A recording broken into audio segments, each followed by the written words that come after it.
After staying in Qingzhou City for a couple of days, Yi Futian left with Hua Fenglu and his family.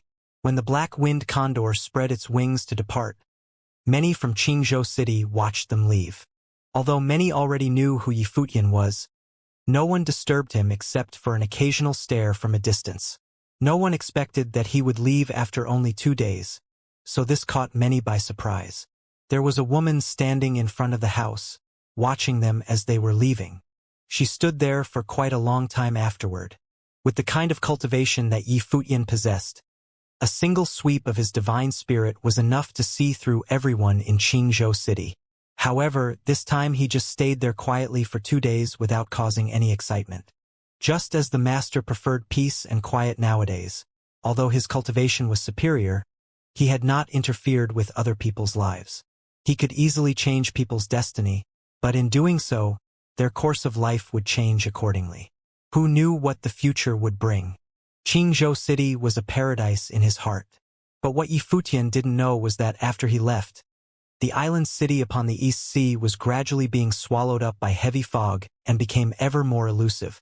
Upon the East Sea, immediately outside the island city, under the shocked observation of those ships that were traveling in the vicinity, the island became increasingly blurry until it had completely disappeared from their field of vision. All they could see was a cloud of mist. In the following month, there were those who left Qingzhou City, entered into the mist, and were never seen again. Gradually, except those who had families in Qingzhou City, no one dared to venture into the mist.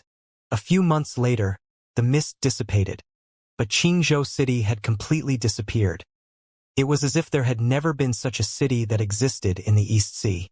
Qingzhou City was nothing but an island in the East Sea of the East Sea City inside the Nandu Nation. Although it had caused some discussion in the East Sea City, it was soon forgotten by the others. At most, it would only be mentioned years later as an unsolved mystery. Yi Futian took his time on the way over, but when he returned, it took only moments.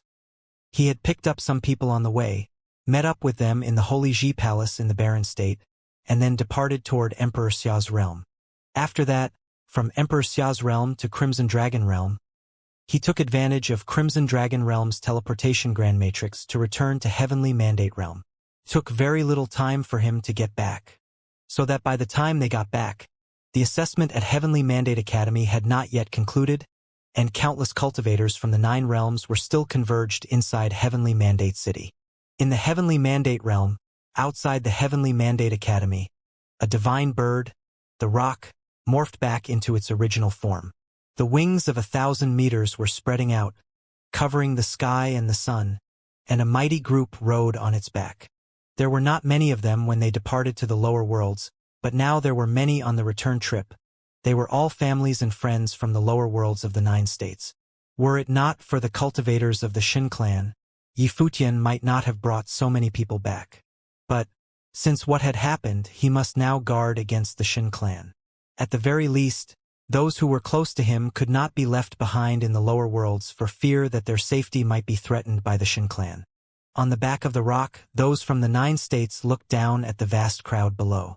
They also saw the people taking part in the assessment outside the Heavenly Mandate Academy and felt an incomparably powerful breath of the Saint Plane bloomed and filled the space.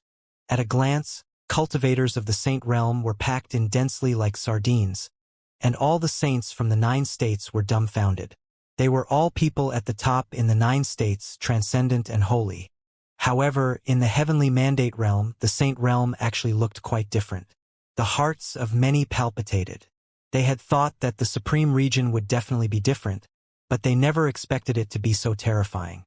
Donglu, is Saint Plane the general-level cultivation of the Heavenly Mandate realm? Zhuge Qingfeng asked Gu Donglu, who was beside him. Gu Donglu and Zhuge Mingyue both stood next to him. No, Gu Donglu shook his head and said, "Actually, people above the Saint Plane were in the minority. It was just that now we are basically only in contact with those above the Saint Plane, and some were even in the Renhuang Plane. The Heavenly Mandate Academy is the preaching holy land of Heavenly Mandate Realm. All the cultivators of the 9 Supreme Imperial Realms have come to participate in the assessment of the Academy, which means that the people you see in front of you were all the elite of the 9 realms." Zhuge Qingfeng nodded. This was easy to understand. People at different levels would naturally be surrounded by different levels of people. Of course, the greater environment of the upper worlds and the lower worlds is different, much easier for cultivation, and the same plane is not as difficult to achieve as in the lower worlds, Gu Donglu added. Do you all feel very discouraged? Zhuge Qingfeng smiled as he looked at Dozhan and others next to him. A few of those old guys completely had no place here. They all smiled feebly. There were too many people below, and at a glance it was just a vast crowd, and all of their cultivation was so high that it was a bit frightening. The rock spread its wings and came to the outer peripheral of Heavenly Mandate Academy.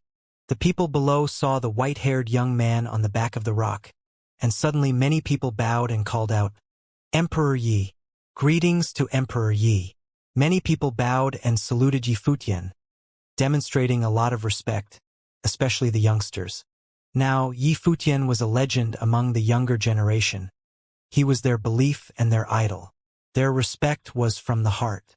Who else had the courage to lead a great army and challenge the Shin clan? They looked at each other, and there was shock in their eyes. Yi Futian didn't explain to them the actual situation here. Yi Futian's status seemed to be very high and lofty. Yi Futian nodded slightly toward the people below, as the rock entered straight away inside the Heavenly Mandate Academy, swooping down toward the center. When the rock landed, Yi Futian said, Here. As he was speaking, they went down and the rock turned into human form. Around them, many a figure flickered their way over. Many of them were prominent figures from the academy. They were saying, You are back.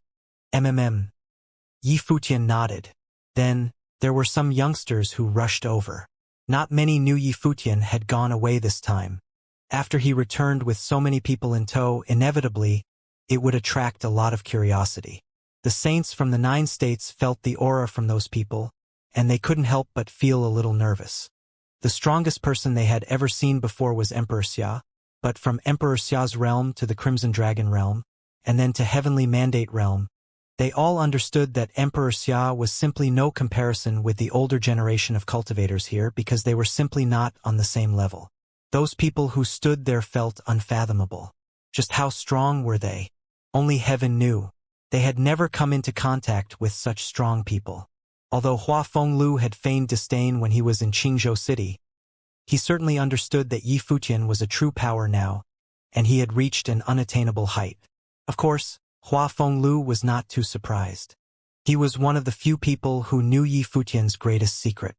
Back then, in front of Emperor Yi Qing's statue, he was the one who protected Yi Futian with his own life, when this guy claimed to be a natural-born emperor as a teenager. It was just that he had no concept of what an extensive impact it would have at the time. Big brother. Huan Yinyu walked next to Yi Futian, took his hand, and looked up at him timidly. After all, Huan Yinyu, who grew up in Qingzhou City, was only a 5-year-old girl. She was a little scared because she had never seen anything like it. Yi Futian bowed slightly and picked her up in his arms, and said softly, Don't be afraid. From now on, everyone here will be your grandpas, uncles, and aunties. You can call them whatever you want, and they will all like you. MMM. Yinyu nodded gently, still holding on to Yi Futian's neck tightly. A 5-year-old child was very sensitive to the sentiments of those around her. Yi Futian's was so gentle and indulgent toward her, so that even though she couldn't quite understand it, she was very close to Yi Futian. Even her own sister, Hua Jieyu, was not so close to her.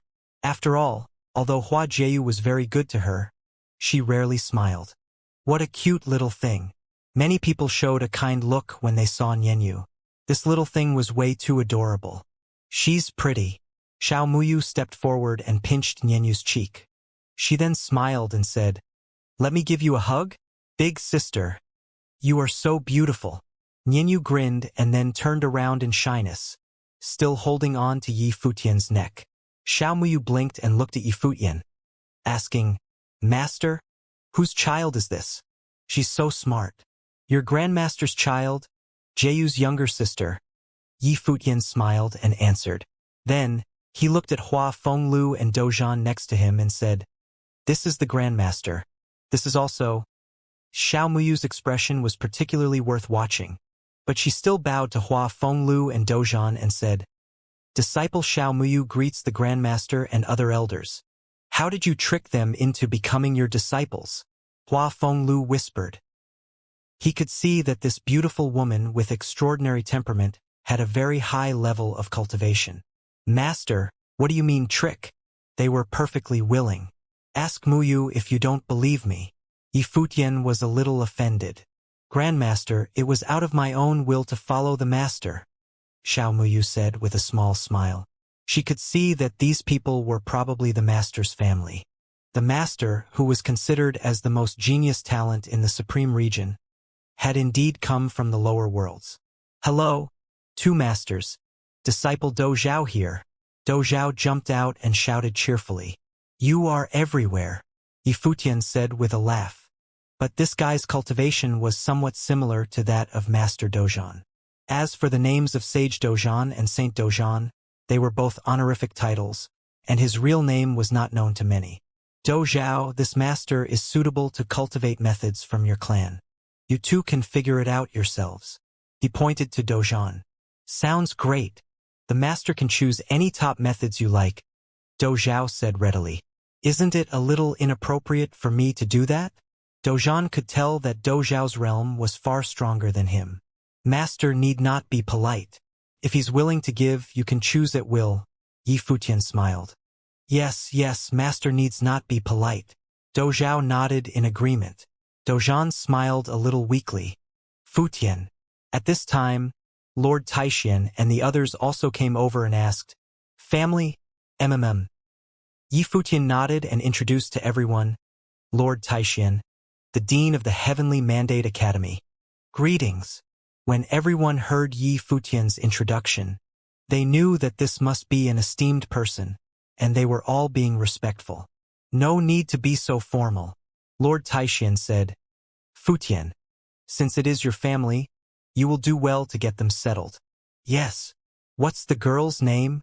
Lord Taixian looked at Nianyu. "Grandpa, my name is Huan Nianyu," Nianyu said softly. "Good girl, give me a hug?" Lord Taixian was kind and gentle, just like any other ordinary elder. This time Nianyu looked at Yi Futian first, and when she saw Yi Futian nodding, she reached out with her hand. Lord Taixian took her and held her carefully, revealing a loving smile that had never been seen before. After living for such a long time, he had not yet enjoyed this kind of joy. "Since Nianyu called me grandfather, would you mind me treating her like my own granddaughter?" Lord Taixian looked at Hua Fenglu and said with a smile, "The elder's affection is Nianyu's blessing." Hua Fenglu smiled and nodded. Before, he had hoped that Nianyu would spend a normal life in Qingzhou City. However, since they were here now, it was better for them to adapt to things. With the affection of such a prominent figure, how could he mind?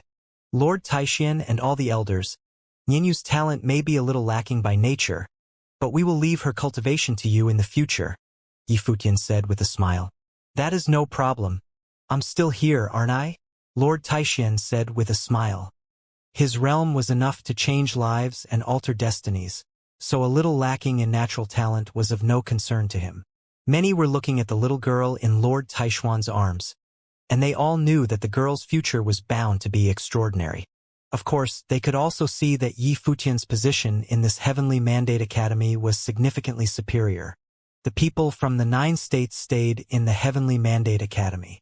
The academy looked like a city after expansion and had enough rooms to accommodate the large group of people from the 9 states. After that, Yi Futian introduced the guests one by one and asked some people of the Heavenly Mandate Academy to help the guests from the 9 states to cultivate. Zhuge Qingfeng and other members of the Zhuge family obtained the thunder methods after defeating the 9 Cloud Palace, which was well known for the thunder methods back in the days. The Zhuge family also occupied some thunder god relics of the 9 Cloud Palace. Therefore, Yi Futian invited people who pursued the thunder methods to cultivate at the relics. In the meantime, the celestial gate of vast heaven would help the Zhuge family cultivate.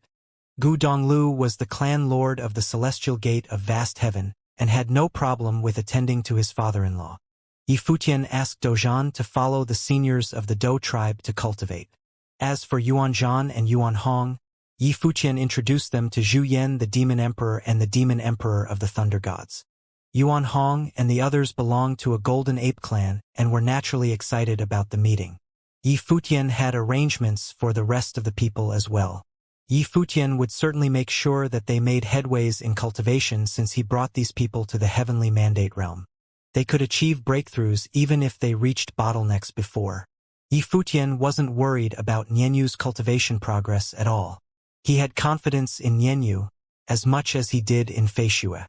Feishue had her grandmother as her mentor while Nianyu had Lord Taixian and many other masters in the Heavenly Mandate Academy. She could learn anything she wanted in the future. Yi Fuqian had been busy taking care of these matters recently. The Heavenly Mandate Academy also wrapped up the disciples' selection. Some people were eliminated, yet some were ecstatic to be the first class of disciples of the Heavenly Mandate Academy. The small group of cultivators who became the core disciples were especially thrilled.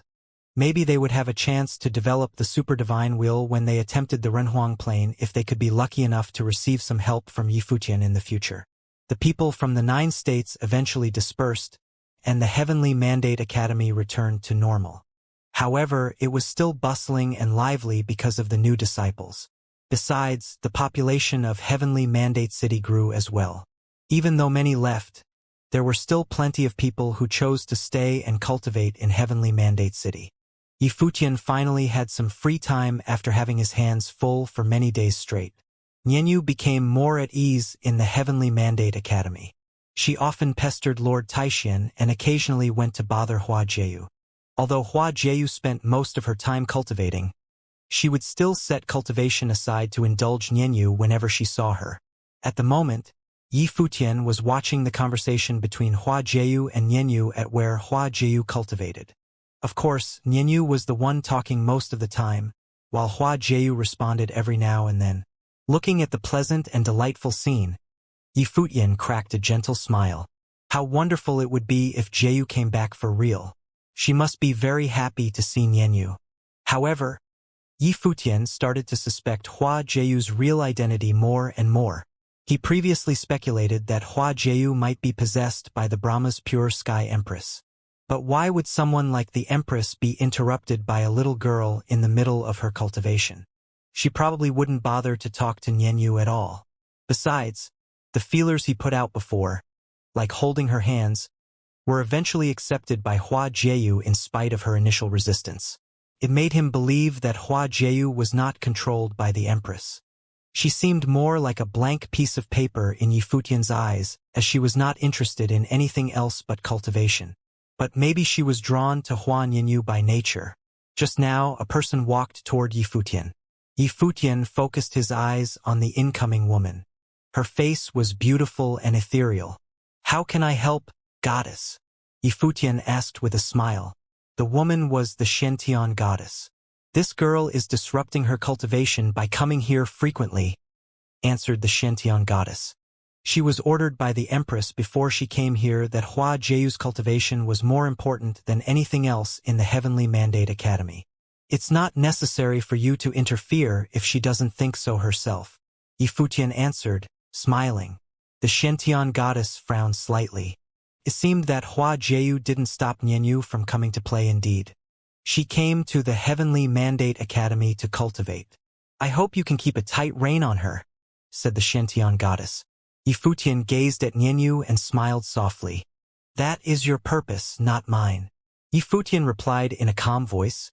"You can leave any time you want if you don't like it. I won't stop you." After that, Yi Fuqian walked to Hua Jieyu. The Xianxia goddess shot a cold glance at Yi Fuqian. As one of the Juqian goddesses, she enjoyed a high status in the Brahma's pure sky.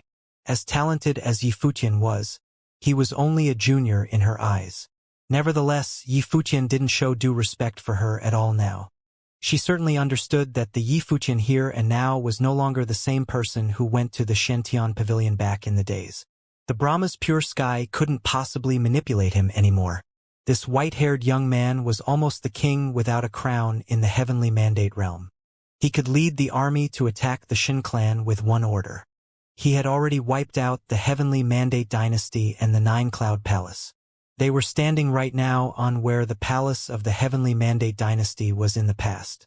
Even the Empress probably wouldn't be able to pressure Yi Futian inside of the Heavenly Mandate Academy, let alone her. She had no choice but to back off. Jieyu! Yi Futian walked to her and called her name. Hua Jieyu raised her head and looked at Yi Futian. Her beautiful eyes were as calm as usual. Let's go to cultivate in the matrix together. Yi Futian offered his hand. Hua Jieyu hesitated for a moment but eventually nodded slightly and placed her hand on Yi Futian's palm. Brother, I want to cultivate with you too. Nianyu lifted her chin and said to Yi Futian, Have you visited Grandpa Xian today? Yi Futian rubbed Nianyu's head and asked. Nianyu lowered her head and pursed her lips, then said in a quiet voice, Grandpa Xian doesn't like Nianyu anymore. How so? Yi Futian asked with a smile. Grandpa Xian said he wants to rebuild the foundation for me and asked me to sit there without moving. It's so tiring. I have so much stuff in my head every time he is done, and I can see different colors around me. Am I sick? Nianyu raised her eyes and looked at Yi Futian innocently. How could you be sick? That stuff is the worldly spiritual qi that can make you prettier, among many other things. Yi Futian laughed. Oh! Nianyu nodded gently, said, No wonder it seems like it's easier for me to learn when I hear father playing the guqin. Yi Futian smiled. A few people walked past the Xiantian goddess. Yi Futian turned back and took a brief look at her. Said, I have something to tell you. I told Jieyu's parents that she lost her memory and was saved by the Empress, Her Majesty. I hope you don't put me in an awkward position in the future. Otherwise, I have no choice but to show you the door. The Xiantian goddess' face turned somber. Yi Futian was threatening her. Yi Futian had the confidence to do so nowadays. Staring at his receding figure, the Xiantian goddess knew that it would not be easy to take Hua Jieyu back even though they sent her here to cultivate in the first place. Yi Futian wouldn't let Hua Jieyu go. The Empress wanted Hua Jieyu to make progress in the academy, while Yi Futian set his heart on keeping her here. Therefore, he didn't mind helping Hua Jieyu cultivate. The Xiantian goddess had no solution in the face of Yi Futian's threats. The Heavenly Mandate Academy was Yi Futian's territory. She only realized now that nothing was up to them anymore since they came here. While walking, Yi Futian looked at Nianyu and asked, Nianyu, can we go see Grandpa Xian? Yes. Nianyu nodded sweetly. Lulan, take her there. Yi Futian turned his head and said to Lulan Shui. She had been taking care of Nianyu these days. Yes. Lulan Shui stepped forward. Nianyu let go of Yi Futian's hand and left with Lulan Shui. Yi Futian went to the cultivation grounds and met Xia Qingyuan. She looked at Yi Futian and Hua Jieyu and darted a glance at their hands holding together. A strange look flashed in her eyes yet disappeared shortly. They were husband and wife after all. Qingyuan, do you need me? Yi Futian asked with a smile. No. Xia Qingyuan shook her head slightly, said, Carry on. I'm going to cultivate. She replied and walked away, then turned back after a few steps, said, I plan to be in seclusion to cultivate for a while. Can I go to look for you when I am ready to attempt the Renhuang Plain? Of course. Yi Futian answered pleasantly. He already guessed that was why Xia Qingyuan wanted to talk to him. Qingyuan, you obtained a divine item from the god's relic. You can merge it with the life spirit to transform your life spirit and create the divine wheel of the great path. With my help, you will definitely develop a perfect divine wheel. Don't worry and concentrate on cultivation, Yi Futian said. Yes, I understand. Xia Qingyuan nodded slightly and left. Was she about to try out the Renhuang Plain? She didn't seem to be excited. She always wanted to advance to Renhuang, return to the Emperor Xia's realm, and take over her father's position. Emperor Xia was eager to come out to cultivate, but he couldn't leave without someone in the realm to inherit his throne. She would be able to free her father from the burden when she became the Renhuang. She had a sense of loss whenever she thought about it. She wasn't so thrilled about the Renhuang Plain. It was a complicated feeling. Let's cultivate in seclusion for a while as well after taking care of the matters in hand, Yi Futian said to Hua Jieyu. The Heavenly Mandate Academy was stepping onto the right track. He hoped to focus on cultivation in seclusion for a few years after everything calmed down. Nowadays, the Golden Divine Nation and the Shin clan didn't dare to bother him. The conflicts between him and other forces were not as serious and heated. They wouldn't risk stirring up trouble. Thus, the 9 realms should be relatively quiet in the next few years, at least to him. Nonetheless, the calmness was only temporary. He would only be confident enough to face the next storm if he kept improving himself by constant cultivation. He was not where he wanted to be yet. He discovered that it was never enough, no matter how high he reached or how studiously he cultivated. Perhaps he could only enjoy the absolute freedom when he hit the peak. Divine Prefecture Calendar, Year 10,040. It had been 4 years since the Heavenly Mandate Academy was founded. In the past 4 years, the Heavenly Mandate realm was more peaceful than any previous era. After the battle with the Shin clan, no one dared to provoke the Heavenly Mandate realm. Within the Heavenly Mandate realm, with the Heavenly Mandate Academy as the center, the forces in the Heavenly Mandate realm themselves were almost in themselves a great alliance. The human realm of cultivation and the demonic realm were no longer at odds but cultivated together. Although there were countless disputes occurring daily in the realm of cultivation, the competitions between top forces were gone. To the entire Heavenly Mandate realm, it was considered a peaceful era. Some people had divided the history of the Heavenly Mandate realm into different eras. If the era before was considered a time when warlords reigned, then the Heavenly Mandate realm today could be said to have officially entered an era led by the Heavenly Mandate Academy. The entire Heavenly Mandate realm was centered around the Heavenly Mandate Academy. In the past few years, the number of cultivators of Heavenly Mandate City had expanded rapidly, showing explosive growth, so that for those whose cultivation was not strong enough, they almost could not gain a foothold here. People whose cultivation was below the Saint Plane, unless relying on familial influence, was almost scraping the bottom of the cultivation world in Heavenly Mandate City. Today was the day for the selection of core disciples at the Heavenly Mandate Academy. Every year at this time, some spaces were allotted so that some disciples may enter the core of the Heavenly Mandate Academy. Of course, the cultivators inside the Heavenly Mandate Academy sort of knew that in the interior of the academy, there was a place called the cottage. It was the absolute core of the Heavenly Mandate Academy, directly under the command of Yi Fuqian. Those who had possessed the perfect divine wheels in the battle with the Shin clan were all disciples of the cottage. At this time, there was a huge sect gymnasium inside the Heavenly Mandate Academy. There were several law battle platforms and many people were fighting there. Out front, on the high platform, several people were sitting there, presiding over the selection process of core disciples. There were 9 of them in total. Besides the 7 elders, there were also 2 younger people. Many disciples from the Heavenly Mandate Academy gathered in the surrounding area. Even if they were not on the selection list, they still looked forward to the selection process of core disciples. This is the first time that Senior Brother Chu Yu appeared in this capacity. In the distance, there were many disciples who were rather envious. Chu Yu, like most people, joined the Heavenly Mandate Academy after its establishment. However, they were the first group.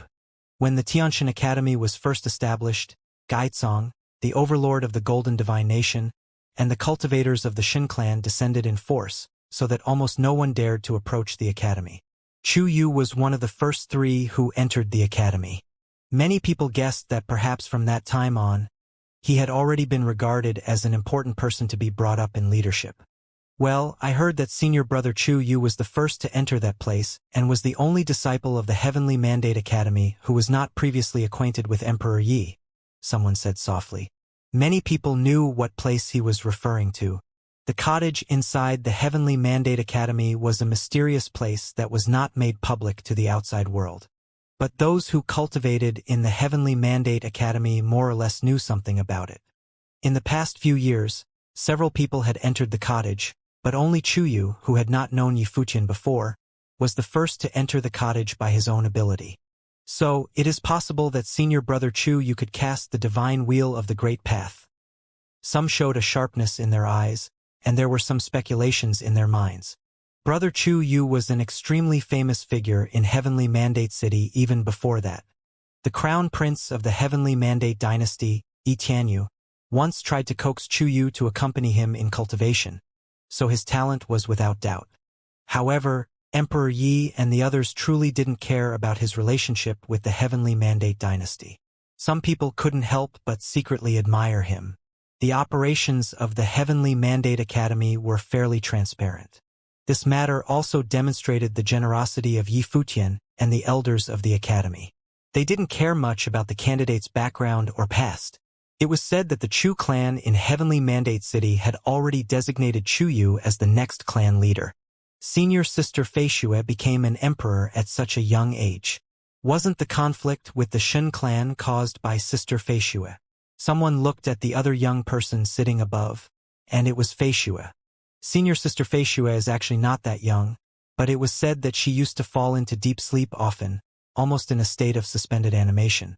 Now that she's being guided in cultivation by the peerless goddess of the Shen clan, Shun Luoxue, how could she not become an emperor? Someone said, and besides, there is also... The people around nodded. It was rumored that Feishue still had a divine item in her body, and she was also the daughter of Yi Futian's master. It was completely reasonable that she became an emperor. At this time, on the high platform, someone who had just passed the screening came over, looking at the 9 people in front of him. He Feng, Saint Plain of Nirvana. An old man who was sitting in the middle said, "Suppose one day in the future you are a Renhuang, and the Heavenly Mandate Academy encounters a crisis just like 4 years ago, with the great army descending on the academy. If you participated in the battle, you will most likely lose your life. What will you do?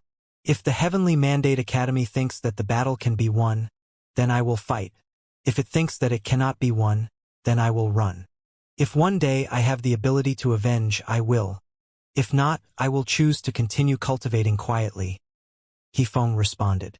The elder looked at the others, lingered especially on Feishue, and then looked at He Feng and nodded. "Congratulations on passing the assessment." He Feng bowed slightly to everyone, then stepped aside.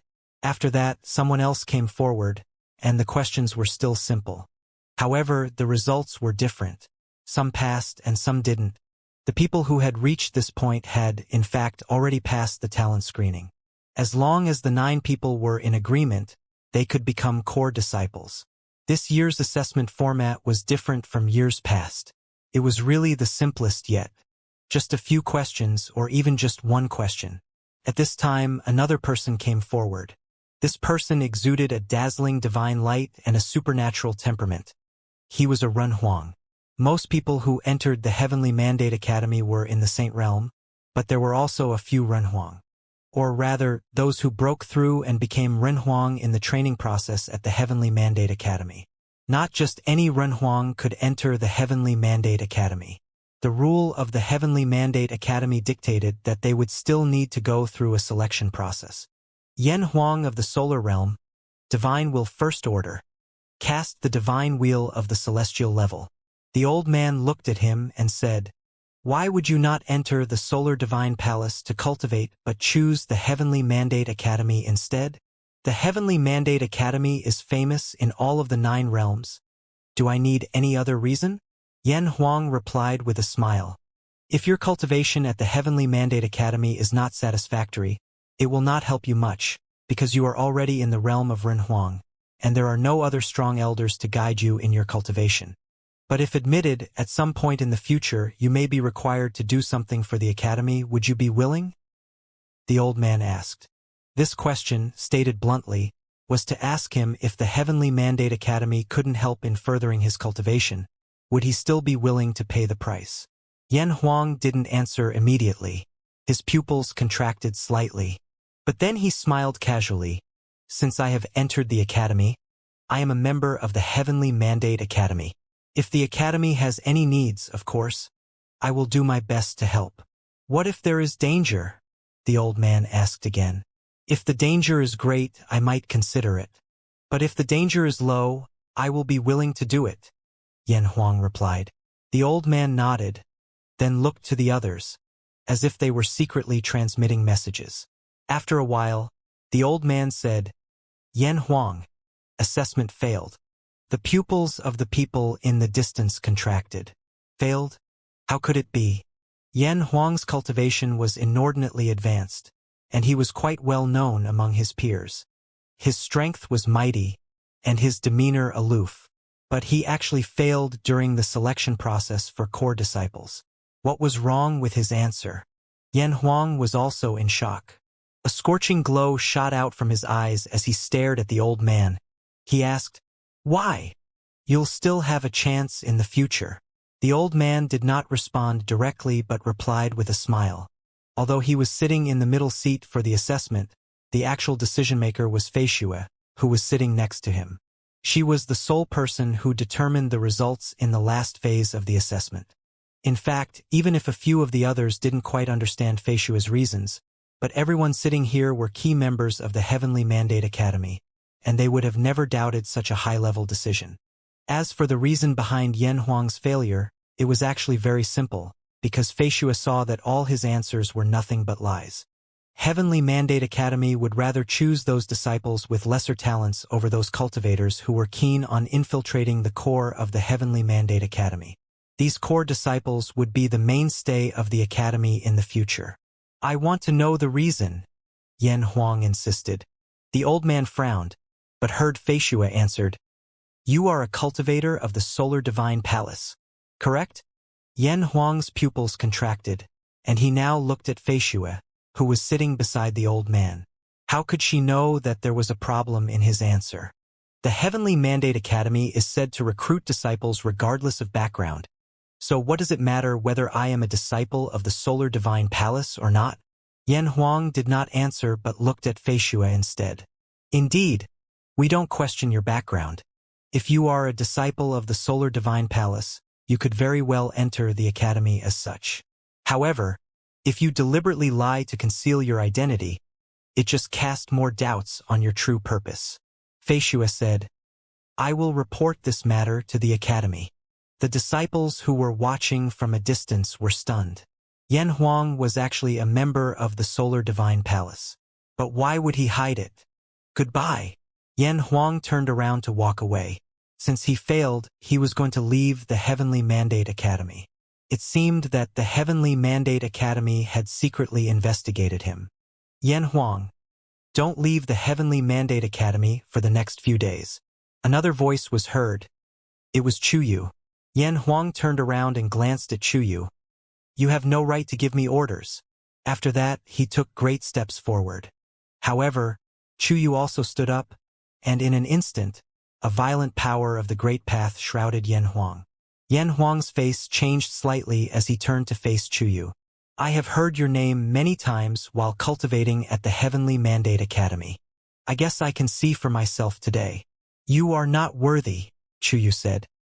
He stepped into the void, and the power of the terrifying divine wheel of the Great Path swept out from his body and rushed into Yan Huang's, causing his divine wheel to tremble, and it was suppressed. Bang! Chuyu took a step forward, and Yan Huang was knocked backward. Hard. "I suspect that you have entered the Heavenly Mandate Academy with ulterior motives and will report this to the Law Enforcement Hall for further investigation.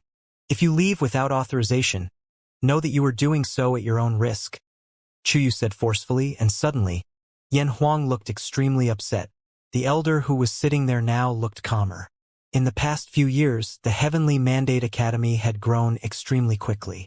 While it looked prosperous and peaceful on the outside, the reality was that it had already been infiltrated by many other principalities, each with their own motivation.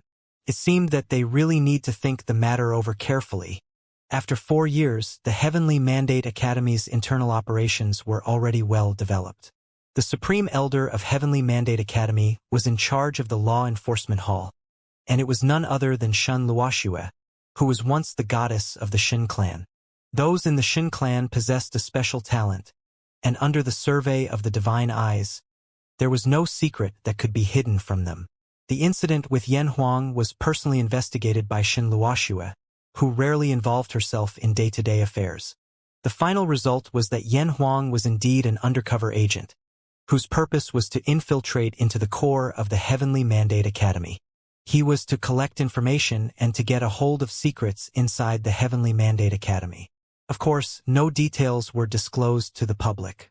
Shen Luoxua's investigation revealed that Yan Huang was to find out how Yi Fuqian was able to create the perfect divine will, what he had gotten from inside the god's relic, and to obtain some exclusive methods in cultivation and to bring them back to the Solar Divine Palace.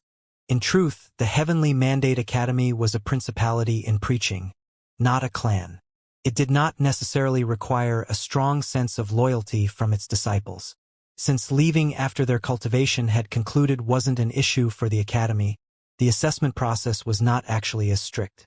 As long as there are no great concerns, it was not insurmountable to become a core disciple. But to become a disciple of the cottage, or even to enter the absolute center of the academy, would require a strong sense of loyalty to the Heavenly Mandate Academy. However, this did not mean that the Heavenly Mandate Academy would permit any actions that would endanger the academy. Therefore, the punishment for Yan Huang was to abolish his cultivation and expelled him from the Heavenly Mandate Academy. They did not announce the true identity of Yan Huang, though it was really not so much a secret. Their discretion was to save the Solar Divine Palace the humiliation.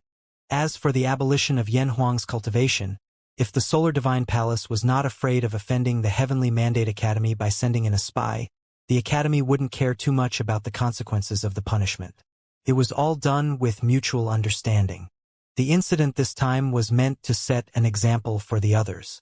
And it was the first time that the Heavenly Mandate Academy had sent such a warning to the people inside the academy. The place of preaching also meant that no internal conflicts were allowed. In the sword pavilion at the Heavenly Mandate Academy, a horrible sword intent flowed inside a sword matrix, with many figures sitting there quietly. After a long while, a mild chiding was heard as the sword intent dissipated, and the power of the sword matrix disappeared. "How do you feel?" the swordmaster of Lihan asked several young people who were in the matrix. "Although my lord and Yi Wuqian have both reached the level of the Sword Emperor, their swordsmanship feels totally different," Wang Chuan replied. "Take the best from the experts but comprehend your own swordsmanship." The swordmaster of Lihan nodded slightly. "It's so depressing." The person beside Wang Chuan sighed. "We all cultivated together back then. Now even Wuqian had proven the way, and I am not even within reach of nirvana." The speaker was Su Ke, the young master of Tingxua House in the land of the 9 states. His father, Su Shang, was next to him, saying, "Everyone's fortune is different. You will have your shot in the future." "Father, let's not talk about me. Look at yourself. You are not even at my level." Su Ke shrugged. "Get out of here," Su Shang cursed, embarrassment written all over his face. This bastard was looking to get hurt. "Wuqian and I have had our own adventures, and we've had better luck."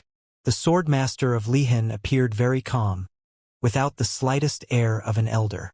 When they were at Emperor Xia's realm, Renhuang were legends. But in the Heavenly Mandate Academy, being a Renhuang was nothing worth showing off. Uncle Su and Su Ke's cultivation path is similar to that of the clan of the 7 Slayers. Fuqian meant that you could ask them for some advice, Yi Wuqian said. The clan of the 7 Slayers had quite a few people who were currently cultivating at the Heavenly Mandate Academy. The Heavenly Mandate Academy generally welcomed everyone, as long as they were not sneaky like the Solar Divine Palace. Don't be depressed. With all these years spent at Crimson Dragon Realm and the Heavenly Mandate Academy, you've already cultivated fast enough. Next to him, Huang Joga spoke with a smile, and Su Ke nodded. This was the truth. Back then, they would have never been able to imagine today's scenario. At that time in the 9 states, St. Plain was already legendary, enough to stand on top of the 9 states. And now they were looking forward to the realm of Renhuang. Renhuang, Huang Joga remarked in his heart. His own ancestors were in the realm of Renhuang, and now he had the opportunity to reach the realm of his ancestors. For the past few years, Yi Fuqian had spent a lot of time on them.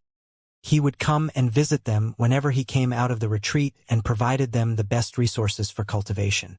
These young people aside, even those from the older generation in the 9 states, who had all reached bottleneck in their own cultivation, had their realms abruptly smashed through in recent years.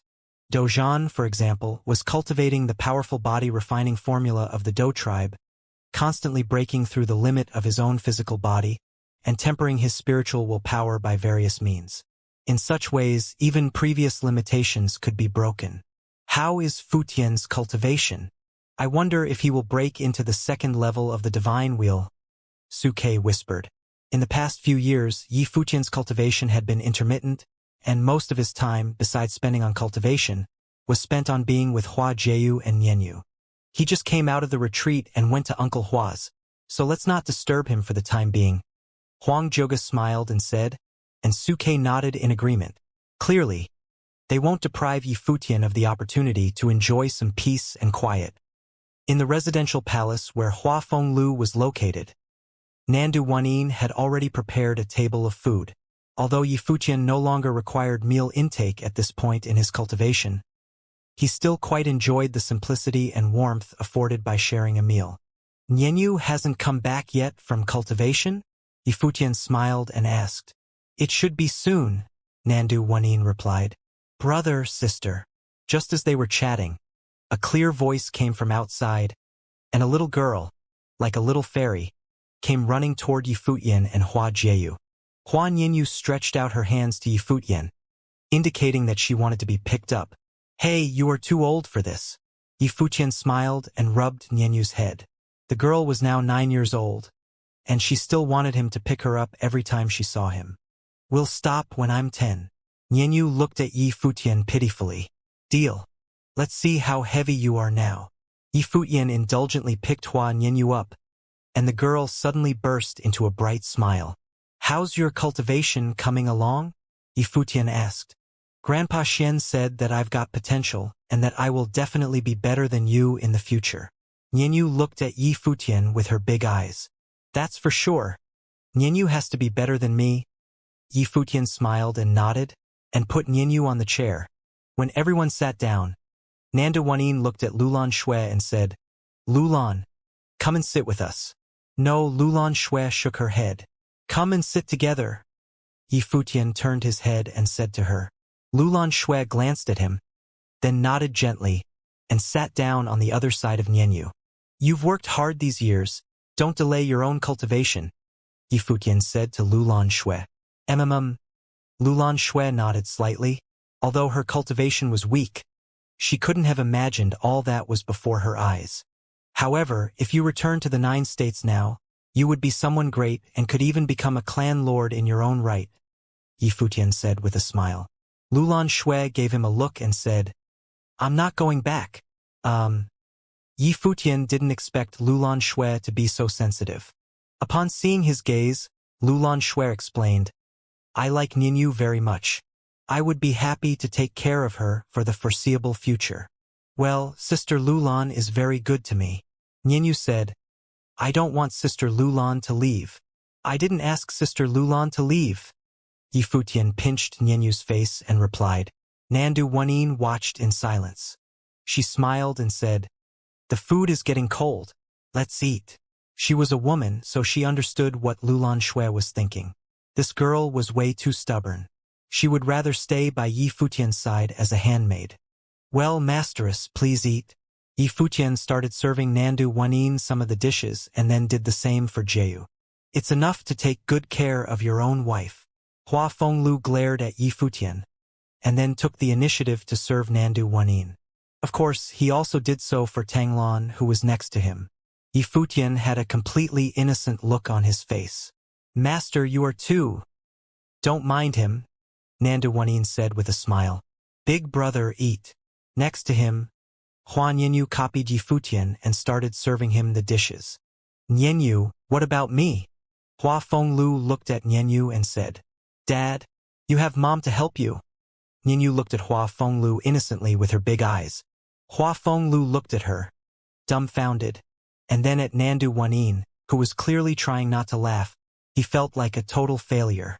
When he thought of that, he gave Yi Futian another dirty look. Yi Futian shrugged and stifled a smile on his face. The family enjoyed the meal together. Afterward, Yi Futian left with Hua Jieyu. Do you want to go back and rest? Or do you want to go to the academy with me? Yi Futian asked Hua Jieyu. Hua Jieyu thought for a moment, then looked at Yi Futian and replied, I'll go with you. Yi Futian smiled when he heard Hua Jieyu's answer. He looked at the beautiful face so close to him and said softly, "Can I kiss you?" This was his wife, but Yi Futian would never force her to do anything. He had always treated her in the gentlest manner. Hua Jieyu gave him a strange look when she heard Yi Futian's request. There was no embarrassment on her indifferent face, nor did she blush, but she seemed to consider the request seriously. After a moment of silence, she nodded gently. "Aha!" Yi Futian gently circled her waist with both hands, making Hua Jieyu a little nervous. Under the gaze of her beautiful eyes, Yi Futian approached bit by bit and kissed her forehead gently. Hua Jieyu felt a little strange in her heart, but couldn't tell just what that feeling was exactly. Could it be a little nervousness? She didn't quite understand it herself, but when Yi Futian asked her, she didn't seem to mind. Over the years, she seemed to have become accustomed to being with Yi Futian, so that the voice inside her head that urged her to devote herself to cultivation had gradually weakened its influence on her. He said that she was his wife, and she, too, felt that he was very familiar and kind. But who was she? Was she his wife? At this time, in the distant Brahma's pure sky, a strong aura fluctuated in a palace, and it seemed a little cold. At the same time, someone had informed Lord Taishan that recently, some things that were extremely unfavorable to the Heavenly Mandate Academy had happened in the outside world. Many disciples from the Heavenly Mandate Academy had been assassinated while undergoing trials outside. Lord Taishan then ordered an investigation on the matter immediately. After 4 years of peace and quiet, were there now someone who started to attack the Heavenly Mandate Academy secretly? This matter soon became known in the Heavenly Mandate Academy. There were more and more people being assassinated while outside. The Heavenly Mandate Academy sent out cultivators to investigate. In the meantime, they urgently recalled the disciples of the Academy traveling outside. Yi Futian naturally received the news as well and didn't go back to cultivate in seclusion. Many people gathered in the Heavenly Mandate Academy, including Lord Taishan. He didn't need to worry about most of the things that happened in the Academy these days, but the assassination of the disciples of the Academy was no small matter. Right now, everyone in attendance was a key figure in the Heavenly Mandate Academy. How many disciples have been assassinated outside so far? Lord Taishan asked in a cold voice. The Heavenly Mandate Academy was not a clan. The disciples only came to study and cultivate. The assassination of the disciples was meaningless and couldn't weaken the Academy as a whole. From what he could see, even the enemies of the Heavenly Mandate Academy didn't have to play such dirty tricks. If it were him, he would never do this kind of thing, as he valued his dignity and reputation as a cultivator in the Renhuang Plain. "We counted over 30 people so far." One person responded, "We're calling them back as fast as possible. Besides, quite a few elders have gone out to spread the news in the Heavenly Mandate realm and bring back the disciples cultivating outside." "All right." Lord Taishan nodded. He said, "Do we have any other clues?" "It's sudden and unexpected. We don't have any clue right now. We can only wait until the people who went out to investigate come back." "What do you guys think?" Lord Taishan asked. They were all central figures of the Academy and should speak their minds freely. Someone took a guess and said, "Nowadays, an enemy who dares to attack our Heavenly Mandate Academy must be a supreme force rather than an ordinary one. Moreover, it is very likely to be a powerful lord. A powerful lord would be someone esteemed, like Lord Taishan. No one else would dare to provoke the Heavenly Mandate Academy, as they couldn't bear the consequences once they were exposed." "What do other people think?" Lord Taishan continued to ask. "The Shin clan feuds with our academy the longest. Beside them, the Golden Divine Nation also has a deep enmity toward Futian. Other forces were our rivalries in the God's Relic. It seems like the Shin clan should be our major suspect. But I don't believe the Shin clan is behind this." "Why?" Lord Taishan asked. "The Shin clan is too proud and overbearing to do something sneaky like this. Besides, if they wanted to fight back, they would certainly make an earth-shattering move to completely overpower the Heavenly Mandate Academy. It's meaningless to them to kill ordinary disciples of the Academy. Judging by the last battle, it's apparent that the Shin clan doesn't want to or dare to start a war yet." The person continued to speak. People nodded in agreement. The person had a point. The Shin clan had no reason to commit such an act. If that's the case, the Golden Divine Nation is more likely to act behind our back and stir up trouble. Of course, it may also be other forces that want to start a war, other people suggested. Futian, what do you think? Lord Taishan looked at Yi Futian and asked. I also agree that it's less likely to be the Shin clan. I can't say for sure if it's the Golden Divine Nation. We should wait for the investigators to come back and see if there are more concrete clues, said Yi Futian. Lord Taishan nodded. Even though everyone was eager to know the answer, they had no other choice but to wait for more news for now. How is your cultivation going? Lord Taishan asked Yi Futian. Yi Futian had been cultivating most of the time in the past few years and only came out very occasionally. I advanced to the Divine Will Second Order not too long ago, replied Yi Futian. People fixed their eyes on Yi Futian. The speed of his cultivation process was indeed amazing. Cultivators in the Renhuang Plain normally spent hundreds of years to move up a level. It would be quite impressive if someone could advance in several decades. Achieving the Divine Will Second Order on a few years was astonishing and unheard of. A senior from the Shao clan said, You displayed tremendous power in front of the Shao clan when Muyu was conferring the crown on the goddess. Now that you have reached the Divine Will Second Order, even cultivators in the Divine Will Fifth Order may not be able to defeat you if you exert all of your strength. The Heavenly Mandate Academy nowadays was an alliance of various forces. The top 3 forces each assigned numerous cultivators to the academy after the battle with the Shin clan. The Shao clan certainly had their representatives in the academy as well. Yi Futian nodded slightly, said, I can still protect myself in the middle-level Renhuang Plain.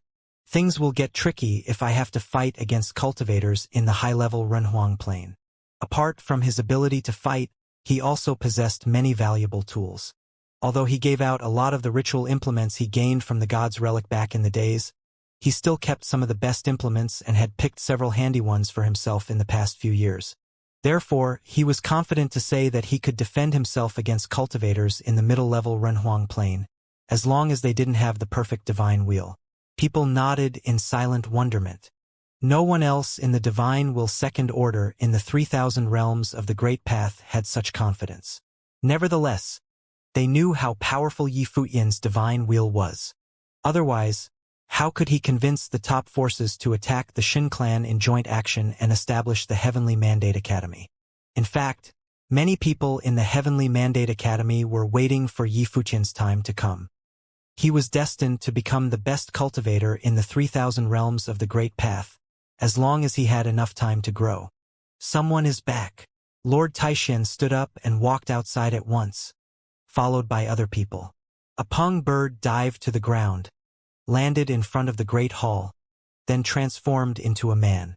He bowed and said, My lord, do you have any news? Lord Taishan asked. Yes, the man nodded and answered. The killers excel at assassination, and they disappeared without a trace immediately after the attack. They may cultivate the Way of Shadow. The Way of Shadow? Lord Taishuan's face changed. People who cultivated the Way of Shadow were extremely rare and were better at covering their tracks than attacking the enemies. Still, they were exceptionally dangerous for being expert assassins. Yi Futian had a strange look. He vaguely remembered that Suke seemed to cultivate like this. Which force in the 9 realms is skillful at the Way of Shadow? People murmured. An odd look flashed in Lord Taishuan's eyes. The Hidden Land Realm, Lord Taishan said. The Hidden Land Realm has more cultivators who specialize in the Way of Shadow. However, our Heavenly Mandate Academy doesn't have any dispute with the Hidden Land Realm. Several other people darted across the sky. They were all high-level cultivators who were especially swift. They landed in front of the Great Hall and saluted Lord Taishan. Someone said, It could be a force in the Hidden Land Realm. Hidden Land Realm. Yi Futian recalled that the clan of the God of Ghost, Prison Fort clan, and the Fate World in the Hidden Land Realm held some grudges against him in the past. But there was nothing serious enough to trigger a war between the top forces. These groups didn't seem to have a legitimate reason to do so. The newly arrived cultivators spoke one by one. They had a similar conclusion based on their investigation. They all suspected the cultivators from the hidden land realm. "My lord," said Hua Qingshan of the Celestial Gate of Vast Heaven. Gu Donglu was now the clan lord of the Celestial Gate of Vast Heaven with Jiang Chengzi, the legendary cultivator in the Divine Will Ninth Order, as his aide. Hua Qingshan, on the other hand, spent most of his time in the Heavenly Mandate Academy. The Celestial Gate of Vast Heaven had a closer relationship with the Heavenly Mandate Academy than other groups. After all, Yi Futian and Gu Donglu were brothers who shared a long friendship. The Celestial Gate of Vast Heaven weathered many storms along with Yi Futian. "What do you think?" Lord Taixian asked. "Do you still remember that group?" Hua Qingshan asked. "There was a group that caused turmoil hundreds of years ago, then disappeared completely from the 3,000 realms of the Great Path." Lord Taishuan's face turned stern. He looked at Hua Qingshan and recalled a powerful force hundreds of years ago. "The hell?" Lord Taixian said with a grim expression. He had lived through many eras and had much more experience than the youngsters. He witnessed the age of the twin great emperors. How could he not remember the formidable force in the hidden land realm? Nonetheless, the hell was destroyed at that time and disappeared from the scene. Rumor had it that the rise of the Fate World and Prison Fort clan later in the days was closely related to the hell's demise. "Yes." Hua Qingshan nodded. Many people put on a solemn look. Yi Futian didn't understand. He didn't know anything about the history of that time and had never heard of the hell as a group. It was a superforce many years ago that was wiped out before the great emperor unified the divine prefecture. The hell was the overlord in the hidden land realm and operated inside of the gate of the hell. Lord Taixian explained to Yi Futian. They were extremely dangerous. Why would a group that vanished many years ago suddenly attack the Heavenly Mandate Academy? Yi Futian asked.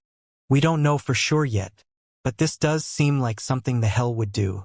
It could be the remaining evildoers of the hell, or someone is using the hell to attack us," Lord Taixian said. "We didn't capture even one of them?" People shook their heads. "If the hell is really behind this, it won't be easy for us to defeat them," said Hua Qingshan. "The hell mastered the art of concealment. A person probably wouldn't even know that he was targeted before being killed." "Then, what do you suggest we should do?" Lord Taixian asked. People frowned grimly. Everything was speculation at this point. There was nothing they could do as they didn't capture anyone. "Should we lure them out?" Yi Futian looked at Lord Taixian and asked. "It would be risky. It could backfire on us if they were really the hell from the old days." Lord Taishuan's face was somber. "I will go," said Yi Futian. Lord Taixian stared at Yi Futian, who said, "Let's go straight to the hidden land realm. I will be responsible for luring them out. If they want to take on the Heavenly Mandate Academy for real, I will definitely be their biggest target." Just when Yi Futian and the others were planning on visiting the hidden land realm, the cultivators from the Shao clan and the Yuanyang clan brought more news to the Heavenly Mandate Academy. Other forces in the Central Emperor realm encountered the same things as the Academy did. It took people in the Heavenly Mandate Academy by surprise. It seemed like they were wrong the whole time. Could it be that the hidden enemy was not solely targeting the Academy? For that reason, Yi Futian and the others waited for a while instead of setting out right away. Word trickled in that many cultivators of powerful forces in the Central Nine Realms either died or disappeared mysteriously. It put the Nine Realms in a state of fear and tumult. Losing disciples was not a trivial matter for any top force. No powerful group would tolerate such assault. It was even more outrageous since several forces were attacked at the same time. The mysterious group that vanished before the great emperor unified the divine prefecture. Was it coming back? The leaders of the top forces in the Nine Realms knew more about the hell than ordinary disciples. They even brought in people from outside of the 3,000 realms of the Great Path to help. On the day, a team of cultivators from the Heavenly Mandate Academy hit the road. Different from their original plan, they sent a large number of powerful cultivators directly to the hidden land realm. The Heavenly Mandate Academy was not the only one. It was said that many forces in the Nine Realms were heading to the hidden land realm. The hell once existed in the hidden land realm and now reappeared in the 9 realms. Cultivators of all sides were eager to go to the hidden land realm to investigate. Yi Futian and the others immediately felt upon their arrival that the vast field of the hidden land realm was bleak and gloomy. The mountains were barren, and the plains were desolate. Everything was enveloped in darkness. Each of the 9 realms was different. For instance, the solar realm was extremely hot, while the shadow realm was bitterly cold. Ghost Capital City was one of the main cities in the hidden land realm.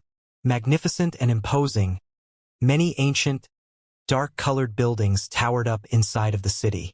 It was distinctly different from any other place Yi Futian had been. The clan of the God of Ghost was headquartered in the Ghost Capital City and controlled the large area around the capital. A succession of cultivators from other realms arrived at the Ghost Capital City in recent days. Cultivators in the Ghost Capital City naturally learned about the reason as the news spreading around.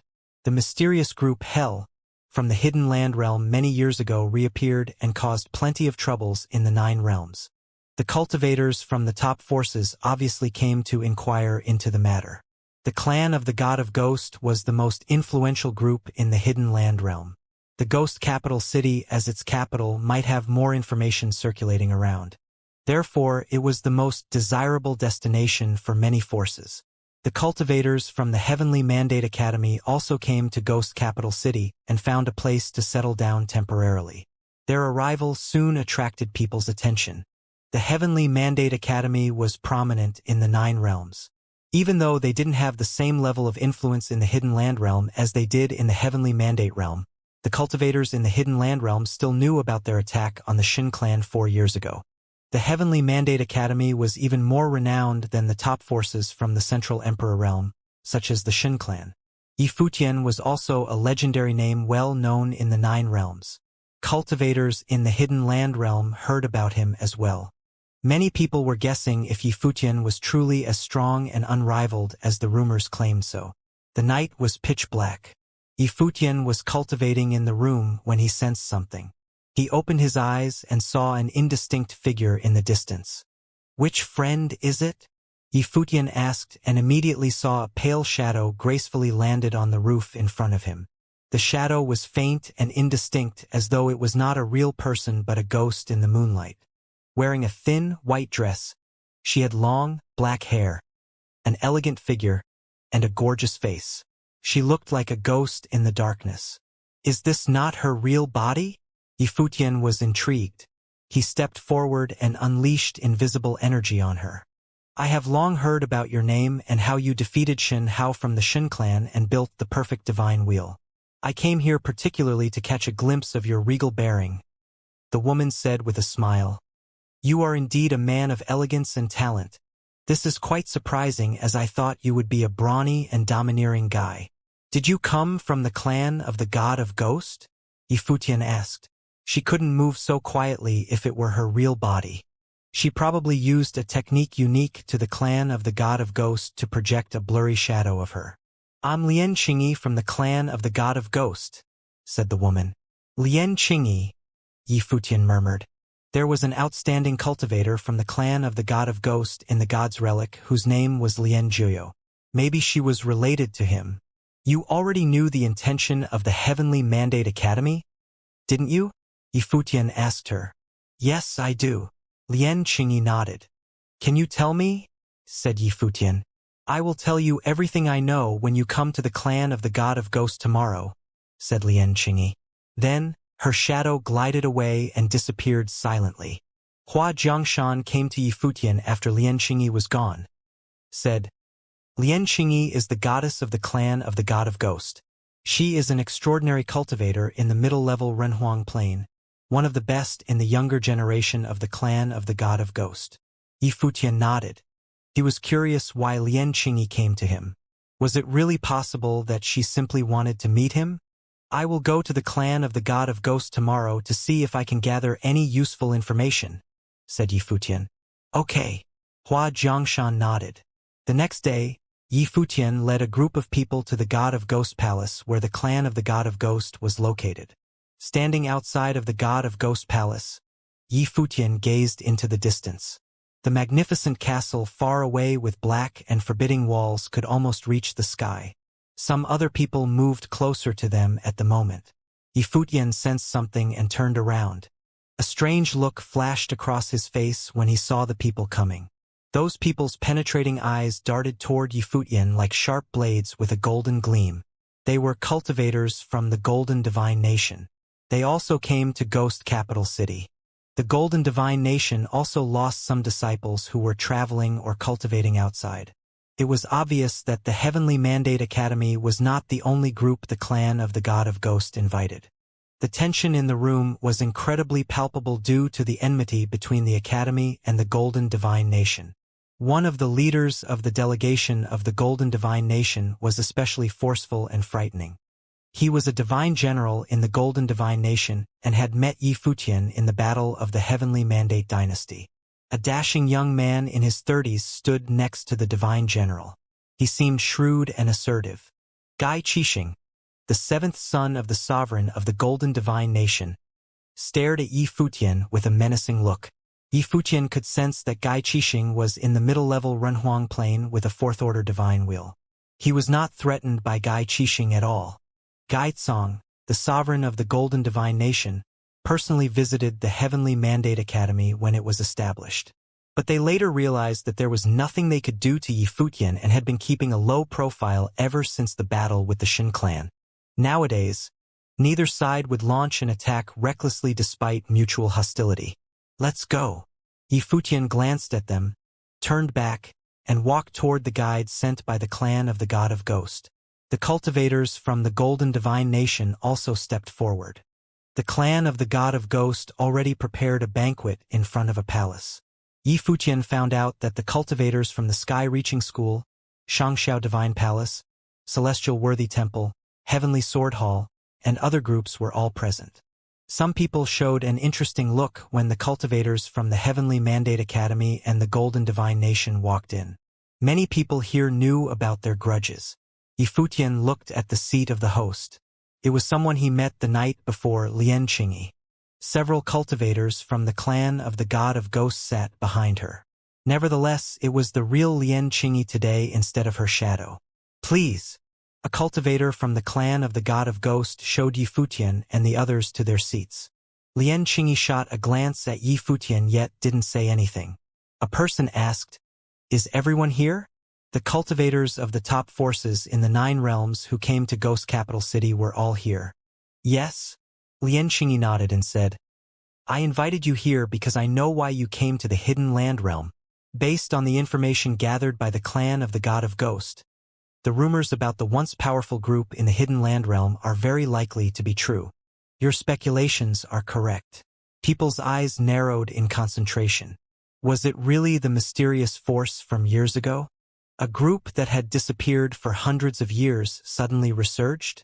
If so, what do they want to achieve by assassinating the cultivators of all forces in the 9 realms?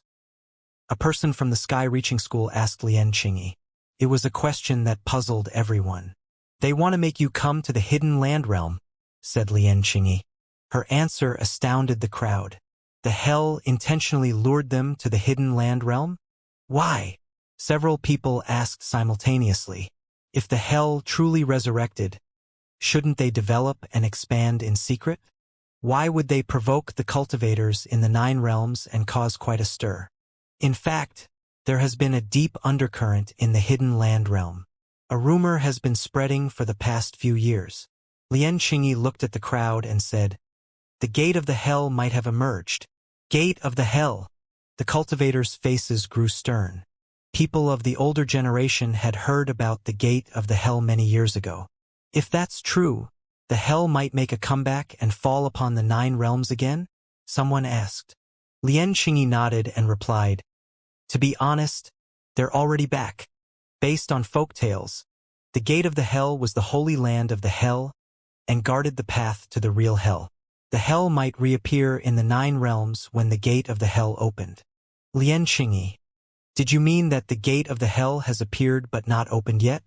And the hell caused all the troubles in the 9 realms in order to attract the cultivators here to open the gate of the hell for them? Asked the cultivator from the Sky-Reaching School. Other people also looked at Lian Qingyi. They all interpreted her words the same way. Yes. Lian Qingyi nodded and continued. There was news about the gate of the hell circulating in the hidden land realm many years ago. The remaining force of the hell suddenly launched a series of attacks in recent days and caused a commotion in the 9 realms.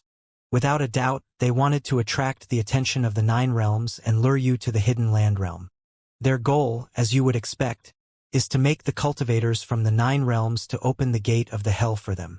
Why do people from the hell assume that we would open the gate of the hell for them? Someone from the Golden Divine Nation with a hoarse voice asked. Many people glanced at him and remained expressionless. They thought it was a legit question. Why would they open the gate of the hell for the hell? However, the answer soon became clear to them. Under everyone's watch, the cultivator from the Golden Divine Nation paused for a moment. He ruminated with his head slightly lowered and realized the reason in no time. The fabled gate of the hell might have relics left by the great emperor. How could the cultivators from the 9 realms restrain themselves from exploring if they really found the location of the gate of the hell? Even if they could control themselves, how could they stop the others from doing it? Although they knew the hell intended to take advantage of them, there must be some people in the 9 realms who would be used willingly and happily. Where did the gate of the hell emerge? Someone looked at Lian Qingyi and asked. Yellow Spring in Juyo City, Lian Qingyi answered with a smile. Everyone's face grew solemn. Juyo City was an uninviting place in the hidden land realm. A notorious city, it had the river of Yellow Spring in the center where anyone who hadn't reached the Renhuang Plain would certainly die without exception if stepped in. Even a cultivator in the Renhuang Plain would certainly encounter grave dangers inside. Many extraordinary people in the hidden land realm went to the Yellow Spring to cultivate. Countless cultivators had been devoured by the Yellow Spring in the past. Yet now the gate of the hell popped up in the Yellow Spring in Juyo City. Everybody of the older generation was familiar with Juyo City, one of the most famous places in the hidden land realm. Hua Jiangshan used voice transmission to explain it to Yi Futian, who didn't know much about the hidden land realm. Juyo City didn't belong to any group in the hidden land realm. It was an infamously chaotic place where no good man would step foot in. Nevertheless, Juyo City had raised a number of superb cultivators. Many forces in the hidden land realm would send young, promising disciples to Juyo City for a while. The cultivation practice in the hidden land realm was cruel and ruthless. They selected talents through brutal trial and elimination. Death was common and insignificant. Why didn't we hear about this before? Someone stared at Lian Qingyi and asked. They couldn't tell if what Lian Qingyi said was completely true. The top forces in the hidden land realm all wanted to explore the gate of the hell ever since it emerged again. Why would they leak the news and let you know? The rumors were circulating in a small circle in the hidden land realm as only a small group of people are powerful enough to learn about it. How could it reach you? Lian Qingyi cracked a smile. According to you, we would never know about this if the hell didn't lure us to the hidden land realm, someone said. Lian Qingyi gave a tacit admission. It probably can't stay hidden now after the tumult broke out. In recent days, many powerful cultivators are already heading to Juyo City as information flying out of there. Before long, Juyo City will draw the attention of the entire hidden land realm, said Lian Qingyi. The crowd was silent upon hearing Lian Qingyi's words. Based on what she said, the news about the gate of the hell would soon spread around. They should leave for Juyo City right away.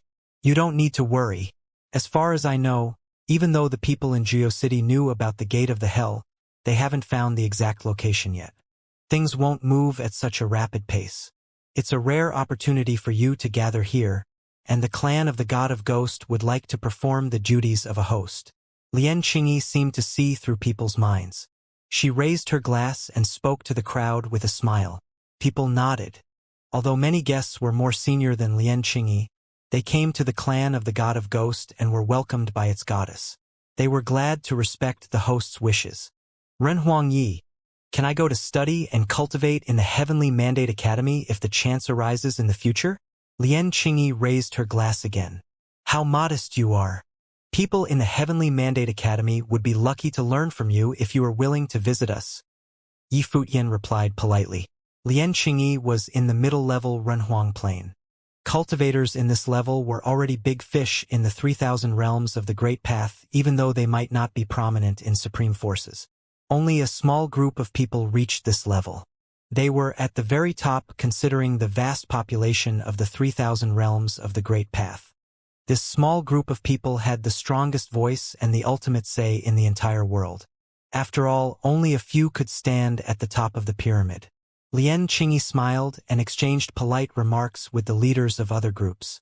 The banquet was not exactly exciting, but at least Lian Qingyi was courteous enough.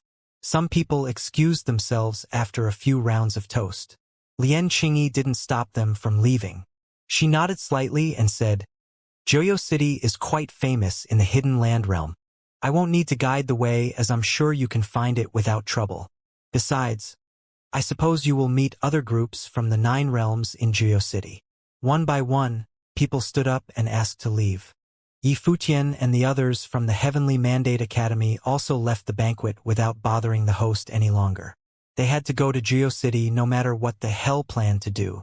The disciples of the Heavenly Mandate Academy were killed by people from the hell. It was not something that could be easily let go.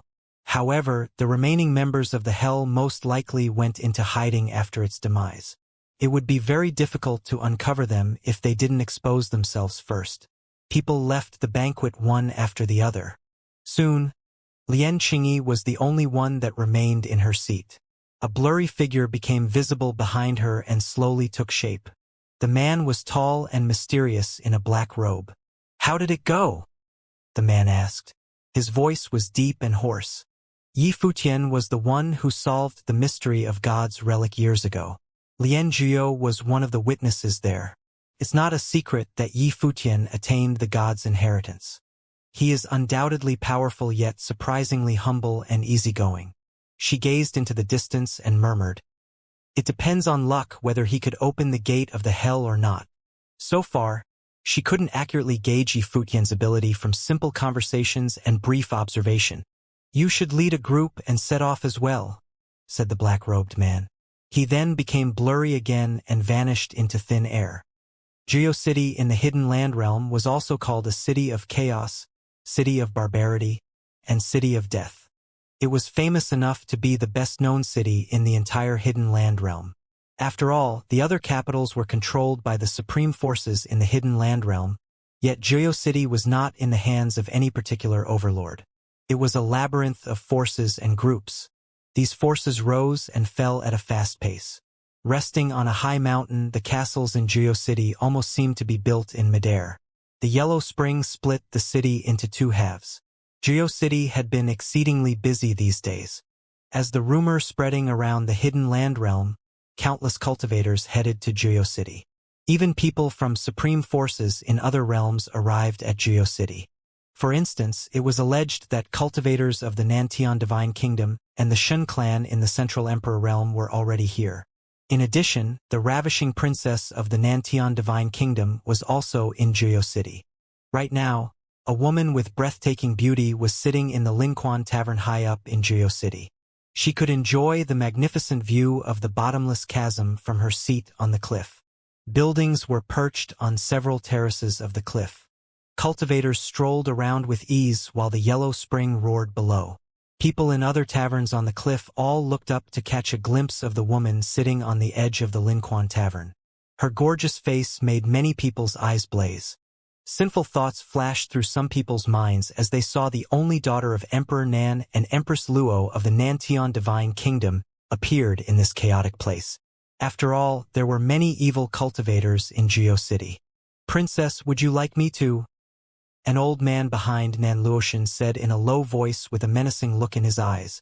Even though he was standing still, nothing happened around could evade his detection. "It's not necessary," Nan Luoshan replied.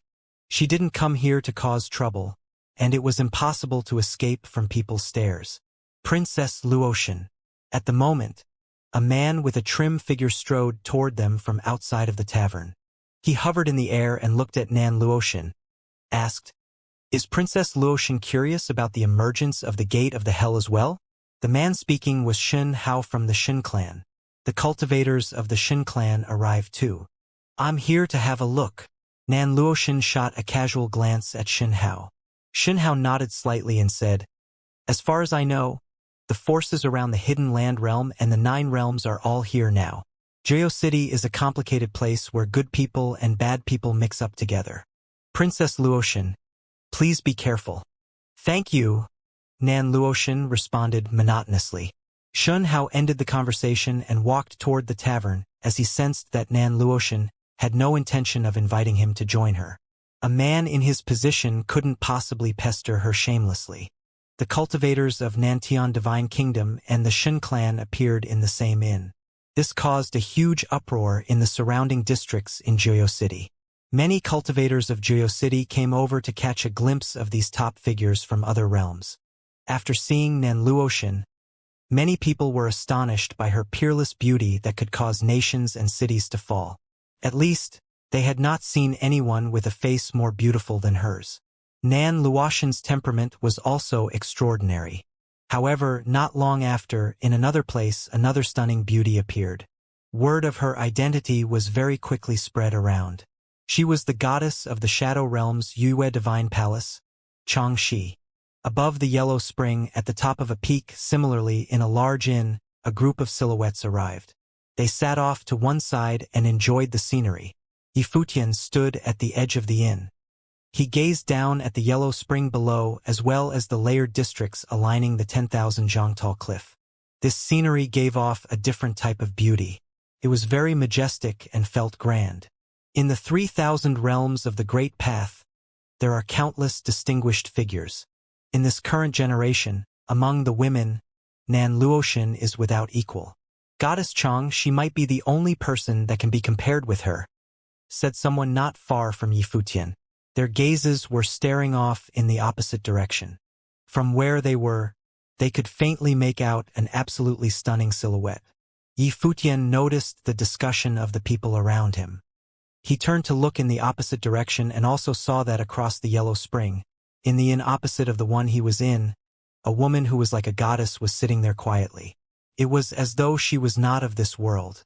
It was somewhat of a coincidence, Yifutian thought to himself. However, this area was the central district of the 9-state city. The view here was also the best, so encountering her here was not out of the ordinary. "I have heard that after goddess Xiao Muyu of the Xiao clan in the Central Emperor realm was proclaimed a goddess after reaching the Runhuang plain. She is now already not inferior to Nan Luoshan and Xianxia," someone said. "I would want to have a look at her. She should be coming, right?" someone said with a laugh. Yifutian listened quietly. He never imagined that after being proclaimed a goddess, Muyu's fame had even reached the Hidden Land realm. Speaking of Xiao Muyu, there is another person who needs to be mentioned. "Rumor has it that her achievements are all due to one person," another person said. The crowd paused for a moment. They had all heard about this. Currently, among the younger generation of the 9 realms, aside from Yifutian, no one else had greater levels of fame. It is not just Xiao Muyu. Currently, the many cultivators of the Heavenly Mandate Academy are all being cultivated by him. Is this person truly so incredible? Someone asked. Yifutian's fame was too great. A person who had just reached the Renhuang Plain should not have such levels of fame. He sounded too legendary. After all, this was the Hidden Land realm. News of him had all come from other realms. Hence, they felt somewhat distant towards this news, as though they were listening to tales of legends. Rumor has it that this person has a head of silver hair. When he appears, he is followed by divine signs. Even his appearance is handsome and will make women fall for him at first sight. Another voice continued. Among Yifutian's group, many people were looking at Yifutian as they revealed faint smiles. Yifutian stood there quietly, gazing into the distance. He thought to himself that most people in the world still had discerning eyes. At that moment, a group of silhouettes headed in this direction.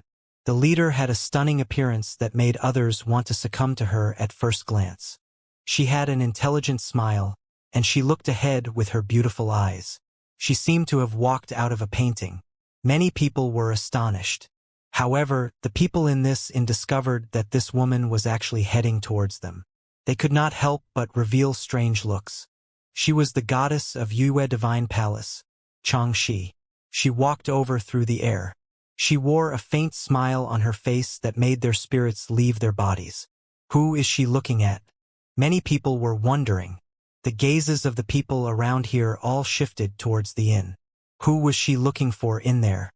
The people in the inn also made sideways glances. They watched as Xianxia walked step by step towards the edge of the inn. She stood in midair and looked at the white-haired silhouette that stood there. She smiled and said, "I never imagined that I would encounter Renhuangyi here." All gazes landed on Yi Futian. With his white clothes and white hair, he looked handsome and cool. Xianxia from Yue Divine Palace had personally come here to greet him, and she called him Renhuangyi. Who this person was did not need to be elaborated upon. Yi Futian. He had also come here, and he was actually right here. He must have overheard the conversations that the people here were having. Goddess Xianxia. I assume you have been well? Yi Futian greeted with a faint smile. Renhuangyi, aren't you going to invite me for a drink? Xianxia said with a grin on her face. Each smile and grin of hers bore extraordinary charm. She was the goddess of Yue Divine Palace. Her temperament was that of an ice queen. However, before Yi Futian, she gave off the feeling of a spring breeze. It was as though her icy temperament had been melted away. Would goddess honor me with a drink? Yi Futian asked. It is my honor to be invited by Renhuangyi, Xianxia replied. Please, Yi Futian said as he extended his hand in an inviting gesture.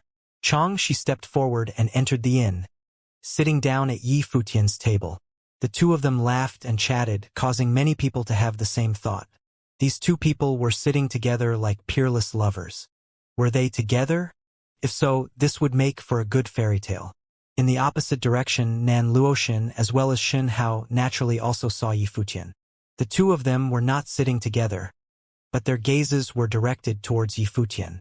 Nan Luoxin was somewhat curious about Yi Futian. Back then, when she was in Tianxin Academy, she had met Yi Futian before. At that time, no one knew what Yi Futian was doing in Tianxin Academy. However, later on, everyone realized that Yi Futian had cultivated many flawless divine will renhuangs when he was there. Some examples were Dou Zhao from Dou tribe and Xiao Muyu from the Xiao clan. As for when Yi Futian later headed to the Xin clan, even her father and mother were quite shocked when they heard about it. Her father even claimed that Yi Futian was the most monstrous person to appear in the divine prefectures after they had been unified. Yi Futian would be able to change an era. From this, one could imagine how high a praise he was giving to Yi Futian. As for Xin Hao, one could imagine how he felt about Yi Futian. His gaze was extremely chilly. Although he had many thoughts in his mind, he sat there quietly and did not go up to meet Yi Futian. Right then, above the yellow spring, a silhouette suddenly appeared. This person was garbed in a black robe and had extraordinary temperament. However, he gave off an extremely dangerous vibe. He was cruel and overbearing. Might of Renhuang emanated from his body.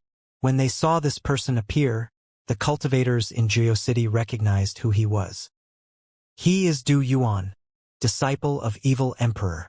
Evil Emperor was a mighty figure at the top of City. He was in existence at the upper-level Renhuang plane.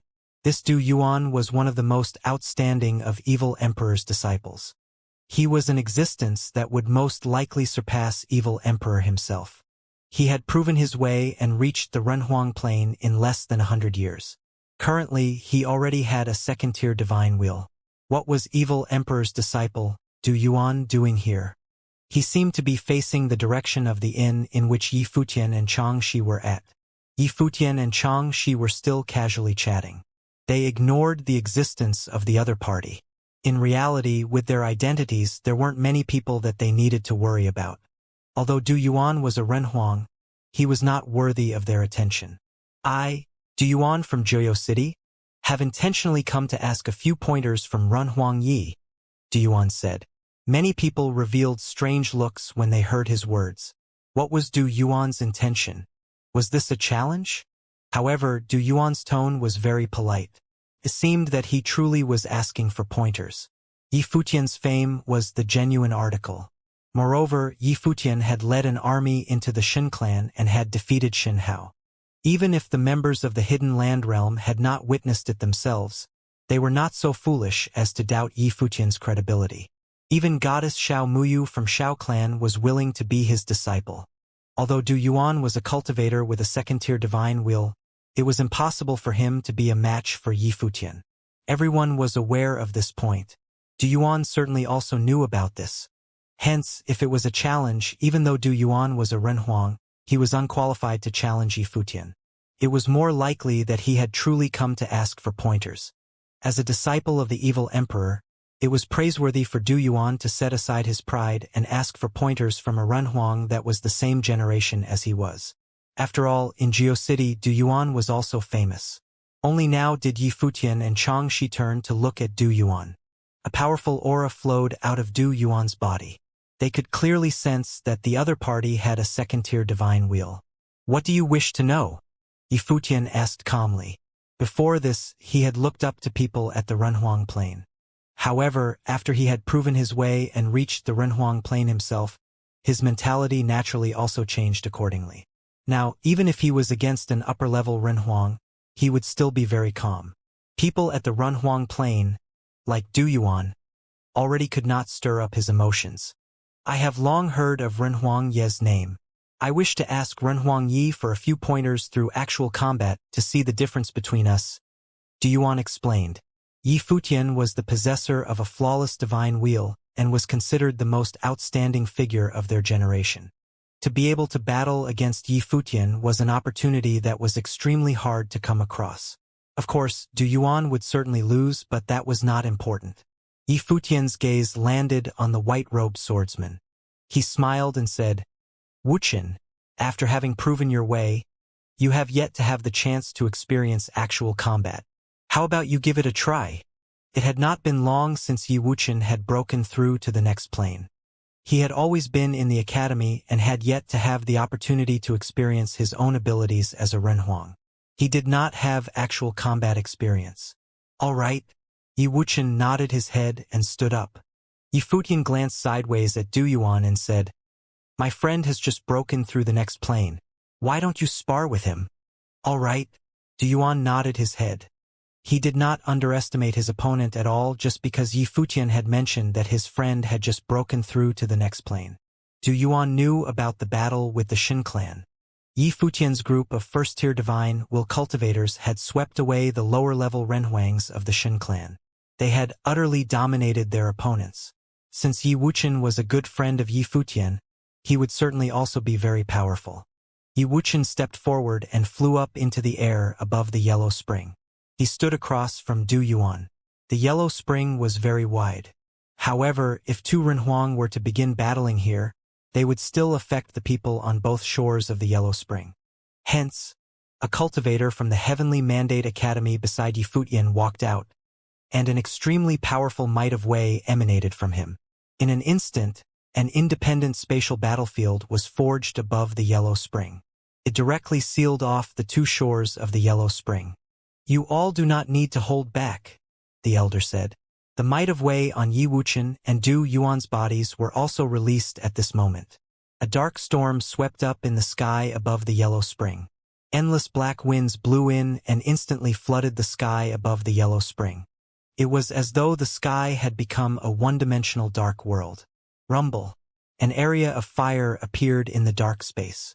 The black flames were like the fires of death from hell. The flames of the Wei immediately consumed Yi Wuxian. An illusory dark silhouette seemed to appear in the flames of the Wei. It was like an evil deity that was trying to consume Yi Wuxian. However, at the same time, dazzling blades of light suddenly lit up around Yi Wuxian's body. Blades of extremely devastating divine swords appeared around his figure. With his figure as the center, they radiated outwards and resonated with the world around them. In an instant, countless divine swords shot across the sky. The flames of the Wei closest to Yi Wuxian's body were immediately extinguished. Buzz! The dazzling divine sword halos shot straight towards Du Yuan and his evil deity illusion. It was instantly shattered into nothingness. Great path of destruction. Du Yuan looked at Yi Wuxian. He naturally sensed that his opponent's swordsmanship was laced with the great path of destruction.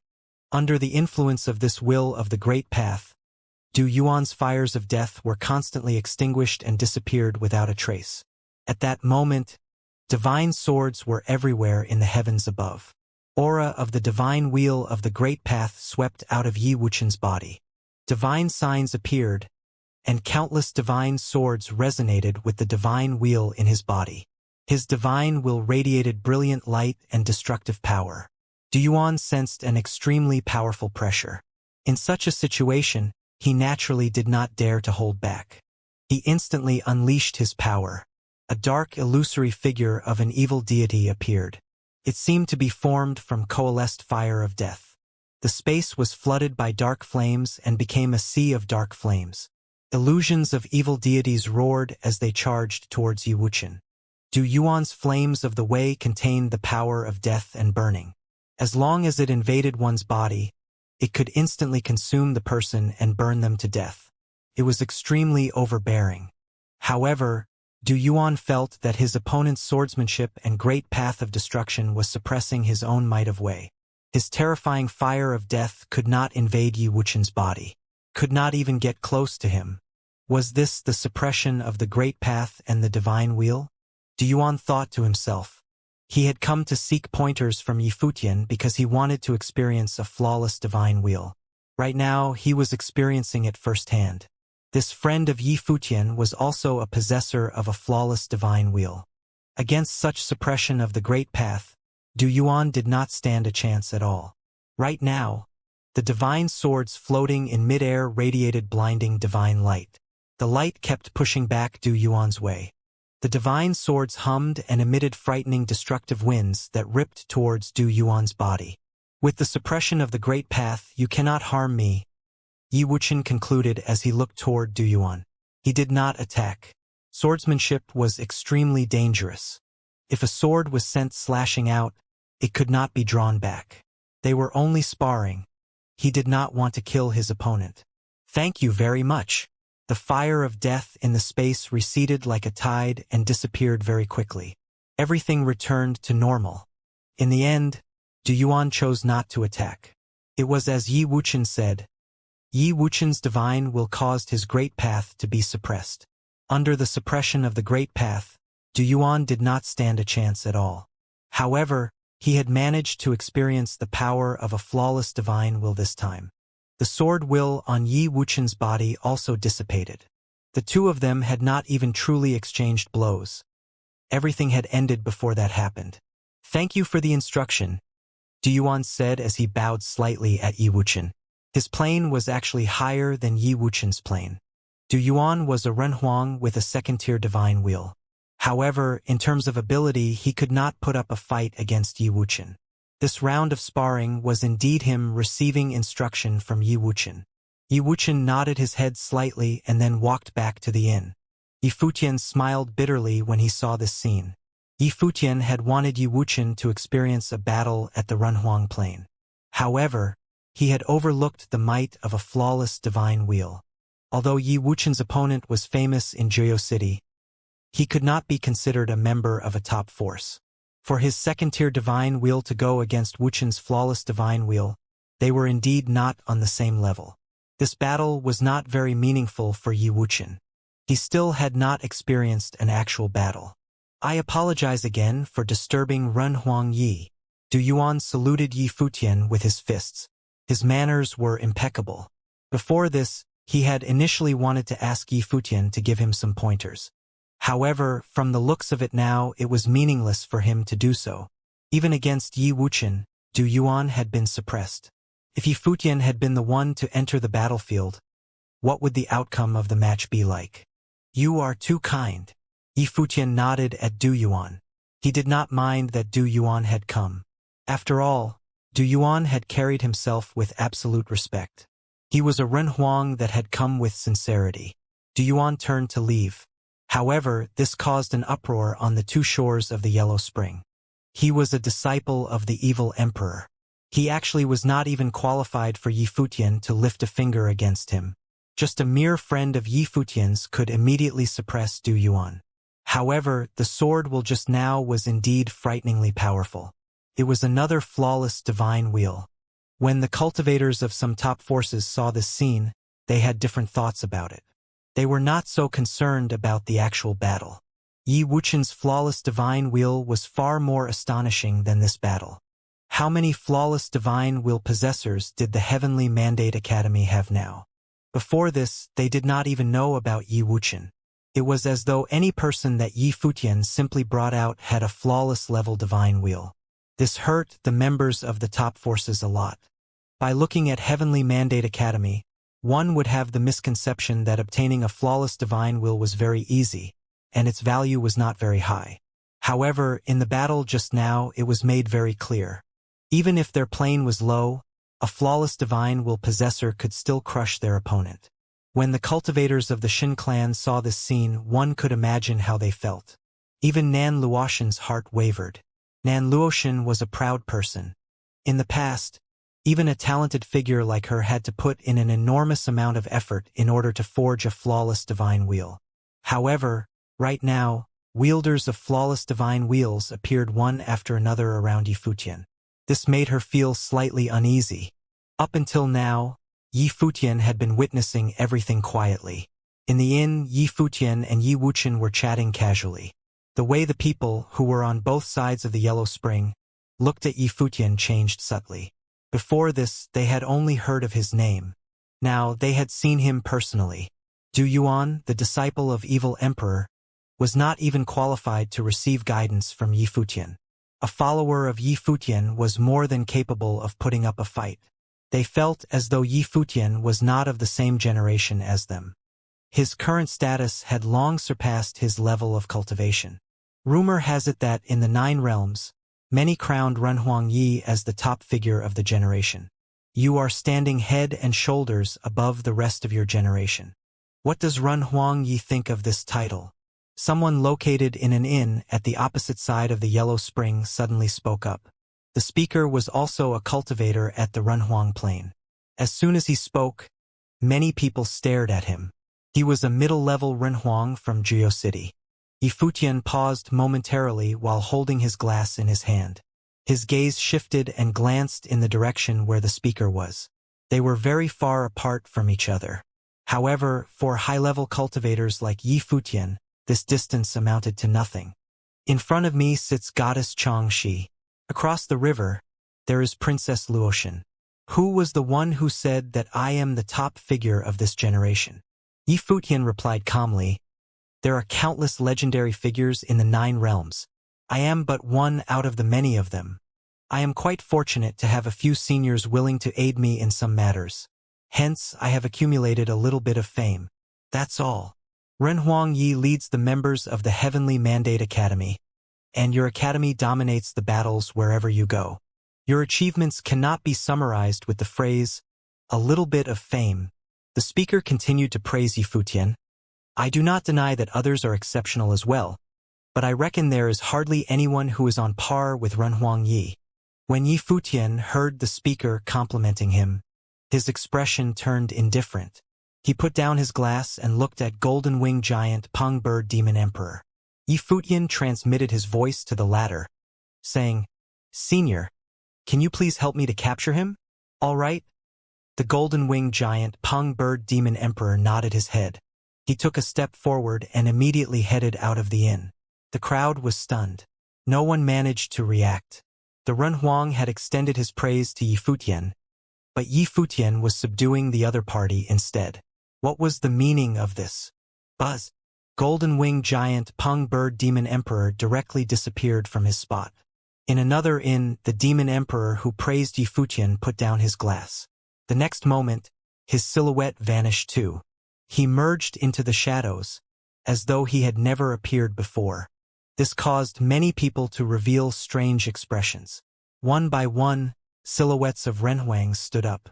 Many of them were Renhuangs from the top forces of the 9 realms. Was the speaker a Renhuang from hell? Golden Wing Giant Peng Bird Demon Emperor appeared in the inn where the speaker was just now. He swept the surroundings with his will, but he couldn't locate the opponent. It was as though he had really vanished into thin air. Buzz. Golden Divine Light dazzled, and Golden Wing Giant Peng Bird traversed the space, moving into the distance. There, A slight aura fluctuation could be detected. However, similarly, it disappeared without a trace in an instant. Yifutian remained sitting with an indifferent expression. "How did you know?" Xianxia asked while looking at Yifutian. Her eyes sparkled with curiosity. "I didn't," Yifutian responded. Xianxia revealed a puzzled look. "But didn't we figure him out after we launched an attack?" Yifutian continued with a smile. He stood up and gazed into the distance, explaining, "Hell lured us to come to the hidden land realm. Hence, surely there would be someone watching us from the shadows. Not only would they spy on us furtively, but they would also observe us openly." Just now, the speaker was a middle-level Renhuang. A strong cultivator at this level wouldn't possibly gossip in public. Moreover, saying that kind of praise in public towards me would only offend more people. It would cause me to become an eyesore among the forces. His words sounded like praise, but actually, they were ill-intended. So I tried him out. I did not expect that my guess would be correct. Yifutian's tone was calm. A cultivator from hell had been exposed. If the cultivator only had a normal ability, it was impossible for him to escape unscathed. He could only escape from the hands of golden-winged giant Peng Bird Demon Emperor if he was proficient in concealment techniques. It would be significant if they could capture a middle-level Renhuang from hell. At the very least, they could obtain some information about hell from him. Xianxia smiled as she looked at Yifutian. His method was brilliant. Xianxia clearly knew that, currently, Yifutian indeed could be considered the top figure in this generation. It was just that knowing it was one thing. Proclaiming it out in public would undoubtedly draw the crowd's ire towards Yifutian. In the 9 supreme realms, there were many top forces and countless prominent figures. If someone claimed themselves to be the first, they would instantly be targeted by everyone else. Currently, there were already enough gazes on Yifutian. Many forces were certainly hoping to get rid of Yifutian and be done with him. If Yifutian actually claimed the title of first, the emotions of some parties would also be magnified. Hence, Yifutian naturally would not claim to be the first. Currently, he also had the Heavenly Mandate Academy behind him. He would do all within his power to establish the Heavenly Mandate Academy as the top academy in the 9 realms and forge the future batch of prominent figures. For now, that would be his priority. In the distance, a terrifying wave spread over here. Many people looked towards the direction of the wave. After a long while, golden-winged giant Peng Bird Demon Emperor returned to the inn. "I could not catch him alive, so I killed him," he said to Yifutian. His opponent was a middle-level Renhuang that was skilled in concealment techniques and would have escaped from him if he was ever so slightly careless. Golden-winged giant Peng Bird Demon Emperor could only forcefully use the might of his way to destroy the other party's way and kill him in the process. "Thanks for your troubles." Yifutian nodded. It seemed that this hell force was more powerful than he had expected. They had infiltrated everywhere. A middle-level Renhuang from Juyo City was a member of hell. As for golden-winged giant Peng Bird Demon Emperor killing the Renhuang off, Yifutian was not sympathetic at all. Many people in the 9 realms had died to the members of hell. This debt of blood would certainly need to be paid. Yifutian and the others were still chatting in the inn. In the surrounding regions, people were descending one after another. The aura of the previous battle had radiated far and wide. In the regions along the shores of Juyo City's Yellow Spring, many people knew that Yifutian's group had arrived. Hence, many people had rushed over here. Many people from various top forces of the 9 realms also came over consecutively. Soon, a group of extremely dazzling silhouettes appeared above an inn. The leader of the group was bathed in the divine light of the sun and seemed very arrogant. His gaze was extremely frightening. It was as though anyone who looked him in the eye would be scorched by the sun. The people beside him were all existences at the Renhuang Plain. Their auras were frightening. Who were these people? Many people in Juyo City looked over in the direction of the group. They secretly tried to guess the identities of the group. "They should be members of Solar Divine Palace," someone said. The Solar Divine Palace was the top force in the solar realm. They were an overlord-level force. Other supreme forces in the 9 realms were all much weaker than the Solar Divine Palace. Since the solar divine palace had arrived, the youth bathed in divine light was naturally the god of the solar divine palace, Diwu.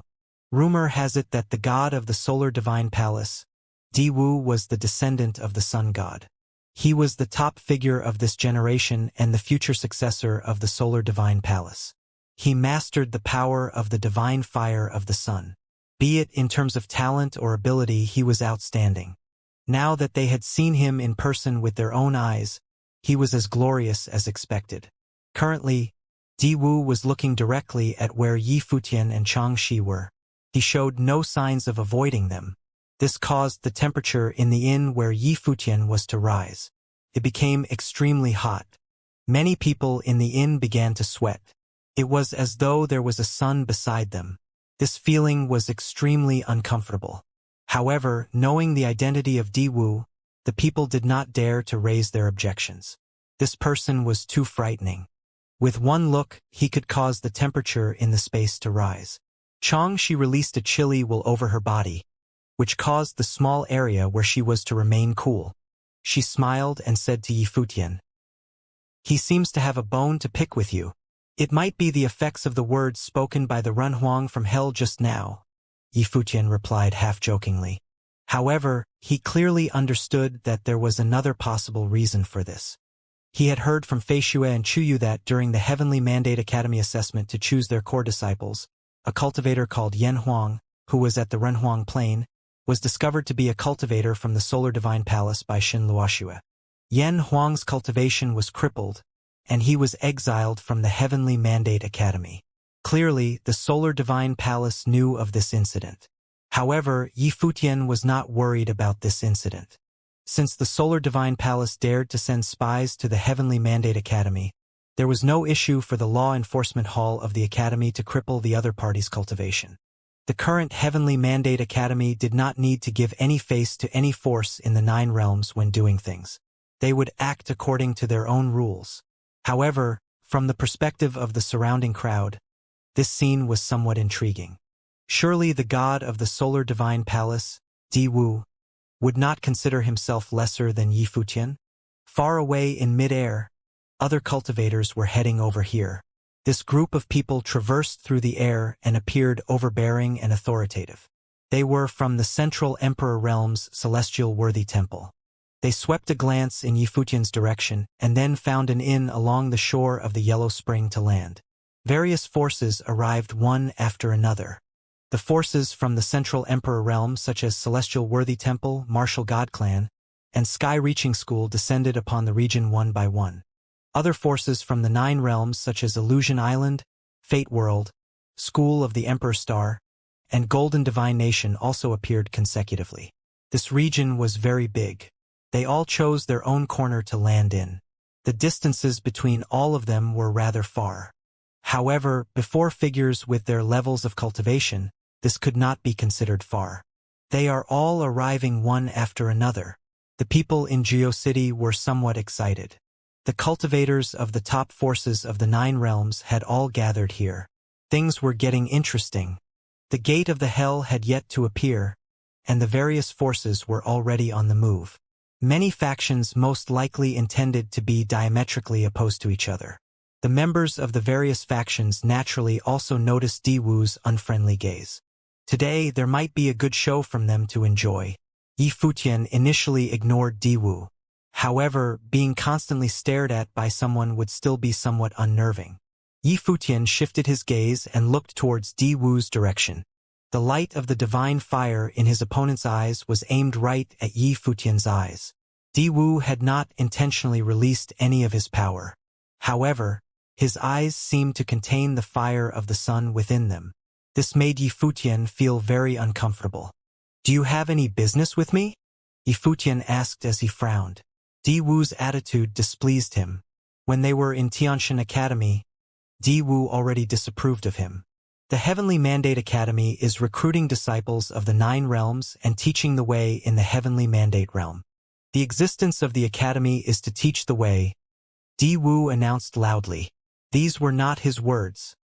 They were the words of the Heavenly Mandate Academy. "Yes," Yi Futian replied nonchalantly. In that case, when a cultivator of my solar divine palace went to the academy to seek the way, why did you cripple his cultivation and expel him from the academy? Diwu questioned. The Heavenly Mandate Academy teaches the way to those in the 9 realms. Anyone who wants to train can come to participate in the assessment organized by the academy, Yi Futian explained. However, this does not mean that the academy is a place to accumulate filth. The academy will personally purge those who enter the academy with ill intentions. The conclusion was announced one-sidedly by the Heavenly Mandate Academy. As for what the truth was, only the higher-ups of the Heavenly Mandate Academy know. Diwu retorted coldly. He meant to say that the Heavenly Mandate Academy was eradicating dissidents. It was easy to find a stick to beat a dog. Diwu only needed to find an excuse in order to slander Yi Futian. He was not familiar with Yan Huang.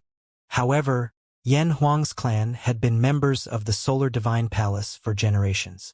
Yan Huang had a cousin sister who was serving under Diwu. Diwu considered Yan Huang to be one of his own. Even if they were not familiar with each other, the family of Yan Huang had still been members of the Solar Divine Palace for generations. With just an order, Yan Huang had been crippled by the Heavenly Mandate Academy, and his life was now a living hell. Yi Futian did not know whether Diwu knew about the role that Yan Huang had played in the Heavenly Mandate Academy. Diwu might have known, but he might also have not known, and only other members had participated in the matter. However, that was not important. The Heavenly Mandate Academy would naturally play by their own rules. I do not need to report to you. Yi Futian swept a glance at Diwu in response to his strong stance. Yi Futian had just finished speaking when a powerful aura was released from Diwu's body.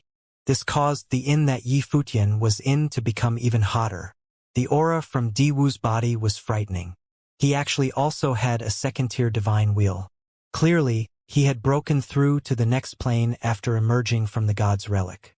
Diwu's entire being had gone through a metamorphosis in terms of temperament. After returning to the Solar Divine Palace from Xianxia Academy, he had experienced another baptism in the Solar Divine Palace.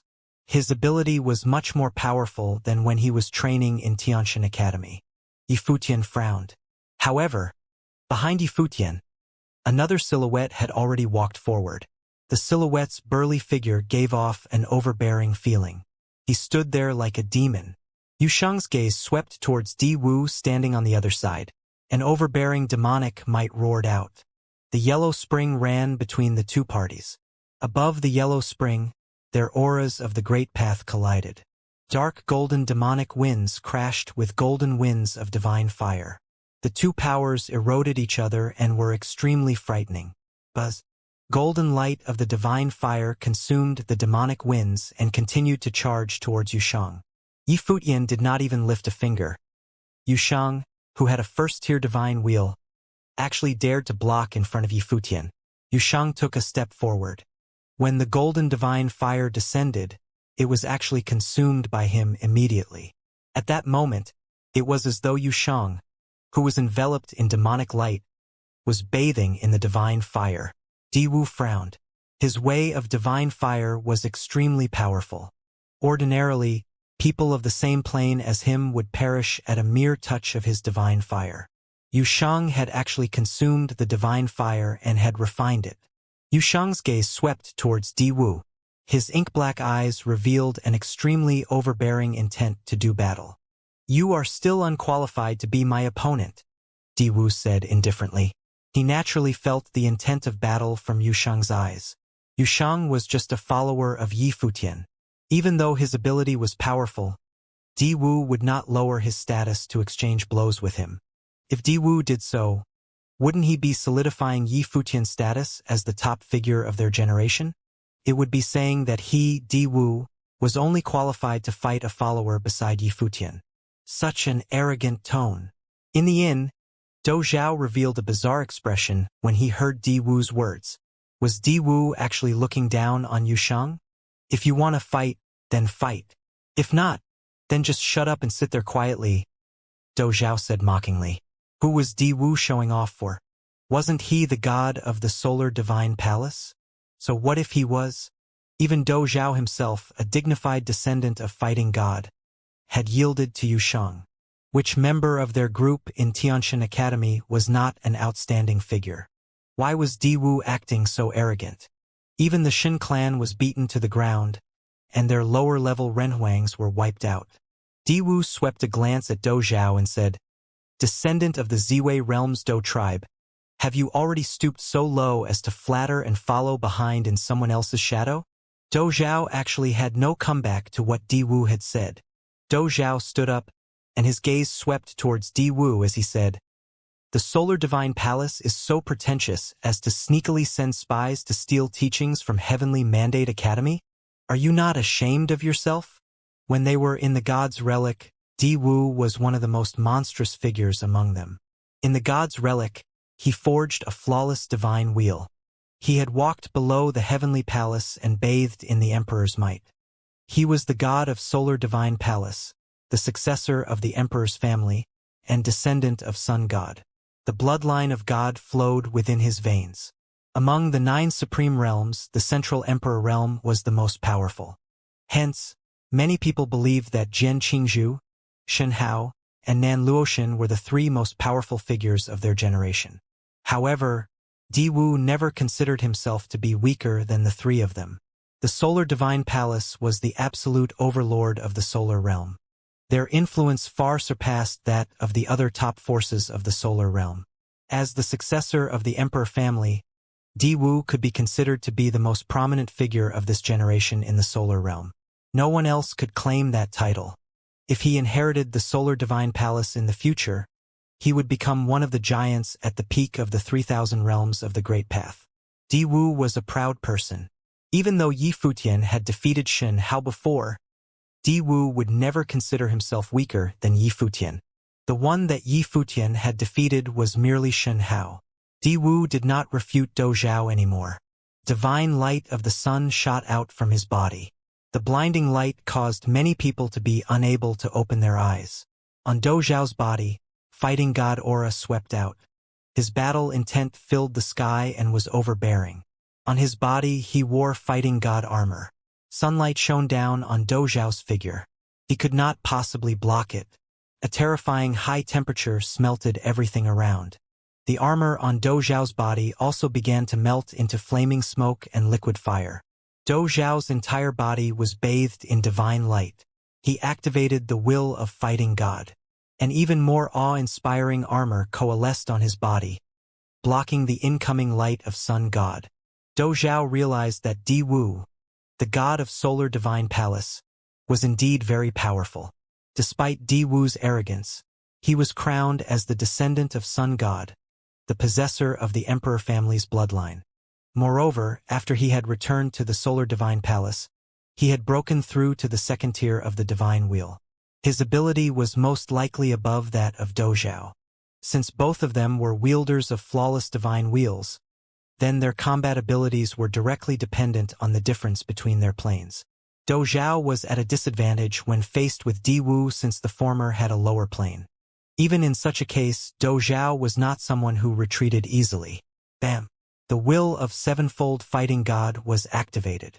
Dou Zhao entered into a frenzied state as he transformed into a terrifying fighting god. All the cultivators from various top forces of the 9 realms stared at the 2 of them with great interest. Dou Zhao was most likely not a match for Diwu. Diwu challenged Yi Futian first. It would be fascinating if the crowd could witness a battle between Diwu and Yi Futian. After all, many of them had missed the battle between Yi Futian and Shen Hao. It was a pity that they couldn't witness it firsthand. If the crowd could witness a fight between Yi Futian and Diwu, it would definitely make up for their loss. Diwu and Yi Futian were both monstrous figures of the 9 realms, but Yi Futian had a glamorous fighting record of defeating Shen Hao from the Shen clan. Hence, if the 2 of them were to fight, Yi Futian had a much higher chance of winning. On the other hand, the difference between them might not be as big as what the crowd had imagined. Yi Futian's fame did not come entirely out of his ability. He was renowned because the scene where he led a group of cultivators to challenge the Shen clan was too shocking. It was unprecedented. Yi Futian's name reached its zenith because of it. Under such circumstances, the crowd was undoubtedly excited about this fight. "If you attack us, Then the members of the Heavenly Mandate Academy will also test out the abilities of those who trained under the Solar Divine Palace. If anyone is injured or killed in the process, hopefully, the Solar Divine Palace can afford the loss, said Yifutian, who had been sitting quietly at the side all this while. If you are not prepared for such a fight, then let's not waste each other's time. Restrain your aura.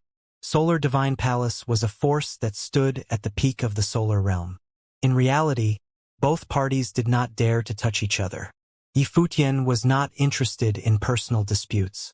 Even if Yifutian defeated Diwu, god of the Solar Divine Palace, what would that prove? Yifutian did not have to prove himself anymore. Hence, Yifutian merely sat there quietly and spoke casually. Opposite him, Goddess Xianxia of Yue Divine Palace smiled at him and then looked at Diwu in the distance. Although the two of them had not exchanged blows, the victor had been determined. Diwu was still proud, but his pride was displayed for all to see. Compared to him, Yifutian, who appeared humble, was the one who was truly prideful. He did not even want to contend or defeat Diwu to prove anything. Maybe this white-haired youth was not concerned at all about the contest with Diwu. Diwu frowned. He naturally also felt this. It was as though he really yearned for a match with Yifutian. The brilliant light of Sun God dissipated. Do Zhao immediately felt relieved from the pressure which had been exerted on him. Diwu waved his sleeves, strode back to the tavern, and sat down. The commotion seemingly ended due to a line from Yifutian. Yusheng cast a domineering glance at Diwu. Then, he returned to Yifutian's side quietly. "Let's go," Yifutian said as he got up. His gaze swept across to Xianxia, who was sitting across from him. He said, "Goddess Xianxia, we will take our leave first." "Renhuang Yi, where do you plan to go?" Xianxia asked. "We will first find a place to settle in and rest," Yifutian replied. Although news of the Gate of the Hell had begun to circulate within Jio City, the Gate of the Hell had yet to truly emerge. If it did appear, news of its appearance would cause an uproar. Yifutian was not anxious about this. "All right, we will meet again if we have the chance," Xianxia replied as she nodded her head. She also got up and prepared to leave. "Let's go." Yifutian and his group left the inn and strolled into the ancient Jio City. As a land of oppression, Jio City appeared very chaotic. With a sweep of his will, Yifutian discovered that small fights due to friction between parties were erupting in many places. Most of these battles were also very heavy-handed. At this moment, in the sky in front of them, a large-scale battle had erupted. There was a group of people being surrounded by another party. Blades then immediately slashed down, killing them off. It was very tragic. Yifutian was not too affected when he saw this scene. The world of cultivation was like that. Such incidents occurred every day all around, not to mention that they were in the Hidden Land Realm's most notorious city known for oppression. There was nothing he could do about this situation. Right at the moment, Yifutian frowned. In a dark alley of Jio City, dazzling silhouettes appeared one by one. They surrounded the dark alley and unleashed domineering auras, sealing off the entire space. Whoever that was in the alley would not be able to escape even if they had wings. The bypassers avoided the area. They seemed to know the identity of the silhouettes. A middle-aged man, who was the leader of the group, descended slowly from the sky. His level of cultivation was high, he was a Renhuang. However, he stared at the alley with a cautious gaze. "Let's go in," the middle-aged man ordered. The group moved into the alley. The cultivators entered from various directions while the middle-aged man flew into the alley. Inside the alley, a little girl covered in dirt was curled up in a corner. She was hugging her knees with her arms while her emaciated body was shivering in fear. She did not even dare to look up. Yet when faced with a little girl like this, the group of cultivators was on high alert, and they were determined to capture her. Streaks of the might of the way pressured the girl, causing her to tremble even more violently. She hid her head in between her legs. She was extremely scared. "Take her away," the Renhuang, who was in mid-air, commanded. A cultivator immediately moved forward and extended his arms, ready to catch the girl. However, right at this moment, Suddenly a streak of very powerful might of the way appeared in the alley. The might froze everything in the space. A group of cultivators emerged at the entrance of the alley. The leader of the group was a youth with white hair and white robes. He said, "Isn't it a little too much for so many people to gang up on a girl?" The middle-aged man who was standing above the alley looked at Yifutian and said, "Sir, please keep out of this." However, a silhouette beside Yifutian had moved towards the girl. It was Yaya. Step by step, Yaya came up to the girl and gently asked, "Why are they trying to capture you?" The girl shook her head. She didn't know. The little girl lifted her head slowly. Yaya revealed a strange look when she saw the girl's eyes. This little girl, who was in her early teens, had a pair of unfathomable eyes. Her eyes were like bottomless pits. Those who looked at her were engrossed by her eyes uncontrollably. "Elder sister," the girl whispered. "They said I am one who brings misfortune, but I have never voluntarily hurt anyone before." Gazing into the girl's eyes, Yaya extended her hand. She could sense something familiar about the girl. The girl also looked into Yaya's eyes. Then, she took her hand. "Come with me." Yaya held on to the girl's hand and pulled her up. Then, she turned around and walked towards Yifutian. "Sir." Suddenly, the man in midair released a very strong might of the Renhuang. He said, "This little girl is a deviant. May all of you show us some face and don't put us in a predicament." The middle-aged man could naturally sense that Yifutian and his party were not simple. Otherwise, he would not be so polite to them. "I will take her with me," Yifutian insisted. Yaya wanted the little girl to follow them. He would not stop her. Perhaps Yaya saw the shadow of herself in the little girl and took pity on her. The cultivators who surrounded the alley had ugly expressions.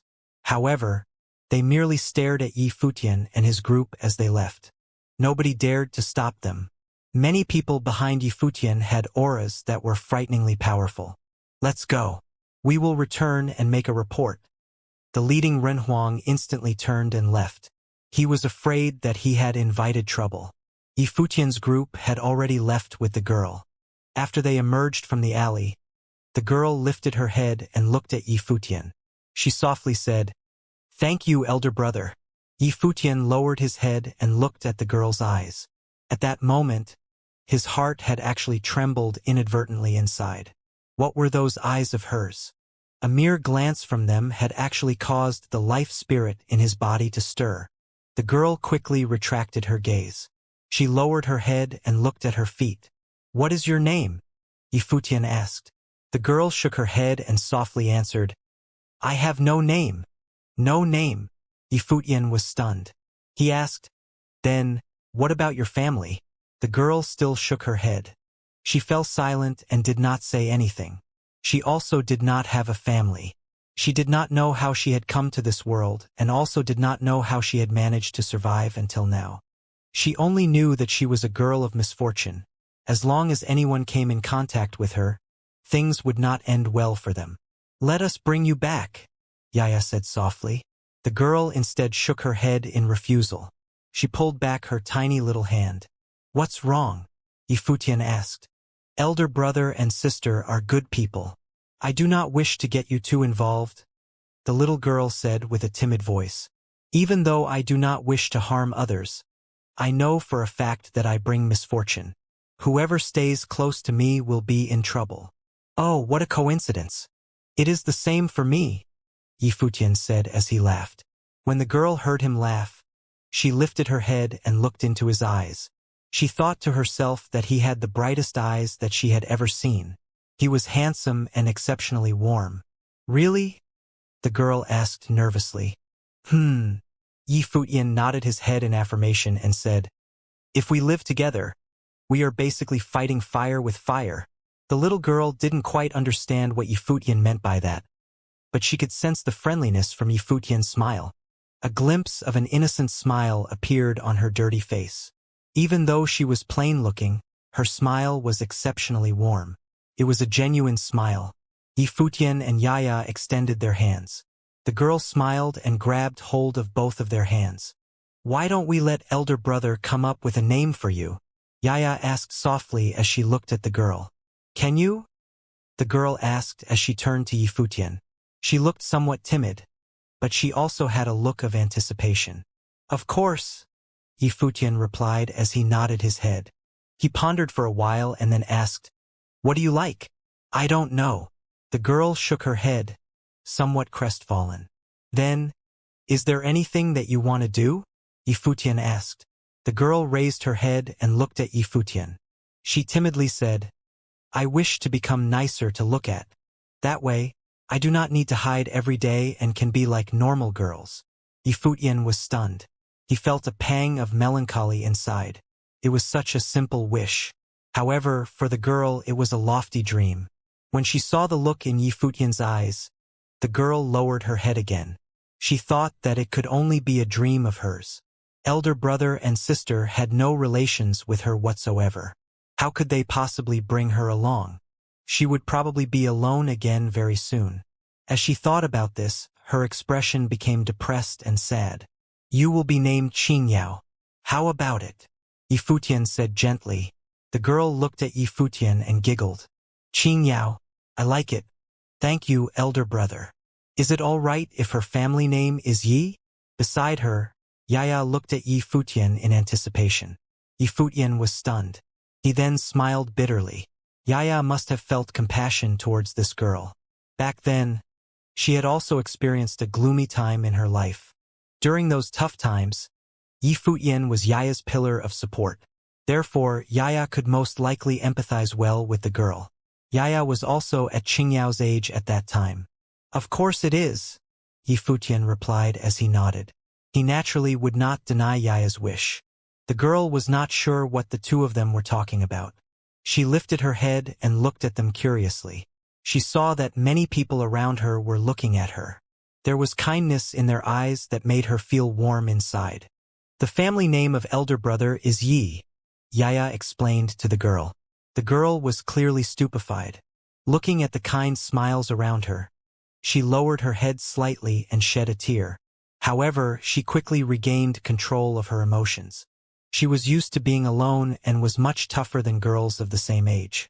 Even though she was only slightly over 10 years old, she would not cry no matter what she faced. Yi Qingyao.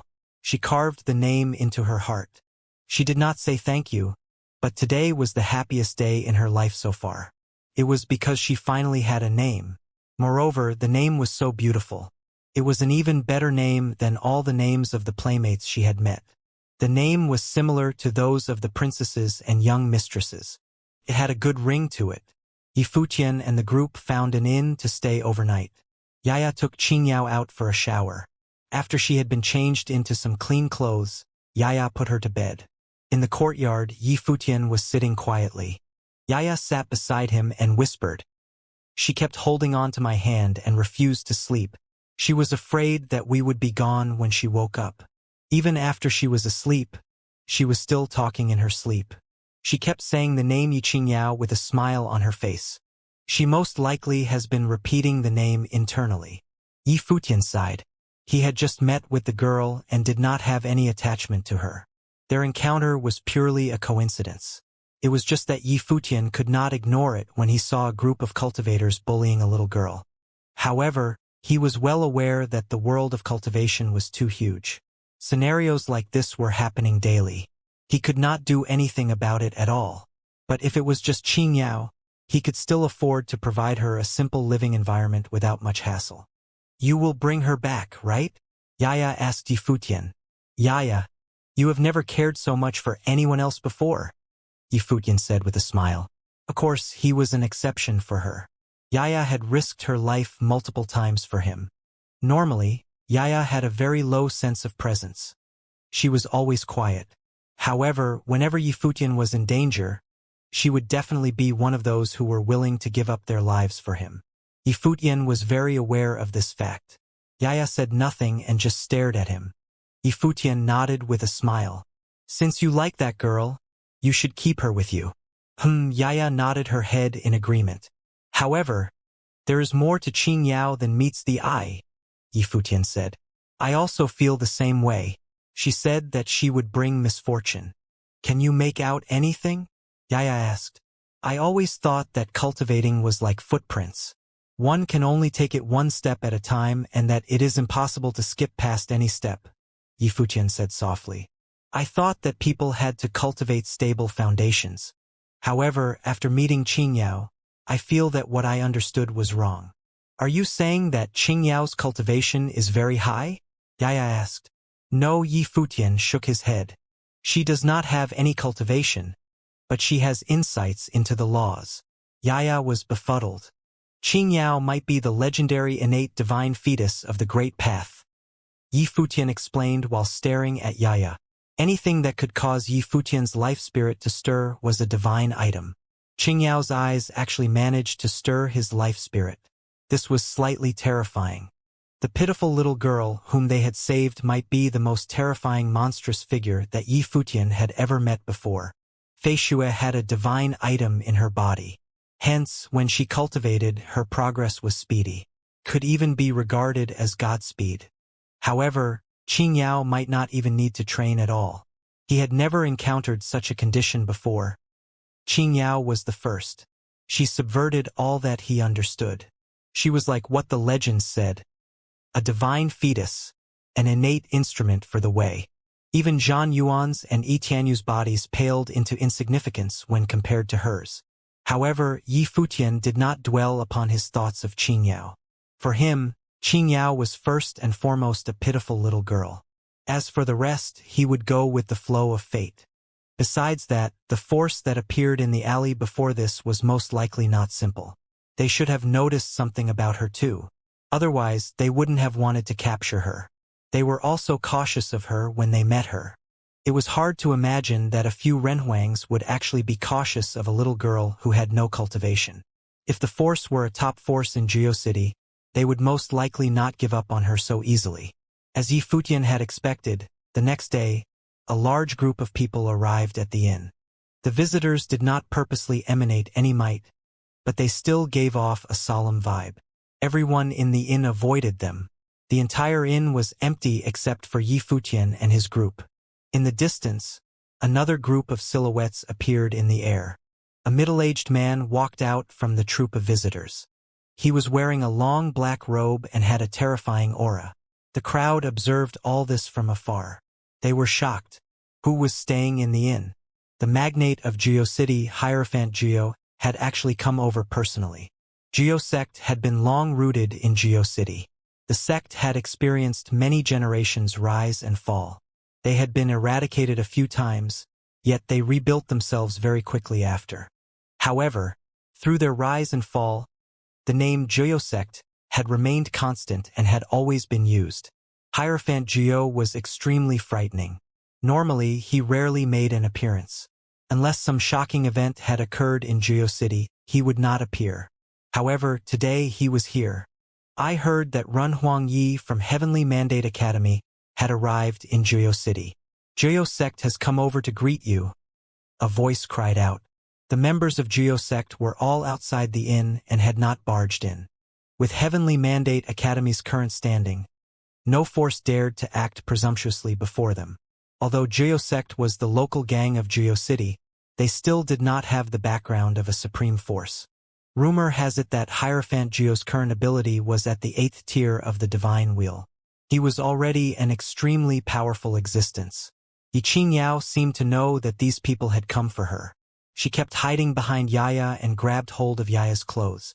She was very afraid. Hierophant Geo, what business do you have with me for you to have come here? Yifuqian said from a distance. He did not invite the other party in. Renhuang Yi has come a long way. I have especially ordered people to send over some gifts, Hierophant Geo said. Immediately, a number of maids holding gift baskets came forward. Each maid was extremely sexy and beautiful, and they were all rare beauties. They were also very thinly dressed, which accentuated their graceful figures even more vividly. Yi Qingyao pulled even harder on Yaya's sleeve. There is no gain without pain.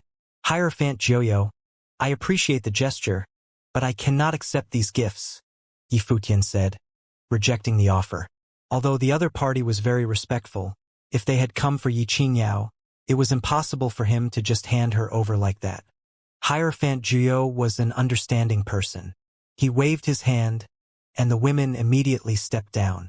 He did not force the gifts on Yifutian. If figures like Yifutian said that they would not accept the gifts, they would not accept them. I have long heard of Renhuang Yi. Initially, I would not have come forward to disturb you. Renhuang Yi, I am sure that you have noticed that there is more to the girl than meets the eye, Hierophant Jiu said. I have cultivated for so many years and have finally come across a good candidate to inherit my teachings. I hope Renhuang Yi can allow the girl to do so. He naturally had seen through that Yi Qingyao had grown attached to Yaya. Hence, he had not said that he wanted to capture her, but that he wanted to take her as a disciple. Qingyao, do you want to inherit his teachings? Yifutian did not reject his offer. Instead, he turned and asked Yi Qingyao. Yi Qingyao shook her head and said, I want to follow elder brother and sister. All right? Yifutian replied as he nodded his head. He revealed an apologetic expression to Hierophant Jiu. Hierophant Jiu left very tactfully. This was a grand occasion, and he had shown his sincerity. Yifutian had no intention of handing anyone over, so he left directly. For a time, everyone who learned that Yifutian of the Heavenly Mandate Academy was staying in that flocked to visit him. They wanted to see this legendary figure. Everyone discussed this matter. It was said that the powerful dragon could not crush a snake in its old haunts, but when the powerful dragon brought its full strength to bear, the snake could only lie upon its belly and grovel. Yifutian was not going to hand anyone over, and so there was nothing that Hierophant Jiu could do. Jiu City was a violent place. Hierophant Jiu was not usually as friendly as he was that day. He usually dealt with things in a bloody manner, standing upon an increasingly large pile of corpses. There were no rules in this city, only power. So, it was only natural that Hierophant Jiu would bow his head. The Heavenly Mandate Academy was stronger than him. However, after he left, Yifutian said, We should all be a little bit more careful. Don't go out alone.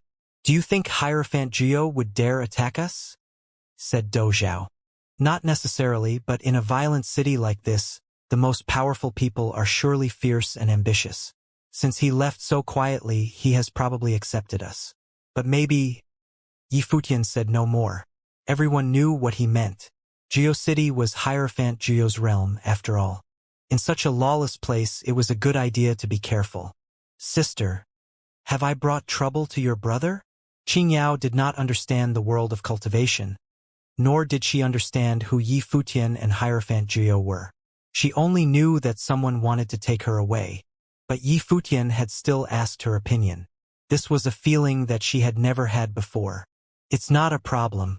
Don't worry too much, Qingyao.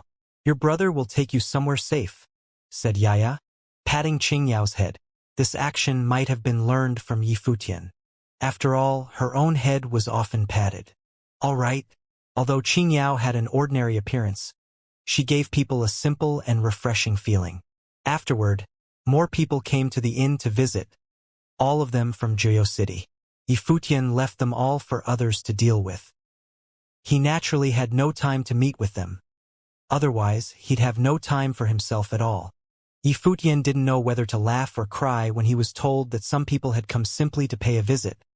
Some had come asking to be his disciple, and some had come to offer their precious daughters up to him as concubines. That was right, concubines. They did not even dare to imagine that he would take them as proper wives. As long as he accepted them, that was good enough. This left him speechless. Were there really people who would sell their own daughters like that? Of course, these women were all beautiful and talented. Otherwise, they would not have been brought. After all, Yifutian was said to be the most brilliant figure in the 9 realms at the moment. But the others from the Heavenly Mandate Academy understood these methods. According to them, one could lose one's life at any time in a city as chaotic as Jiu City. There was no sense of safety. Many of the people with descendants did not want them to stay here in such a dangerous place. Now that Yifutian was here, even being able to stand behind him was far better than staying in Jiu City. Moreover, Yifutian was incomparably talented and very handsome, with his head full of silver hair and strong features. It was said that Xianxia, the goddess of Yue Divine Palace, desired him, so how much more would ordinary women? Of course, no one knew what Xianxia would think if she heard this news. On that day, Yi Futian was cultivating quietly. He had sent people to observe the happenings in the outside world, particularly watching for news from hell. There was now no trace of hell in the 9 realms. They were difficult to find, but their target was the gate of hell. Once the gate appeared, the people of hell would appear as well. At that moment, Yi Futian frowned while he was cultivating. He seemed to feel that something was not right. A figure flashed over and descended beside him. It was Hua Jiangshan. "There is danger," he said. Yi Futian's expression froze, and he said, "Remind everyone to stay safe." As he said this, Hua Jiangshan's aura had already surged out. Suddenly, a group of figures appeared. At that moment, it seemed like many divine consciousnesses were sweeping towards them, each one incredibly terrifying. The sky suddenly dimmed and became shrouded in darkness. Incomparably terrifying will covered the sky, blocking all the light. Black light covered the land. In just a second, it seemed like the end of days had come. Countless figures rose into the sky as they tried to fly away. Although they didn't know what was happening, the people of Joyo City felt a powerful sense of alarm. Death was all too common in this violent land. The first thing they would do in a situation like this was try to leave and not get caught in the storm. Whoosh! At that moment, endless hellfire descended from the sky, crashing down upon an area hundreds of miles wide. Everywhere this fire rained, everything died. Many plaintive cries rose up as people were engulfed in flames and burned away into nothingness. "Flee!" cried out many voices. This had become a place of death. The flames from hell covered the entire area, trying to bury it. A figure appeared in the fire, wearing a dark robe. He was powerful and overbearing. It was Hierophant Juyo. He unleashed his terrifying power, that of an 8th-tier divine wheel. The destructive hellfire transformed into streams of the great path of destruction that swept out across the land. Renhuang-level figures appeared all around him. Yi Futian looked up into the sky. He had known that Hierophant Juyo would not give up easily but would resort to trickery. Thus, he had warned everyone to be careful. But he had not thought that Hierophant Juyo would resort to such overpowering and direct means. He was cutting off his own road of retreat. After today, he would become a bitter enemy of the Heavenly Mandate Academy. As a great figure with an 8th-tier divine will, he naturally knew what he was doing. He knew what it meant, but he was still getting directly involved. The power of Joyo City was truly just as intense as the legend said. Beams of brilliant celestial light bloomed, shooting towards the hellfire.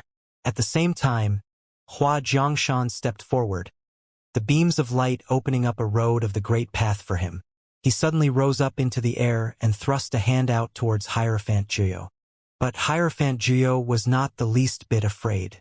He thrust his dark hands down. They were filled with endless destructive, deadly energy. Bang! Their hands collided, and devastating light swept out, transforming into a fearsome wave that shot out in all directions. At the same time, other cultivators were stepping out in other places. Their auras were terrible. Only a few of them were upper-level Renhuangs, but they had 7th or 8th-tier divine wheels. However, even such a formation was not that frightening, especially because they were only in Joyo City. Hierophant Juyo is not the only one getting involved.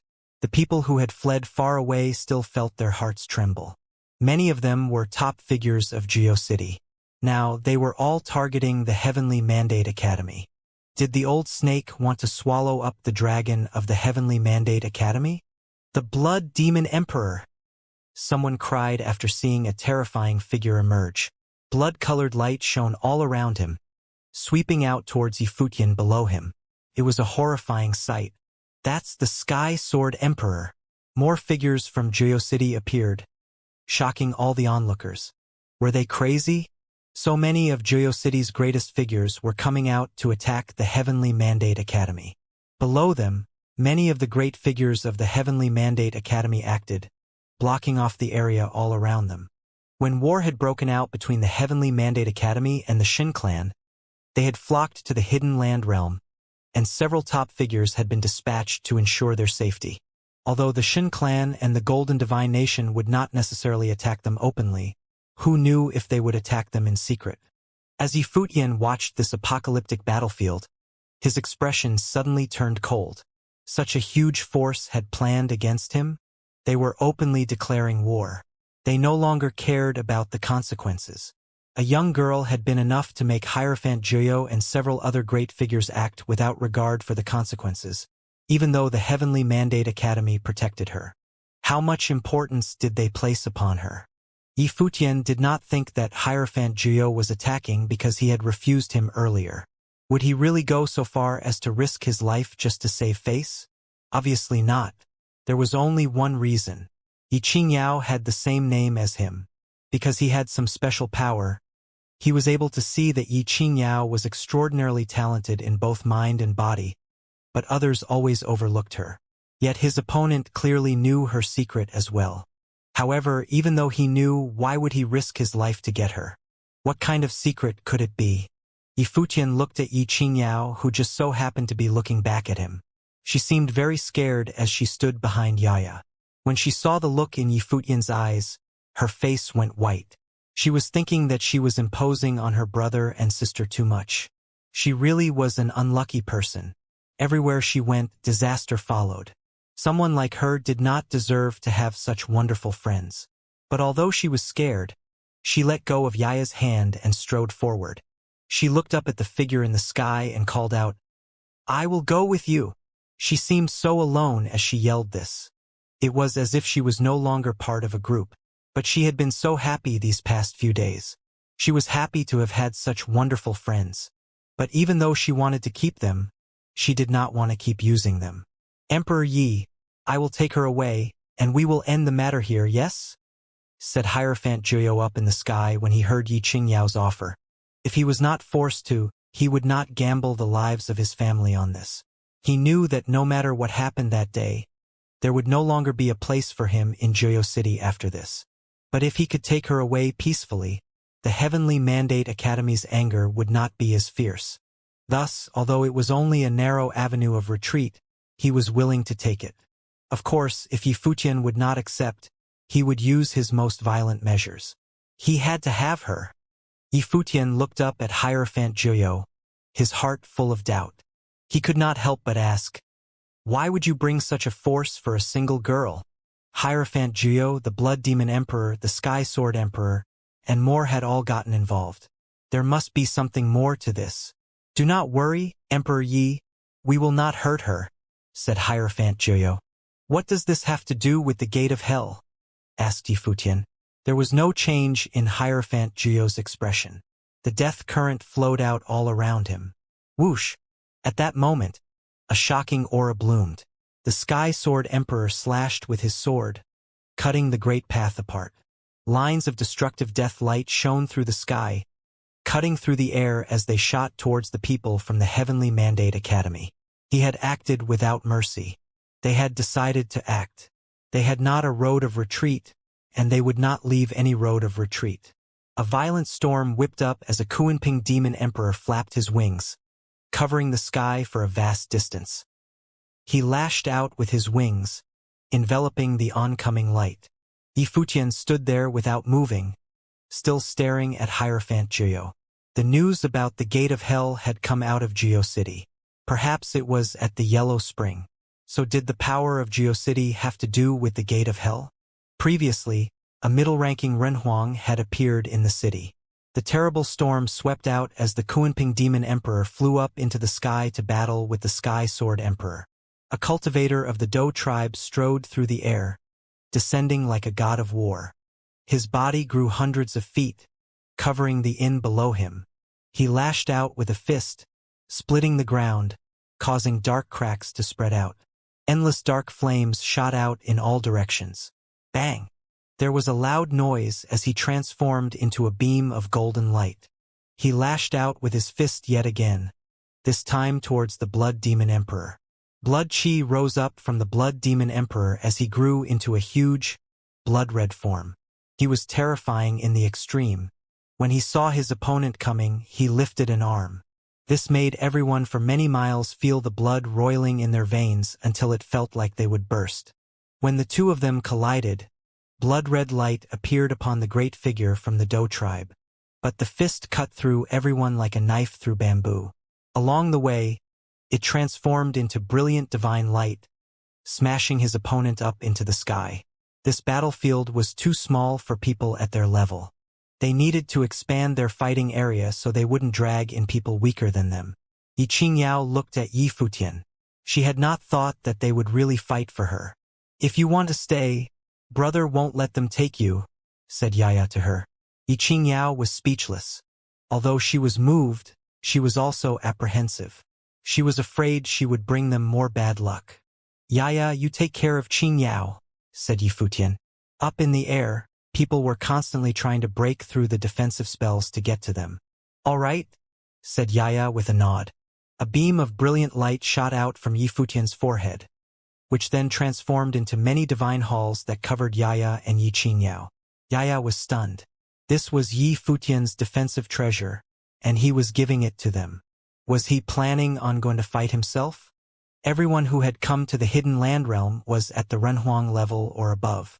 There were no weaklings here.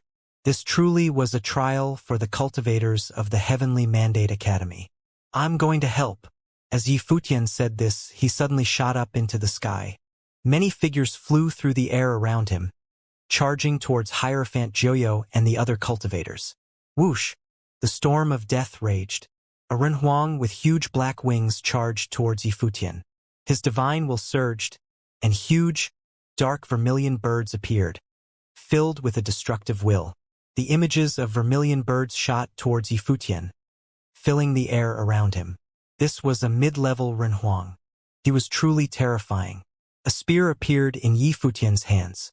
It was the one he had gotten in the god's relic, and it was filled with fighting will. At that moment, his aura raged, and his figure flashed through the air. His divine will released its energy, which cut through space itself. Many of the dark vermilion birds were shattered. A beam of light appeared before his opponent. Crack! At the moment that his fighting will surged, his spear pierced through his opponent. Yi Futian went right through him, and the huge dark vermilion bird shattered into pieces. The people watching from far away trembled as they saw this. Although they lived in the hidden land realm, they had always heard of Yi Futian's strength. But those were just legends.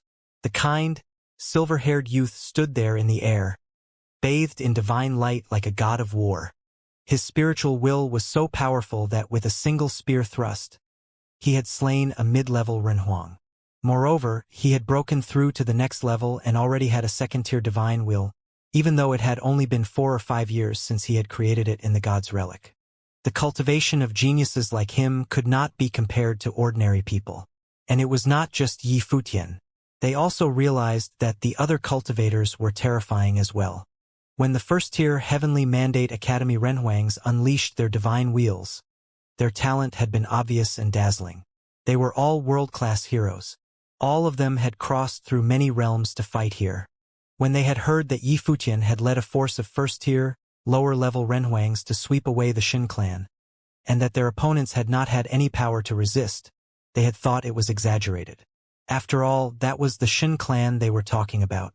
But now, seeing this battle with their own eyes, they could clearly see how strong these people were. In the distance, more cultivators were arriving on the battlefield, including some top powers from other realms. A battle of this level had made great waves. Everyone in GeoCity could feel it. Even far away, people looked up and could see what was happening. At that moment, Princess Nanluoyue of the Nantian Divine Nation pierced through the air, watching the battlefield. Her gaze fell upon the white-haired figure. She had only heard about the battle at the Shin clan. She was very curious to see just how capable a combatant Yi Futian was. Yi Futian was truly just as many people in the outside world thought he was. Was he already the greatest figure of his generation in the 3,000 realms of the Great Path? Even her father had such high praise for him. He was an icon of their age. At that moment, she saw the sky around Yi Futian dim, as if was being swallowed by darkness. Yi Futian completely disappeared. Ha! Nan Luoshan froze. This Hell, said Nan Luotian. After she said this, she strode forward, calling out, Take them! Another force seemed to have appeared. Moreover, Hierophant Geo, who had lived in GeoCity for many years, and some of the other great figures seemed to have something to do with this. Had the vanished power known as Hell insinuated itself so deeply into the hidden land realm these past few years? The other cultivators realized that Hierophant Geo had something to do with Hell. Suddenly, a group of figures strode forward towards the battlefield. Yifutian had been plunged into shadow. The area he was in was completely covered in darkness. There was no sound, no air, no light, just absolute darkness. Cultivators had incredible eyesight, and the dark of night did not affect their vision. And moreover, they had their divine consciousness. But where he was not the darkness of night. It was the Great Path domain. Even his divine consciousness was cut off by the darkness. He had no way of sensing the outside world. Yifutian unleashed his divine wheel, but the divine light could only light up a small area. The rest of the space was still filled by absolute darkness. This meant that his will was being suppressed. The one who was attacking him was a cultivator with a 6th-tier divine will, a mid-level emperor. They had come to take away Xianxia, but Yifutian had used his ritual implement to cut her off from them in the spatial sacred hall. Since they could not take her, they could only capture Yifutian to make them trade him for her. This was their last chance. Suddenly, a powerful sense of threat descended. Yifutian suddenly turned around. A spear of a god of death appeared in the darkness behind him, overpowering and fierce. A frightening figure was thrusting it towards him. A terrible spatial vortex appeared in the air, destroying everything within it. The spear coming from the darkness was extremely deadly and very fast. Roar! The divine elephants trumpeted, and the spear slammed into the body of a massive divine elephant, shattering it into pieces.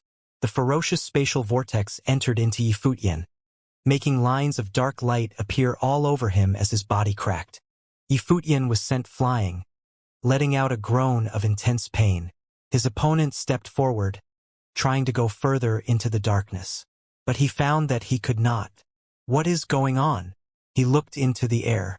High above, stars whirled around, and powerful will spread out, covering his body. And he himself could not access the Great Path.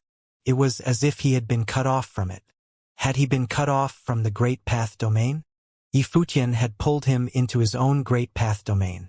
But Yifutian was far weaker than him. How could he do this?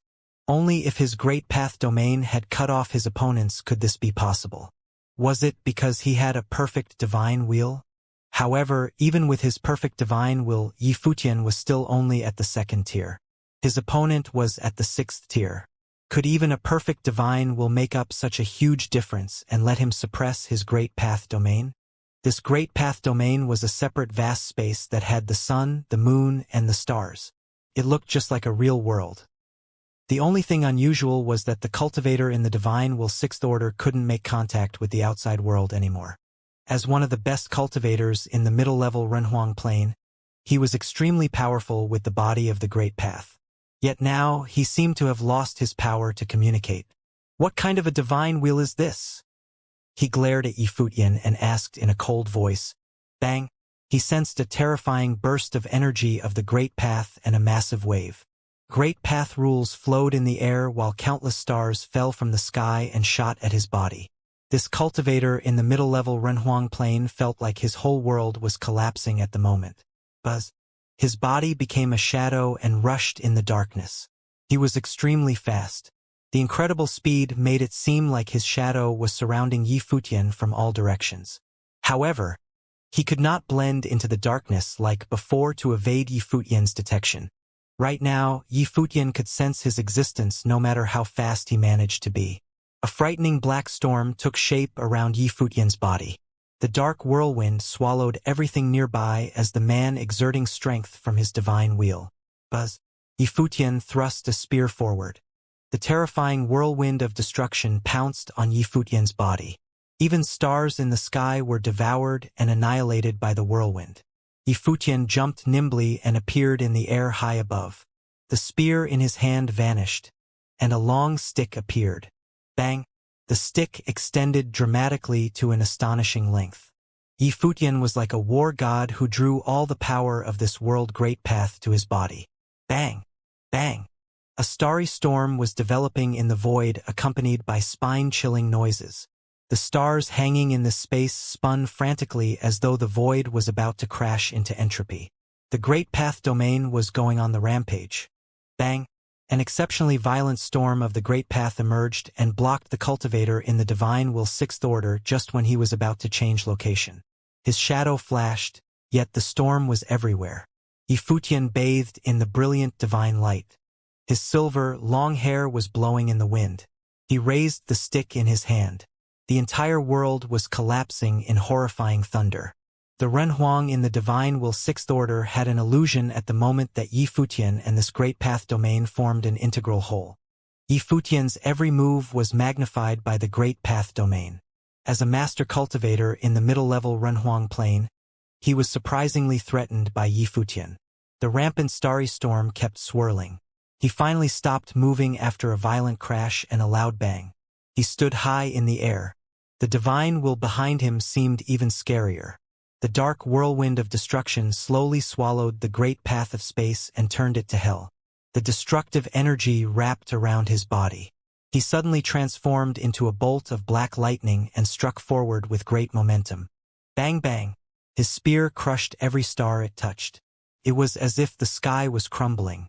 The entire great path of space was about to perish as millions of stars exploding. Staring at the approaching spear, Yi Futian brandished the long stick in his hand. The great path of space quaked as though all the energy in the world was connected with him. Every movement of the long stick was like a roar of the stars in the great path domain. The shadow of the stick blotted out the sun. Yi Futian stepped forward and made a sweeping motion. The stick contained the energy of the entire world and bathed in the brilliant light of the stars surrounding the space. The man looked at the stick as if he saw millions of stars falling upon his head. Bang! After a thunderous sound, the great path of space collapsed and everything inside shattered into pieces. Yi Futian was the only one standing on the battlefield when the shadow disappeared. Hierophant Juyo and the others realized that the other person was gone. Apparently, he was killed. Just now, the two of them entered a separate space to fight. It ended with one person dead. Much to their surprise, Yi Futian won. Hierophant Juyo was still tangling with Hua Jiangshan high up in the air. An embarrassed look swept across his face. How did Yi Futian kill a cultivator at peak middle-level Renhuang plane with a sixth-order divine will?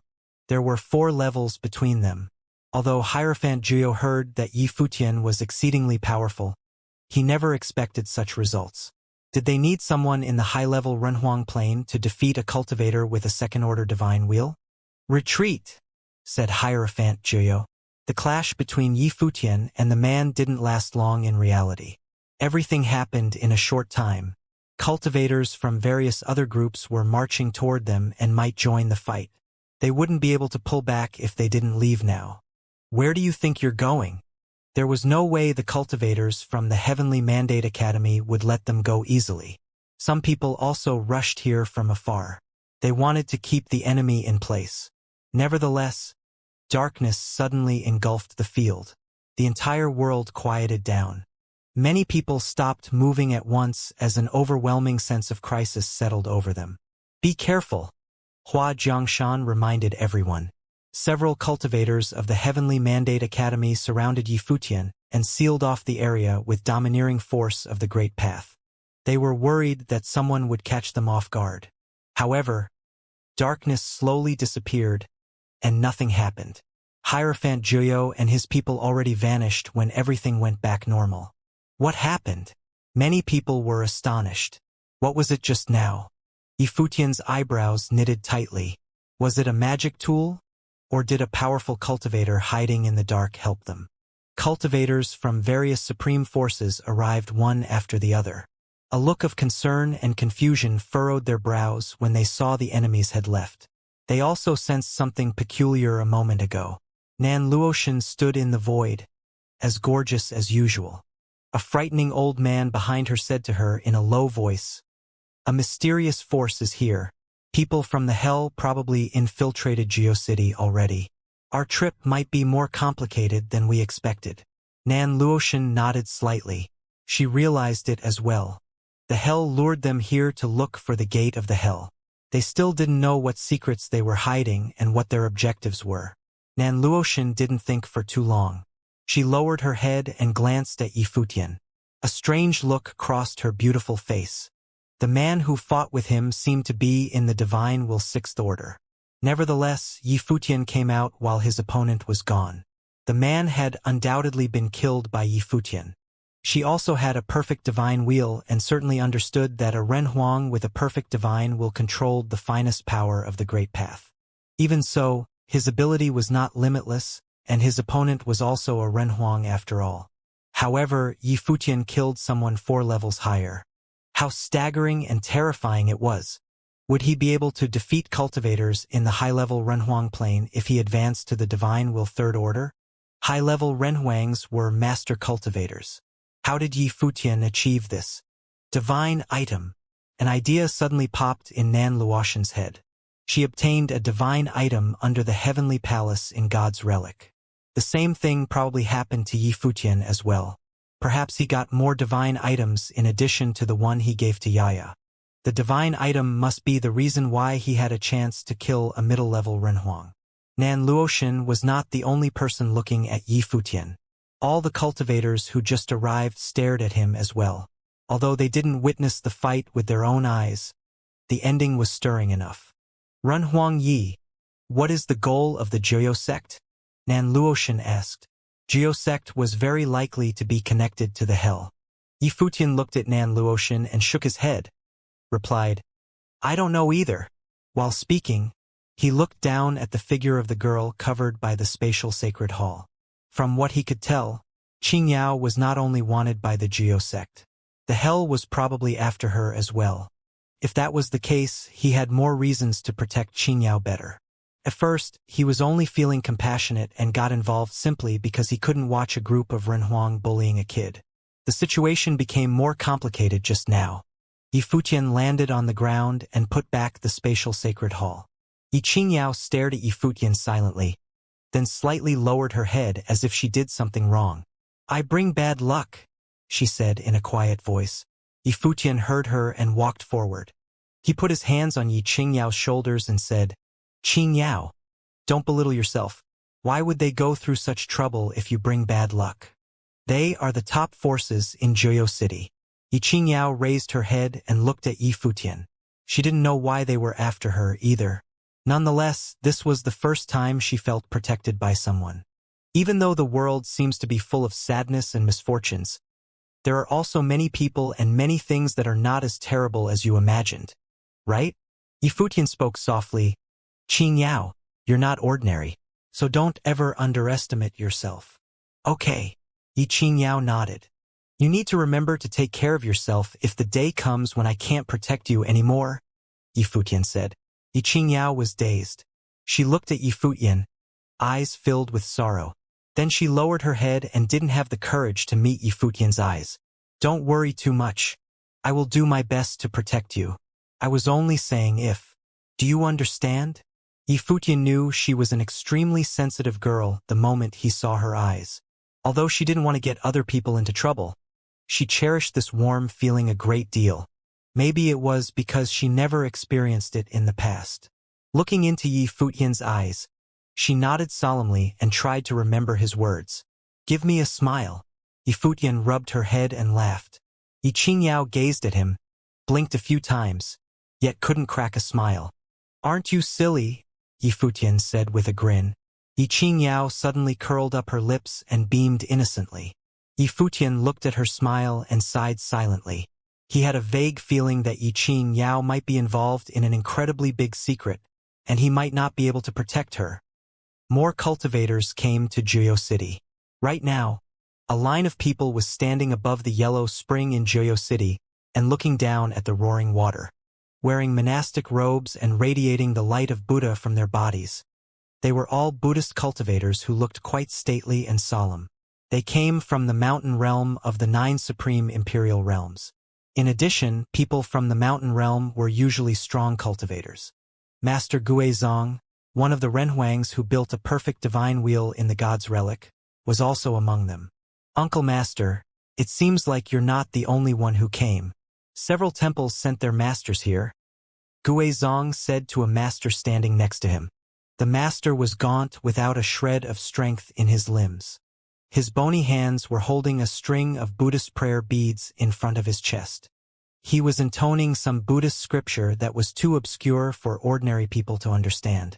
Even Guizong didn't fully comprehend the meaning of the scripture. As the hell resurrected, it's only normal for them to come here, the feeble monk said. Many Buddhist monks from the mountain realm seemed to have noticed the master and walked toward him. They put their palms together in front of the chests and bowed to greet him. Good to see you, Master Pudu. Master Pudu of Xianxia Temple was an eminent and erudite monk. He had comprehensive knowledge about the unfathomable Buddhist doctrine and was a prominent figure respected by countless people in the mountain realm. Comparing with top forces in other supreme realms, people in the mountain realm rarely get involved in outside matters. They had been immersed themselves in Buddhist cultivation for over 300 years. However, some people of the older generation knew that the monks in the mountain realm once came out of their temples in concert 300 years ago. That was indeed a chaotic era. Nice to see you, Master Pudu. People greeted him one after the other. It was evident that Master Pudu enjoyed a particularly high status in the mountain realm. He still held the prayer beads and acknowledged everyone to show respect. Master Pudu, did you come down the mountain because you were worried? A distinguished monk asked. The mountain realm surely assembled a strong lineup this time. What does Master Pudu think will happen after the gate of the hell opened? Someone else asked. They all wanted to know Master Pudu's thoughts on the situation. Master Pudu slightly lowered his head. With a faint smile in his beady eyes, he put his palms together and said, "Whatever that is supposed to happen will happen. We only need to wait quietly."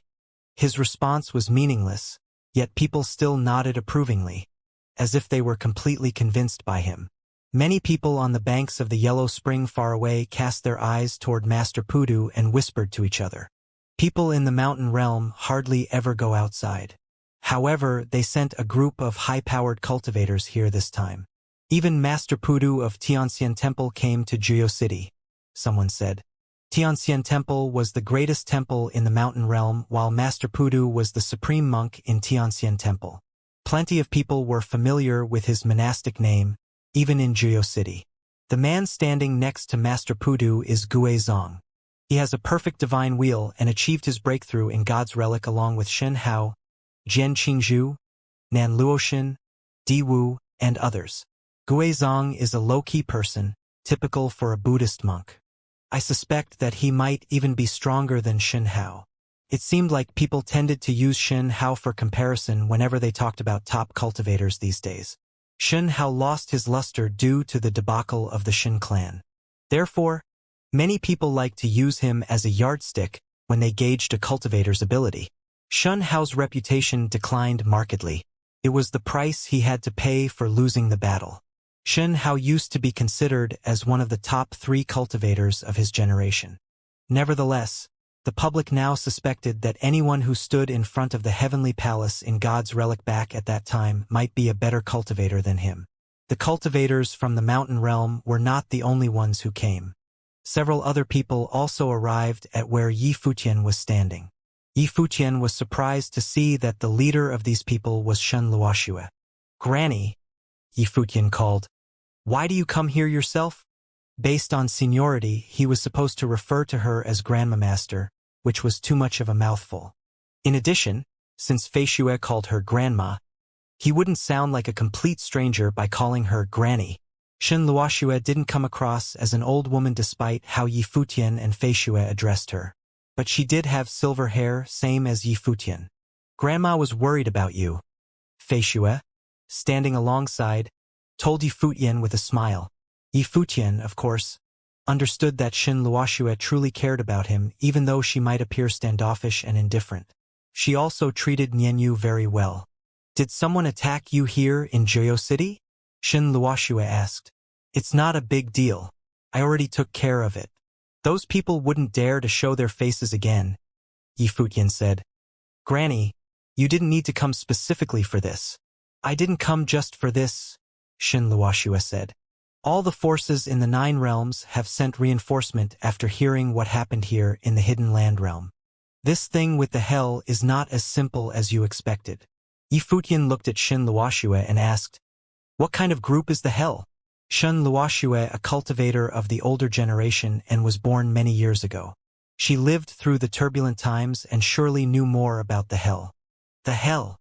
Xianxia gazed into the distance and cast her mind back to the past. The 3,000 realms of the Great Path at that time were crowded with powerful cultivators who were much more aggressive and forceful than the current ones. Countless people perished in turmoil, and the chaos might never end if not for Donghuang the Great Emperor and Emperor Yiqing. Donghuang the Great Emperor and Emperor Yiqing were indeed the most remarkable leaders. This is something that goes beyond the 3,000 realms of the Great Path, Xianxia muttered.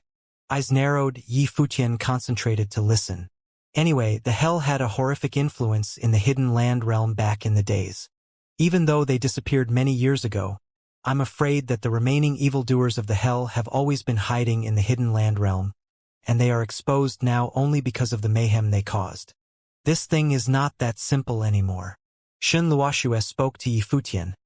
Cultivators from other forces should arrive soon.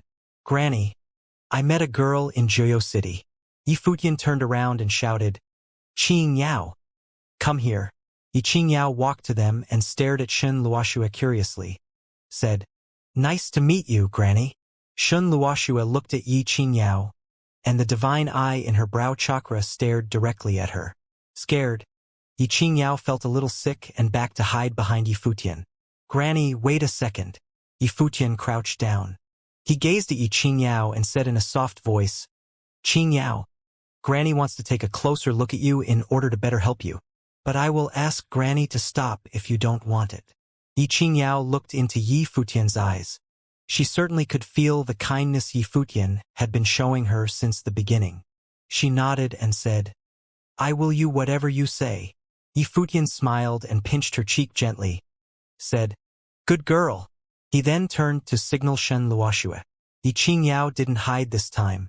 She clenched her teeth and endured the uncomfortable process while clutching Yifutian tightly with her hand.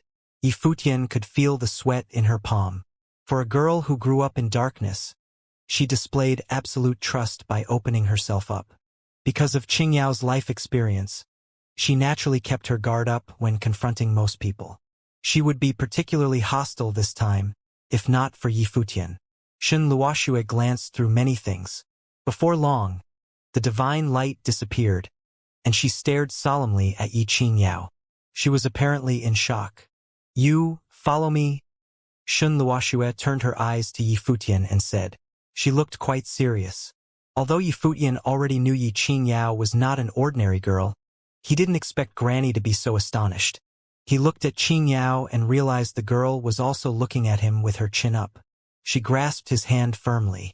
"It's all right." Yifutian smiled. Xianxia nodded and let his hand go. Xianxia and Yifutian stepped aside. Yifutian asked, "Granny, what's wrong? Take a look for yourself." A beam of light shot from Xianxia's brow chakra to Yifutian's. Yifutian didn't resist. Soon he saw an extremely appalling scene. A group of cultivators with menacing energy surrounded a small house in Joyo City. The floor was littered with several dead bodies. A girl stood alone next to the corpses with blood on her clothes. Even her face was smeared with blood. The cultivators walked straight to her and wanted to take her away. However, the girl's eyes suddenly became completely black. The sky grew dim, and the terrifying darkness engulfed the area and swallowed the cultivators who were coming for her. Their eyes, faces, and every inch of their bodies withered and died as the life being sucked out of them. The girl's body hovered in the air. She only descended and lay on the ground in silence after the darkness devoured every person there. The scene left Yifutian aghast. He finally understood why Qingya said she brought bad luck to people and why a team of cultivators in the Renhuang Plain would be so afraid to go to capture a little girl. Despite knowing that Qingya was a natural-born divine fetus of the Great Path, Yifutian was still surprised that Qingya could unleash such frightening energy involuntarily and effortlessly. She might have an astounding background, Shen Luoxue said to Yi Futian. She could have something to do with the core of the hell. Yi Futian looked at her with a somber expression. He already had similar speculations prior to this. Does she know this herself? Yi Futian asked. Shen Luoxue shook her head and said, She knows nothing about her situation. Yi Futian sighed silently. He was saddened by Qingyao's fate. She was only a little girl, and this was too heavy a burden for a young girl to shoulder. The thing that happened last time will keep happening if you plan on keeping her around. Perhaps, the entire Heavenly Mandate Academy will never experience peace from now on. Shen Luoxue's face was grave. Several master cultivators in Juyou City already fought over Qingyao. Based on what Shen Luoxue saw with her divine eye, Qingyao would definitely cause a violent storm in the future. Yi Futian didn't know how to respond to Shen Luoxue's words. He noticed before that Qingyao was an unusual girl. What Granny just saw further confirmed his speculation. No one knew where Yi Qingyao came from. She didn't even remember. Even so, her background was, beyond a doubt, extraordinary. Yi Futian had met countless exceptional cultivators in his years. But Yi Qingyao was the only person whose power was so tremendous that it blew Yi Futian's mind. To be exact, it shouldn't be called power. It was more like her innate ability. Because of that, a girl who had never cultivated for a day in her life somehow killed cultivators in the Renhuang Plain. What did it mean? Yi Futian himself didn't even know what it meant. It contradicted common sense in the world of cultivators and was at odds with his own understanding of cultivation. He always had a high opinion of himself and once asserted that he was born to be a king. Even though it might only be a boastful claim, he was confident that his divine body of the Great Path and life spirit could complete the Great Path. Despite all that, he still couldn't do what Qingyao did.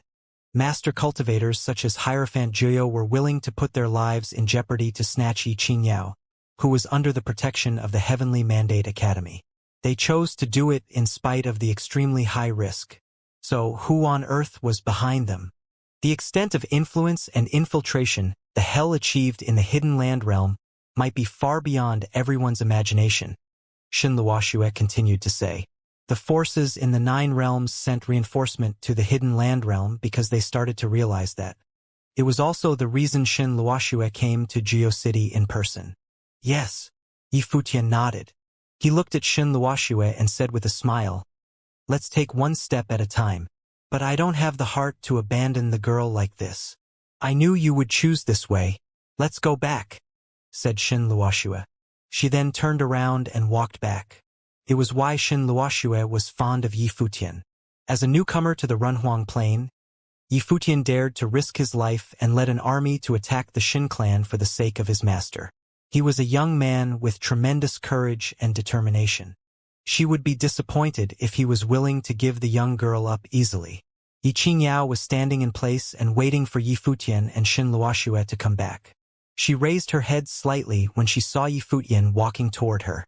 She stared at him intently and silently the whole time. Her eyes made Yi Futian's heart ache. He was probably the only hope the girl had left. However, she was destined to have an unusual life and might have to face many challenges and dangers in the future. Just as he expected, he might be able to protect her forever. Yi Futian walked to Yi Qingyao. He rubbed her head and cracked a warm smile. Yi Qingyao raised her chin and gazed at Yi Futian, then said in a soft voice, Brother, you can let me go if I will bring misfortune to you. Who told you that? Yi Futian said while smiling, Qingyao, your last name is Yi now. Of course, I will protect you. Besides, you won't bring bad luck to anyone.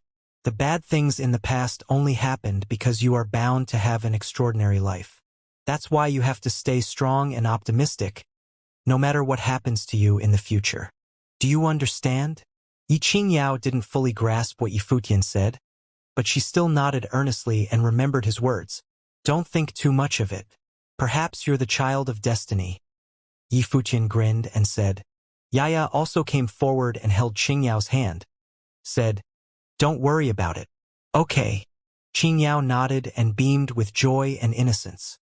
Several days later, near the Yellow Spring in Juyou City, the banks were crowded with people at the moment. A succession of cultivators arrived and stared at the yellow spring below. The yellow spring was gushing and roaring. The most shocking thing was that the water was flowing from the lower to the higher place. The river of yellow spring surged and rolled up high. Several terraces on the wall of the cliff were flooded and obliterated by water. The yellow spring in Jiu City was known as the River of Death and was extremely destructive. Could destroy all the lives it touched. It was even more terrifying that the water in the yellow spring seemed to have formed a gate. No matter how hard the dark and thunderous current dashed against it, the gate of the yellow spring remained standing steady. Could the gate of the hell be in the yellow spring? Some people muttered. It was indeed plausible that the yellow spring was the entrance to the hell. Nevertheless, no one dared to act recklessly. Yellow Spring, also known as the Jiu River, was the river of death in Jiu City. Even a cultivator in the Runhuang Plain would be swallowed by Yellow Spring immediately if he fell into the water. One might well imagine how scary the river was. Flowing through Jiu City, Yellow Spring nurtured countless cultivators and filled Jiu City with the will of death. Therefore, many cultivators in the city comprehended the great path of death. In addition, the banks of the Yellow Spring were usually the most lively and vibrant places in Jiu City because of its effect on cultivation. A lot of talented cultivators sat on the banks of the Yellow Spring to comprehend the great path. Cultivators from various supreme forces arrived one after the other. The gate of Yellow Spring hanging in the air was hundreds of meters high, like a divine gate from the ancient times. However, there was still no one brave enough to step in. Anyone who went inside would be putting his life at risk. What does Master Pudu think? Someone turned to an old monk and asked at the moment. The old monk was Master Pudu from the mountain realm. He was a remarkable cultivator who had a deep understanding of the Buddhist doctrine. Moreover, he led the Buddhist cultivators from the mountain realm and found the gate of Yellow Spring in Jiu City. It was also him who activated the gate and made it appear. Therefore, Master Pudu's opinion mattered a great deal. Buddhist cultivators from the mountain realm emitted brilliant light of Buddha from their bodies. Master Pudu held the prayer beads in his hand and said, "This is the entrance to the gate of the hell." Many people narrowed their eyes upon hearing his words. They didn't expect him to be this straightforward. On top of that, Master Pudu seemed to be very confident that it was the right place. "Why are you so sure?" someone asked. "My gut feeling," Master Pudu replied. People instantly felt a little discouraged and disappointed. Could they really rely on his instinct? But some people had complete trust in Master Pudu. The gate of the hell might truly be in the Yellow Spring if he said so.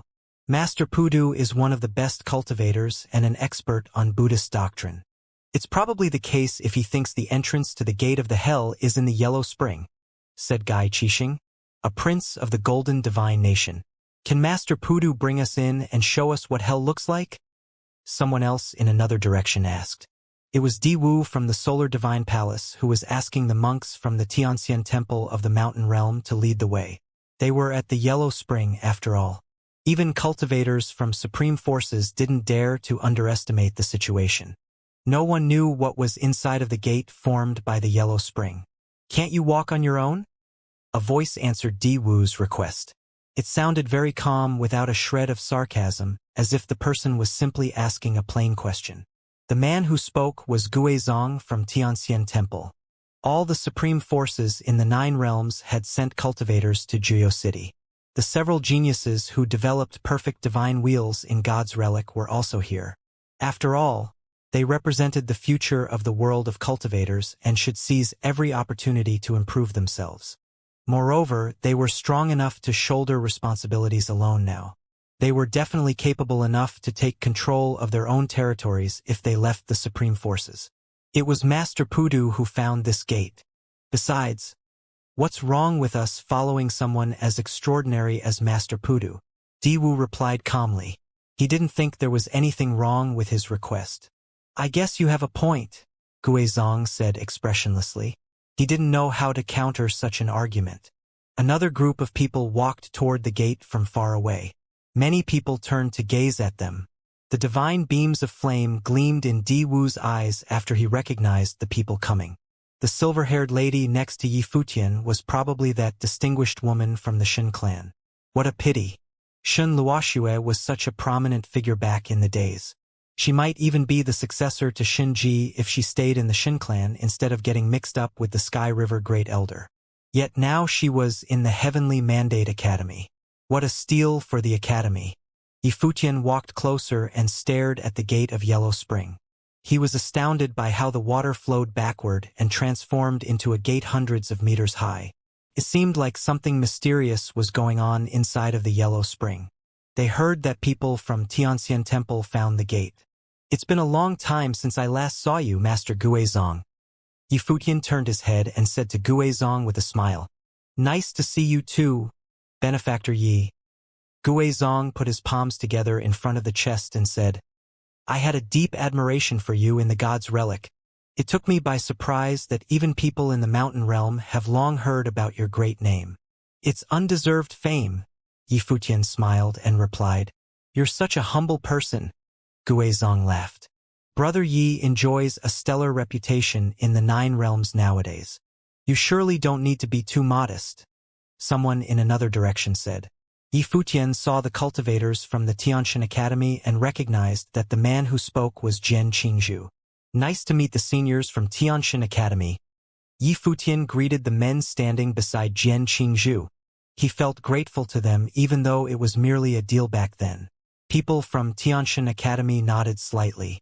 The celebrities who shone in God's Relic were having a reunion this day in Jiuyou City. Nan Luoshan, Qingni, and Yunshang were here as well. On the other hand, Shun Hao was much more restrained now, contrary to his high profile in God's Relic.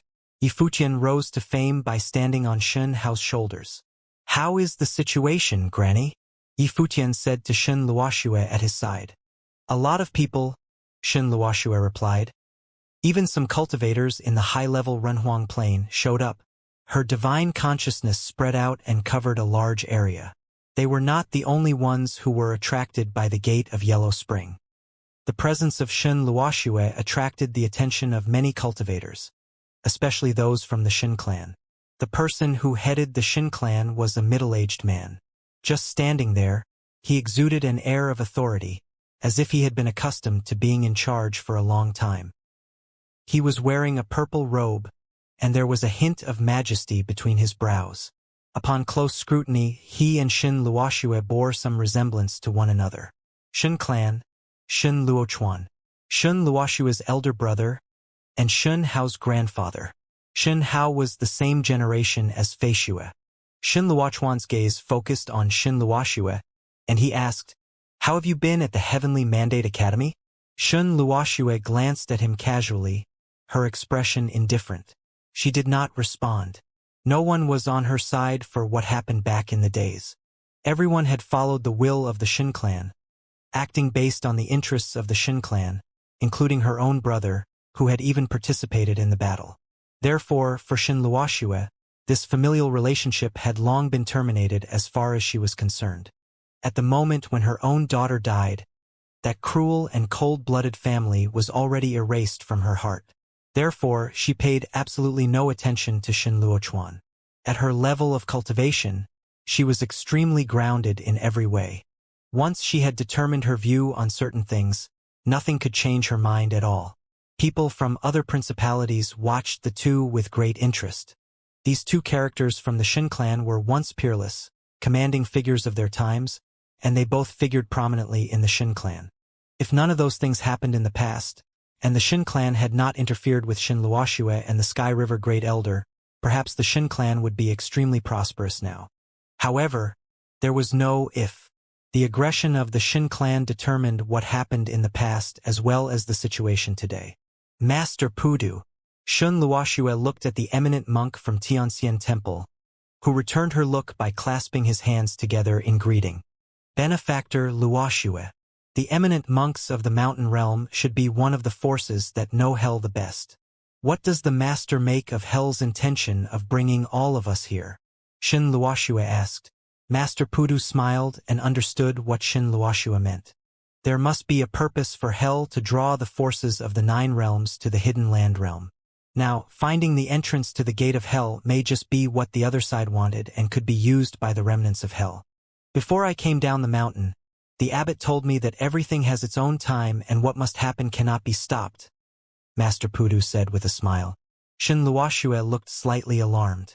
The abbot of Xianxia Temple was a great Buddha who had obtained the true way. His power was boundless, and he could see many things that others could not. However, if the abbot of Xianxia Temple also held this opinion, then it looked like that some things were indeed impossible to stop. Perhaps the peaceful 9 realms may experience a period of turmoil. I understand what you meant, but if you don't intervene and I don't intervene, it doesn't mean that we can persuade the others in the world of cultivation to do the same. Master Pudu continued. Instead, it is much better to face it head-on.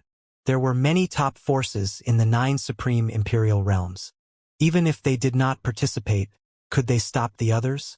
The master is right. Xianxia didn't say much more. There was only one force that could prevent all this from happening, and that was the empty imperial palace. The empty imperial palace was under the command of the great emperor. Although he did not make a habit of inquiring about the external affairs of day-to-day, he still had the responsibility of monitoring everything. Now, even the empty imperial palace hadn't made its appearance. Did this mean that empty imperial palace had quietly acquiesced everything that was happening? Let's go in. Master Pudu said nothing more but simply clasped his hands together as he stepped forward. Suddenly, the radiant light of Buddha flowed all over his body. At this moment, his frail body turned into an ancient Buddha, walking steadily toward the gate of Yellow Spring.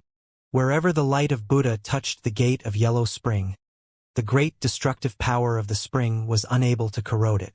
With its golden body dharma and a sublime and solemn appearance, Master Pudu stepped inside and gradually disappeared from sight. Although, previously, there were those who had incited Master Pudu to enter first, thus caused the displeasure of the people from Xianxia Temple. But in the end, Master Pudu was the first one to enter the Yellow Spring anyhow.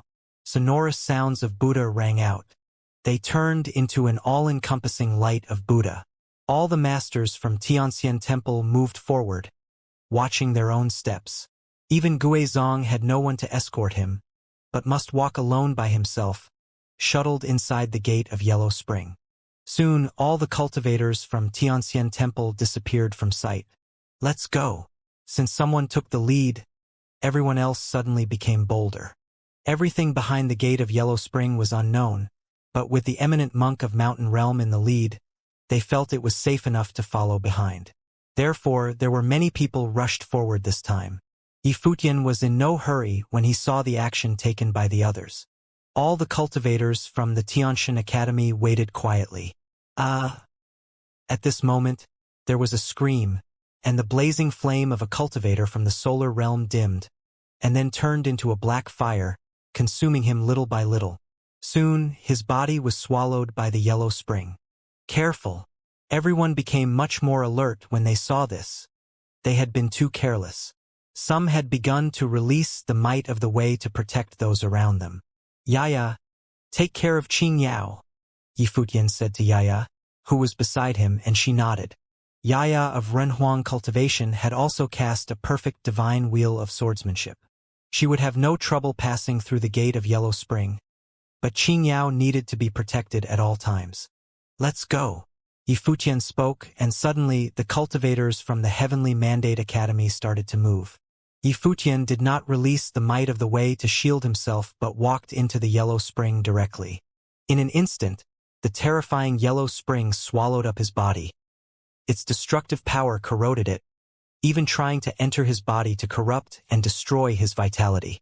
However, the cultivators of Renhuang Realm possessed the bodies of the Great Path, and every part of their bodies had been baptized by the Great Path. Yifutian's body seemed to be filled with natural defense, so that the Yellow Spring was unable to corrode his physical body. He moved steadily forward and walked inside. Yaya wrapped both Qing Yao and her with a halo of swordsmanship and entered inside the Yellow Spring. What a boss! Numerous people on both sides of the Yellow Spring and in the void had witnessed this incredible scene. The way that Yifutian entered the Yellow Spring was truly unprecedented. No one else in the same realm of him had dared to do so before. Only those with great power would dare to be so audacious. This was the person who had slain the middle Renhuang of the Divine Will Sixth Order, someone said. The battle at Jio Sect had already spread all throughout Jio City. No matter how Yi Futian was able to achieve that, it was a good indication that he must have already reached the peak level of middle Renhuang. Indeed, he had the right to be arrogant. However, his actual realm served to deceive those who took him at face value. Anyone who treated him as a divine wheel of the second order would face a nasty surprise. Xianxia smiled when she saw what Yi Futian did. She stepped forward and walked straight ahead. Goddess! Those around her were a little worried when they saw her action. Xianxia ignored them. She, who possessed the perfect divine wheel, was also the goddess of Yue Divine Palace. If Yi Futian could do it, why couldn't she? Under everyone's gaze, Xianxia also walked inside. After that, many people followed Yi Futian's example and walked inside the gate of Yellow Spring. Soon, forces from all parts of the realms had entered inside. But there were still many cultivators remaining from Jio City, and they were now moving forward one after another. Every one of them was Renhuang level existence. Anyone less than Renhuang level was not qualified to enter because they would require protection. Therefore, it made no sense for them to come along. Qingyao had to be inside because Yi Futian couldn't leave her alone outside because of the danger. When they saw that all these people had stepped inside, the onlookers in the distance were surprised. When did Jio City have so many cultivators? Moreover, many of them exuded a very strong aura. This time it would certainly be extremely lively inside, and they wanted to go in and watch too. However, most people didn't qualify, so they could only wait on the outside. After Yi Futian and the others entered the gate of Yellow Spring, they came upon another space, an independent space. What is this place? Everyone was more cautious now. After all, it was an unknown area. Within Yellow Spring, there was another hidden space. This space was vast and boundless. The light inside was dim, as if flowing with endless gloom of the underworld, with wisps of death permeating the air. Underneath their feet, there was a black flame of destruction, and there were already some Renhuang who had been burned accidentally. Are we in the real hell? Next to Yi Futian, Do Zhao mumbled. This space was way too creepy. There are mountains ahead. Yi Futian looked into the distance. Many also looked up there. There were indeed mountain ranges, but black fire of death was spewing forth from them. Many people felt extremely ill at ease because this place was not suitable for most people to cultivate. But there were a few cultivators from the hidden land realm who felt extremely at home. To them, this place was simply the most ideal place for cultivation. At this moment, a group of people had been moving toward the distance, and they were already somewhat further ahead than the people who came in later. Everyone looked over there and saw the eminent monks of the mountain realm marched forward. Master Pudu, who was in the lead, looked solemn and grave. Go! The others hurried to catch up to them. Did the master detect what place this is? A cultivator asked the master of Xianxia Temple. Battlefield. Master Pudu responded without hesitation, which startled the person who asked the question. All the surrounding cultivators wore a grim look on their faces and asked, What battlefield? The battlefield where the hell was destroyed, Master Pudu continued.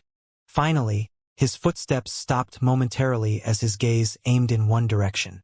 Following his sight, everyone looked at one place and saw that there was a corpse. It had long lost its life, and no one knew how long ago it had fallen. At this moment, the air became a little heavy. The space within Yellow Spring turned out to have been a battlefield once. Many older folks from the previous generations remembered the battle of the years past, but they did not participate in the battle of the Hell's destruction. Rumor had it that some principalities within the mountain realm had gotten involved in that battle, so the mountain realm probably had the most understanding about Hell. The gate of Hell could very well appear here. All the cultivators looked grim. Exactly what kind of battle broke out on this battlefield of the past? And how many people fell among them? Now, this dusty space had reappeared, and a piece of history was buried within it. Ahead, the Buddhist cultivators from Xianxia Temple of the Mountain Realm stopped. Rays of light of Buddha burst out from them, illuminating the space.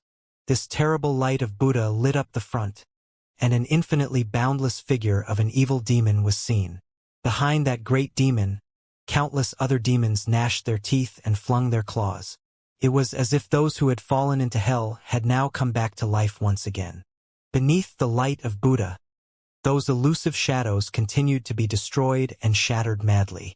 Obviously, these were not real physical bodies, but the remnant will of the fallen that still remained behind in this world, which were now being purified into nothingness under the light of Buddha. Seeing this, many people seemed to realize something at the same time, and the cultivators from all sides began accelerating their movement forward and rushed toward the direction of the monks from Xianxia Temple, who were leading the way. Witnessing this, Yi Futian became contemplative. Before, everyone was counting on the masters of Xianxia Temple to lead the way. Now, it seemed that they had other ideas. Let's go too. Yi Futian spoke up as he, too, was speeding forward. After a while, they were not far behind the cultivators from Xianxia Temple. All the major forces had caught up to them now and were spread out in different directions. Under the light of Buddha, the evil demon retreated. However, straight ahead, there was a skeleton sitting cross-legged. This skeleton had not decayed for hundreds of years, just sitting there quietly. But there was no longer any breath of life that could be detected from it, only the air of death. The will of death surrounded this withered skeleton, someone who had fallen long ago. However, what was really terrifying was that those dried bones radiated an unusually bright light, the light of darkness. This dark light was extremely horrific, like a dark ancient tome that had melted into his body. This ancient tome seemed to have many pages, and between the pages, one could faintly detect terrifying loneliness permeating from them. The immortal divine wheel. Some people marched toward it. This divine wheel of the great path, even with the destruction of its owner, still had not decayed. More terrifying than the flesh, it had now turned into a strange treasure. A hint of greed flashed across the eyes of many, especially those latecomers who were from Joyo City. Every one of them walking forward, getting very close. Clearly, even if they had no ability to compete with the supreme powers, it did not mean that they would easily give it up. This thing is more suitable for the cultivators of our hidden land realm. Those of you who came from afar, it is useless to you even if you get it. It is better to let the hidden land realm have it. At this moment, someone spoke. It was a cultivator from the clan of the god of Ghost. Not only him, but all the supreme forces from the hidden land realm were clearly extremely enticed. The fallen figure that was sitting here was definitely someone of great power. Everyone was very quiet when they heard his words, and no one made a response. In the face of treasure, who would easily hand over to the others? What's more, there were so many principalities in attendance today, almost all the forces of the 9 realms were present. Even if one force would be willing to acquiesce, what about the others? Let's say we will let the hidden land realm have it. Later, when we encounter other treasures, can the forces from the hidden land realm guarantee not to fight us for them? At this time, someone spoke up, and it was the cultivator from the Solar Divine Palace. Just like that, these words silenced several major forces from the hidden land realm. Could they guarantee that? No one would dare to make such a guarantee. They had just entered this hellish battlefield. Who knew what would happen next? If they encountered a better, more powerful treasure, could they promise not to fight for it? Obviously not. If none of you can make such a promise, then let's forget about bounds and realms. It belongs to whoever that can take it. The cultivator of the Solar Divine Palace said indifferently. If the hidden land realm wanted to claim this area, could they really allow everything that appeared here to be possessed by the hidden land realm alone? Buzz. A figure flickered rapidly and slaughtered directly toward the seated skeleton, like a black faded shadow, fast to the limit. The person who made a move was a cultivator of the clan of the god of Ghost. If it had to be taken by force, he would be the first one to make a move. Rumble. A terrifying suppression of the great path descended, and the speed of the cultivator from the clan of the god of Ghost came to an abrupt halt. The cultivator of Prison Fort clan stepped forward, whose every step was incredibly heavy, suppressing the void. The forces from the hidden land realm, as expected, took the lead in fighting for the treasure. Master Pudu glanced at them, then folded his hands together, chanting the sound of Buddha, and stepping forward. He continued walking from above the sky, ignoring the situation below. One after another, cultivators took action. In an instant, with the desiccated skeleton as the center, many with great power began to compete, and all the supreme-level principalities in the hidden land realm had entered the arena. They had a very good idea who this fallen figure was. A terrifying existence with great power had once come from the hidden land realm. Their strength was so powerful that it struck fear in the hearts of many. His divine will was extremely dominant and was once famous throughout the hidden land realm. So, how could they miss this chance? Shun Luoxue glanced at Yi Futian, who was beside her. "Grandma, let's continue on our journey." Yi Futian's demeanor was very calm as he took a look at the cultivators from Tianxian Temple, who kept marching forward. Shun Luoxue nodded, and everyone followed their lead and bypassed the battlefield. Gradually, there were some forces that decided to get involved in this battle, but there were also others that decided to give up. Clearly, in their opinion, it was not worth fighting here. Perhaps there would be something else they wanted more as they continued onward. Yi Futian and the others continued forward. A horrible breath came from behind them. It was a storm of the Great Path. But the group continued on as if nothing was happening behind them. But there were still many ghostly evil shadows present in this space, all of which were annihilated under the light of Buddha, which seemed to have been released by the Buddha. The crowd stepped into a mountainous area, and in a gorge, a bloody demon's sword appeared. Its horrific bloody light filled the sky, staining the sky crimson as blood. This sword was buried in the ground. It seemed to be broken, but there was still an astonishing aura that permeated from it. Within hundreds of meters around the magic sword, a terrifying area of destruction had formed. Anyone who approached would be wiped out by its sword will. There were more cultivators now plunging forward.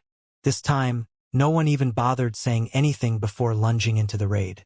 Yi Futian looked at them without much interest. In the god's relic, he had gotten himself an entire treasure trove of ritual implements. After that, ordinary ritual implements did not interest him at all. Even if he had them, they would not mean much to him. That was unless it was a very special ritual implement or an implement above the Renhuang realm. Technically, it then could no longer be considered a ritual implement, but a divine item, and its power would go far beyond something like ritual implement. Yi Futian's group continued onward. Except for some who chose to fight over the implements that appeared, people from most other forces chose to avoid the conflict and kept moving. This ancient battlefield, it seemed, could bring them some surprises. And not just the gate of hell. This space, long since been sealed, was amazingly boundless, and even their divine spirits could only reach a limited distance and were extremely affected. At this moment, the speed of the cultivators at the mountain realm suddenly increased. This realization alarmed many, but they followed along on the journey. In the front, there was a very solemn breath, and even though they were still very far away, they could vaguely perceive the tyranny of this breath. "What is that?" Yi Futian secretly remarked to himself. Not only did he feel it, but Shin Luoxue and the other cultivators from the Heavenly Mandate Academy had also sensed it. There were other principalities. Shun Luochuan of the Shin clan showed a curious look in his eyes. It seemed as if he could see through the endless void. Unconsciously, their speed was still accelerating, almost turning them into light streamers that shuttled in this space. The majestic and solemn aura became even stronger, and gigantic buildings could be made out vaguely in the front. That terrifying aura originated from there. These majestic giant buildings obscured the sky. The closer they got, the more they realized just how gigantic these buildings really were, which was tens of thousands feet high. As they were approaching, a horrible aura made it difficult for everyone to move forward. Finally, they were able to see clearly what those objects were. "This?" Yi Futian looked shocked. His eyes were fixed on the sight in front of him. Those giant objects were not buildings but statues. They were statues that were once cultivators. Two majestic statues stood opposite to one another. One was a Buddha, and the other a demon. One statue shone with the endless light of Buddha. Its entirety was composed of a golden body. The other statue was of an evil demon. His whole body was pitch black. These two boundless and majestic figures seemed to have died in a seated posture. And around them, there were giant statues, all of which released an extremely tyrannical aura. But there was no aura of life, as they had fallen many years ago. The cultivators of Xianxia Temple walked up to the Buddha statue. All of them sat cross-legged, reciting the sound of Buddha in extreme piety, as if they were paying respect to their ancestor.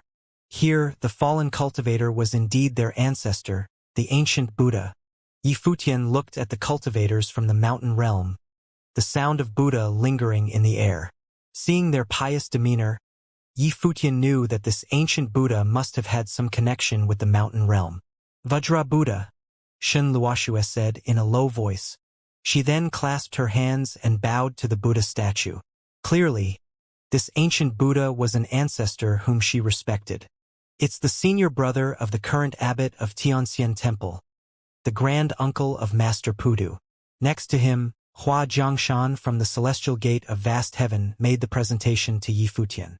I heard that it was he should have been the abbot of Xianxia Temple, but the Vajra Buddha gave that position to his junior brother, while he chose to cast out and to slay the demons. It was said that the Vajra Buddha was known as the premier ancient fighting Buddha of the mountain realm, whose fighting skill was incomparable amongst his peers. Discussion arose among the people who had gathered around, especially those from the older generations, who knew much more about the people and things back then. Once, the Vajra Buddha was a powerful figure. As he did not desire to be an abbot, he chose to wander through the land alone. It was said that he liked to go around bare feet and wore a tattered robe, subsisted on alms. He made peace in the world and cast out the demons and ghosts. He was a maverick, and unlike many Buddhist cultivators, he hated evil. There was a Buddhist saying that the Buddha was made at the moment when the sword was put down. But he was different. When he encountered a demon, there was only one thing that he did, and it was to release the demon to the afterworld. Here must have been his final stand. However, he stayed here forever as well. Many people looked toward the statue opposite the Vajra Buddha. Although this one had fallen for many years, there was still a terrifying breath hanging about him, which prohibited others from approaching. Those eyes seemed to hold a terrible demonic light even now. Once upon a time, the king of hell in the hidden land realm was hailed as the strongest existence in hell. When he was alive, many from the older generations who were present now would tremble when they saw him. For several major forces in the hidden land realm, this king of hell was also a most legendary figure. At the peak of his power, he was the king of the entire hidden land realm, and other supreme forces dared not disobey his will outright. He had wanted to launch a war of conquest that would turn the 3,000 realms of the Great Path into a world of hell. And now, his body was also found sealed here. Many prominent figures from the hidden land realm had a burning looking in their eyes. This was the king of hell. These two statues that lay in front of them, connected with the other statues, were like a mountain range, turning into a continuous mountain cliffs. They shielded the sky and the sun, separating it from the rest of the world as if this were the end of this space. What was revealed before them caused many cultivators to be concerned. The previous rumors were that the gate of hell had appeared, but now they had seen two legends.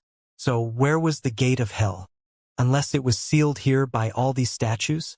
What was behind the statues? Was here the end of this hellish battlefield?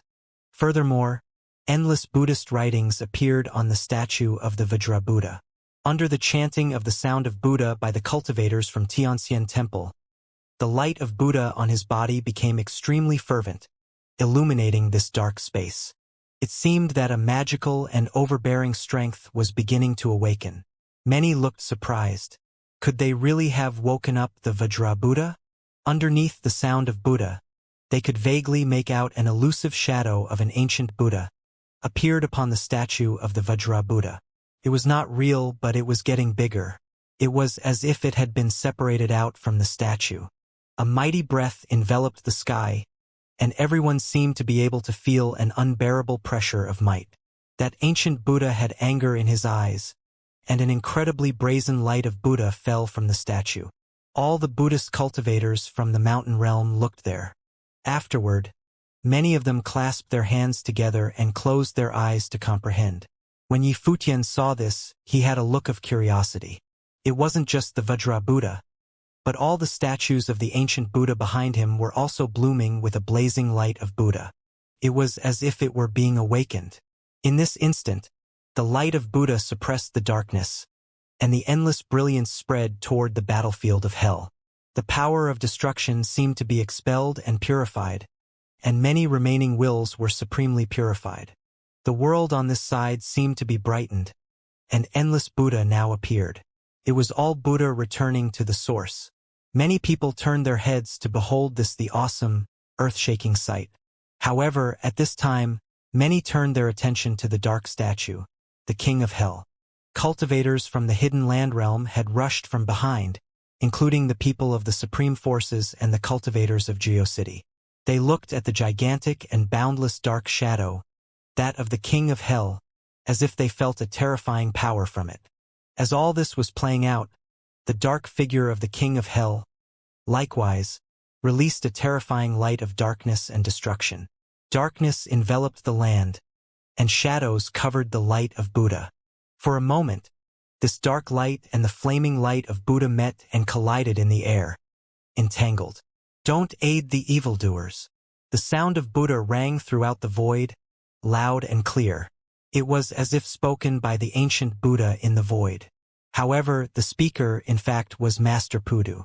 His figure appeared beneath the statue of the ancient Buddha, hands clasped, standing there quietly with his head bowed. His countenance was dignified and solemn. Bathing in the light of Buddha, he seemed to be incarnated as a Buddha. However, no one from the other party paid any attention to him. From the two statues, everyone was able to feel their power. These Buddhist cultivators from Xianxia Temple were able to perceive the Buddhist doctrine from their ancestor, the Vajra Buddha. The others cultivated differently. They could perceive great power from the statue of the King of Hell. When darkness enveloped the earth, the destructive power of the entire hellish battlefield converged toward them. This power was horrific and gave them a taste of the power from the King of Hell.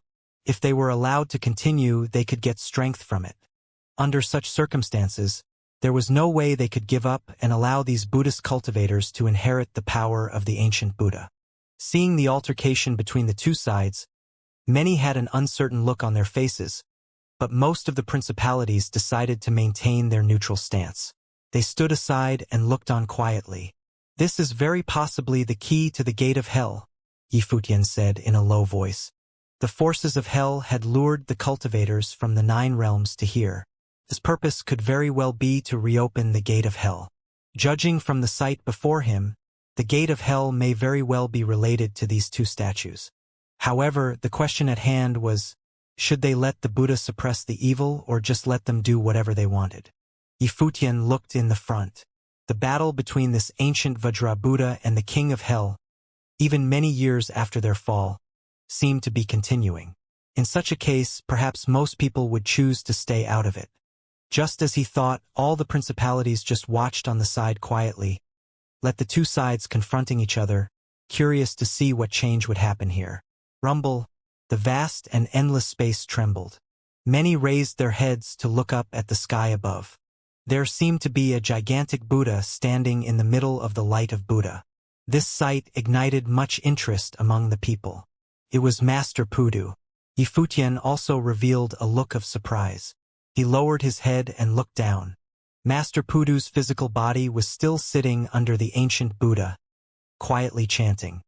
His eyes were closed tightly, as the light of Buddha dazzled around him as if he was a Buddha suspended in time. However, his spirit was still traveling beyond the sky, having inherited the will of the Vajra Buddha. The power of the infinite way of the Buddha gathered upon him. In the void, Master Pudu was getting stronger, as if he was incarnated as the Vajra Buddha of yore. Peace is only possible if hell is suppressed here forever. A voice uttered from the ancient Buddha in the void. They had arrived to awaken the Vajra Buddha, to call upon him to suppress the evil spirits once again, sealing this battlefield or purify it with Buddhist doctrine. But at this moment, the destructive power of the entire hellish battlefield roared toward this side. In the void, there were several figures that condensed and appeared. Several top figures had awakened the power of the King of Hell, but there were really 3 major cultivators. Each one of them seemed to represent a kind of power. Hell has been sealed already, and only its power was left. The so-called legend is nothing more than an elusive idea. Even so, each may cultivate without interference with one other. A voice was heard, and the speaker was a cultivator from the fate world. He seemed to have turned into a god of destruction. Standing in the void, the power of endless destruction gathered upon his body, extremely terrifying. Was this a competition of the Great Path? Many people stared at the magnificent sight in front of them. The entire hellish battlefield was in turmoil. In this battlefield, the power of destruction and other powers of the Great Path was already stronger than they were elsewhere. When they were awakened, they actually suppressed the blazing light of Buddha that had previously shrouded the sky above. Master Pudu puts his hands together, and a dazzling light of Buddha bloomed upon that giant and boundless ancient Buddha. The light of purification could purify all the powers of evil in the world. Wherever the light of Buddha passed through, the way of destruction was purified into nothingness, as the light rushed toward the 3 phantasmal figures that had appeared. However, at this time, the space suddenly turned into absolute darkness. The light of purification descended, but the darkness was not dispersed. At the same time, the light of Buddha seemed to be corroded bit by bit, decaying as it was being penetrated. At this moment, the light of Buddha on a figure that stood under the statue of the ancient Buddha became ever more radiant. It was Guizong. The countless light of Buddha enveloped his body. He seemed to be wandering beyond the sky as if he had been called upon by the ancestors. When the power of the Buddhist clan resonated together, he appeared high above the sky, as if he had turned into a Buddha himself. These 2 are truly frightful. They have long been sealed here, but their power could still be felt by us today, someone whispered. Many people were looking that way, and every cultivator had more or less perceived a strong resonance. Yi Futian had a peculiar look in his eyes. He could perceive a majestic might of Wei from both statues. Rumble. Frightening rumbles could be heard across the entire hell battlefield. The vast space trembled. The countless statues trembled even more intensely. In the blazing light of Buddha, a sphere of light appeared. The light sphere was extremely frightening. It appeared to be a lamp. What was that? The cultivators revealed strange looks. They could sense that it contained frightening power. The light of the Buddhist lamp did not seem too bright as it shone out. In an instant, the endless evil and destructive power was immediately dissipated by the light of the lamp. Everywhere the light of the lamp shone upon, the darkness was banished. The expressions of the surrounding cultivators all changed. They felt an intense will. This will was one of the great paths of Buddha. Releasing souls from purgatory was one of the strongest powers of Vajra Buddha back in the day. The Buddhist lamp was probably a Buddhist treasure. Vajra Buddha used his unparalleled power to refine a Buddhist lamp. He even merged the power of his own soul into it. After many years, the Buddhist lamp was once again lit. It still had the unparalleled power to release souls from purgatory. It was especially effective at countering the dark and destructive powers of the Great Path. A treasure. Strange looks flashed past in the eyes of many people. This same idea emerged within their minds, especially for the cultivators of the mountain realm. The strongest forces in the mountain realm were all Buddhist cultivators. Upon encountering a Buddhist treasure, how could they not want it? For instance, the members of Xianxia clan, who were known as false Buddhas, had greedy looks flashing in their eyes right now. It was actually a Buddhist treasure. At that moment, someone looked at the light of Buddha that grew brighter and brighter. It was activated by the power of Buddha. The slumbering power was also awakened. The crowd also saw a Buddhist pagoda. The pagoda was carved with many patterns. Each illustration was that of an ancient Buddha. When these patterns all lit up at the same time, the various Buddhas awakened. In the heavens above, countless illusions of Buddhas gradually appeared. Yi Futian raised his head and looked into the sky. The activated power grew stronger. It was as though they were returning to the ancient battlefield, to that frightening war. An even more frightening explosion occurred. The seals on the statues kept shattering. The ends of this region of space seemed to have been shattered. Aside from the appearance of a Buddhist treasure, a ritual implement of the King of Hell also appeared and released frightening power. A god of ghost banner appeared in the sky above. On it, there were silhouettes of endless ghosts and demons. It was as though Xianxia and Ashura had awakened to withstand the Buddhas in the sky. This caused the mighty figures of clan of the god of ghost to tremble intensely inside. They recognized this god of ghost banner. Back in the day, it was feared by all. After that, they saw another ritual implement. It was a huge trident that was similarly a frightening weapon many years ago. Something is going to happen, Hua Jiangshan said in a low voice when he saw this scene. It was not just him. All the cultivators were staring straight ahead. Behind the shattered stone wall, the sealed-off space was gradually revealed. It was a towering dark palace. However, right now it was in ruins. Inside, it was hell that had disappeared. An unparalleled frightening aura emanated from within. If one looked further in, there was a space that resembled the depths of hell. It was a deep chasm with no bottom, seemingly forming a frightening hell swirl. It was like a door that led straight to hell. However, right in front of the door, there was a sword that stood stabbed into the ground. It was an emerald sword. Around it, there were Saraira beads circling it. When Nan Luoshan saw this divine sword, a strange look flashed past in her eyes. The expressions of the cultivators of Nantian Divine Kingdom also changed. There were even quite a number of mighty figures that turned around and looked towards the direction where the members of Nantian Divine Kingdom stood. What is it? Nan Luoshan looked at the elder beside her. She had seen this divine sword in the records of the clan's ancient manuscripts. Qinghe, the cultivators beside the elder said, "It is the sword of His Highness." The appearance of this sword meant that Emperor Nan had participated in the battle to eradicate hell back then. The gate of hell. Everyone's gazes were staring straight ahead. That door should be the gate of hell. What was beyond the gate of hell? Rumor has it that the sealing and unsealing of the gate of hell would involve Emperor-level forces. Rumble. At that moment, another silhouette appeared from within the 10,000 zhang tall light of Buddha. The eyes of this silhouette contained an evil aura. Although his body was permeated with the light of Buddha, he walked directly towards the Buddhist lamp. "Vermin!" a cold voice cried out. In the direction of Xianxia Temple, a monk walked towards him. The light of Buddha burned even brighter. The monk actually became a towering Vajra Buddha. Many people revealed bizarre looks when they witnessed this scene. There was an inheritor of Vajra Buddha. The eyes of this monk were like an angry Vajra. An ancient Buddha appeared behind him. He raised his hand and charged in the direction where the cultivators from the Xianxia clan of the mountain realm were. This giant palm of Vajra was indestructible. It shattered the space and descended downwards. The silhouette that invaded the light of Buddha was a cultivator of the Xianxia clan. They wanted to seize the opportunity to steal the Buddhist treasure. Bang! A loud bang could be heard. A huge giant palm of Vajra immediately appeared on the ground. A handprint was clearly marked there. The members of the Xianxia clan retreated far away. Beneath their feet, a divine light shone. Their speed was unbelievably fast. Among the members of the Xianxia clan, one cultivator was still resting with his eyes closed and communicating with an ancient Buddha.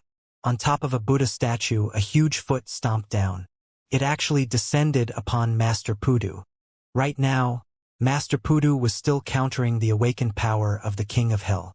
A huge Buddha immediately appeared beside Master Pudu. The cultivators of Xianxia Temple immediately attacked, their figures stepping onto the Buddha statues. "Let's go," the cultivators of the Xianxia clan said. Cultivators of the Xianxia clan immediately stepped into midair. They instantly disappeared from their positions and charged towards the Buddha statues. Elsewhere, the various forces of the hidden land realm also attacked. Aside from activating the power of the King of Hell, they also began to pillage the treasures of the King of Hell. They also had their eyes set on Hell Palace. Hell was previously the most prosperous force in the hidden land realm. How could they possibly let this chance slip past them? What are your thoughts? Everyone? Shen Luochuan from the Shen clan asked the various cultivators. Right now, various cultivators were scattered across different regions. However, their gazes were all staring at the Buddha statues before them. Everyone has not forgotten the age of turmoil back then, right? A cultivator of the mountain realm said. This was clearly a reminder for everyone. However, the expression in the eyes of the cultivators did not change at all. The age of turmoil? Many cultivators had fallen during the age of turmoil. However, it also gave birth to many heroes. A good number of top figures displayed their talents in battles during that era. Some of them had even left the confinement of this sky. In comparison, the current age had fewer changes. It was as though everything had been set. Dong Huang the Great hoped for the world of cultivation to be strong and stable, but wasn't it in itself a form of imprisonment? In the end, this place was still not the real world. Besides, nobody knew what they would activate. Dong Huang the Great did not order anyone to stop today's occurrence too. Did it mean that everything that was happening now was fated too? Buzz. With a flash, a group of top figures dashed across the space and pounced on the Buddha statues in front of them. They were none other than cultivators of the solar divine palace. They emanated unparalleled divine light of the sun, and, step by step, they walked towards the Buddhist lamp. Clearly, greed had gotten hold of them, and they also wanted to snatch this Buddhist treasure. As Hua Jiangshan had expected, this was spiraling into something terribly grave. Yifutian thought to himself when he saw the scene. Who should we help? Yifutian muttered. Under such circumstances, who should the Heavenly Mandate Academy help? Which side should they be on? Moreover, there were more than two standpoints now. Each force had its own point of view. Just when Yifutian was still considering who he should help, a group of cultivators closed in on his party. Many of the cultivators who were observing the battle in the distance besieged them. Among these cultivators, Yifutian saw a few familiar faces. It was Hierophant Juyo and his party. Obviously, they were here for Yaya, so they targeted Yifutian's group. However, the leader this time was not Hierophant Juyo. Instead, it was a very young-looking man. His pupils emanated terrifying dark light. He seemed cold and demonic.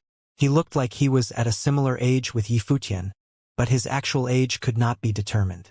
Yifutian could clearly sense that this youth was extremely dangerous. Be careful. Shen Luoxue warned Yifutian through a secret sound transmission. She also felt threatened by this demonic and handsome youth. This youth was strong, very strong. However, no one from the crowd actually recognized this youth. It was as though he had never appeared before. In fact, this was also his first time appearing in public. Up until now, he had always been in the shadows.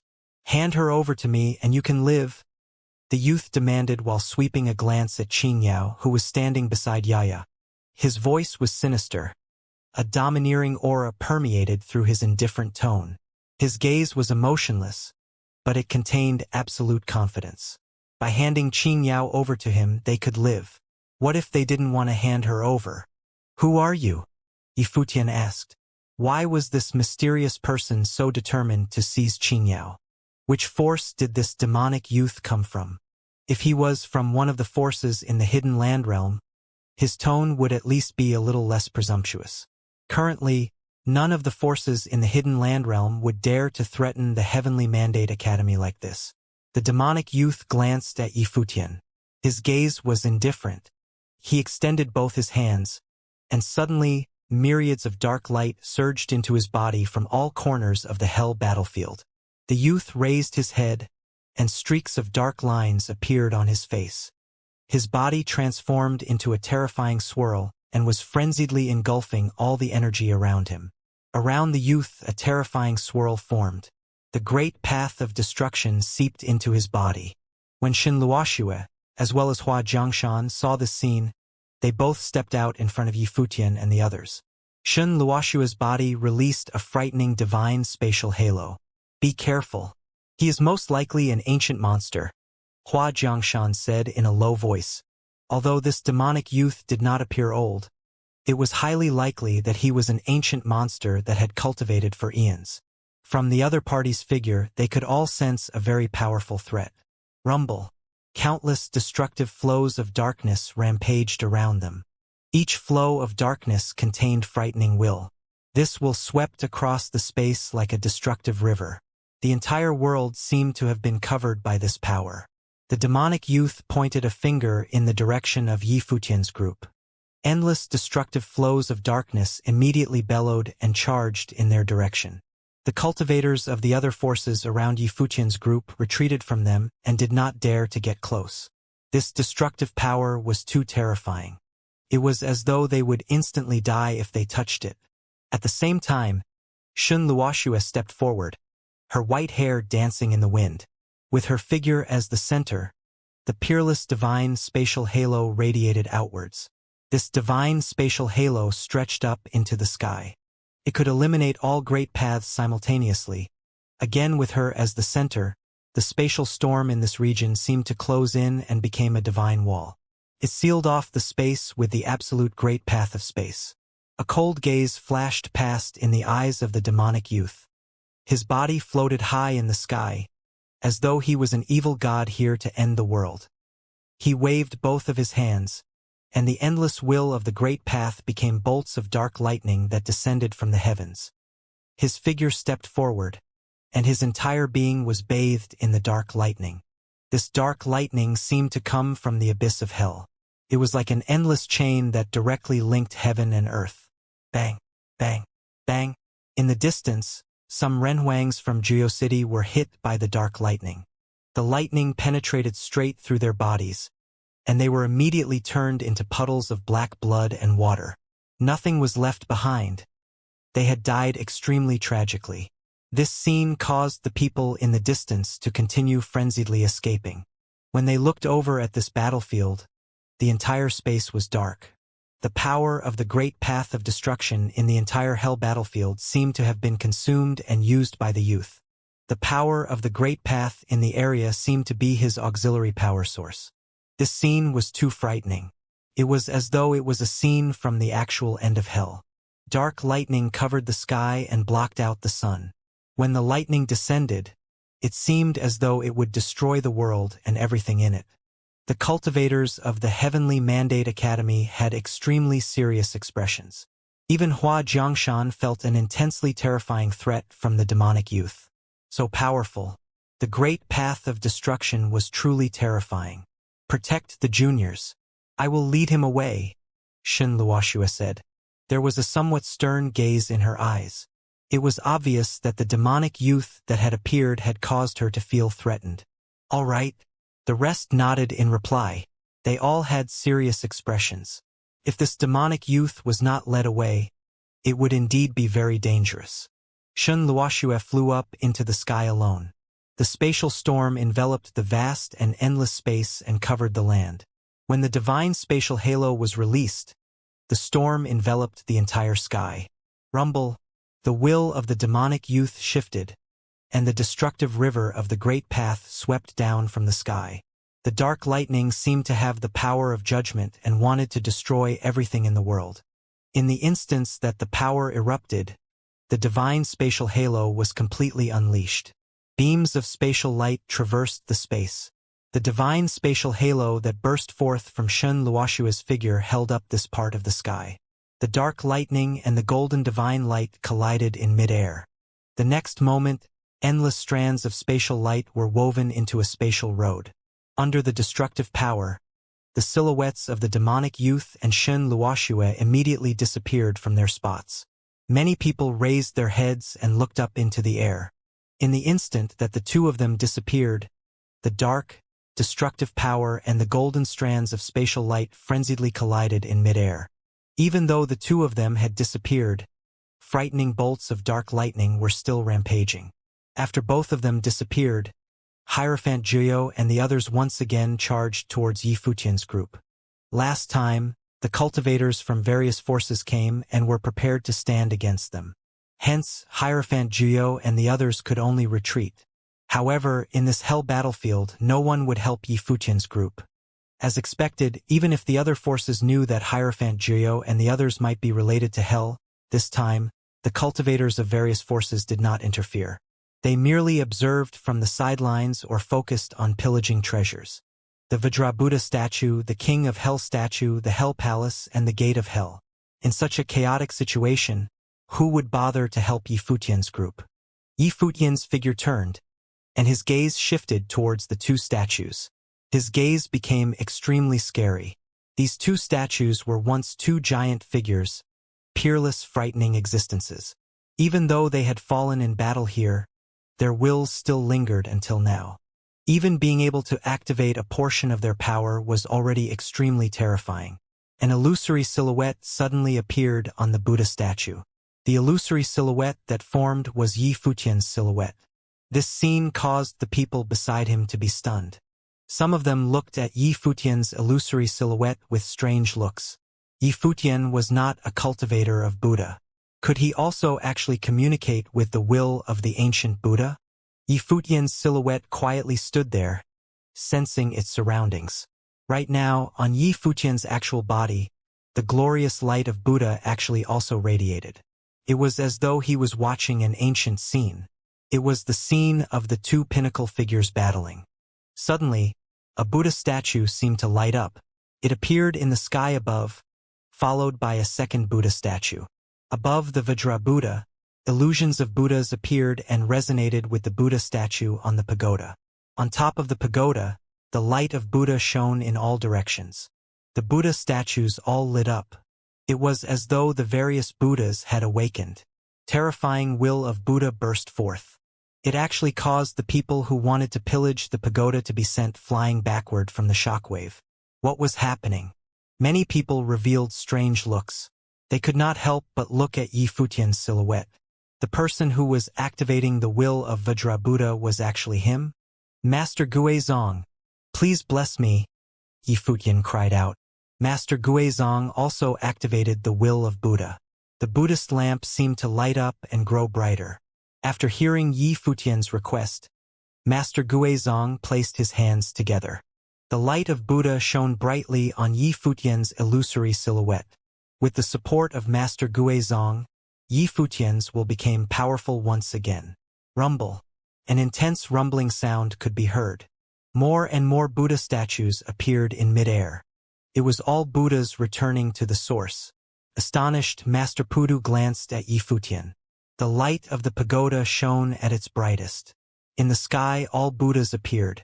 Yi Futian shut his eyes tightly. This was not his own power. It was the will of Vajrabuddha. Even though Vajrabuddha had long passed away, his will did not dissipate.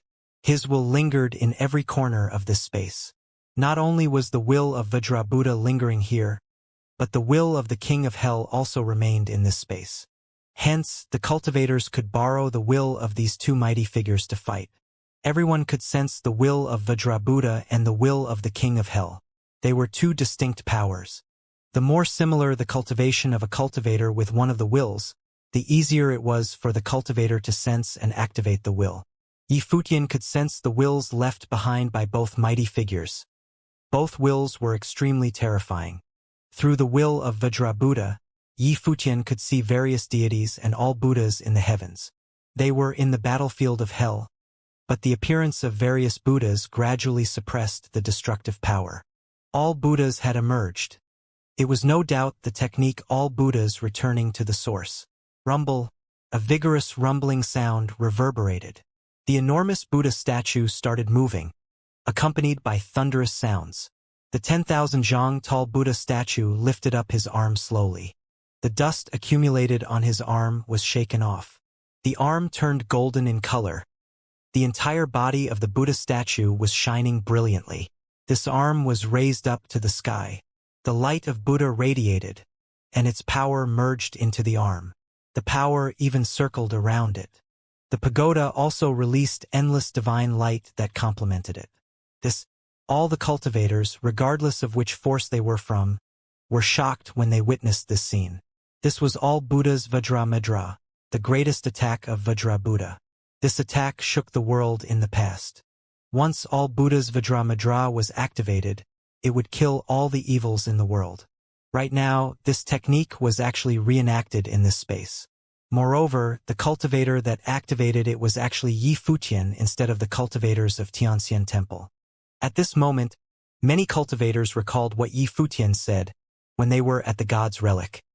He received the teachings of Donghuang the Great and was blessed by all the deities. Hell initiated the chaos of the 9 realms.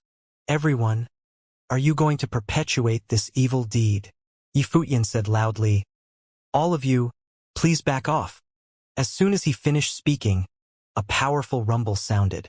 All Buddha's Vajramadra slashed forward at the statue of the King of Hell. All the deities stood high in the sky, unleashing their finishing moves all at once. The heavens and earth resonated with their attacks.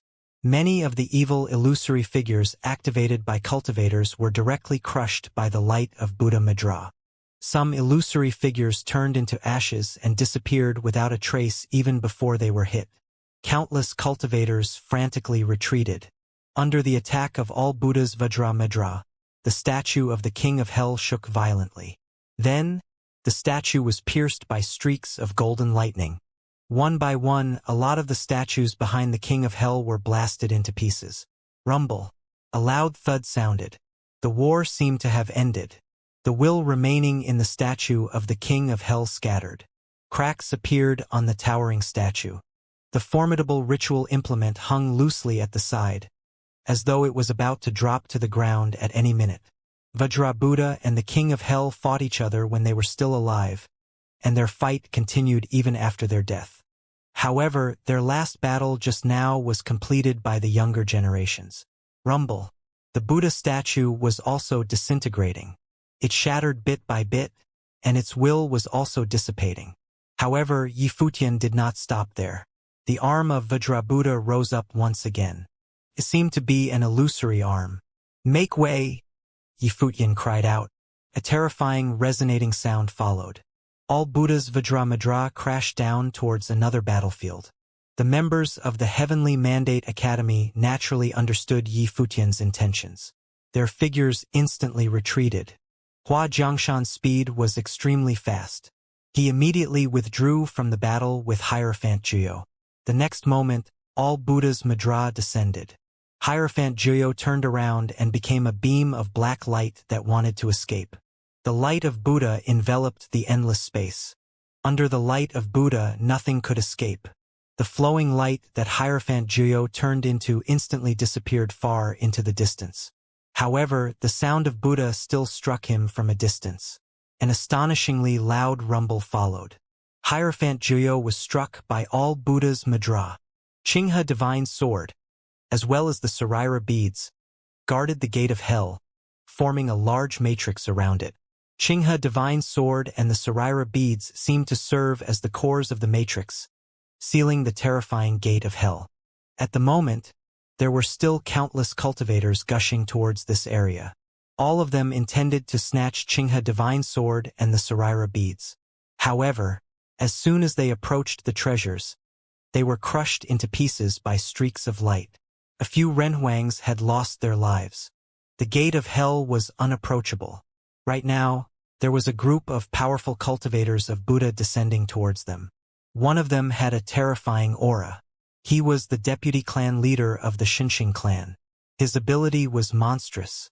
His figure became that of a huge Buddha. Then, with a stomp of his foot, a huge footprint stomped towards Qinghe Divine Sword and the Saraira beads. The Saraira beads circled around Qinghe Divine Sword. Qinghe Divine Sword released beams of divine emerald blades of light. The huge footprint disintegrated under the emerald blades of light. It was turned into countless fragments and then disappeared without a trace. The cultivators of the major forces of the hidden land realm were also all here. However, they could not approach at all. The power was too strong. As expected of Emperor Nan, who was one of the top existences in the 3,000 realms of the Great Path. He was already so powerful so many years ago. After settling down in recent years, he had focused his attention onto his daughter, Nan Luotian. This caused many people to forget how terrifying he had once been. However, at that moment, the hell battlefield suddenly lit up with endless brilliant divine light. The light of Buddha lit up the sky. It was not the light of Buddha released by the ancient Buddha statues. Rumbling sounds could be heard. A gigantic Buddha figure walked towards them. Every step that he took caused the ground to tremble. Many people stopped in their tracks and looked towards the direction of the incoming Buddha. A tall, slender, ancient Buddha with bare feet approached the cultivators. He was 100 zhang tall. As he strode forwards, he left behind enormous footprints on the ground. He was the clan leader of the Xianxia clan. The facial expressions of many cultivators of the mountain realm changed. Even this old freak was drawn towards here. The happenings at this hell battlefield were getting more and more alarming. Huge figures started to make their entrances. Yi Futian's illusion borrowed the power of Vajra Buddha to immediately kill off Hierophant Jiao. Right now, Yi Futian was also looking in that direction. Rumbling sounds followed. The slim Buddha appeared before him. The Buddha was smiling until his eyes were but slits. When he saw the huge silhouette before him, Yi Futian sensed that even if he borrowed the power of the ancient Buddhas, he would not be a match for this clan leader at all. He was a giant-level existence. Little friend, this treasure is an item of Buddha. I will now take it away, the silhouette said with a smile. Then he stretched out a huge palm and held the Buddhist lamp and pagoda in his palm. He took a look at the people around. He narrowed his eyes when he saw Master Pudu and Master Guizong. He lamented, "The monks of Tianxian Temple are indeed stronger than monks of my Xianxia clan." As he was speaking, he continued to move forward in the direction of the gate of hell. Xianxia. At the same time, a sonorous voice of Buddha sounded. The Xianxia clan leader looked up. In the sky, a golden Buddha appeared. Upon seeing the golden Buddha, monks from Tianxian Temple of the Mountain Realm put their palms together, bowed slightly, and chanted the sound of Buddha. The golden Buddha was their abbot. "You should know the consequences of your actions," the Buddha said to the leader of the Xianxia clan. "I know. But the great emperor is not interfering with our actions either, isn't he?"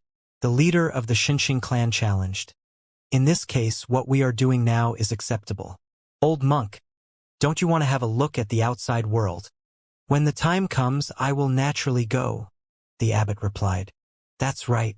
You are the proper heir of Buddha. You are different from me. I still want to have a look at the real world," the leader of the Xianxia clan said. "What you see now is the truth," the abbot of Tianxian Temple said. "Why must you lie to yourself?" The leader of the Xianxia clan narrowed his eyes slightly while smiling. "For many people, this is indeed the truth. However, when they reach the level you and I are at now, they will know that this is not real. This place is a sanctuary," the abbot of Tianxian Temple added. "This is your sanctuary." The leader of the Xianxia clan smiled. His eyes narrowed. Then he didn't look at the abbot anymore. He continued moving forward towards the Dark Hell Palace. He went up against Qinghe Divine Sword and the Sarira beads. When he moved close to the treasures, both the light of Buddha emanated by the Sarira beads and the sword light of Qinghe Divine Sword landed on him. Sizzling sounds could be heard. His golden body of Buddha was actually shredding off bit by bit. It seemed to be hard for him to endure through it. The leader of the Xianxia clan glanced at himself. He muttered, "This is indeed the swordsmanship of spatial destruction. Emperor Nan is more powerful than me." His indestructible body was chipping off slowly. However, he continued pressing forward. He shouted, "Come out to help me now." As soon as he finished speaking, a few terrifying auras descended, and darkness loomed over the hell battlefield. More huge figures were coming. Cultivators of some forces of the hidden land realm had solemn expressions. Some of them bowed to salute the huge figures. Rumble. In the air, the loud sound of collisions could be heard. Xin Luoxue landed on the ground. She was forced to retreat due to the collision.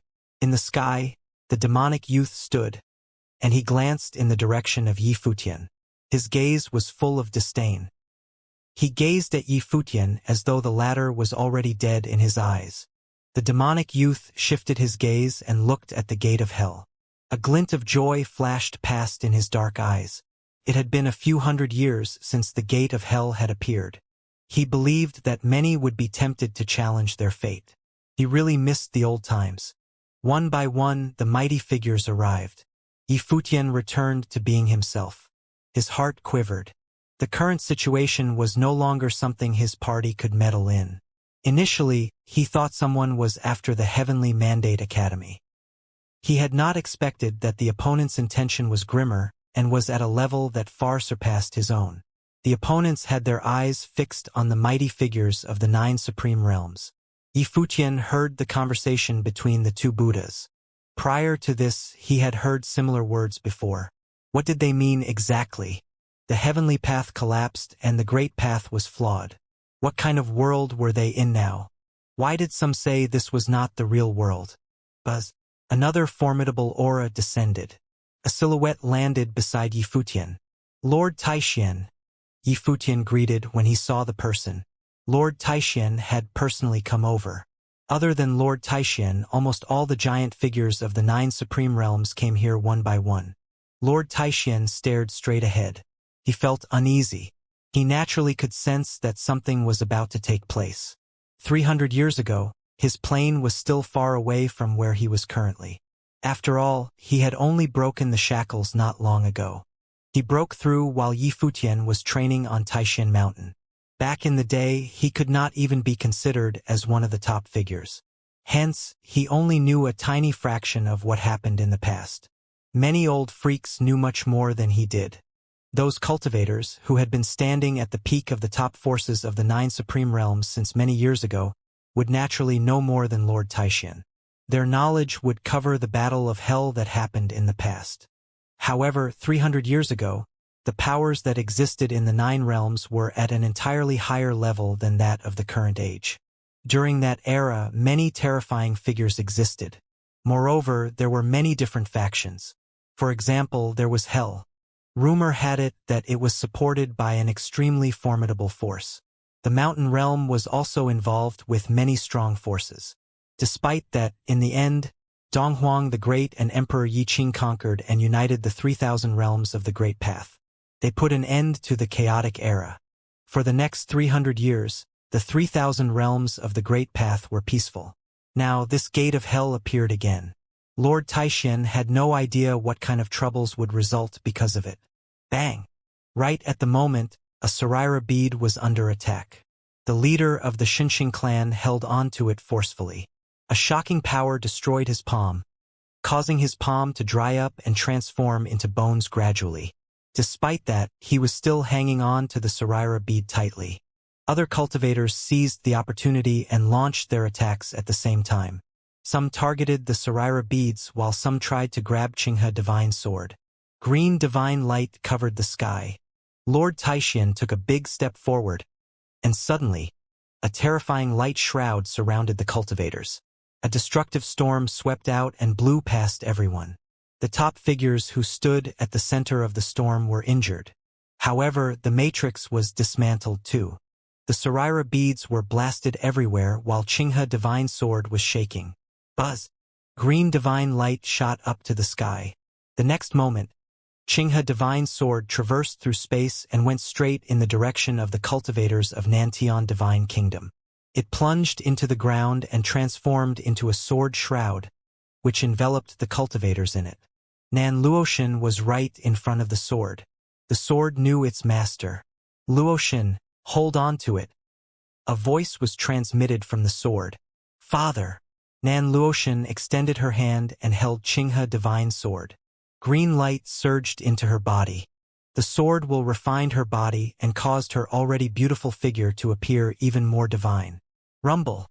Everyone's heart skipped a beat. Without Qinghe Divine Sword and the Saraira beads as the seal, the terrifying storm stirred up by the gate of hell directly broke through the matrix. In an instant, the storm was about to engulf the entire space. It was charging towards the hell battlefield. Here it comes! A glint of joy flashed past in the eyes of the demonic youth. He then laughed presumptuously. After a few hundred years, it was finally here. Retreat! Someone shouted.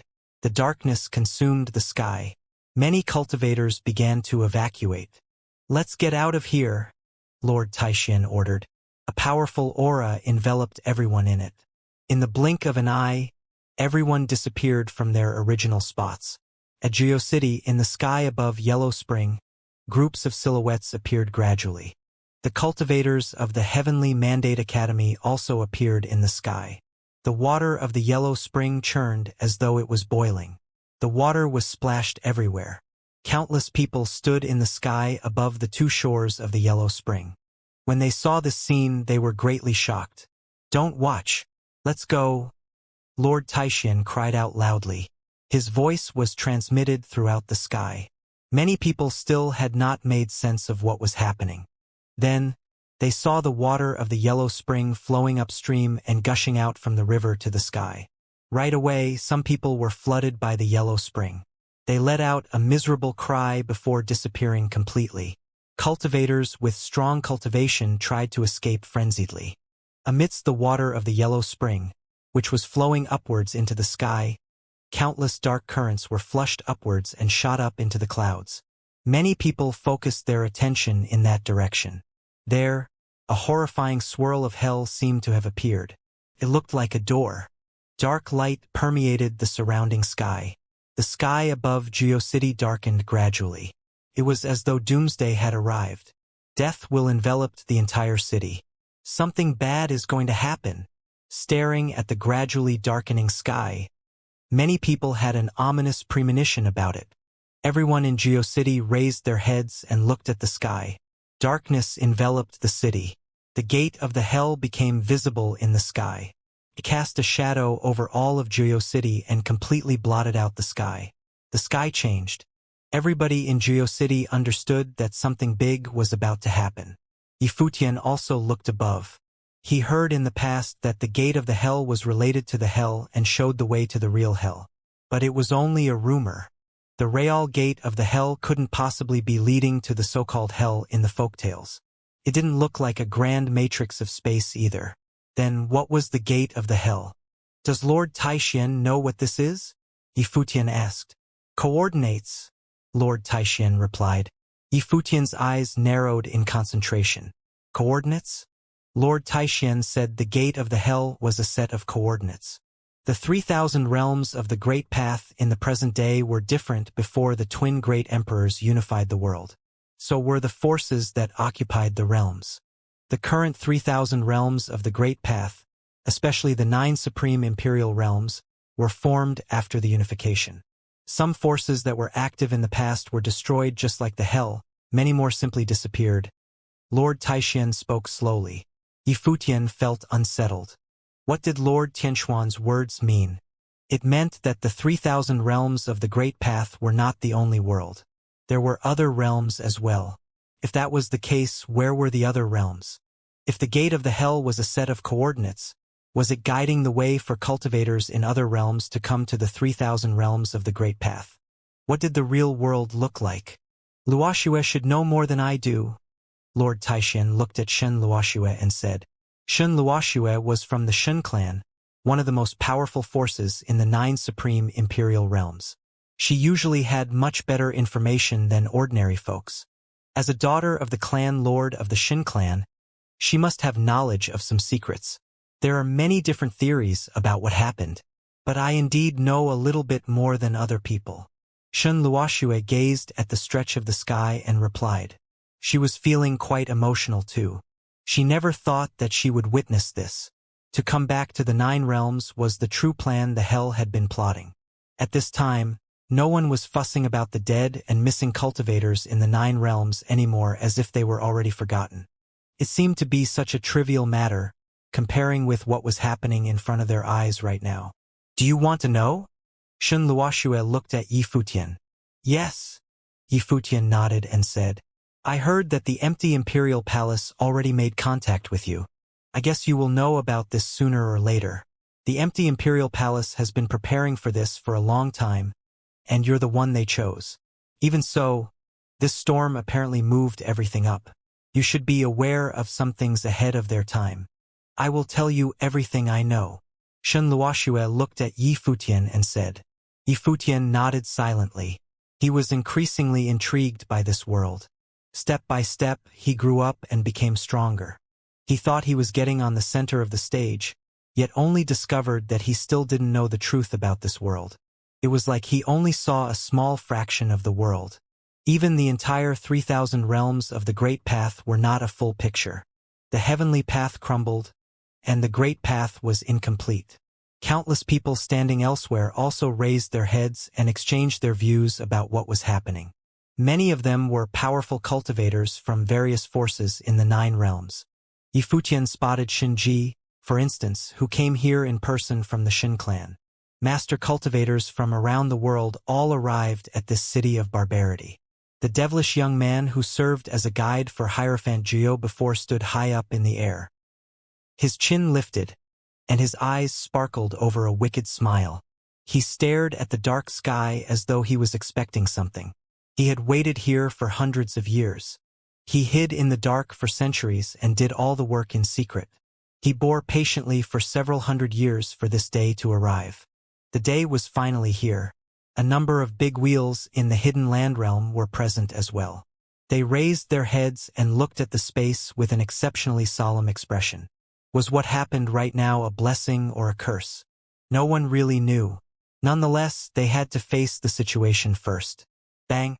A scary storm turned up in the sky above with a terrifying dark whirlwind. The waves of the space will of the way rolled and surged as layers of space twisted and distorted. A line of people suddenly came into view before the storm started. With a surprised look, they scanned the field below them. However, they soon started to smile. The Void Realm. A cultivator grinned and said, "The Void Realm is open again after hundreds of years. How exciting!" The Void Realm. Numerous people in Geo City were bewildered by his words. What did it mean? The Void Realm? They were in Geo City. How was it the Void Realm? Yifutian obviously heard what the man said as well. These people who came out of nowhere carried intimidating energy with them. Certainly, he was more unsettled by the name Void Realm. It brought another place to his mind. The empty Imperial Palace. The sacred hall in the Central Emperor Realm, left by Donghuang the Great Emperor, was called the Empty Imperial Palace. Why was it called the Empty Imperial Palace rather than the Imperial Palace? He never fully understood the reason and reckoned that it was because the Empty Imperial Palace was not the real Imperial Palace, but only a temporary lodging for the Great Emperor. Yet now, he suddenly realized something as he heard the name Void Realm. Did the Empty Imperial Palace correspond to the Void Realm? The 3,000 realms of the Great Path constituted a vast world that contained innumerable living things and countless cultivators. It was a complete world, yet they named it the Void Realm. Are they waiting there to greet us?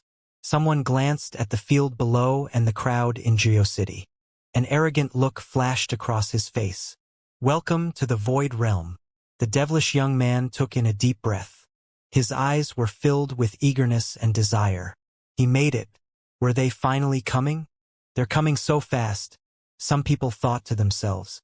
Yifutian's eyes, firmly fixed on the people, appeared in the air. Much to his surprise, these people used the coordinates to get here right after the gate of the hell emerged. Based on their words, these people came from someplace outside of the Void Realm, also known as the 3,000 realms of the Great Path. He always understood that the universe was boundless, and the 3,000 realms of the Great Path weren't necessarily the end. However, he had no idea what kind of place it was outside of the 3,000 realms of the Great Path. These newcomers didn't do anything. They stepped forward and downward, descending straight to Geo City right after their arrival. The crowd in the city hadn't figured out the situation yet. "Let's go back," Lord Taishin said at the moment. Geo City was about to become the center of all the troubles. They needed to go back and prepare for the possible turbulence in the future. "Yes, let's go." Yifutian nodded and glanced at Yi Qingyao, who was standing next to him. Qingyao seemed to have sensed something. She raised her face slightly to look at him and called in a low voice, "Brother, let's go." Yifutian held her hand and said. They left at once. The cultivators from the Shen clan watched Yifutian and the others from a distance. Shen Luochuan gazed at Shen Luoxue and Yifutian while Shen Hao was standing farther away with an indifferent look. Several other formidable cultivators came through the sky. The leader of the group was especially intimidating. GeoCity flinched at his presence. More cultivators arrived at GeoCity in succession. However, Yi Futian and the others already left. So did the cultivators from other forces. They all planned to go back to make preparations for the upcoming changes. Of course, GeoCity would be most severely impacted by the changes. Even the social order might be reshuffled altogether. Yi Futian and the others returned to the Heavenly Mandate realm straight away. Inside of a palace in the Heavenly Mandate Academy, Yi Futian felt somewhat disheartened. They went on the trip with the initial intention to find out who attacked the disciples of the Heavenly Mandate Academy. And now they knew the assailants were the remaining evildoers of the Hell, a group that disappeared a long time ago. However, it didn't seem like they were able to do anything even after they discovered the truth through an investigation. They didn't accomplish anything on this trip. Shun Luoxue, Lord Taixian, Yi Futian, and Fei Xue were all here. Yi Futian looked at Shun Luoxue.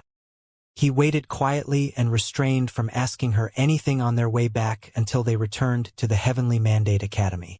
Shun Luoxue said to him that she would tell him everything she knew. What do you want to know the most? Shun Luoxue looked at Yi Futian and asked. Granny, is this real? Yi Futian asked. Those people who appeared in the sky called it the Void Realm. Could the 3,000 realms of the Great Path be a fake and empty world? Of course it's real. Can't be more tangible than this. Countless creatures are living in the 3,000 realms of the Great Path. How can it be fake and empty? Shun Luoxue replied. Then, why do they make up names like the Void Realm and the Empty Imperial Palace? Yi Futian asked. When the Lord was breaking through, he said that the heavenly path was incomplete. What is missing? Also, Granny, the 3,000 realms of the Great Path are vast and boundless. Even Lord Tianxian couldn't reach the end of the world. Maybe there is no end at all. So how did those get here? Where do they come from? Why did they arrive so quickly? Yi Futian fired a series of questions. There were so many things he didn't understand. It is because of the relativity. From the perspective of another space and time, their world is real while ours may be the Void Realm. But the contrary is true for us, people who live in this place. Shun Luoxue looked intently at Yi Futian and said, I read some historical documents of the Shin clan in the past. The story goes that the 3,000 realms of the Great Path are in a separate space world and may be overlapping with another space world. They didn't travel through space to get here since there is no distance between us. A separate space that was overlapping with the 3,000 realms of the Great Path. Yi Futian was astounded. No wonder the 3,000 realms of the Great Path only had the empty imperial palace, and that Donghuang the Great Emperor was not present. The 3,000 realms of the Great Path were also called the Void Realm by the other world. The Heavenly Path is not complete because the Heavenly Path fell apart. According to the legend, the world of cultivators was extremely prosperous in the era of the ancient emperor. The ancient books called it the Age of Gods. At that time, the gods transformed into the Great Path, yet they later had a huge fight because they were all too powerful to subdue each other. The Heavenly Path was broken during the war. Shun Luoxue continued to say, It was broken? Yi Futian could feel his heart pounding in the chest. The Age of the Gods and the War of the Heavenly Path sounded very much like a fable. That is how the legend goes, but we don't know what really happened. Allegedly, that is how time was divided into the Age of the Gods and the End of the Gods. The world changed dramatically after the Heavenly Path fell apart. The world of cultivators never managed to revive to what it used to be. I don't know what the world really looks like nowadays. I have never out there. Shun Luoxue continued, but at least I can say for sure that the real world is much more powerful than the 3,000 realms of the Great Path. Countless cultivators fought in the war over 300 years ago. Many of them didn't come from the 3,000 realms of the Great Path. The current forces in the 3,000 realms of the Great Path might only represent a small fraction of the true cultivators. For example, the Shin clan is rumored to be the descendants of the gods. The Great Emperor truly existed in history, and he truly was the ancestor of the Shin clan. The Shin clan in the 3,000 realms of the Great Path is only a branch of the real one. I met them hundreds of years ago. Shun Luoxue kept talking. The Shin clan is not the only one. So are many other supreme forces in the 3,000 realms of the Great Path, such as the Celestial Worthy Temple and the Solar Divine Palace. I heard that the current mountain realm is also a branch of the Buddhist Great Path. There are many more potent Buddhist cultivators in the outside world. The same thing goes for the Hidden Land realm where you just came back from, and Hell, which disappeared years ago. Maybe the Hell was not the only one. Many powerful forces in the Hidden Land realm could be from the outside world. Donghuang, the Great Emperor, closed the passage after he unified the world. Only the Great Emperor's delegates who are following his orders could come to our world. Similarly, one may only travel to the other side with the Great Emperor's permission. This is why I told you before that the empty Imperial Palace would make contact with you sooner or later. It was moved up because of this incident. Shun Luoshua's words came as a bombshell to Yi Futian. It seemed like the empty Imperial Palace was set up by the Great Emperor as a place to monitor this world and nothing else. In reality, nothing happened in the 3,000 realms of the Great Path was out of the Great Emperor's control. If that's the case, there are people in the outside world who are in the Imperial realm, the same level as Donghuang the Great Emperor. The twin Great Emperors prevailed in the war over 300 years ago and subsequently ruled the 3,000 realms of the Great Path, said Yi Futian. He was surprised by what he learned about hell and the bloody warfare in the past. It meant that cultivators in the Imperial realm once fought over the control of this world. Donghuang the Great Emperor defeated the opposition and therefore reigned over the 3,000 realms of the Great Path. Yes. Shun Luoshua nodded. She had no way of knowing the details of what happened. Nevertheless, the passage between the two worlds seemed to be reactivated since the gate of the hell is open now. Cultivators from the outside world already arrived at the 3,000 realms of the Great Path. I suppose many changes will happen in the near future. The Great Emperor may also open the entrance to the 3,000 realms of the Great Path altogether. Shun Luoshua guessed. Like what it was 300 years ago? Yi Futian muttered. Perhaps. But time is different now after all. Lord Taishian commented on the side. That being said, we still need to prepare ourselves. The 3,000 realms of the Great Path probably will go through some turbulence. Yi Futian nodded. He cultivated in seclusion most of the time in the past 4 peaceful years. He never expected that the trouble didn't come from the Shin clan or the Golden Divine Nation. It was a prologue to a new era. No one could predict what kind of consequences this would bring. He didn't know what would happen in the future either. About that girl Yi Qingyao. Shun Luoshua looked at Yi Futian. Yi Futian's expression was grave. Everything the devilish young man and the Hierophant Jiu did was an indication. Qingyao probably would be the cause of some trouble. Yi Futian left the conversation and went to the room he lived in. 2 girls, Nianyu and Qingyao, were chatting over there. The two were about the same age. Nianyu, almost 10 years ago, was a little bit younger than Qingyao. Brother. Nianyu noticed Yi Futian and ran to him. She giggled while holding his legs. Qingyao, on the contrary, stood there quietly. She looked less lively than Nianyu. Have you been listening to Sister Lulan recently? Yi Futian rubbed Nianyu's head and asked with affection. Yes, I have been a good girl. Nianyu nodded and said. But I miss you all the time. Yi Futian smiled. The young girl surely knew what to say. Qingyao. Do you like your sister? Yi Futian walked forward and asked Yi Qingyao. I do. Qingyao nodded slightly. She raised her head and smiled at Yi Futian. Said, Sister Nianyu is so pretty. In Qingyao's eyes, Nianyu was beautiful, outgoing, and adored by everyone. Just like the princesses she used to envy. She couldn't help but feel inferior to Qingyao. Qingyao is also pretty, Yi Futian said in a soft voice. Brother, I was just asking Sister Qingyao if she will stay here with me all the time. She said I need to ask you. You will let her stay, right? Nianyu raised her head and looked at Yi Futian with her puppy eyes. Said, I finally have a sister to play with me. Qingyao heard Nianyu and also looked at Yi Futian.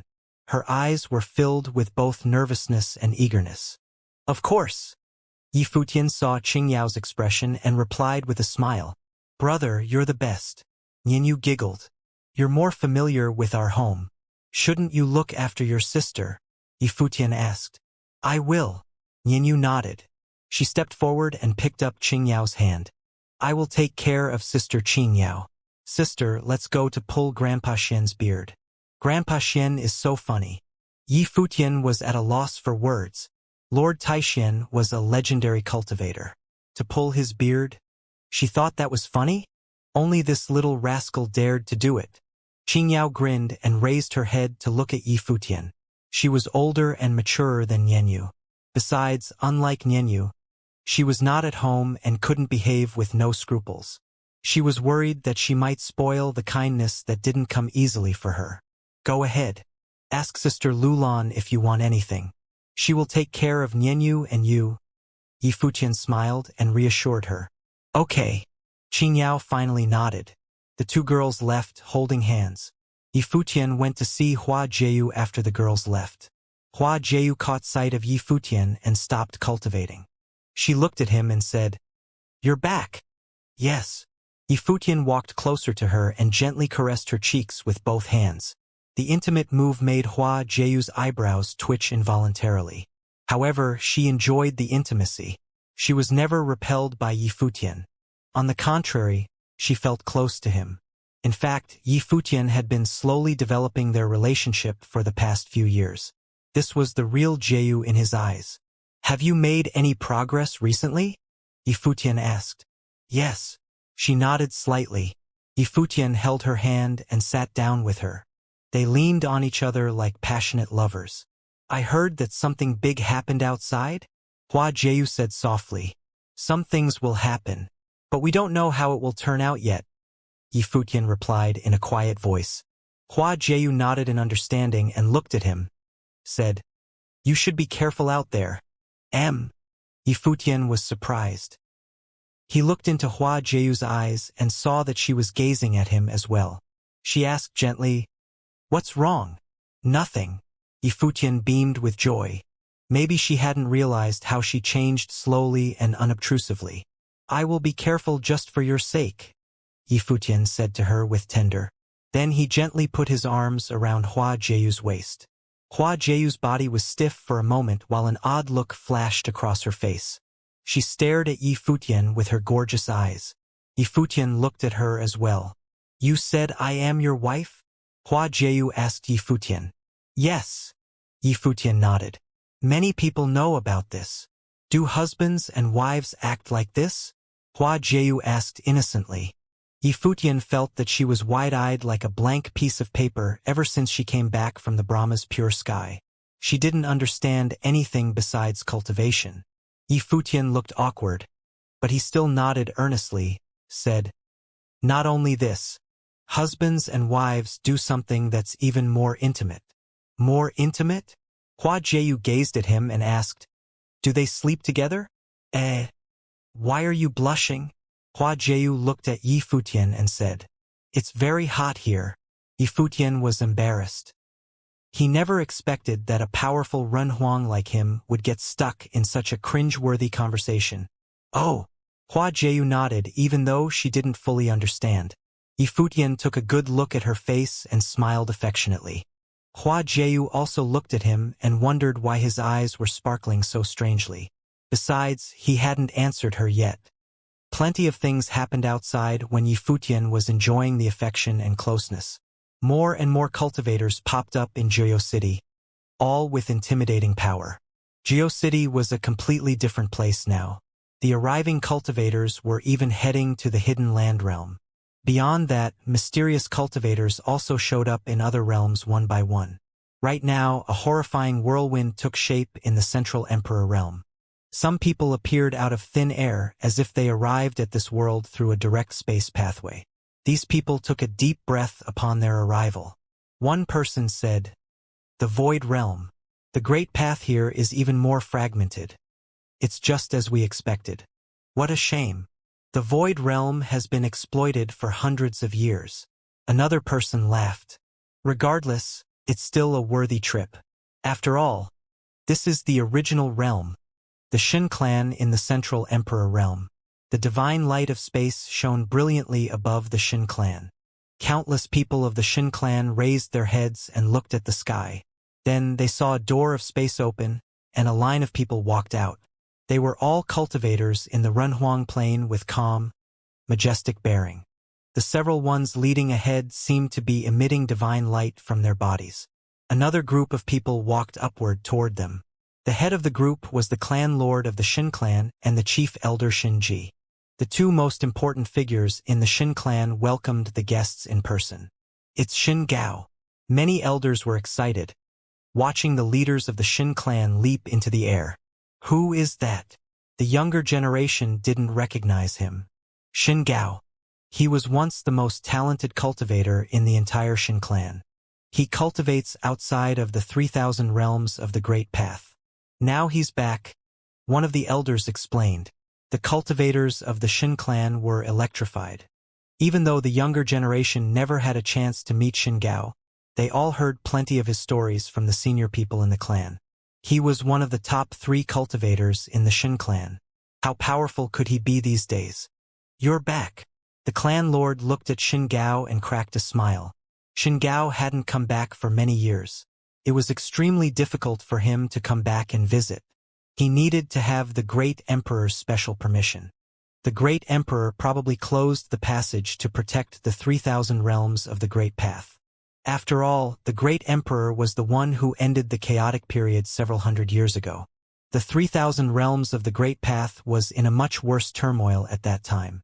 They suspected that Donghuang, the Great Emperor, might clear the passage once they saw that the Gate of Hell manifested itself in the Hidden Land realm. It turned out that the Great Emperor indeed opened the gateway to the outside world. Now Shin Gao was back. They are from our clan in the upper worlds. Shin Gao pointed at the people next to him and introduced them to the leaders of the Shin clan. The master cultivators from the Shin clan certainly guessed it already. In fact, their relationship with the Shin clan in the outside world was almost non-existent because of the closed gateway. With little to none contact and separate establishments, they could be seen as 2 independent groups. However, they still shared the same bloodline of the Shin clan. Moreover, the ancestors of the Shin clan really were at the same level as the Great Emperor. But it was so long ago. Many emperors perished, and only some of them had descendants survived until today. The Shin clan was a branch of those descendants. Many people in the younger generation thought it was only a folktale, and plenty of people outside of the clan sneered at their arrogance and pomposity. Only the core figures in the Shin clan knew that it was a fact that truly happened in history. Of course, it was hard to say how strong the bloodline remained to be generations after generations. Please, the clan lord spoke. People walked downward at once toward the sacred hall. Shin clan had always been a top force in the 3,000 realms of the Great Path. Their heritage and background were beyond doubt. Now that they reconnected with the Shin clan from the outside world, they would maintain their status in the 3,000 realms of the Great Path even if there were major upheavals in the future. Gaitsong, the sovereign of the Golden Divine Nation, had been waiting for something in the past few days. Numerous majestic and imposing golden halls lined up in the vast palace of the Golden Divine Nation. The Golden Divine Nation had enjoyed its prosperity for many years. It was the most powerful group in the higher heavens realm except for the Divine Palace. Finally, the Golden Divine Light shone brightly above the nation on this day. Everyone in the palace raised their heads to look at the sky. The dazzling Golden Divine Light almost blinded them. Then, countless people in the palace saw several figures appeared. Wearing golden robes, they looked like a group of gods and stood in midair above the palace of the Golden Divine Nation. The scene put many cultivators in the palace on high alert. The guards of the palace leaped into the air and unleashed tremendous energy to deter the intruders. "Back off!" a thunderous voice ordered from inside of the great hall. The guards and the bystanders stepped aside immediately. In the meantime, many commanders and divine generals of the Golden Divine Nation jumped into the air and bowed at the incoming figures. "Welcome the Celestial Emperor back." Sounds of greetings reverberated in the sky and made the hearts of the guards on the ground tremble. The Celestial Emperor.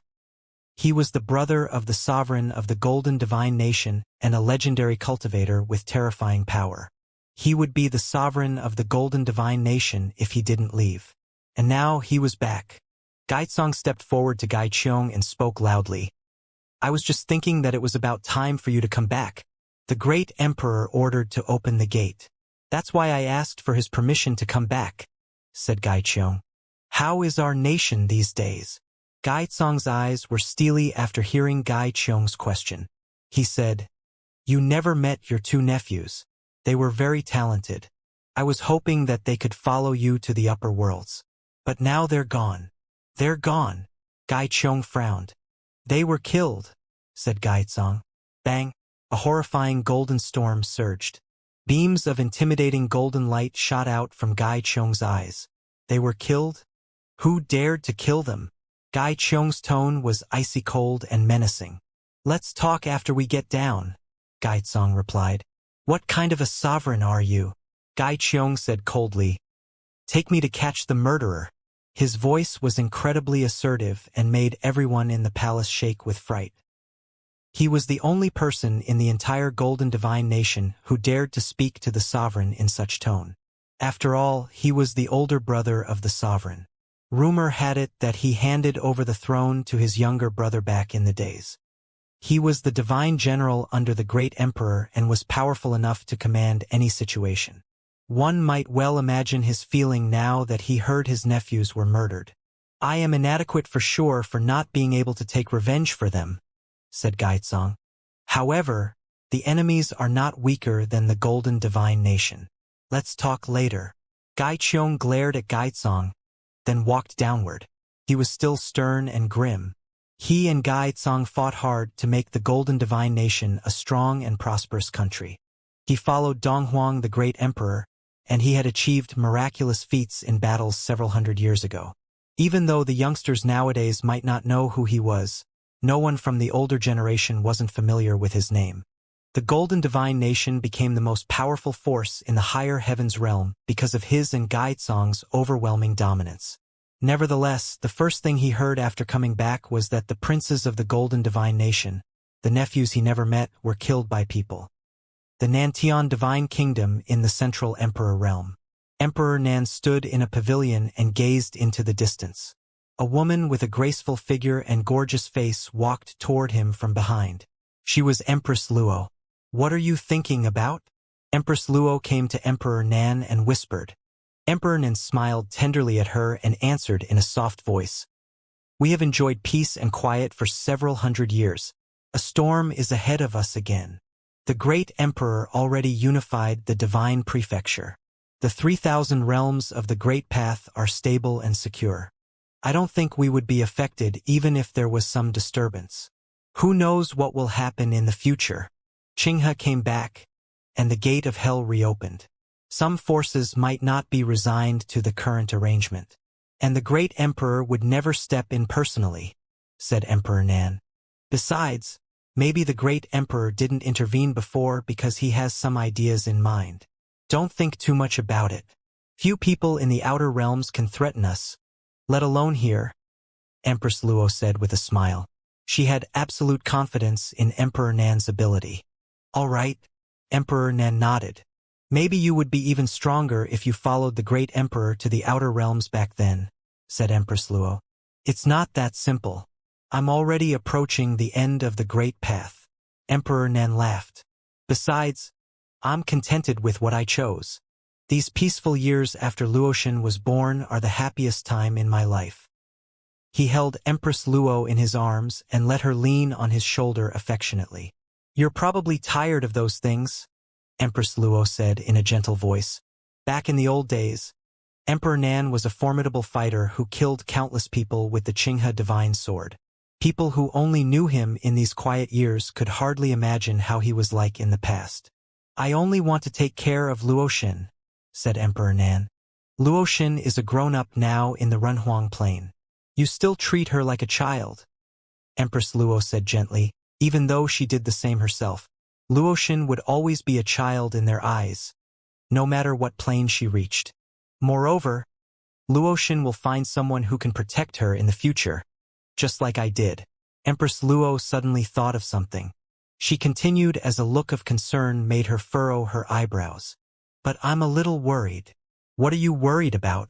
Emperor Nan asked. I want Luotian to find the best man, even better than us. However, to find someone who can surpass you. Empress Luo looked at Emperor Nan while speaking. Are you praising me? Emperor Nan gazed at her lovingly. It's the truth. Empress Luo sighed. Emperor Nan nodded and said, Luotian certainly deserves to have the best. Only one person in this generation is good enough for Luotian. The one in the Heavenly Mandate Academy? Empress Luo asked. Yes. Emperor Nan nodded. You like him so much? Empress Luo said, Isn't Jian Qingzhu from the Tianxian Academy also an extraordinary young man? They're not the same. Jian Qingzhu is exceptionally talented, but he is too disciplined and conventional and will never be a trendsetter. Yi Futian, on the contrary, will either fade out halfway or become a game-changer who symbolizes a new era. Emperor Nan added, If that's the case, he is still not the right person for Luotian. Yi Futian was destined to experience the carnage of war. It was not what he had in mind for his daughter. We're getting too far ahead of ourselves? Empress Luo laughed. Emperor Nan nodded. They were indeed planning for something too further down the road. But a storm was around the corner. The 3,000 realms of the Great Path would surely meet a time of turbulence again. In the independent space, it was like a world of its own. In this space, countless sharp swords appeared around his body. Right now, the various sharp swords were resonating. Sword will immediately swept out in the space and formed a wild storm of swordsmanship. The murderous intent it emanated was astonishing. Yi Futian's figure floated up into the sky. When the various sharp swords resonated, a divine sword was formed and appeared before him. At the same time, the divine sound of the Great Path resonated, strengthening the sword will. The entire space was on the brink of being shredded into pieces. Everything was about to be crushed into dust under such a terrifying sword will. Finally, Yi Futian opened his eyes. An alarmingly sharp light flashed in his eyes. In that instant, everything came to a halt. However, the very next moment myriads of unparalleled sword will erupted in every inch of the space. A divine sword was drawn. Its sword flashes pierced through the space at an unbelievably fast speed. It was as bright as a beam of light, causing those who looked at it to narrow their eyes. Thunk! With a thud, the sword struck a spot. All the accumulated sword will seem to explode from that spot. A scary storm that could tear everything apart erupted with that spot as its center. Everything was about to turn into dust. The sword will dissipated. Yi Futian revealed a satisfied smile. He applied the halberd techniques that he had comprehended in the past in his swordsmanship. On top of that, he merged the offense techniques of the Great Path with his sword. The might of his sword now was not any weaker than that of fleeting divine sword. Yi Futian turned around while smiling. He stared at the beautiful figure who was standing behind him. He approached her with a smile, saying, How was it? Hua Jieyu's eyes were crystal clear. She looked at him while replying, If I was to take this sword head-on, it could turn me into dust. Silly. Why would my sword be pointed at you? Yi Futian said gently, Don't say such things again. Hua Jieyu nodded slightly. What is this technique called? Yi Futian pondered for a moment. Then he replied, Let's name it dust. It has a nice ring to it, Hua Jieyu said. All right, it's time for you to train. I will observe you, Yi Futian suggested with a smile. Hua Jieyu nodded in agreement. She had no qualms with his suggestion. Besides, she was not at all concerned about training in front of Yi Futian. She had gotten used to it these past few years. Before this, cultivators from Brahma's pure sky had approached her a few times to invite her to train with them. However, she still preferred to train with Yi Futian. She couldn't quite put to words this kind of feeling. But since they were a married couple, this was considered normal, right? Other people noticed the interaction between the two of them too. Regardless of Zhuge Mingyue or Lu Chenyu, they were all very happy for Yi Futian. Jieyu didn't know what had happened in the past, but perhaps even if the other Jieyu was back, she would still fall in love with Yi Futian. Maybe their love was fated. They were destined to be together anyway. After Yi Futian concluded his training, Lulan Shui came to find him. Where are Nianyu and Qin Yao? Yi Futian asked Lulan Shui. They are with Lord Taixian. People from the Xiao clan and Yuanyang clan are here. They want to see you. But since you were training, we didn't disturb you, Lulan Shui reported. Next time when they are here, you can call me right away if I am not engaged in an important training, Yifutian said. All right, Lulan Shui nodded. Let's go. Yifutian walked towards the conference hall of the Heavenly Mandate Academy. Many people had come from the Xiao clan and Yuanyang clan. They had been waiting for him there. Lord Taixian and Yanyu were there too. When Yanyu and Xingyao saw Yifutian, they walked up to him. Yifutian put his arms around their shoulders and smiled. Then, he looked at everyone else in the hall, saying, Are seniors here because of the recent happenings? Yes. A cultivator of Xiao clan nodded and said, The incident at Joyo City has stirred up quite a commotion. Right now, many things have happened in the Hidden Land Realm. The entire Hidden Land Realm is affected. Moreover, we received news saying that Donghuang the Great has activated the passageway. Many cultivators from the outer realms are making their way here. It had been 300 years since a large batch of cultivators had entered the 3,000 realms of the Great Path. They had enjoyed peace for more than 300 years. Yifutian's battle with the Shin clan last time could be considered the greatest war they had for the past 300 years. We also have not so good news, a cultivator of Yuanyang clan said. Shin Gao of Shin clan is back. He has also brought along quite a few strong cultivators with him. We are worried that Shin clan might come to harm you again. Who is Shin Gao? Yifutian asked. He is one of the top 3 giant figures of the Shin clan. In the past, he was the most monstrous figure in the Shin clan. He was stronger than Shinji. Nobody knows which plane he is at now, the cultivator of Yuanyang clan explained. Shin Gao is not the only one who is back. I heard Gai Qiong of Golden Divine Nation is back too. Gai Qiong is the elder brother of Golden Divine Nation's dynastic overlord, Gai Tsong. Back then, Gai Qiong could have claimed the spot of dynastic overlord, but he gave it to Gai Tsong. His ability is stronger than that of Gai Tsong. These two are also people who murder decisively. The way they do things is exceptionally overbearing. If they knew of what had happened before, they could appear in the Heavenly Mandate realm at any moment. This change was something that the various major forces had not imagined. The opening of the Gate of Hell in Joyo City resulted in the passageway being opened up once again. The pressure that the Heavenly Mandate Academy faced was huge. Yifutian's expression turned serious as he said, It seems that after this we need to be alert. However, even if 2 giant figures were to return, without being certain that they can eliminate us, they will not dare to carelessly attack us. The destructive power of these giant figures was absolutely frightening. Back then, Yifutian had led a huge army against the Shin clan. They had a huge advantage and yet did not dare to truly attack the Shin clan. Why was that? It was because the giant figure in the Shin clan was around. They could not kill him. If they had attacked, everyone beneath the level of the giant figures would have perished on both sides. Similarly, although their opponent had 2 returning giant figures, they also had such considerations. They would not easily make a move against the Heavenly Mandate Academy. We also need to be ever cautious. The teleportation matrix needs to be well guarded. A cultivator from the Yuanyang clan said, Futian, you need to be exceptionally careful yourself. Junior knows. Yifutian nodded his head. He was the core figure of the Heavenly Mandate Academy. If anything happened to him, problems would occur even among the alliances of the various major forces, let alone in the Heavenly Mandate Academy. However, this storm and the opening of the passageway might also be an opportunity.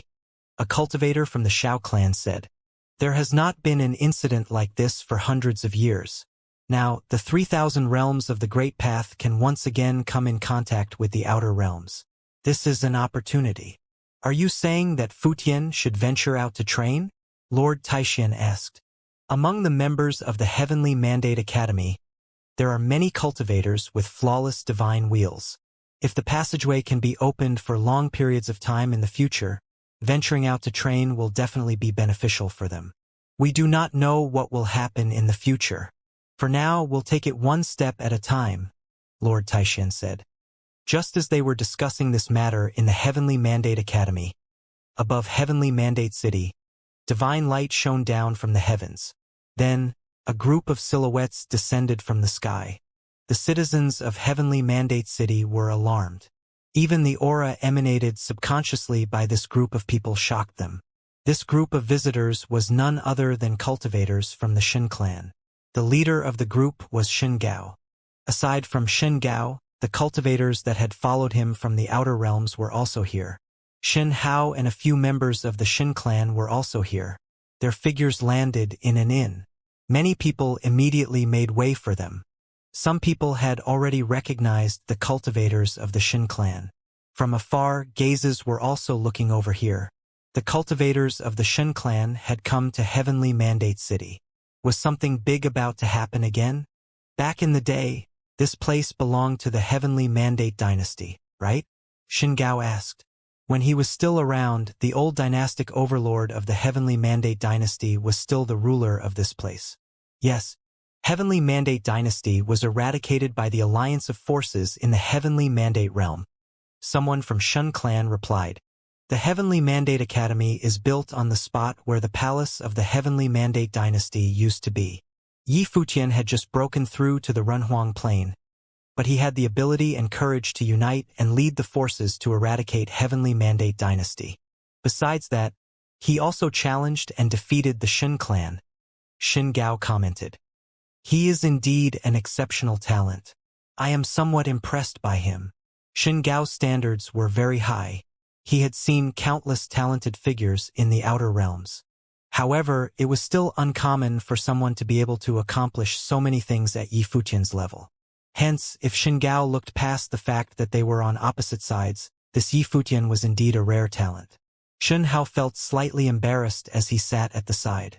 Moreover, he entered the God's Relic and acquired the Relic of Donghuang the Great. Someone from outer realms added on with a smile. I am rather interested in meeting him. Someone, please make a trip to the Heavenly Mandate Academy and ask Luoxue to come and meet me, Shen Gao ordered. I will go, a cultivator of the Shen clan offered while standing up. Shen Gao nodded in agreement, and the cultivator flew into the sky, moving in the direction of the Heavenly Mandate Academy. At the same time, far from where the group from the Shen clan was, another group was sitting in a tavern. This group was also from the outer realms. One of them spoke up. There, someone is here for the Heavenly Mandate Academy. Based on their conversation, it seems like they have a grudge with the Heavenly Mandate Academy, another person added. Are you interested in the Heavenly Mandate Academy, too? Suddenly, a voice was transmitted to the group from afar. It was Shen Gao's voice. An overbearing might followed his words, pressing down on the group. An elder in the group frowned. He emanated an equally astonishing aura. His aura was also domineering. It was not any weaker than that of Shen Gao. We heard some rumors about the Heavenly Mandate Academy, so we are here to have a look. Another figure who sat in the tavern said with a smile. Shen Gao revealed a strange expression. Let alone the 3,000 realms of the Great Path, even in the outer realms, his plane of cultivation was at the level of mighty cultivators. After all, after one reached his level, there was no higher plane to break through to. However, the aura of this elder was on par with his. It meant that he was also someone from a top force. It looked like the first batch of people who arrived here after the passageway had been activated were all cultivators from super forces. Above the Heavenly Mandate Academy, a silhouette walked over from the sky. This person was bathed in radiant divine light. He was a cultivator of the Shen clan. Other figures rose up into the sky and blocked his path. Their auras were powerful. The gaze of the cultivator from the Shen clan swept across the crowd. His gaze then turned towards the inside of the Heavenly Mandate Academy.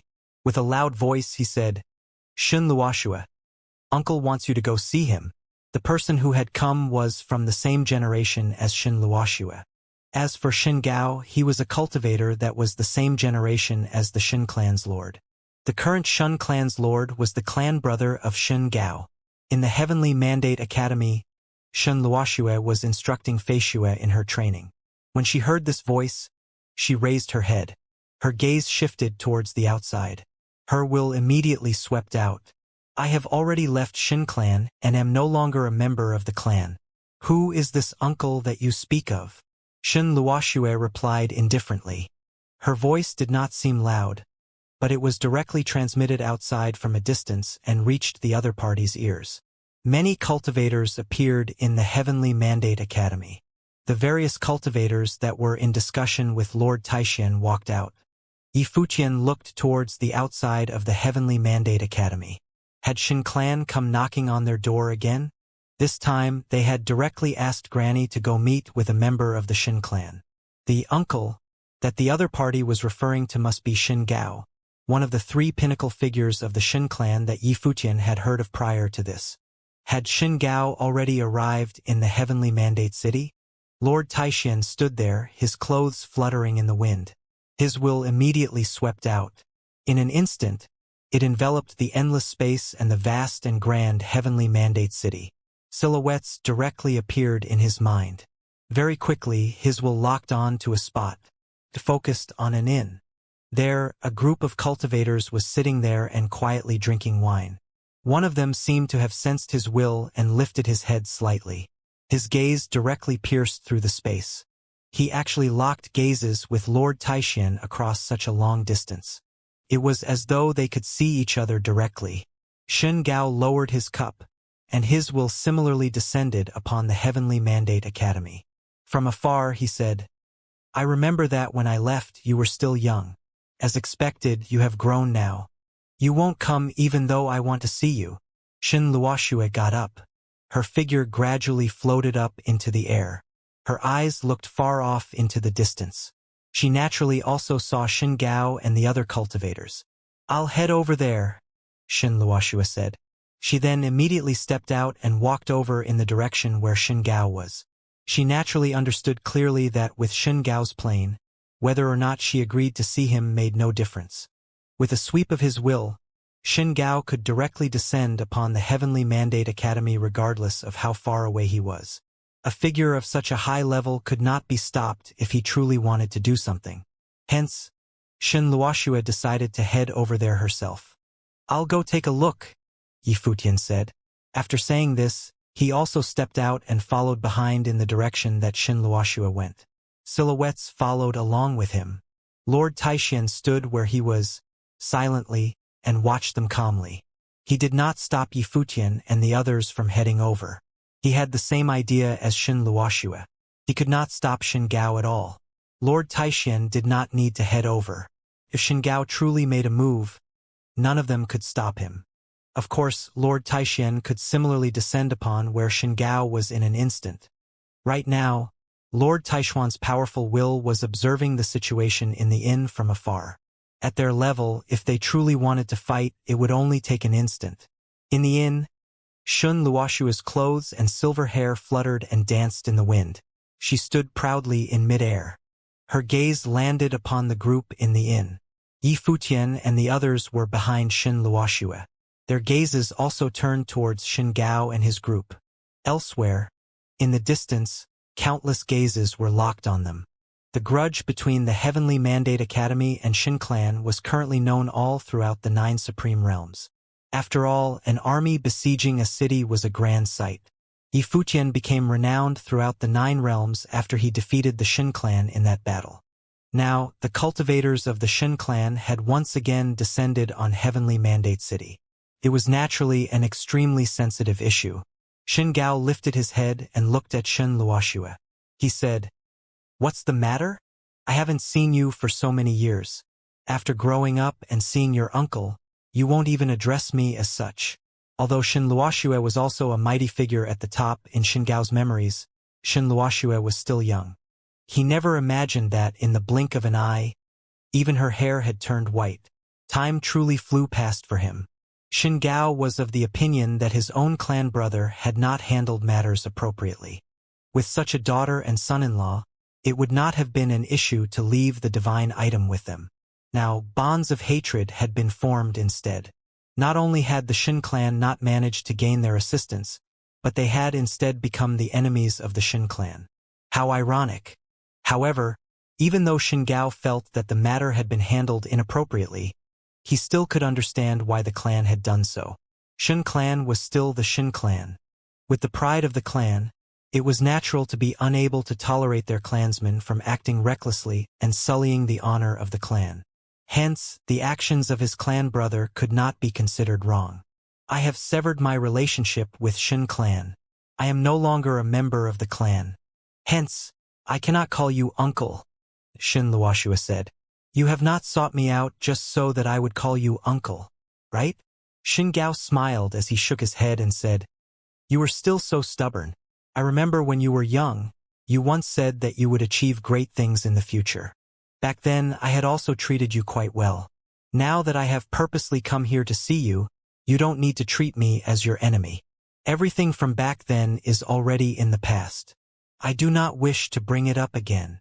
Shen clan was long dead to Shen Luoxue. Her heart was like still water. She appeared exceptionally peaceful. Although I was born in Shen clan, you must have already known about everything that the clan did to me. Now that you have already chosen a side, then save the reminiscing. Shen Luoxue continued saying, Just tell me straight. What do you want?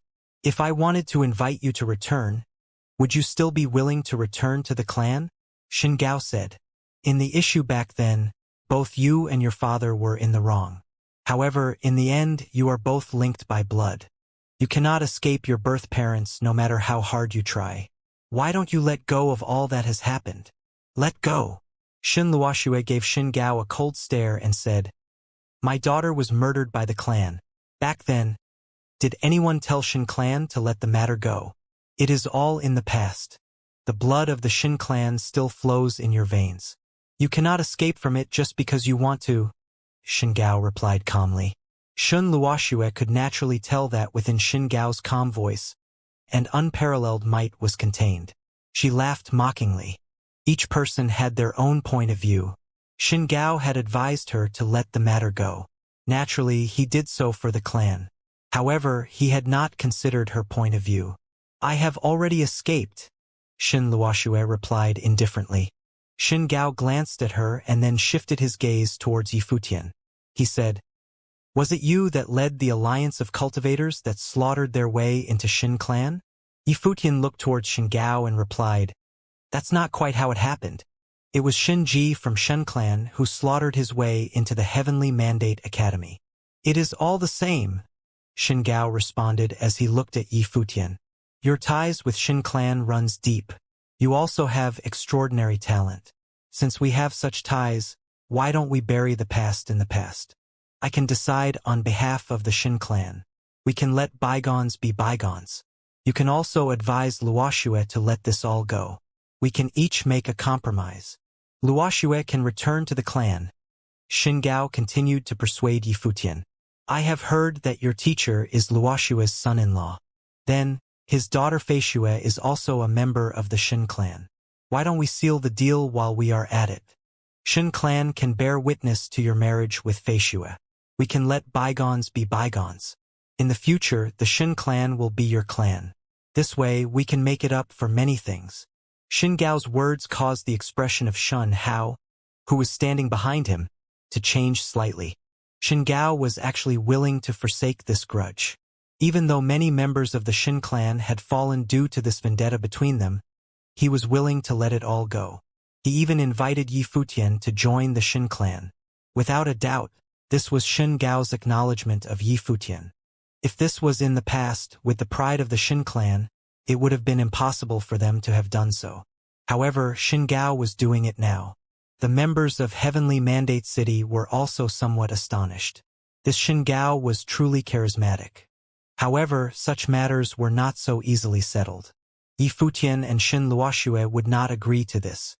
I repeat, there is no longer any relationship between Shen clan and me, Shen Luoxue said very calmly. Yifutian naturally understood. Xianxia could write off the debt from back then and pretend that nothing had happened. However, how could Granny and Grandmaster let this go? The wife of his master, Qi Shengang, had been killed. Feixue's mother had fallen. Could Shen Luoxue and Feixue pretend that none of this had happened and return once again to the Shen clan? If Xingao's own beloved had fallen, would he have said such things? Yifutian did not give an answer. Shun Luoshua's stance was also his stance. Xingao was overthinking things. Yifutian and Feishue had never thought of being together. Xingao looked at Yifutian and Shun Luoshua. He understood what their answers were. He put down his wine cup. His gaze once again returned to Shun Luoshua. Beside him, there was another figure with frightening cultivation. The person's gaze was extremely sharp as it swept towards Shun Luoshua. The person said, "The blood of your ancestors still flows in you. It is not something that you can let go of with just a word. Since you do not acknowledge yourself as a member of the Shin clan, then strip yourself of your bloodline. That way we can consider it severed." Yifutian and the others glanced over at the other party. Strip her bloodline? How could one do that? "Granny, let's go back," Yifutian said. Shun Luoshua nodded her head and turned to leave. However, at that moment, a powerful aura emanated from Xingao and descended on Shun Luoshua. In that instant, far away in the direction of the Heavenly Mandate Academy, a powerful aura also descended upon this spot like the authority of heaven, enveloping this space. It was the aura of Lord Taixian. Instantly, there seemed to be a pressure acting on the vast space. Everyone could sense the might of these two auras. Yifutian had turned to leave. However, he saw that above the inn, a young, handsome silhouette beside Xingao walked out. The aura on his body was extremely powerful. With one step, he traversed the space and walked over towards Yifutian. He asked, "I have heard that among the current generation in the 3,000 realms of the Great Path, you are considered number one?" Yifutian turned his head and swept a glance at the other party. This youth's figure shone with divine light. His temperament was no weaker than that of Shun Hao. A blinding divine light also radiated from inside his body and suppressed the power of the Great Path in many people. This was the aura of a flawless divine wheel. Clearly, this person was not a member of the Shin clan of the 9 supreme realms. If the Shin clan had such a member, Yifutian should have encountered him during the previous battle with the Shin clan. The person was a cultivator of the Shin clan from the outer realms. In an instant, light shone all around. The will of the Great Path swept across this part of the sky. Countless gazes in Heavenly Mandate City turned towards this dazzling silhouette. This cultivator that had come from afar wanted to challenge the legendary figure of this generation, Yifutian, upon his arrival here. The person who attacked was called Xianxia. He was a lower-level Renhuang who had a second-tier divine wheel. It was a flawless divine wheel of the Great Path. When he stepped out, the power of his divine will burst forth. In an instant, endless golden lightning appeared in the sky above Yifutian's group. The lightning descended from the heavens above, covered the sky and blocked out the sun. Each bolt of golden lightning contained the frightening power of the Great Path that sliced apart the space. It was as though anyone who was struck by the lightning would be blown apart into countless pieces. Yifutian frowned. His gaze swept over to Xingao, who was still sitting there quietly. The latter was still drinking wine in the inn. His aura was calm, as though he had no intention of attacking. However, he also did not stop Xianxia from attacking them. The other cultivators from the Shin clan in the outer realms also lifted their heads and calmly observed. They were not worried about the members of the Heavenly Mandate Academy with powerful cultivation attacking Xianxia. Who would dare to do so? They were also somewhat curious.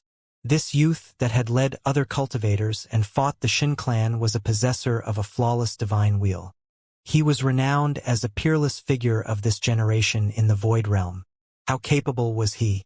Could he stand against Xianxia? However, before Yifutian even moved, a silhouette had already stepped out. It was Dozhao. His entire body was shining brightly, and he became a golden body fighting god. His also flawless divine will battle form burst forth.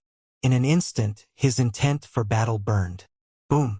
Dozhao's entire body was burning with golden divine light.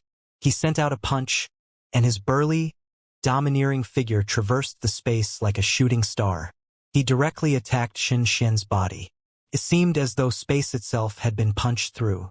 Xianxia did not retreat at all. He also had no intention of evading. Was Dou Zhao trying to engage in close-quarter combat with his powerful melee force? Xianxia would grant Dou Zhao his wish. Xianxia clenched his fist, and it formed a divine fist. In an instant, an endless storm of golden lightning radiated from his fist. Blinding divine light burst forth from it. The cultivators of the Shen clan from the outer realms had sinister smiles on their faces. Even if the battle intent of Dou Zhao, who had a first-tier divine will, filled the skies, for him to rely on this to surpass the difference in planes and engage in close-quarter combat with Xianxia was foolish. Dou Zhao did not know his own strength. He must not know how powerful Xianxia's attack power was. Following the burst of endless golden lightning, Xianxia's fist directly collided with the overbearing punch headed his way. Blinding golden light swept across the sky, causing the space to tremble. In the sky above Heavenly Mandate City, destructive beams of light swept outwards. The shockwaves raised many buildings below. Bang! A dull explosion could be heard. The two figures were separated. The clothes on Xianxia's body fluttered in the wind. His long hair flew up. Even though he was knocked back a few steps, he was not injured at the slightest. However, the power of the other party's punch was indeed very powerful. It was enough to surprise Xianxia. Dou Zhao's figure was sent flying from the shockwave. His arm was trembling slightly. From the attack just now, he felt endless lightning that tore apart everything surged directly into his arm and his body. It tried to tear his body and spirit into countless pieces. This attack was very overbearing. If Dou Zhao did not have an unparalleled body and was just a normal Renhuang, he would have immediately been torn apart by that attack and perished on the spot. However, the battle intent in Dou Zhao's eyes still burned. He had no intention of backing down. He even wanted to continue activating the will of the fighting god. After forging a flawless divine wheel, Dou Zhao did not have many worthy opponents of the same level in the 3,000 realms of the Great Path. Now that Xianxia had appeared, it instead ignited Dou Zhao's fighting spirit. Yifutian watched as the two of them collided.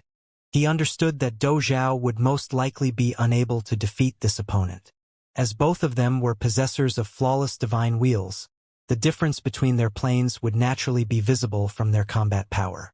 "You are no match for me. Step aside." Xianxia was not interested in Dou Zhao. His gaze was still staring at Yifutian, who was behind Dou Zhao.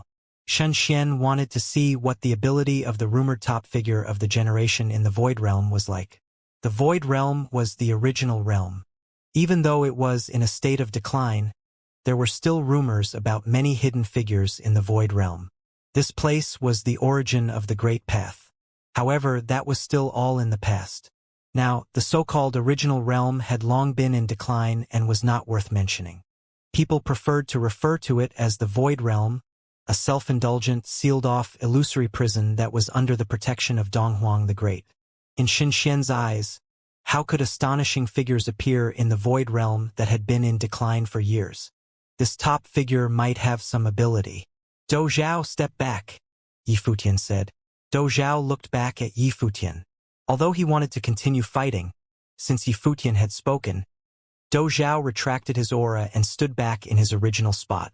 Yifutian turned to look at the other party. He took a step forward and looked at Xianxia. Xianxia extended his hand and gestured for Yifutian to begin. In the inn, the cultivators of the Shen clan were still quietly watching. Shen Hao's expression was cold and indifferent.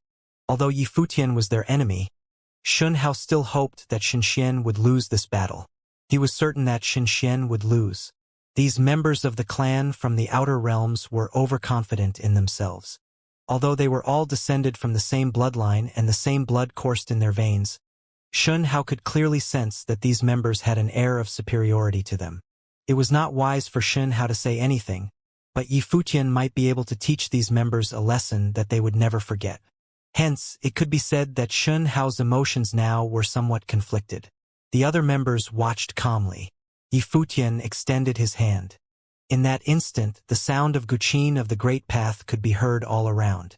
With the Great Path as its strings, it was as though countless Gyukins of the Great Path appeared in the vast space, their melodies harmonizing with one another. frightening sword will also appeared and resonated with the sounds of the Guqin. When Xianxia saw this scene, he similarly extended his hand. Instantly, a golden spatial storm rampaged around them. Bolts of golden lightning seemed to appear everywhere, penetrating the space. Very soon, sword will and golden lightning ran rampant around them. The howling caused many people to tremble in fear. The two of them did not move at all. From afar, Yifutian gently pushed his palm forward. Countless divine swords immediately resonated in the heavens above, seemingly forming a rhythm. The strength of the sword will instantly exploded. Blades of light slashed across the space towards Xianxia's figure. Xianxia's figure remained standing still. Bolts of golden lightning collided with the sharp swords that slashed towards him. Bang, bang, bang. Sounds of collisions kept sounding in the space. The scene was astonishing. The swords resonated in front of Yifutian. The rhythmic sword will merged into one, becoming an extremely dazzling divine sword. This divine sword emanated unparalleled divine light that directly pierced through the space. The released sword will alone was extremely threatening. The crowd raised their heads and looked up into the sky. Above, with Yifutian's figure as the center, countless divine swords and sword will surrounded him. The sound of gyukins and the hum of swords resonated. It was as though a world of the sword was formed. Xianxia frowned when he sensed this sword will. He felt an intense threat emanating from Yifutian. The sword will aura that was coalescing was extremely terrifying. Yifutian remained standing there. The divine sword that formed before him resonated and gathered the will of the great path from all around him, forming a single sword. Yifutian pointed his finger forward, and the sword instantly flew forwards. The birth of this sword astonished the heavens and the earth. The cold light of the sword reached even the highest heavens. Xianxia immediately lifted his hand and struck out. Endless golden lightning formed a golden divine spear that pierced forwards.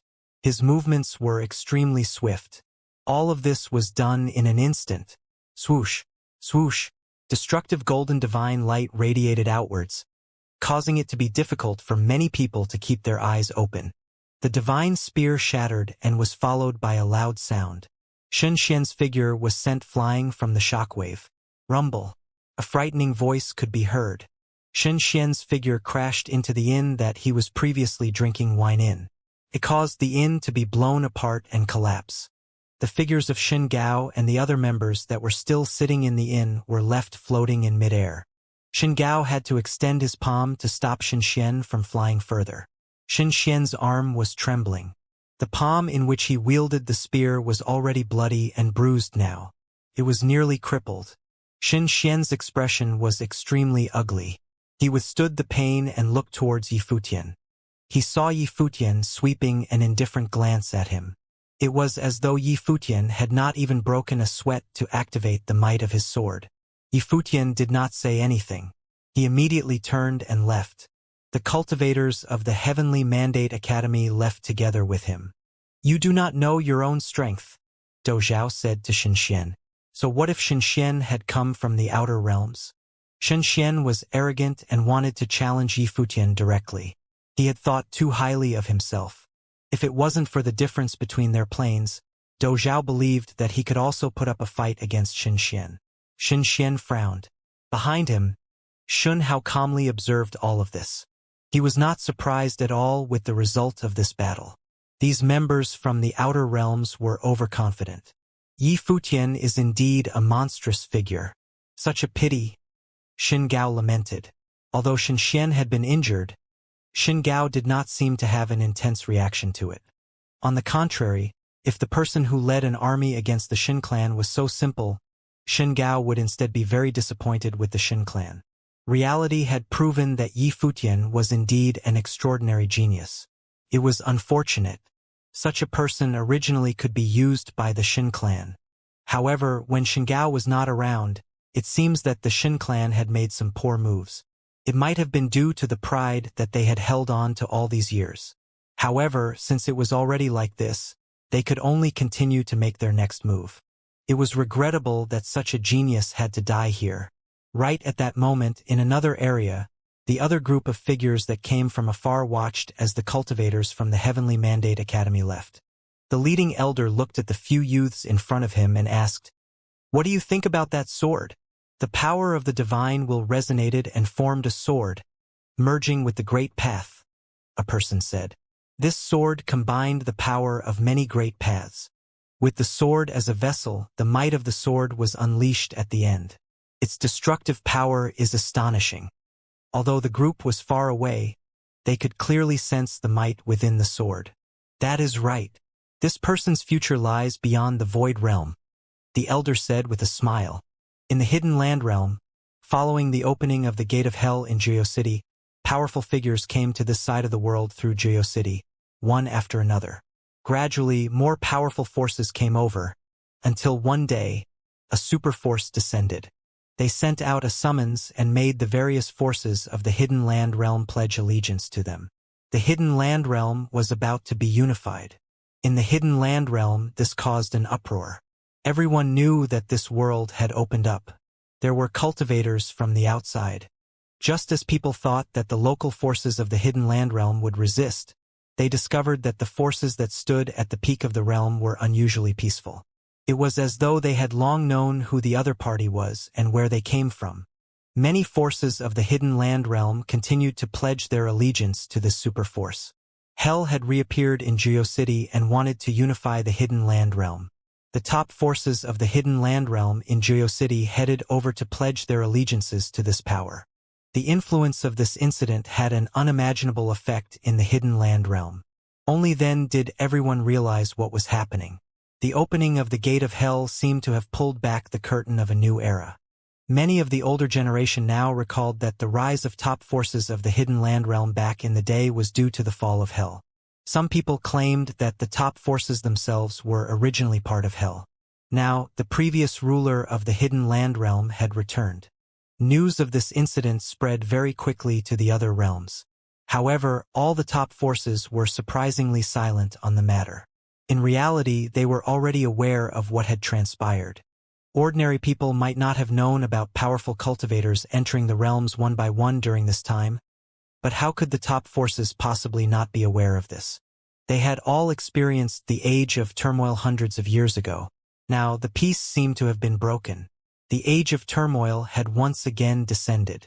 After encountering the cultivators of the Shen clan, Yi Futian returned to the Heavenly Mandate Academy. He soon heard about the news from the hidden land realm. He was somewhat concerned about it. He seemed to have an unsettling premonition about the matter, and he appeared exceptionally serious. Yi Futian was not concerned about himself, but rather about Xianxia. Back in the hidden land realm, Yi Futian had witnessed the incidents that Xianxia had experienced. Now, a force from outside of the realm wanted to unify the hidden land realm. This force was very likely related to Hierophant Geo as well as that demonic youth. If that was the case, that force had most certainly come for Xianxia. Matters were gradually getting out of hand. If that force truly had the ability to unify the hidden land realm, then even their Heavenly Mandate Academy would be unable to stand against this opponent. After all, that force was neither the Shen clan nor Golden Divine Nation. Both the Shen clan and Golden Divine Nation still had reservations about going all out. The cost of fighting to the death was too great. However, that force was different. The other party was a force from the outer realms. They were not concerned about the deaths of the members of the hidden land realm. Just as Yi Futian was contemplating on these matters, some people came over to visit the Heavenly Mandate Academy. Yi Futian's will swept out, and he noticed that one of them was very powerful. It was very likely that this person was also from a force from the outer realms.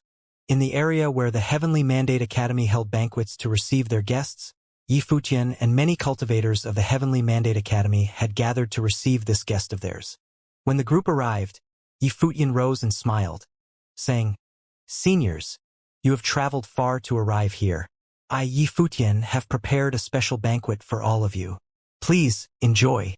Little friend Yi doesn't need to be so polite. Please join us." The leading elder replied with a smile. From the look of it, Yi Futian already knew that they were from the outer realms. All of them took their seats. Yi Futian sat in the main seat, and Hua Jieyu sat beside him. The elder, who sat across from them, looked at Hua Jieyu. Yi Futian introduced her, saying, "This is my wife, Hua Jieyu." Hua Jieyu sat there quietly. She seemed to accept Yi Futian's form of address for her calmly. She even nodded slightly at the elder sitting across from them.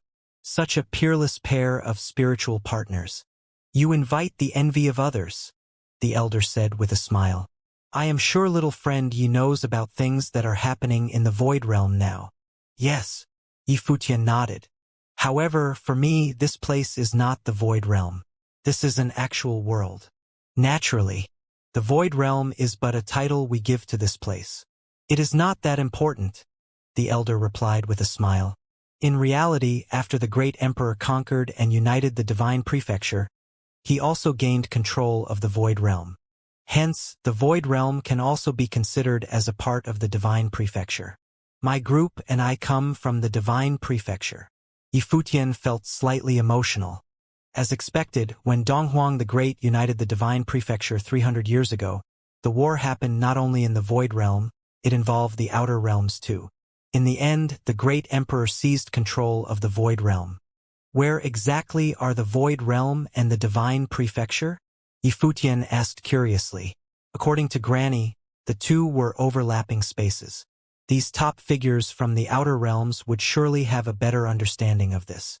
In the outer realms, we named this space the Void Realm because it symbolizes that this is an illusory world. It is not a real world. In short, the Void Realm has never existed, yet its existence is everywhere. The elder continued with a smile. For cultivators in the Void Realm, this is a huge secret that is known to few people. However, I don't mind telling little friendy about it now. The Void Realm and the outer realms are overlapped. The existence of the Void Realm can be ignored entirely. For example, our current location is a totally different place in the outer realms. The two locations share the same coordinates. However, you can't see it nor sense it. So it means that we are in two parallel universes. However, under specific circumstances, we can interact with each other, right? Yi Futian asked while looking at the elder. "You can consider it so." The elder nodded in agreement with a smile. Yi Futian's gaze turned serious. No wonder this space was called the Void Realm.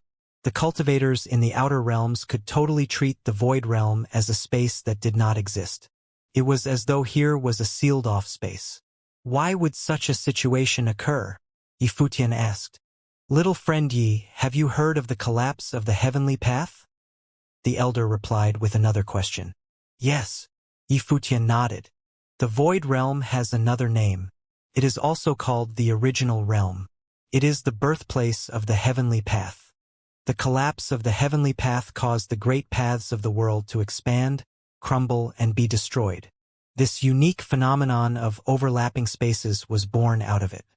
Eons ago, the Void Realm was the source world. Hence, it is also called the Original Realm."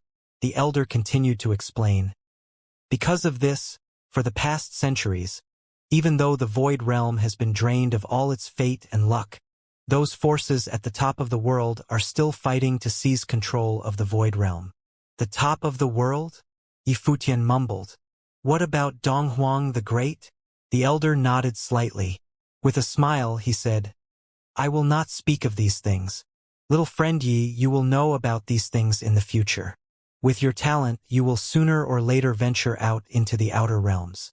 Now is also a good opportunity to do so." Yi Futian nodded his head slightly. He indeed wanted to venture out to the outer realms. However, he did not believe that now was the time. The Heavenly Mandate Academy was still not powerful enough. He himself was also not powerful enough. "Little friend Yi, have you considered using this opportunity to venture out?" the elder asked Yi Futian with a smile. When Yi Futian heard what the elder said, he understood that the other party intended to win him over. With a smile, he replied, "Junior indeed wants to venture out. However, now is not the time for me.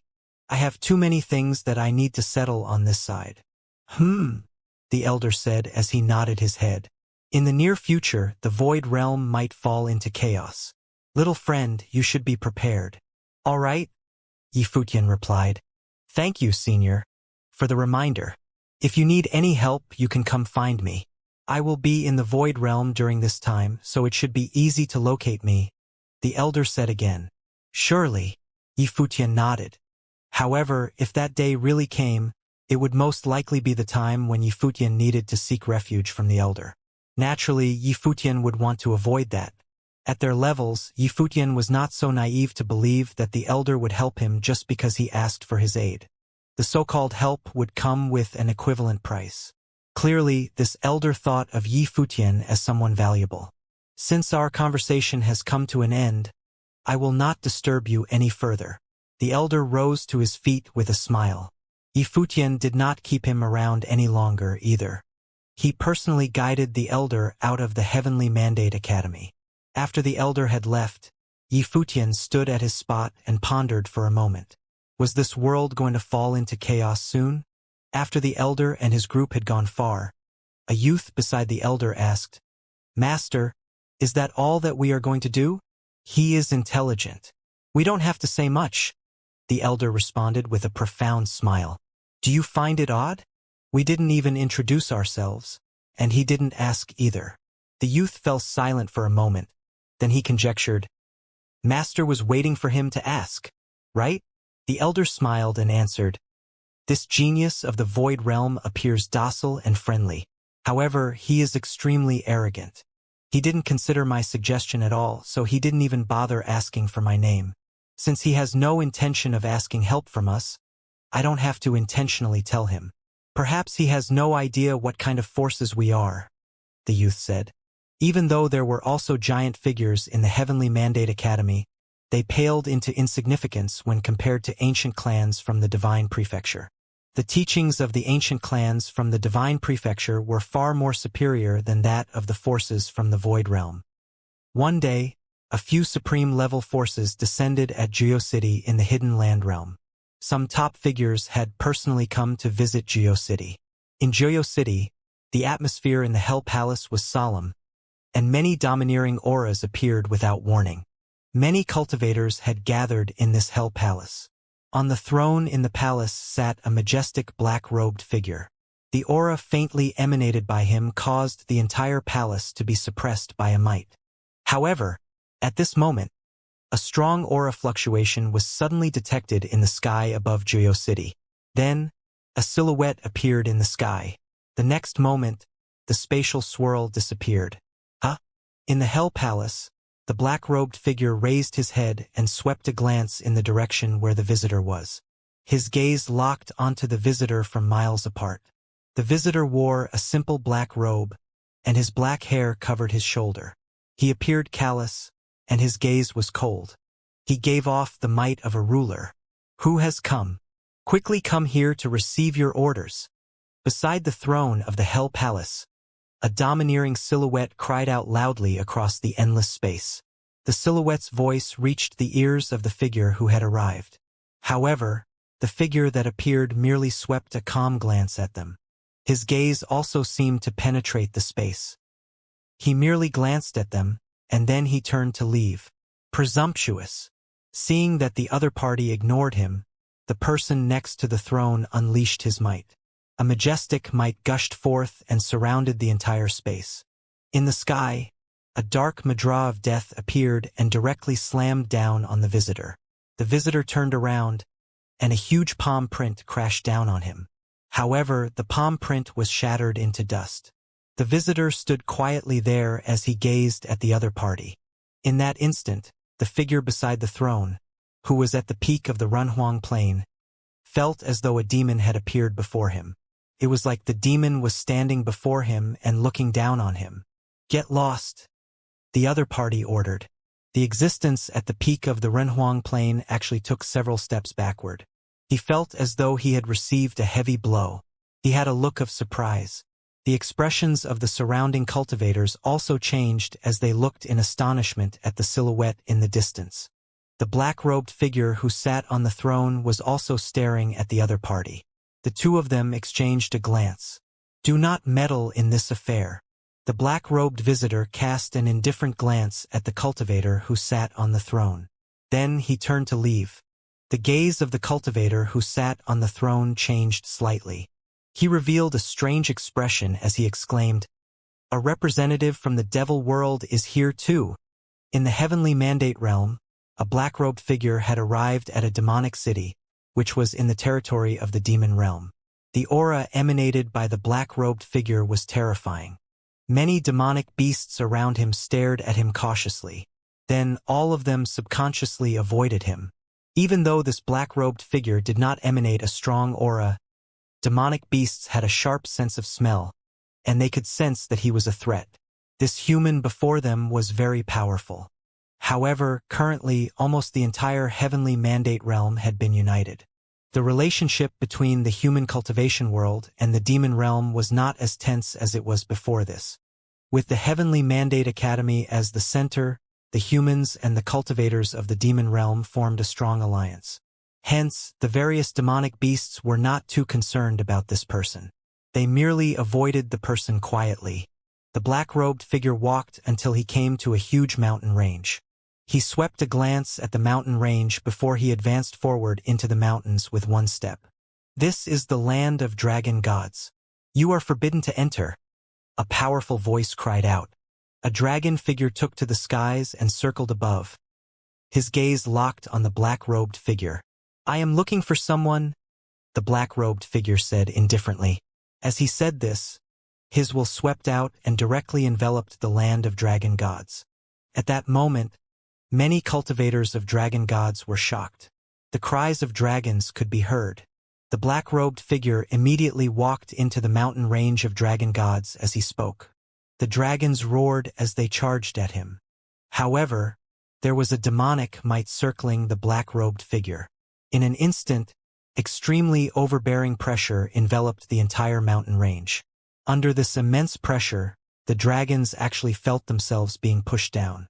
Even though they were existences at the level of demon emperors, their huge figures were all trembling, and they were roaring restlessly. "Which power has descended upon dragon gods?" a hoarse voice called out that filled the sky.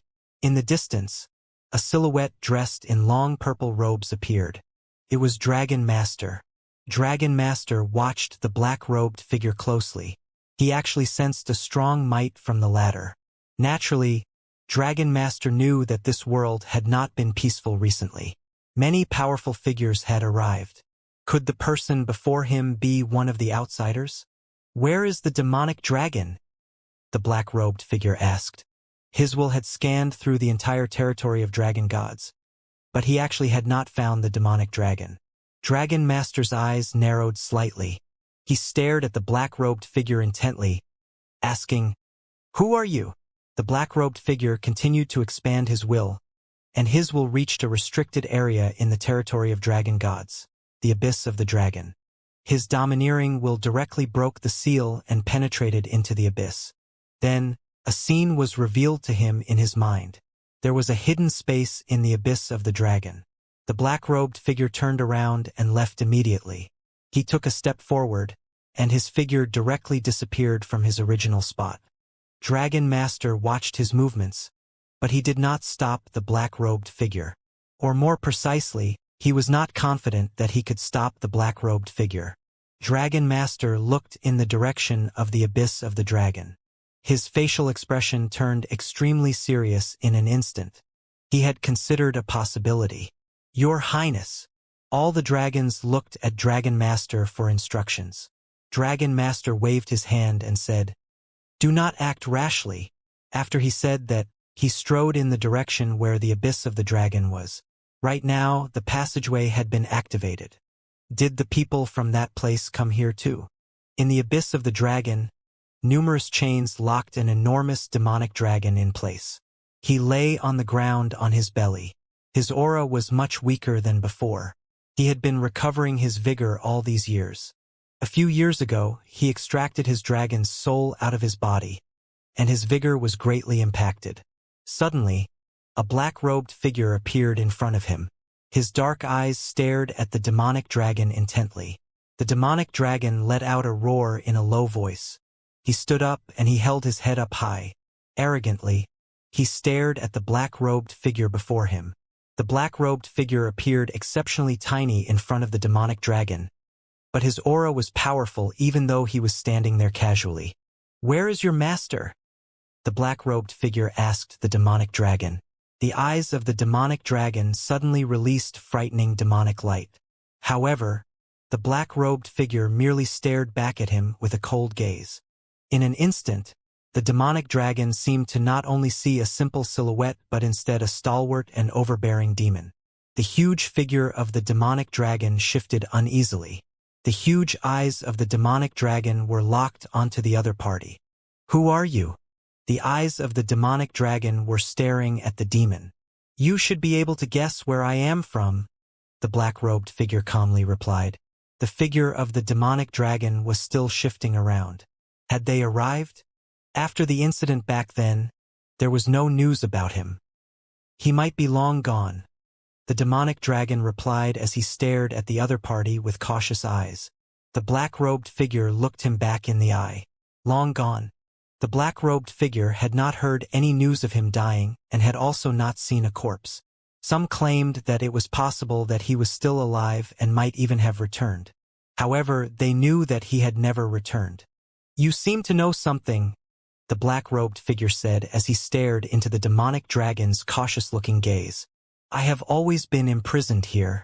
What could I possibly know?" the demonic dragon retorted. "Is that so?" The black-robed figure took a step forward. His demonic might bellowed and enveloped the body of the demonic dragon. The huge figure of the demonic dragon shook. The black-robed figure's eyes seemed to pierce his own. The black-robed figure raised his palm and struck the demonic dragon on his head. "Roar!" The demonic dragon cried out. Demonic might churned, and a powerful aura swept out. However, the palm of the black-robed figure seemed to contain endless dominant power. His palm pressed down immediately, as though he had suppressed and restrained the huge figure of the demonic dragon. He placed his hand on the head of the demonic dragon. Rumble! He pressed down on his palm, and the body of the demonic dragon was immediately pressed down. The demonic dragon was originally heavily injured. He did not have the strength to resist at all. Even if he was in his prime, he was no match for this black-robed figure. The huge figure of the demonic dragon was sprawled out on the ground. The palm print of the black-robed figure was engorged in his head. The black-robed figure stood before the demonic dragon's head. His pair of demonic eyes stared into the eyes of the demonic dragon and immediately pierced through them, invading his consciousness. "If you do not wish to suffer, then keep quiet," the black-robed figure said indifferently. Outside, Dragon Master and many cultivators of dragon gods were around. However, the vast demonic might that churned below was extremely terrifying. This caused the Dragon Master's facial expression to turn somewhat ugly. The demonic dragon knew that the black-robed figure's cultivation was more powerful than his own. He was no match for the black-robed figure. In the deep abyss, after a short while, the black-robed figure obtained what he wanted to know. A silhouette appeared in his mind. The black-robed figure lifted his palm from his opponent's head. His gaze was also gentler and not as cold as before. "Does anyone know that you have taught him before?" the black-robed figure asked the demonic dragon. "There are some of my clansmen who know," the demonic dragon replied. "He does not know. This matter most likely has not spread outside." "What do you plan to do with him?" The black-robed figure remained silent. He could not make the decision for this matter. "Have you ever considered that if I did not appear and did not take him away, you would have been a potential danger? You should not have taught him," the black-robed figure said as he stared at the demonic dragon. He did not speak these words out loud. His voice was directly transmitted into the other party's mind. The demonic dragon was stunned as he raised his head and looked at the black-robed figure. "I have been trapped here for so many years. Please end this for me," the demonic dragon asked of the black-robed figure. The black-robed figure looked him in the eye and remained silent for a short while. He then transmitted, saying, "Give me your dragon's soul then." The demonic dragon was stupefied for a moment. His body trembled slightly. He was hesitating. Giving the black-robed figure his dragon's soul was harder than death. "I have no use of your dragon's soul," the black-robed figure continued. The demonic dragon seemed to have understood something. He lowered his head, saying, "Take it." The black-robed figure stared at the demonic dragon. He was a rather loyal dragon. "This is your honor," the black-robed figure assured. "My honor." The demonic dragon lowered his head, and the black-robed figure once again put his palm on the dragon's head. In the deep abyss, an alarming roar of a dragon could be heard. It was as though the dragon was experiencing excruciating pain. A moment later, the black-robed figure appeared in the sky above the abyss. Dragon Master and many cultivators had their gazes fixed on him. Dragon Master and the rest did not hear the conversation between the black-robed figure and the demonic dragon. They knew nothing about what had happened, but they knew that the demonic dragon had died. "Why did you do that?" Dragon Master asked. The black-robed figure cast a glance at him indifferently. Then he turned around and left, not offering any response to Dragon Master. He did not need to explain himself to the latter. Dragon Master stood in the sky above the abyss of the dragon. His demonic aura churned ferociously as he stared at the black-robed figure leaving. He was Dragon Master of Dragon Gods. However, he felt helpless at this moment. With the ability of this black-robed figure, let alone Dragon Master, most likely nobody in the 3,000 realms of the Great Path was a match for him. In the Heavenly Mandate Academy, Xianxia was training quietly. Suddenly, he felt an unusual movement in the dragon's soul within his body. The demonic might churned uncontrollably in his body. He opened his eyes and stopped cultivating. Xianxia took a step forward. Currently, he was already a demon emperor. His existence gave off an extremely strong pressure on the people around him. His might was domineering, and his aura was powerful. He frowned slightly as he stared into the distance. He felt uneasy inside. What had happened? Had something occurred in the territory of the dragon gods? If something really happened, Dragon Master would come here right away using the teleportation grand matrix, right? A day later, in a tavern in Heavenly Mandate City, a black-robed figure was sitting alone drinking wine as he listened to the conversations of the people around him. Most of them were talking about the cultivators that had recently arrived here and that there were other worlds outside of theirs. Of course, occasionally somebody would talk about a youth called Yifutian. Yesterday, the black-robed figure had already arrived here from the demon realm and learned of some matters.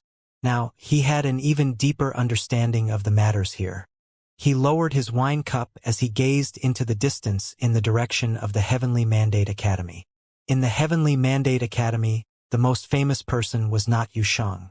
Not many people actually knew of Xianxia. Clearly, his fame was not too great. However, Yifutian was like the sun in the sky. He was renowned in the 9 realms. Although he had just reached the Renhuang Plain, he had already caused such an uproar.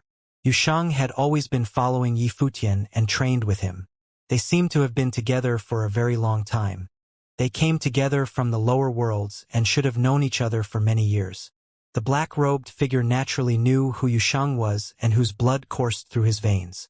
However, a person like Xianxia had actually been following another youth. This youth had unparalleled talent and was known as the top figure of this generation. It didn't amount to anything if the black-robed figure did not know who Xianxia was. However, knowing the identity of Xianxia, it was easy for the black-robed figure to try and speculate. Had he intentionally arranged for this to happen? If so, then what was the true identity of the youth called Yifutian? Who was he? The man in dark robes was eating and drinking at the restaurant, everyone around him watching him. He gave off an aloof air. Everyone could tell that this man was strong, extremely strong. Some people could just sit there, not even giving off an aura, and they would still give off a feeling like that. This was what happened when you trained for many years. No matter where you were, everyone could sense a sort of invisible force field around you. But the man in black did not care what anyone else thought. He was thinking about Yifutian's identity. If he had not guessed wrong, Xianxia was his son. So did Yifutian, with his surname Yi, have anything to do with Emperor Yiqing? At that moment, the man in black seemed to realize something. Suddenly, a powerful burst of pressure went out from him. In a flash, everyone in the restaurant could feel a suffocating force. They looked shocked, and they could not help but tremble. Although they had already guessed that this man was very strong, this pressure that it was hard to tell if it even existed was still frightening. Everyone else rose up and left with great difficulty. The weakest among them felt their legs tremble as they were under so much pressure. In the blink of an eye, the restaurant was empty. The man in black was left sitting there alone. At that moment, a terrifying aura swept over from a distance. The man in black looked up, seeming to see across a great distance. His gaze met that of another. An incomparably terrifying force filled a vast area. Even people at the Renhuang level had difficulty breathing under it. However, there was nothing in the place the power was emanating out of, just two invisible airflows. This gave everyone a strange feeling. What was happening here? The two of them looked at each other from across the distance.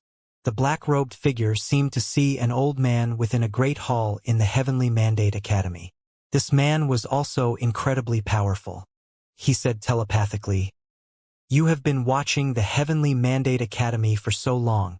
Would you like me to teach you a lesson?" "Whenever you want," said the black-robed man. His voice was still cold. Here in the Void Realm, he knew there was no one who could threaten him.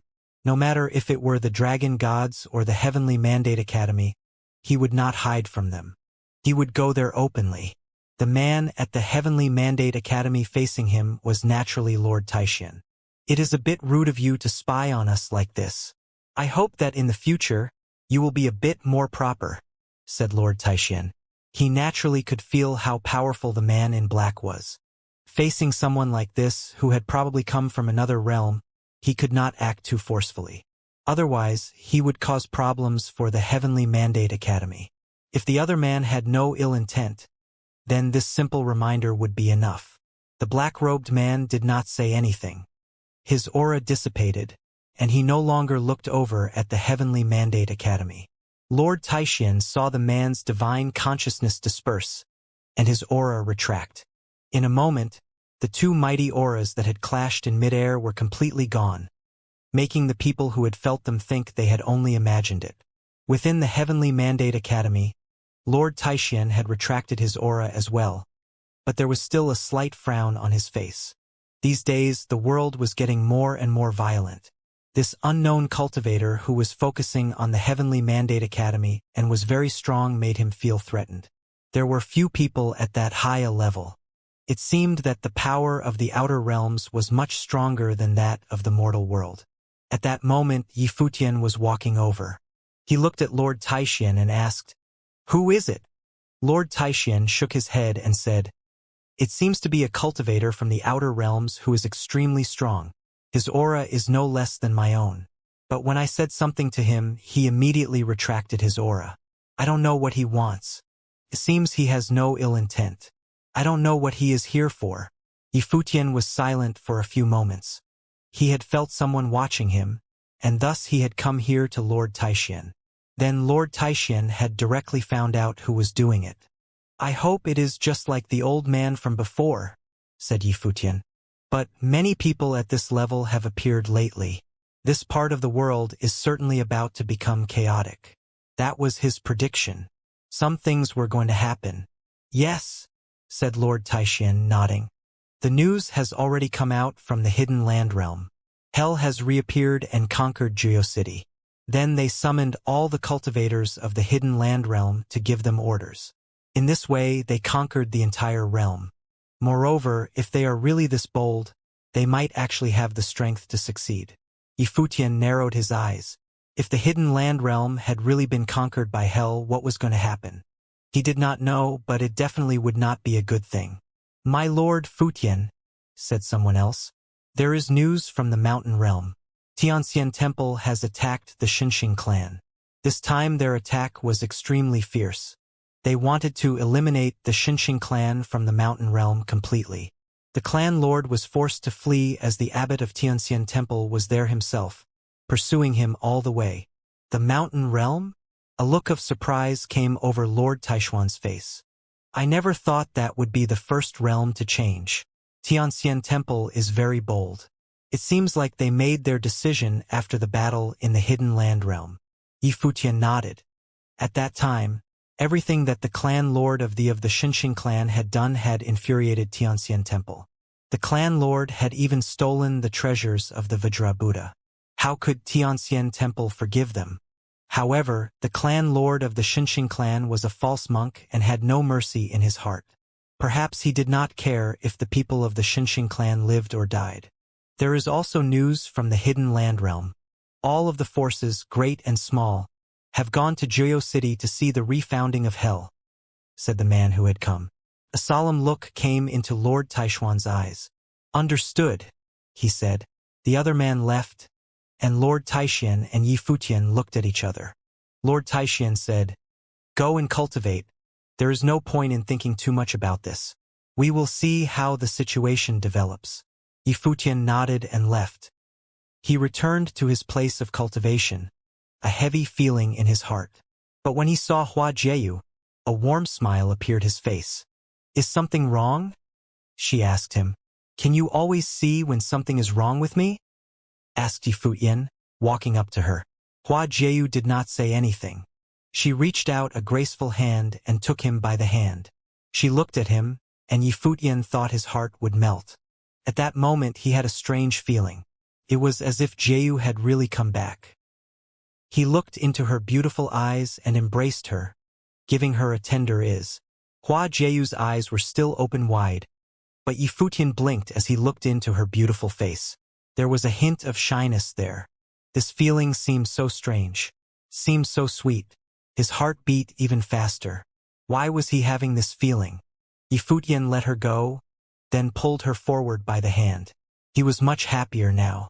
He had managed to survive in the Holy Ji Palace in the 9 states all those years ago. No matter how chaotic things were now, were they really more chaotic than they had been then? The Holy Ji Palace had come under siege. Now the chaos of the 9 realms had begun. It had started with the Mountain Realm and the Hidden Land Realm. On the second day, another group of cultivators descended on the Heavenly Mandate Academy. They had come from the Hidden Land Realm. The person at their head was Lian Qingyi, the goddess of the clan of the God Ghost in the Hidden Land Realm. When Yi Futian had first gone to the Hidden Land Realm, he had gone to visit her.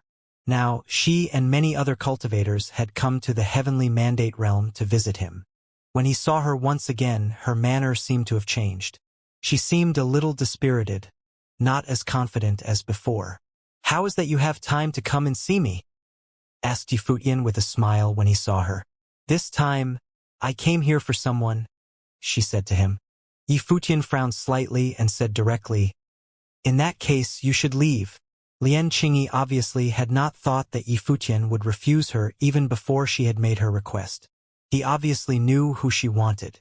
"The Hidden Land Realm has been conquered by hell," she suddenly said, making Yi Futian look up at her in surprise. So quickly? Was hell really that strong? "Listen to my plea. Give this person to me. The Heavenly Mandate Academy cannot resist hell's power. Even with your alliances, it will not be enough," Lian Qingyi pleaded. Yi Futian stared at her. Was hell really so powerful? "But hell was destroyed in the past," said Yi Futian. "I have heard my clan lord speak of that, but it is not as simple as people imagine. There is a great amount of power behind hell, truly frightening power. It was said that in that year it was the forces behind hell that lost to the emperor," said Lian Qingyi. "They lost to the emperor. Do you understand? How could the Heavenly Mandate Academy hope to get involved in a conflict at this level?" Yi Futian looked at her. Did this mean that the power behind hell was a top force of the outer realms? Although they had lost to the emperor, this meant that they were powerful enough to fight him. They were without question on the same level as him, at the very peak of what was possible. "Can you at least tell me why you want her?" asked Yi Futian. "Do the powers behind hell want her?" Qingyao, who had been born with a law body, had broken all the norms of cultivation. She had never cultivated, but she could still kill a Renhuang. She could be called a fate-defying figure. She was the most frightening person he had ever seen, bar none.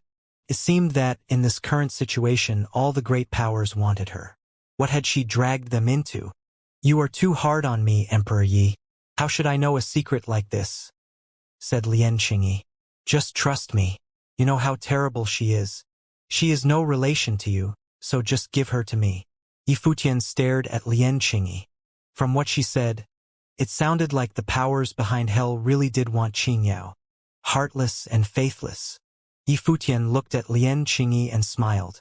Qingyao has the same surname as me. Thus, she calls me brother.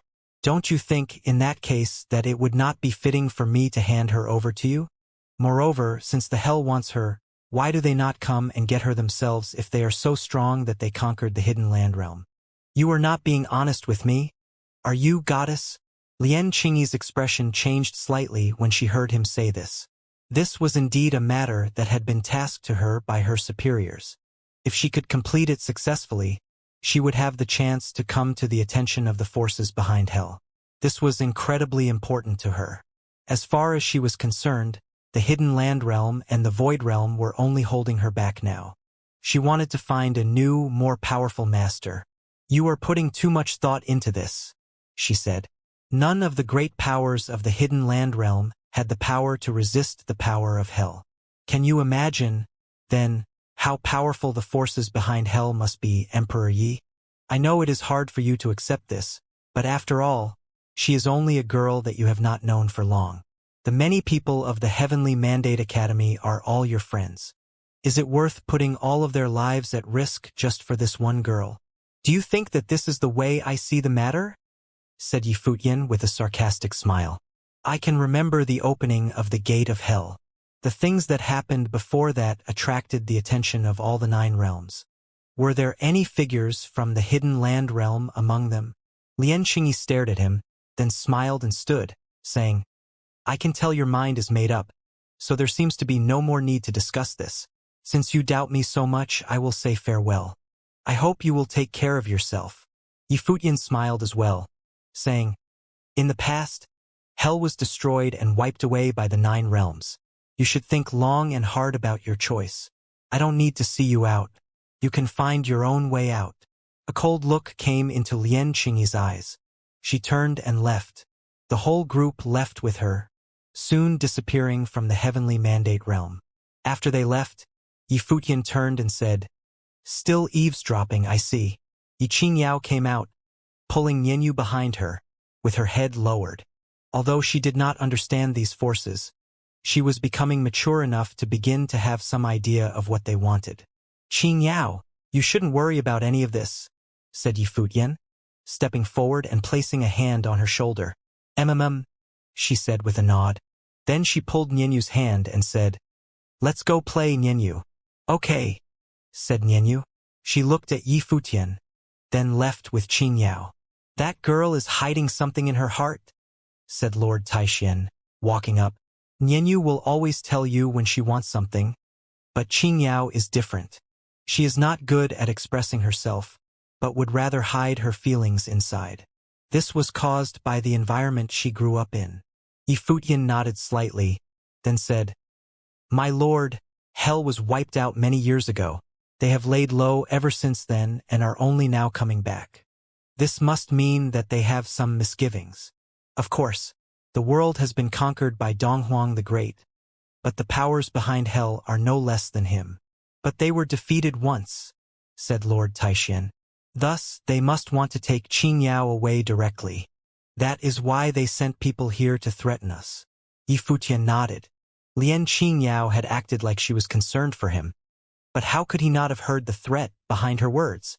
She wanted him to give Qingyao to her directly. As the two of them were talking, Lord Taishian looked up into the distance and said, They are here. I did not think they would come so quickly.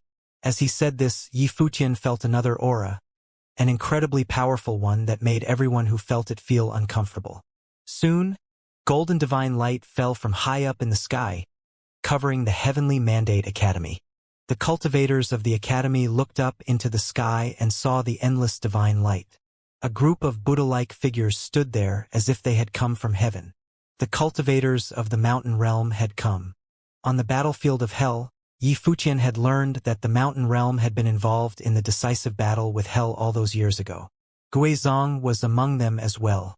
Yifutian had seen the man at their head before. It was Master Pudu.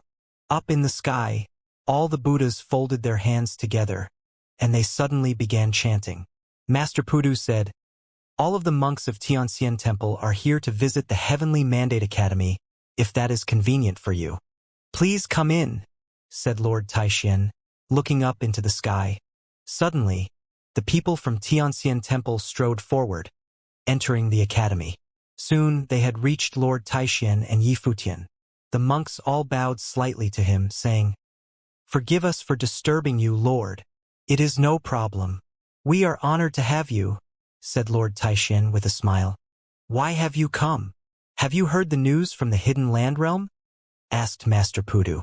"I have," said Lord Taishan with a nod. "Hell has reappeared and conquered the realm.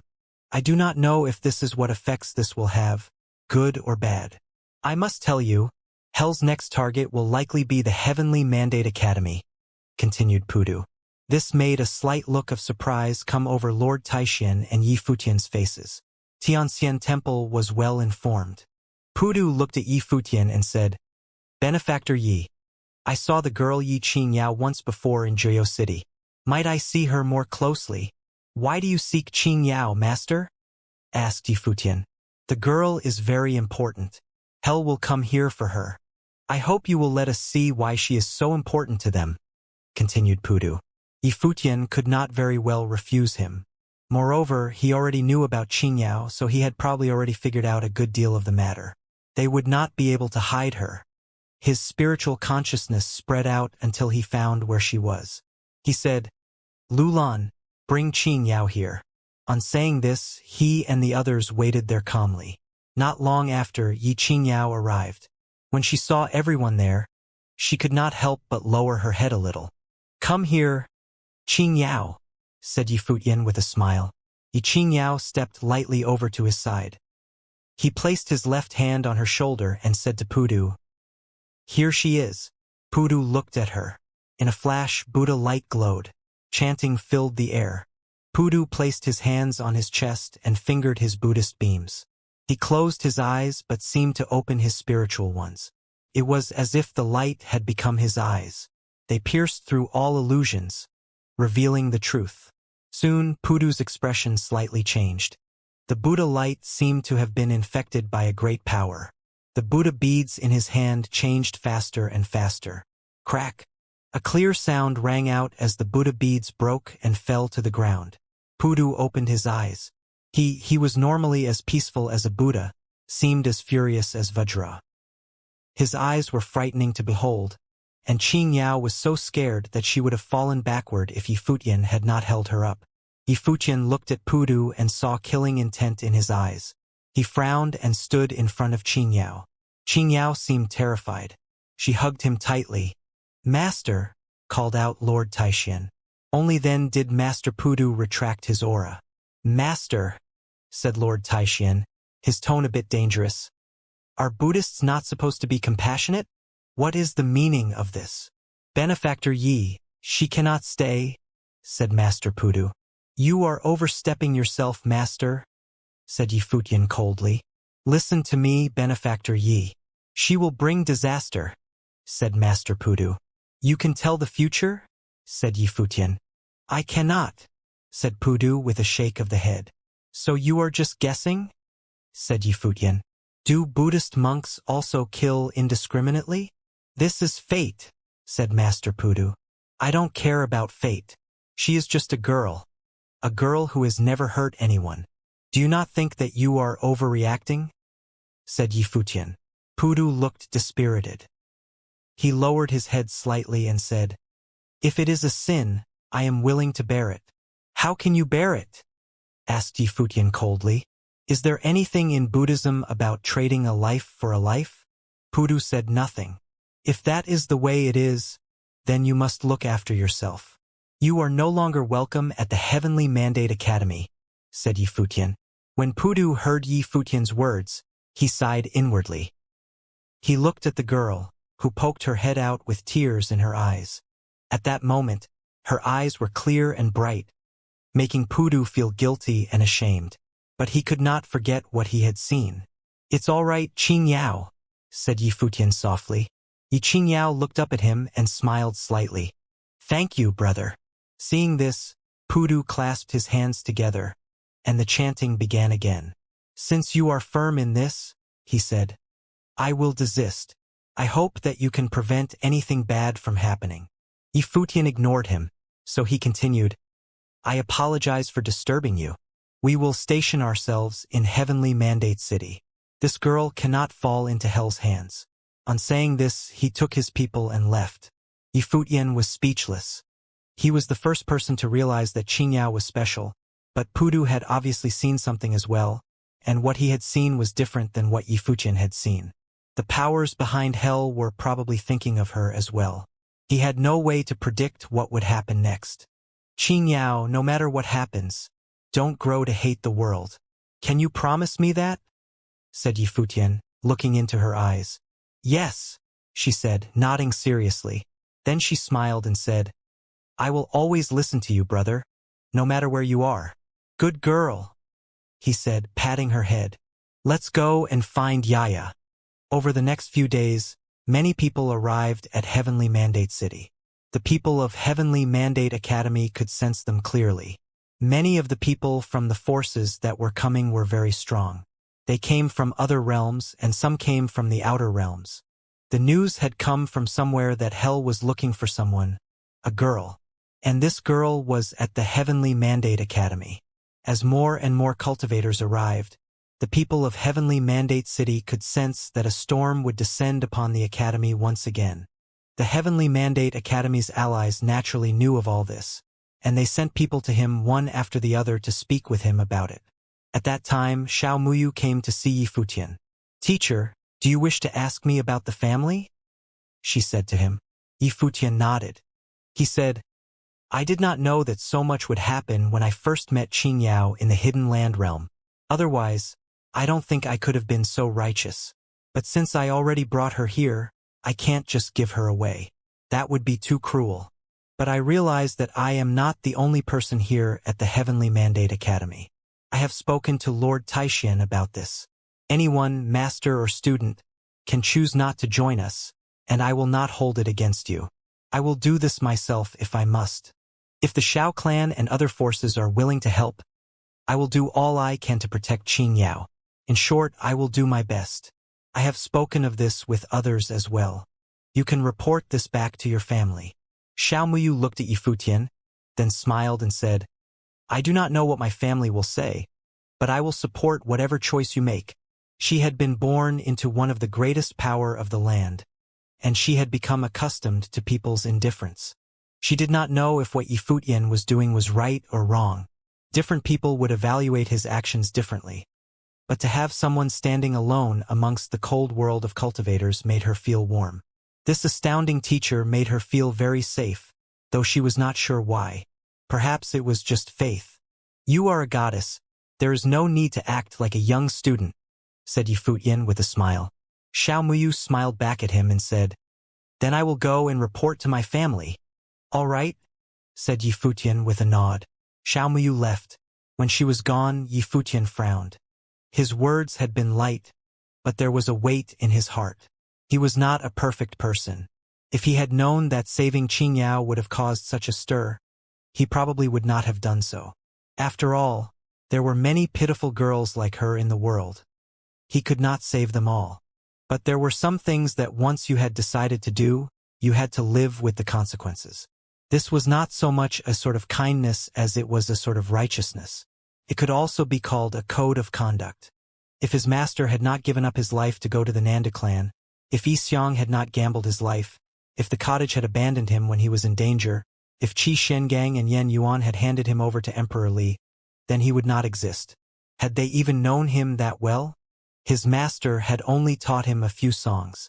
He had gone to the cottage to study art.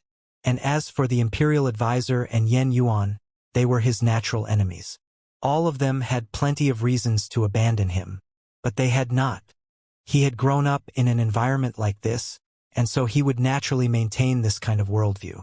Several days later, contrary to Yifutian's expectations, the teleportation matrix at the Heavenly Mandate Academy lit up incredibly brightly, making all the disciples look towards it.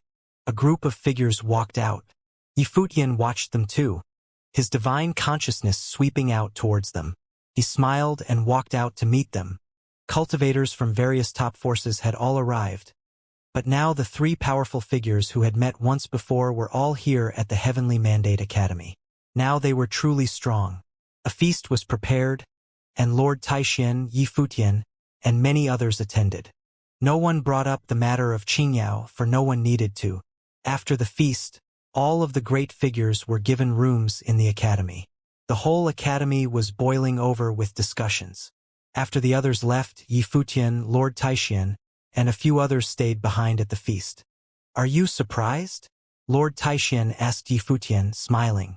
"A little," said Yi Futian with a nod. He had expected to encounter some resistance, not for things to go so smoothly. His three great allies had sent their strongest formations to support him and the decision he had made. "It shouldn't be hard to understand," said Lord Taishan, still smiling, a flash of wisdom in his eyes. He seemed to have already guessed what would happen. Yi Futian looked into his eyes, then nodded slightly.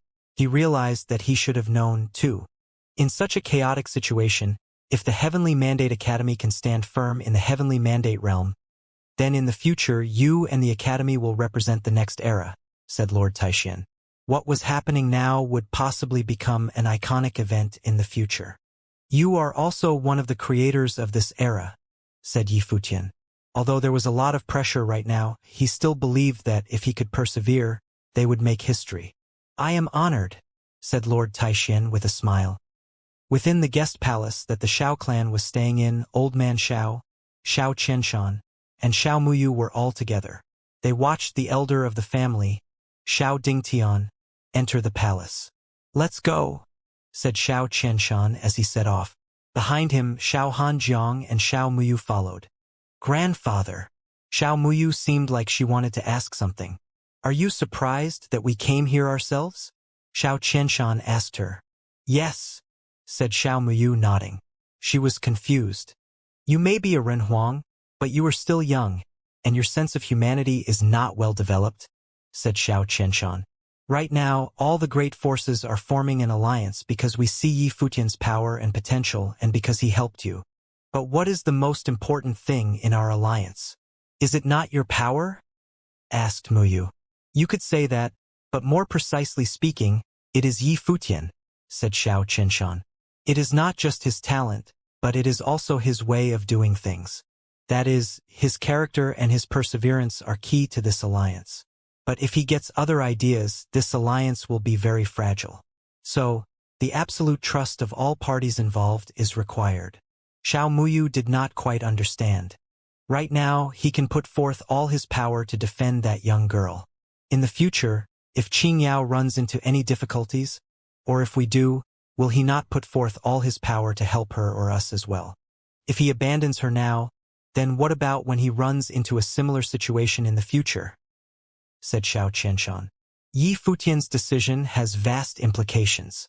Thus, all the great forces have come here. We are expressing our position by being here ourselves. When the power of our alliance truly comes together, only then will it mean anything. Xiao Muyu nodded slightly. She finally understood why she had felt so safe after speaking to Yi Futian. But danger is still coming, no? She asked. After all, their enemies were incredibly powerful. Of course, said Xiao Qianshan with a smile. But don't forget, the forces that are here are the most powerful ones in the 3,000 realms of the Great Path. Troubled times are approaching. In an era like this, compromise and retreat are neither wise nor safe. Only by moving forward through the storm and putting forth greater amounts of power can one stand firm. Heroes in chaotic times never compromise. They grow stronger through iron and blood. The vast heavenly mandate city seemed to be on a knife's edge. Any activity there would attract the attention of many cultivators. More and more legends about Yi Qingyao were spreading. Some people said she was the daughter of Hell, the Dark Inheritor. Hell was coming to take her back. Other legends said she was extremely talented. Yi Futian had noticed this and thus taken her as a disciple. These legends spread throughout Heavenly Mandate City. The cultivators of the Golden Divine Nation arrived at a restaurant. They had heard of these things too. There were two powerful figures among them, the sovereign of the Golden Divine Nation, Gaizong, and his brother Gaiqiong. Gaiqiong knew all about the enmity between Yi Futian and the Golden Divine Nation. Right now, they had let the matter rest, but Yi Futian had killed two of his nephews, so it was not hard to know how he felt about him. However, he was a vassal of Donghuang the Great. There was a good reason that they had been called together, and his own goals were related to hell. That was to say that his goal would harm Yi Futian. That made him think, when should he make his move? At that moment, another group of people entered the restaurant. Everyone around looked up at them, and suddenly their hearts trembled. Even people off in the distance were shocked. After the cultivators of the Golden Divine Nation had arrived, the Shin clan had come as well. Moreover, they had brought several of their top figures.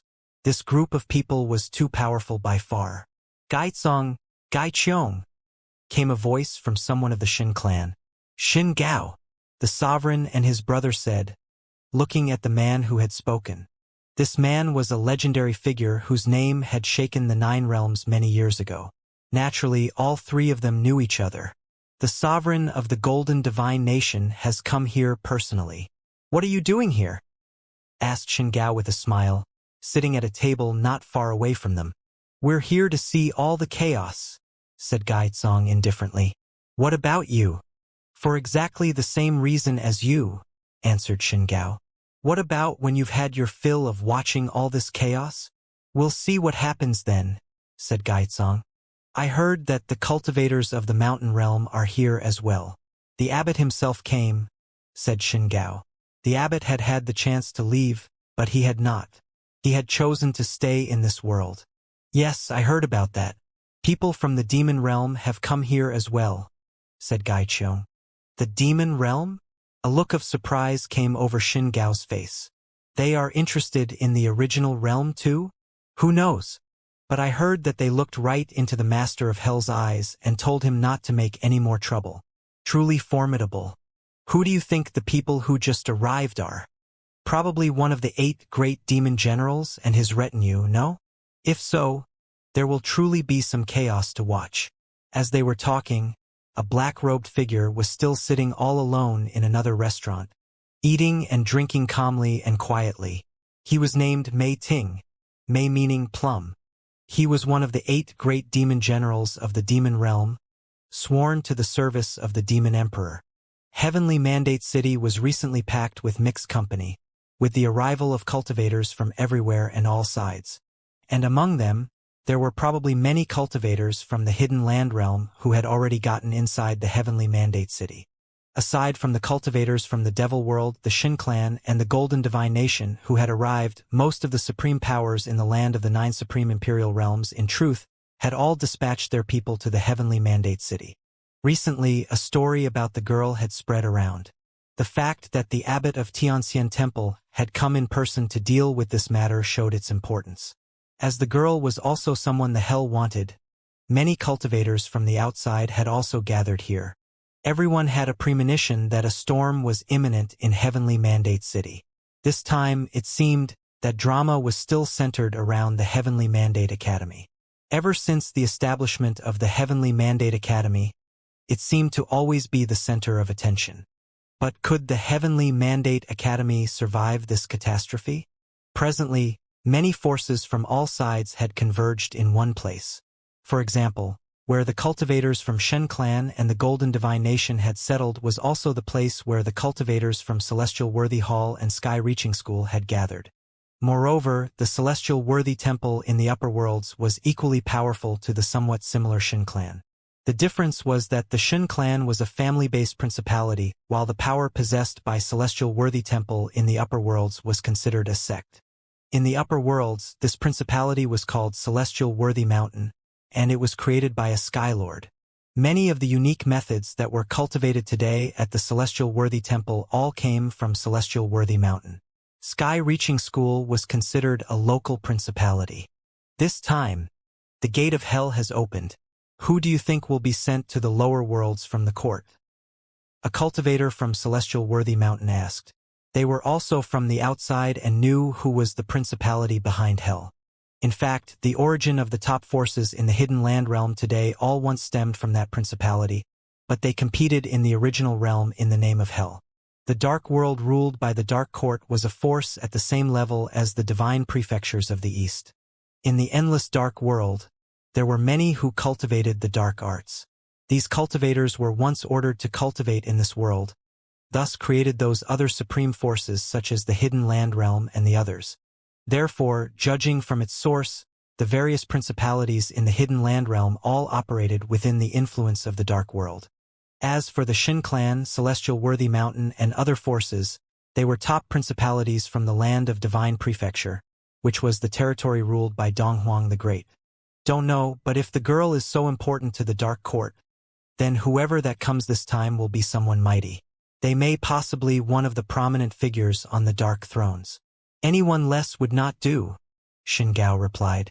If this is the case, then who can stop the hell? The cultivator from Celestial Worthy Mountain looked at Gai Qiong.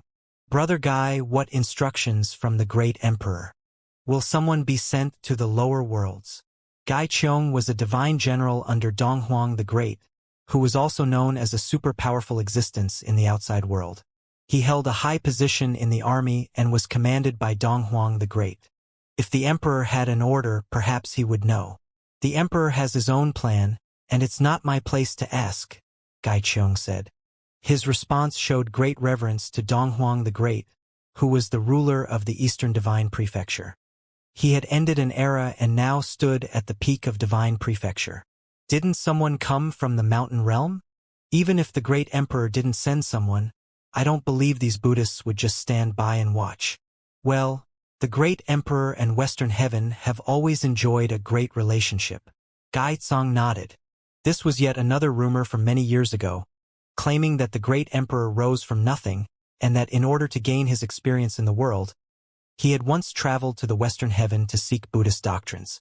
Donghuang the Great was supremely talented, and no methods in the world could not be mastered by him. Even the way of the Buddha, he could also master it just as well. The Buddha Lord of Western Heaven had wanted to take Donghuang the Great as an heir, but he did not agree. Later, Donghuang the Great created his own era, but his relationship with Western Heaven had always been close, and the Buddhists had reciprocated with their full support as well. In the unification process of the Divine Prefecture, the Buddhists had also made a great contribution. Put aside the incident with Emperor Yi Qing, Donghuang the Great could be considered quite perfect, a true legend, and no one in the land of Divine Prefecture would not worship him. With the coming of the cultivators from the mountain realm, the question remained whether someone would be coming to the lower worlds from Western Heaven. Just wait quietly, everyone whispered. Not only them but all those in Heavenly Mandate City, where many cultivators had gathered. Many top figures were from the outside. This was truly a grand occasion. Yi Futian had been cultivating in the Heavenly Mandate Academy, and he had heard intermittent reports of the recent developments in Heavenly Mandate City. But the more he heard, the more pressure Yi Futian felt. No one knew what would happen in this situation, but a storm was definitely inevitable. Right at this moment, in the sky above the Heavenly Mandate City, the white clouds above the firmament gradually dissipated, and wisps of black light seemed to appear. The black clouds drove away the white clouds as the sky gradually darkened. It seemed night was about to descend, but it was only noon, so there should not have been any darkness. They are here. Countless people inside the Heavenly Mandate Academy looked up toward the void. Currently, those who were still at the Heavenly Mandate Academy were all cultivators in the Renhuang realm. Anyone below Renhuang had been sent away by Yi Futian through the teleportation grand matrix. In this impending storm, there was no sense for them to remain here, as they would only become a burden. By sending them away, their safety could be ensured. Yi Futian had promised his master Hua Fenglu that if there was to be a crisis, he and Yin Yu would be sent to a safe place right away. And Yi Futian believed that those top forces would not be interested in those below Rehuang realm anyways. Even in the worst-case scenario, he would still be able to guarantee their safety.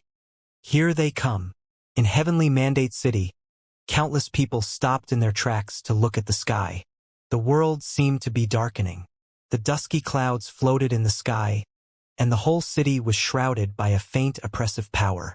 This pressure gradually became stronger, and it didn't take long for many to feel great pressure or even a sense of suffocation.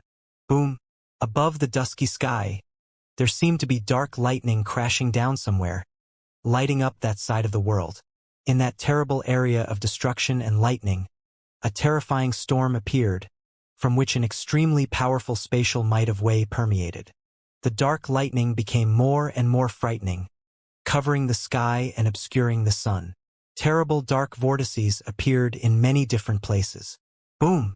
Bang! Another loud crashing sound was heard, and the lightning storm fell down. Suddenly, illuminated by that lightning, a group of men appeared in the sky above heavenly Mandate City, and every one of them exuded a terrifying aura.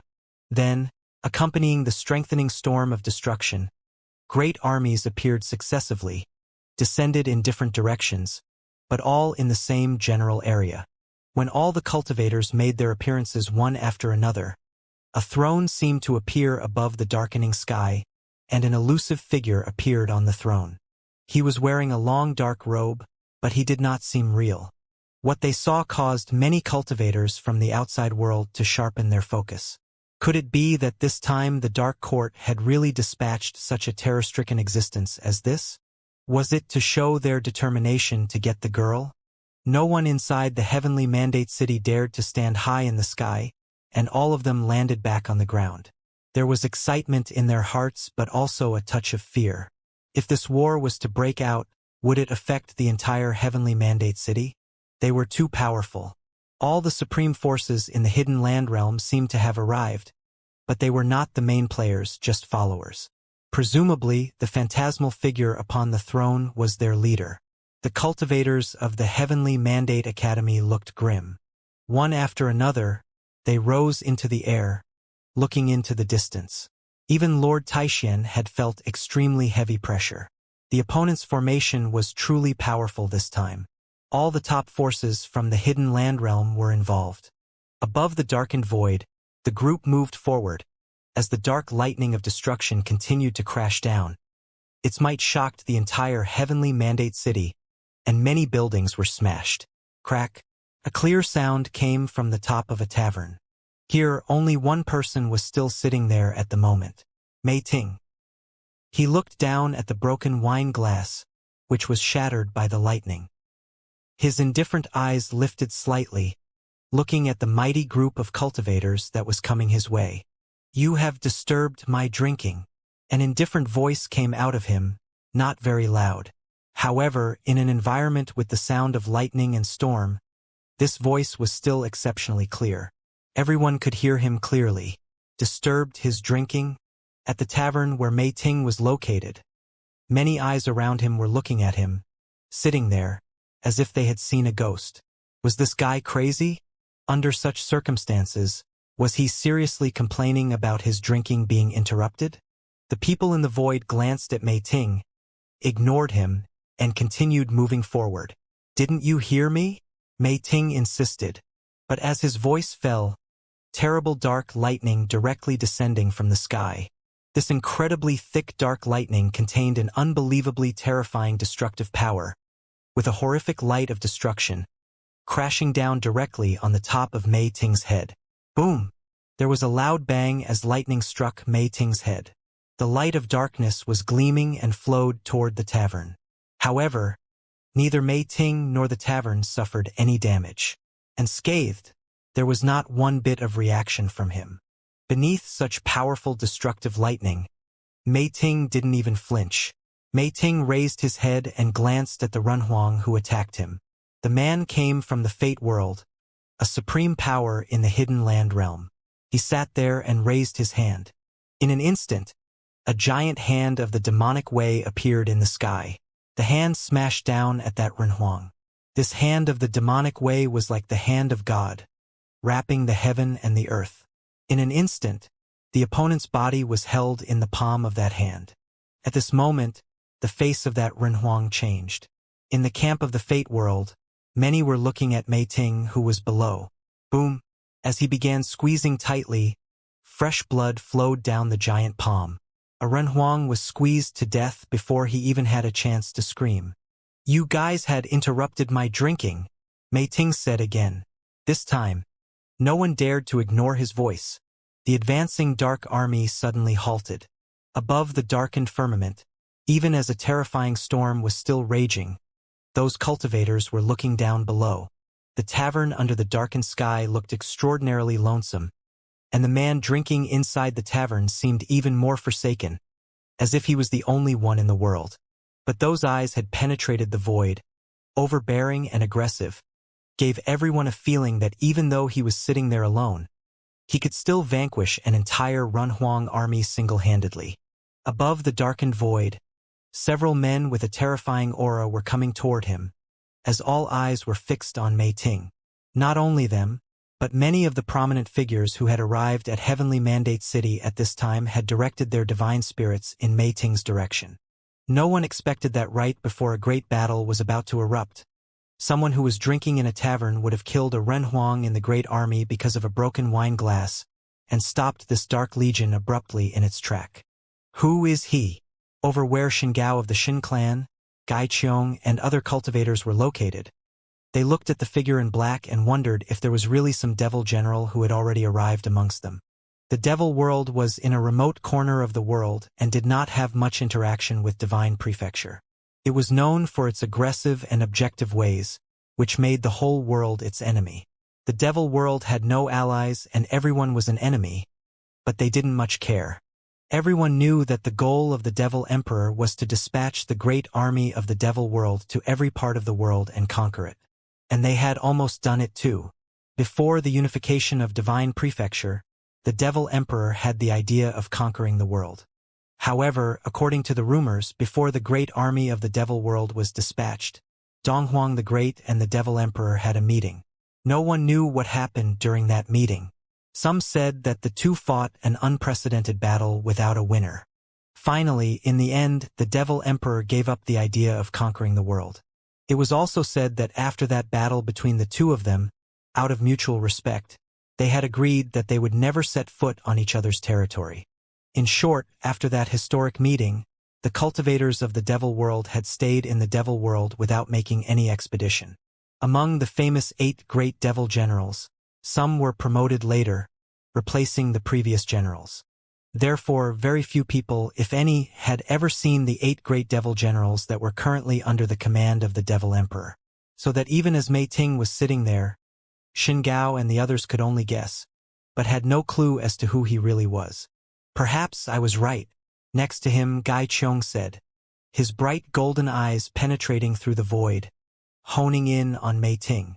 No ordinary person would have the audacity to sit there alone and stop an entire army of darkness, let alone the ability to do so. If it were someone from the outside, they would have known that the Dark Court was behind this dark army. Even if it was a cultivator from in the devil world, for someone to be able to intercept the Dark Court alone, there could only be one possibility, and that was this person must have possessed powerful cultivation for him to be so confident. "Who are you?" Above the darkened sky, a figure spoke. The might of Wei that surrounded him descended and shrouded the tavern. However, at this moment, an apprehensive aura appeared around the tavern, making it impossible for the might of Wei to invade, and it seemed to have no effect on the person sitting inside the tavern.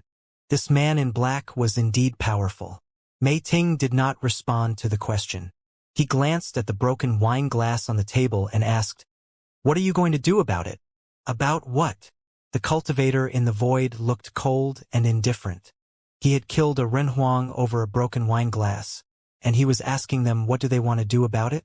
Someone dared to be this arrogant and aggressive in the face of the Dark Army. "What do you want to do?"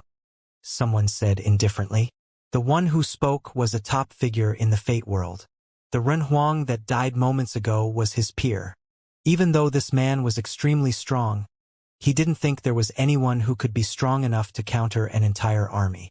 Never mind the many top figures that had come from the hidden land realm. Just that supreme existence from the Dark Court alone should give everyone pause. "You are asking me?" Mei Ting looked at the other and asked instead, slowly getting up. Suddenly, a tremendous powerful demonic might swept across the sky. With Mei Ting as the center, A terrifying storm was forming.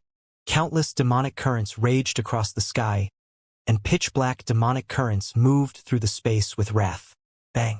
Mei Ting stepped into the void. At this moment, the sky seemed to be quite still, and countless cultivators felt that it was difficult to move. Everyone was oppressed by a suffocating force of the Great Path. When the region lord of the Fate World felt this aura of the Great Path, his expression altered somewhat. He took a step as a horrific, destructive image of life and death appeared in the sky. Infinite death rays sprinkled down, turning into pitch-black lightning of death. The space seemed to be on the verge of collapse and destruction. Under the lightning of death, it seemed that no life could exist, a true doomsday scenario. Boom! Boom! Boom! There was a terrible sound of destruction, but it did not seem to affect Mei Ting much. With him as the center, an independent field of the Great Path was forming, so that even as that terrible destructive lightning slammed down, it could not breach the defense of the Great Path. Buzz! Mei Ting took a step forward, but his body disappeared in the next moment, turning into a black afterimage. Watch it! Everyone's expression suddenly changed. Where the army of the Fate World was located was penetrated directly by a dark light, and no one could make out that shadow clearly. Not only was it fast, but all the cultivators were being oppressed by the Great Path. It was as if they didn't even have the ability to dodge. The dark light traveled in a straight line as it traversed directly through the army of the Fate World. Time seemed to stand still. Mei Ting appeared behind the great army, with his back facing the army of the Fate World. The next moment, in that straight line, the bodies of all the cultivators exploded and shattered, turning into dust. The rest of those who were still alive trembled, turning their heads cautiously to look at the man in shock, with great fear in their eyes. The region lord of the Fate World was pale, his eyes fixed on the back of that man, who was still standing there quietly.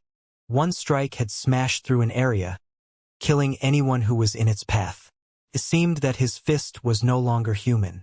The light streamers of the demonic way still wreaked havoc between heaven and earth, and the Dark Legion was shaken by it. The people in Heavenly Mandate City felt this even more so. Way too powerful. No one imagined that a demonic cultivator who casually sat and drank in a tavern could be so powerful to this terrifying degree. How many other awesome existences were currently inside Heavenly Mandate City at this moment? Even at the Heavenly Mandate Academy at this time, as Lord Taixian and many other cultivators stood above the academy, covering the endless area with their divine spirit, they were shocked into speechlessness. With the coming of the great army, they had made the preparation for war. However, as the army was passing by a tavern, a wine glass was broken, and someone's drinking was interrupted. Therefore, in a most dramatic fashion, the army was forced to stop. Among the cultivators at the Heavenly Mandate Academy, the Dragon Master of the Dragon Gods was also present, and he was shocked even more as he saw what was played out before him. He had seen that man before, and it was at the Dragon Gods. Unless the other had done this to help the Heavenly Mandate Academy? This turn of event perplexed him greatly. At the Dragon Gods, the other had killed the demonic dragon, so why would he help them now? Lord Taixian Futian, this man had been to the Dragon Gods just a few days ago. The Dragon Master transmitted his voice to Lord Taixian and Yi Futian. Both Lord Taixian and Yi Futian looked curious. Yi Futian asked in return, what was he doing there? To see the demonic dragon. Soon after his visit, the demonic dragon of Longyuan perished. The Dragon Master continued to speak through voice transmission, as he didn't want to relay the information in public. After all, the current situation was way too complicated. It was better not to disclose the matter. You mean the Dragon Elder who taught you Shang? Yi Futian asked. Well, I was going to tell you about this later, the Dragon Master continued. Yi Futian was extremely disturbed. He knew that the demonic dragon had instructed Yu Shang. It was said that the demonic dragon was imprisoned in Longyuan because of his involvement with Emperor Yi Qing. Was there any connection to all this? His foster father was a demonic cultivator, and the skills taught to Yu Shang was also demonic methods, and the sword that was given to the great senior brother was a demonic sword. He suddenly had a bold idea. When the demonic dragon instructed Yu Shang back then, Could it be because he knew who Yushang was? Could this powerful demonic cultivator be coming for none other than Yushang? What exactly was the true identity of this foster father? However, guessing was all that could be done at the moment. If this was really the case that this person was here for Yushang, then the matter was more involved than previously imagined. He had a vague feeling that the mystery of both Yushang and his birth was getting closer to being unraveled. Perhaps after they got out, they would have the chance to find the answer. Mei Ting. At this moment, a terrible sound was heard from above the firmament. It resounded throughout the entire heavenly mandate city. Above the darkened sky, an infinitely domineering dark figure appeared. With the appearance of this figure, infinite darkness descended on the throne, and the phantom in front of the throne gradually solidified. Accompanying the infinite darkness, the figure upon the throne turned into an entity, a cultivator dressed in a dark robe. The moment he appeared, the sky seemed to grow even more horrific. However, all the cultivators from the outside world were shocked by the two words he spat out. Mei Ting. Mei Ting was one of the 8 great devil generals under the command of the Devil Emperor. It turned out that a devil general from the devil world had truly arrived. Although they had never seen him before, the names of the 8 great devil generals were well known to all. As for the figure that just appeared, cultivators from the outside world stared at the man upon the throne. Another super cultivator had arrived. One of the kings of the Dark Court, only that no one knew who the king that had arrived here was. The Dark Court had 7 great thrones that were occupied by the Dark Kings. The 7 Dark Kings ruled the Dark World for the Dark Emperor. In the Dark World, every cultivator on the throne had unparalleled authority and awesome strength. For such characters, in the Void Realm as well as the outside world, they would always be the topmost existence. 2 great men at the peak of their existence from the outside world, including Mei Ting, who was one of the 8 great devil generals, had now made their appearances in heavenly mandate city of the Void Realm. Such a grand occasion was rare, even in the outside world. Yuming, Mei Ting said as he raised his head and glanced at the figure on the throne. Suddenly, everyone from the outside knew that the Dark King who had arrived was the master of the Yuming throne. Yuming had come here in person. Just how important was that girl? Since they interrupted your drinking, allow me to have a drink with you. Yuming sat on the throne. With him as the center, a suffocating pressure enveloped the space where he and Mei Ting were, as a death storm was raging. He stretched out his hand, and 2 wine glasses appeared in front of his palm, suspended in the air. Then he took out a jug of wine and poured it into the glasses, filling them to the brim. Please, Yuming said, and suddenly, one of the glasses of wine, like lightning, flew in Mei Ting's direction. Mei Ting reached out into the air, and the wine glass abruptly stopped, steadily, in front of his hand. The wine in the glass had not moved in the slightest. Yuming raised his glass to Mei Ting from the distance and drank up. Mei Ting did the same. Afterward, he waved his hand and sent the glass back. Everyone from the outside world was quite frightened. Not many could command the master of the Dark Throne to pour the wine in person. The 8 great devil generals of the devil world must have been at the same level as the other so that even the master of the Yuming throne had to treat him with respect. Mei Ting, the devil emperor hasn't ventured outside for hundreds of years. You wouldn't be here at the original realm just to stop me, would you? After all, the devil world had never been interested in the original realm. Yuming poured the wine again and remarked. His position was superior enough, but he wouldn't be so conceited as to think that the devil world would be here because of them. Those from the devil world were known to be willful and arrogant. There were also many things that they would not deign to do. Rather than believing that Mei Ting had come to stop them, he would rather believe that it was because they did interrupt Mei Ting's drinking because the latter was more consistent with their temperament. Because you were defeated, the original realm ended up being ruled by Donghuang the Great. Why are you here in the original realm? Mei Ting asked instead. That was many years ago. On the throne, Yuming smiled. But even his smile was chilling to those who beheld it. As you were. Continue with what you are supposed to do. Yuming looked at the army and commanded. He then turned his attention to Mei Ting and continued. Since they disturbed your drinking, how about I stay here and drink with you? He didn't insist on knowing Mei Ting's purpose. He would just play along with the drinking pretext. Nor would he pursue the matter that Mei Ting had killed one of his men. Every master on the Dark Throne was ruthless. In their eyes, the end justified the means. If he really wanted to settle the matter, he would have to fight Mei Ting. But the battle would affect the others, and he couldn't really say for sure that he could suppress Mei Ting. That works, Mei Ting responded coolly. A smile appeared at the corner of Yoming's mouth. Suddenly, in front of him, the army moved forward once again, marching oppressively toward the Heavenly Mandate Academy. The army, hindered by Mei Ting alone, finally moved on. The region lord of the Fate world looked gloomy. But if the master of the Yuming throne did not pursue the matter, how could he? After all, these powerful men from the outside world were much too strong than even their own top figures in the original realm. The army marched forward, dark and heavy, and the sky dimmed without light. An extremely tyrannical mass descended on the sky above the Heavenly Mandate Academy. A devastating death storm raged above the sky, and a horrific vortex appeared above the Heavenly Mandate Academy. It seemed intent on swallowing everything in its path. Someone stepped out. Their body was surrounded by a flowing dark light with a terrifying aura. He looked down at the Heavenly Mandate Academy below and said, "Turn her over to us, and no one will lose their lives today." Lord Taishan looked at him and replied, "That is not something that the Heavenly Mandate Academy is accustomed to doing. Never have, and never will." Everyone in the Heavenly Mandate City exclaimed silently. This was the courage of the Heavenly Mandate Academy. Anyone inside the Heavenly Mandate Academy had no reason to be handed over to someone else.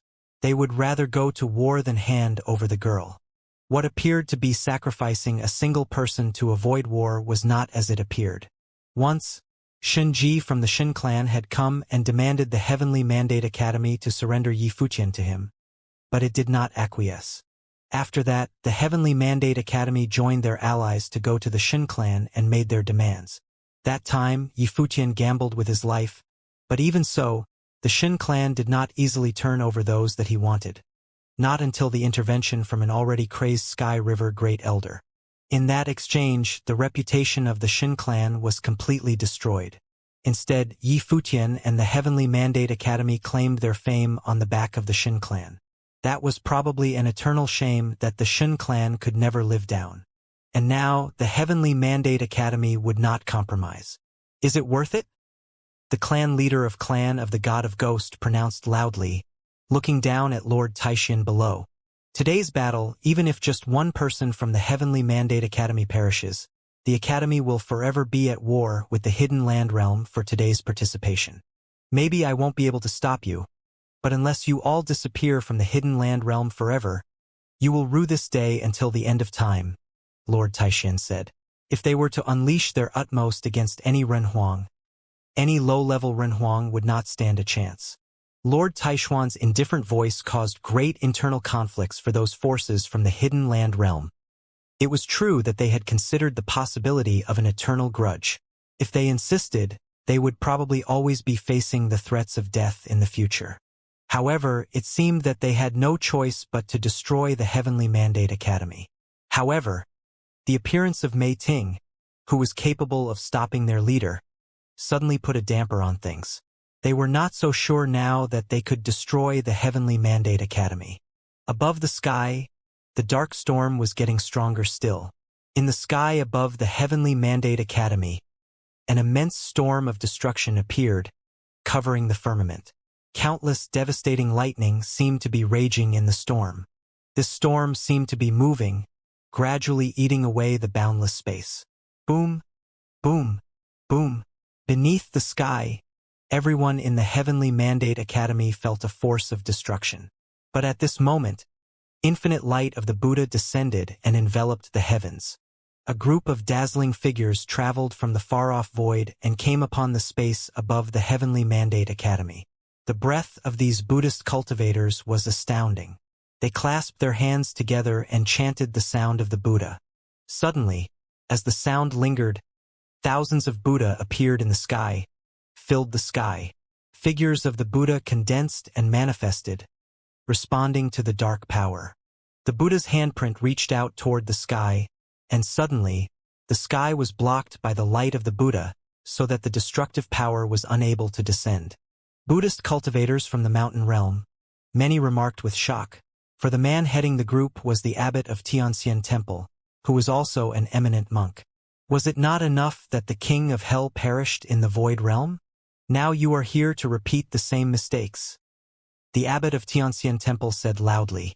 The king of hell, who had perished in the past, was also one of the cultivators who occupied the dark throne of the dark court, the master of the hell throne. However, the master of the hell throne was suppressed by the Vajrabuddha with Buddhist doctrine, and the two died together. In that battle, Vajrabuddha, the strongest Buddha in the mountain realm, fell as well. Heaven loves all living things. The war of the past did not affect the forces in the hidden land realm, but now you want to help the evildoers and set off the storm again. If the Vajrabuddha is here, I am sure he would not be as merciful back then. The abbot continued his admonishment, which did not speak kindly of the forces from the hidden land realm. The forces from the hidden land realm were also aware of their connection with the dark world. However, Donghuang the Great did not involve them and allowed them to continue their cultivation in the void realm. In the distance, Yu Ming, who was drinking with Mei Ting, saw what transpired there as well. Just as he had suspected, the attempt at a comeback this time was not so easy. This void realm was more difficult to chew than they had imagined. The Heavenly Mandate Academy, the first opponent they encountered, already gave them huge troubles by pledging their lives to save an inconsequential girl. At the moment, the composition of the Heavenly Mandate Academy was already considerable. In addition to the allied forces gathered at the Heavenly Mandate Academy, there were now reinforcements from the mountain realm. Secretly, there were still many cultivators who might still be joining in. More importantly, the cultivator on the throne, the strongest of them all in the Hell Army, was still there, drinking. The two mighty armies were in a face-off, while Lord Taishan and several other major figures walked to the front. The aura that swept across the sky was extremely terrifying. At this moment, not far from Heavenly Mandate Academy, another group appeared with a terrifying aura, as if they might also join the battlefield. Xianxia Divine Palace is intervening? The clan leader of Clan of the God of Ghost looked at the group of cultivators, who were from Xianxia Divine Palace of the Higher Heavens realm. Whether this world is the Void Realm or the original realm, it is not allowed to be trampled. If the Hidden Land Realm wants to take action, then the name of the Hidden Land Realm will be struck out. The voice of their leader was indifferent but still determined. If there were to be a war, Xianxia Divine Palace would not sit idly by. It would intervene. The Divine Palace did not normally inquire about outside affairs, but this matter was different. This sight in front of him moved Yi Futian tremendously. He remembered the stone tablets he saw in the ancestral land when he was seeking the truth in the Divine Palace. The inscriptions on the stone tablets were, "The heart for heaven and earth, the life for the people, to pass on the sacred learning, to seek peace for generations." The Divine Palace was a true preaching holy land. Although it wasn't swayed by outside disturbances, its heart was always in the world. Presently, with the invasions of outside forces, a large army descended upon the Heavenly Mandate Academy. The cultivators from Divine Palace had come to back them up. As a result, the makeup of their groups had become even more powerful. Even the entire forces of the Hidden Land Realm were to join together, it would be difficult to shake up their opponent. Yi Futian pondered that although the world of cultivation was a cruel one, there were still many who cared about the world. They didn't want to see the chaos of centuries ago sweeping through the world once again. The cultivators in the Heavenly Mandate Realm, the Buddhist monks from the Mountain Realm, the Yuanyang clan and Shao clan from the Central Emperor Realm, and the Dou tribe from the Ziwei Realm were already here. Now, Xianxia Divine Palace came to lend a hand as well. They made an incredibly formidable alliance. Even the menacing army coming all the way from the Hidden Land Realm became hesitant about launching their attack. The army from the Hidden Land Realm was comprised of not only cultivators from the native forces in the Hidden Land Realm, but also people from the outer realms. They even had cultivators from the Dark Court, led by the Lord of the Underworld. However, as domineering as they were, they couldn't gain the upper hand in the current situation. If the Lord of the Underworld didn't fight in the battle himself, they might even be at a disadvantage. It was extremely difficult for them to snatch the girl from the Heavenly Mandate Academy under such circumstances. No one could estimate how many people would lose their lives here if a battle broke out. People from various places who had come to watch the battle were shocked and amazed that the Heavenly Mandate Academy was able to assemble such a strong defense lineup that even included the Xianxia Divine Palace. The Xianxia Divine Palace was the holy land of the higher heavens realm. Many people in the 9 realms believed that 3 holy places were the best at imparting knowledge and training cultivators: the Tiantian Academy in the Central Emperor realm, the Xianxia Divine Palace in the higher heavens realm, and the Heavenly Mandate Academy in the Heavenly Mandate realm. Although the Heavenly Mandate Academy was rising to prominence and had almost surpassed the Xianxia Divine Palace, no one could deny the great power the Xianxia Divine Palace held. Such a grand occasion for the Heavenly Mandate Academy and the Xianxia Divine Palace to join hands and fight against the enemy side by side was unprecedented. The cultivators in the Heavenly Mandate City were witnessing history now. Some people even envisioned how the Heavenly Mandate Academy and the Xianxia Divine Palace could merge and become the predominant holy land in the 3,000 realms of the Great Path. They would outstrip the Tiantian Academy altogether. Of course, it was only a fanciful notion that would never happen in reality. The Xianxia Divine Palace only sent reinforcement here to support the Heavenly Mandate Academy for this particular time. The two sides reached a stalemate. While the Dark Army marched here all the way from the Hidden Land realm, they didn't want to die in vain. They couldn't achieve their goal if they blindly jumped into the fight without having some confidence in victory. Two menacing forces were locked in a confrontation. The entire Heavenly Mandate City was engulfed in the terrifying might of the Great Path. Qingyao stood quietly inside of the Heavenly Mandate Academy.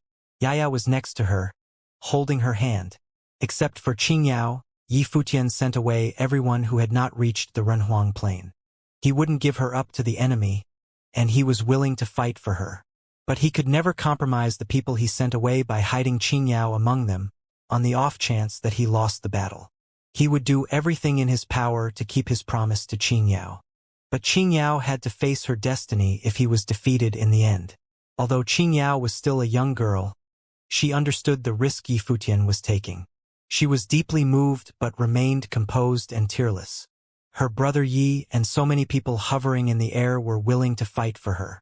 She brought bad lucks to everyone and was despised and shunned everywhere until she met her brother and sister, who protected her fiercely. Nianyu played with her and regarded her as the best friend. Grandpa Xian also took care of her. Everyone in the Heavenly Mandate realm treated her exceptionally well. She never experienced such kindness in her life. Even today, she saw all of those good people from other forces who came here willingly and were ready to risk their lives for a girl like her who had a cursed fate. Then what about her? What should she do? Did she really want to implicate her brother, sister, and everyone else? Could she really stand by idly and selfishly at the expense of other people's lives? She lived through a lifetime of darkness and never felt as warm and loved as today. It was because tens of thousands of extraordinary and kind people stood up for her, a cursed girl. All of a sudden, she grinned in silence. She didn't cry. Instead, she cracked a blissful smile.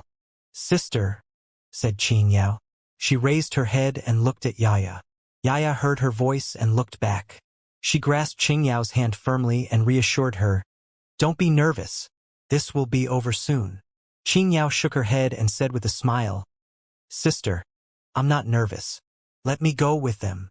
Surprised, Yaya gripped Qingyao's hand even harder and said, "Qingyao, your brother Yi and other people will protect you. No one can take you away against your will.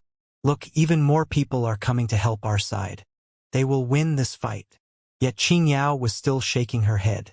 "Sister, I believe that we will win, but I have made my decision. I will go with those people from the Hidden Land realm." "Why?" Yaya asked, staring at the girl. "Because you're all so kind to me." Qingyao smiled radiantly. She continued, "No one has ever been nice to me before. Now that I get to know all of you, I will certainly feel terrible if bad things happen to you because of me. I don't want to see any of you being hurt. Not today, not ever. Yaya was astounded. Looking at the smile on Qingyao's face, she was overwhelmed by mixed feelings.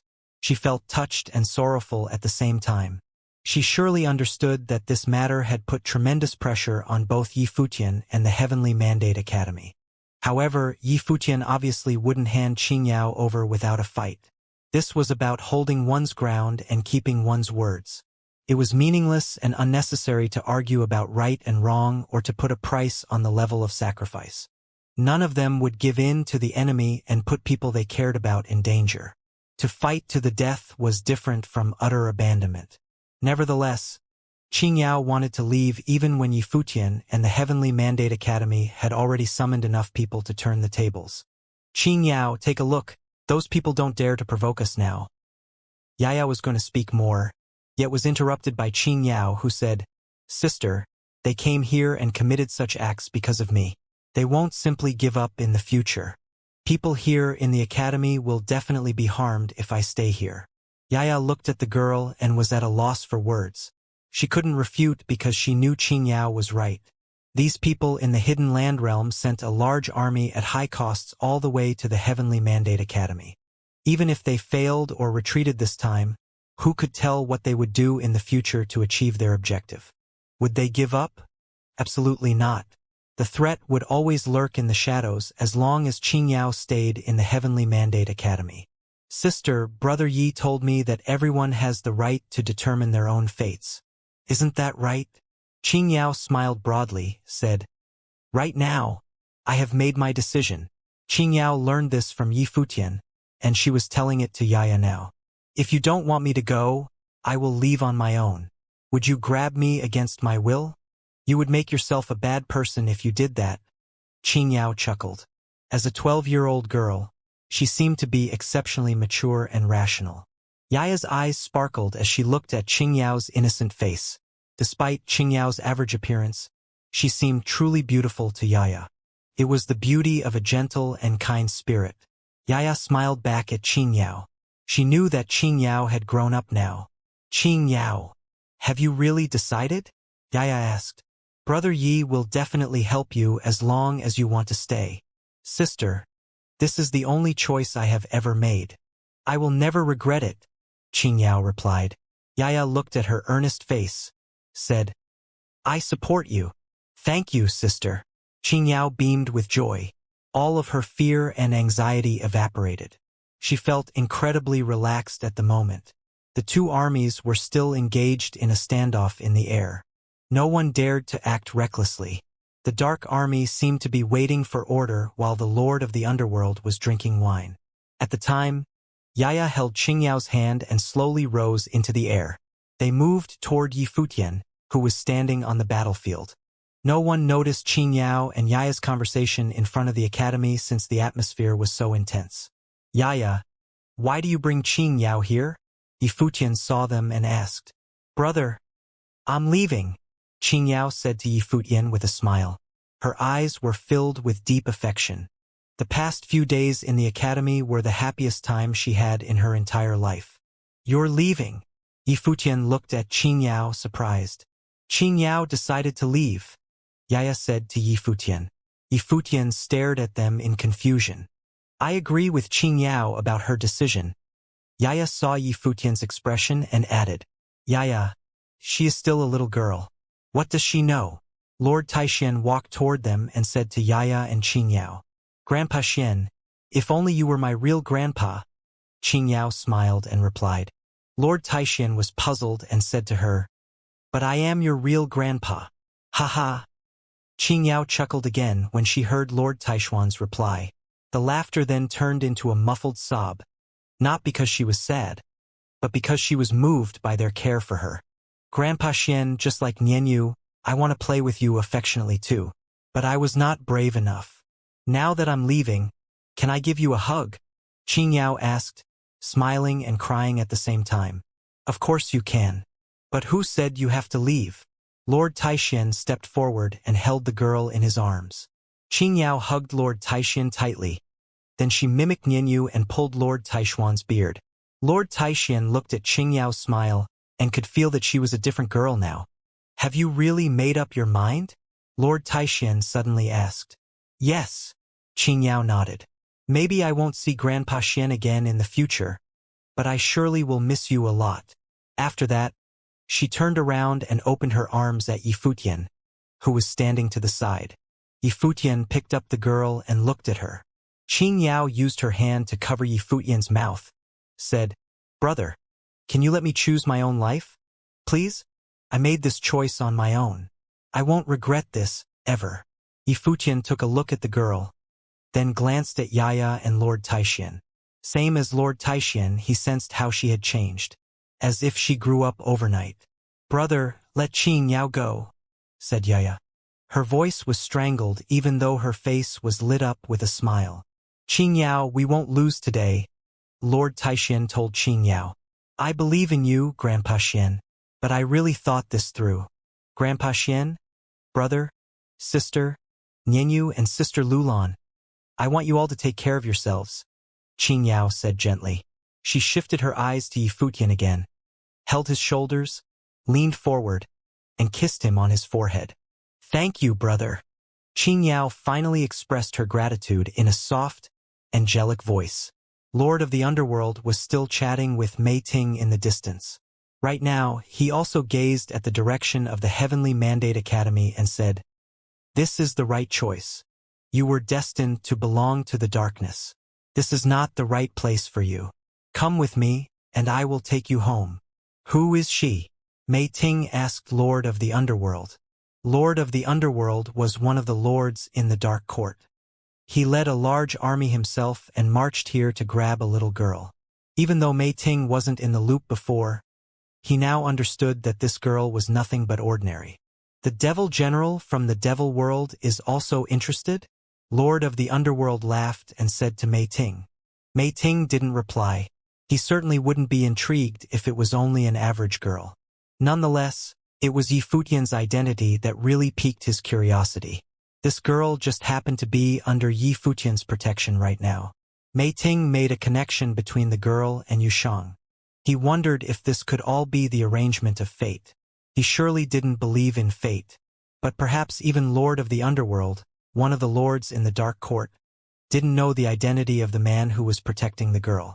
Nor would he know who Yushang was. If he did, he would certainly attach more importance to his encounter with this girl. This was a remarkable meeting.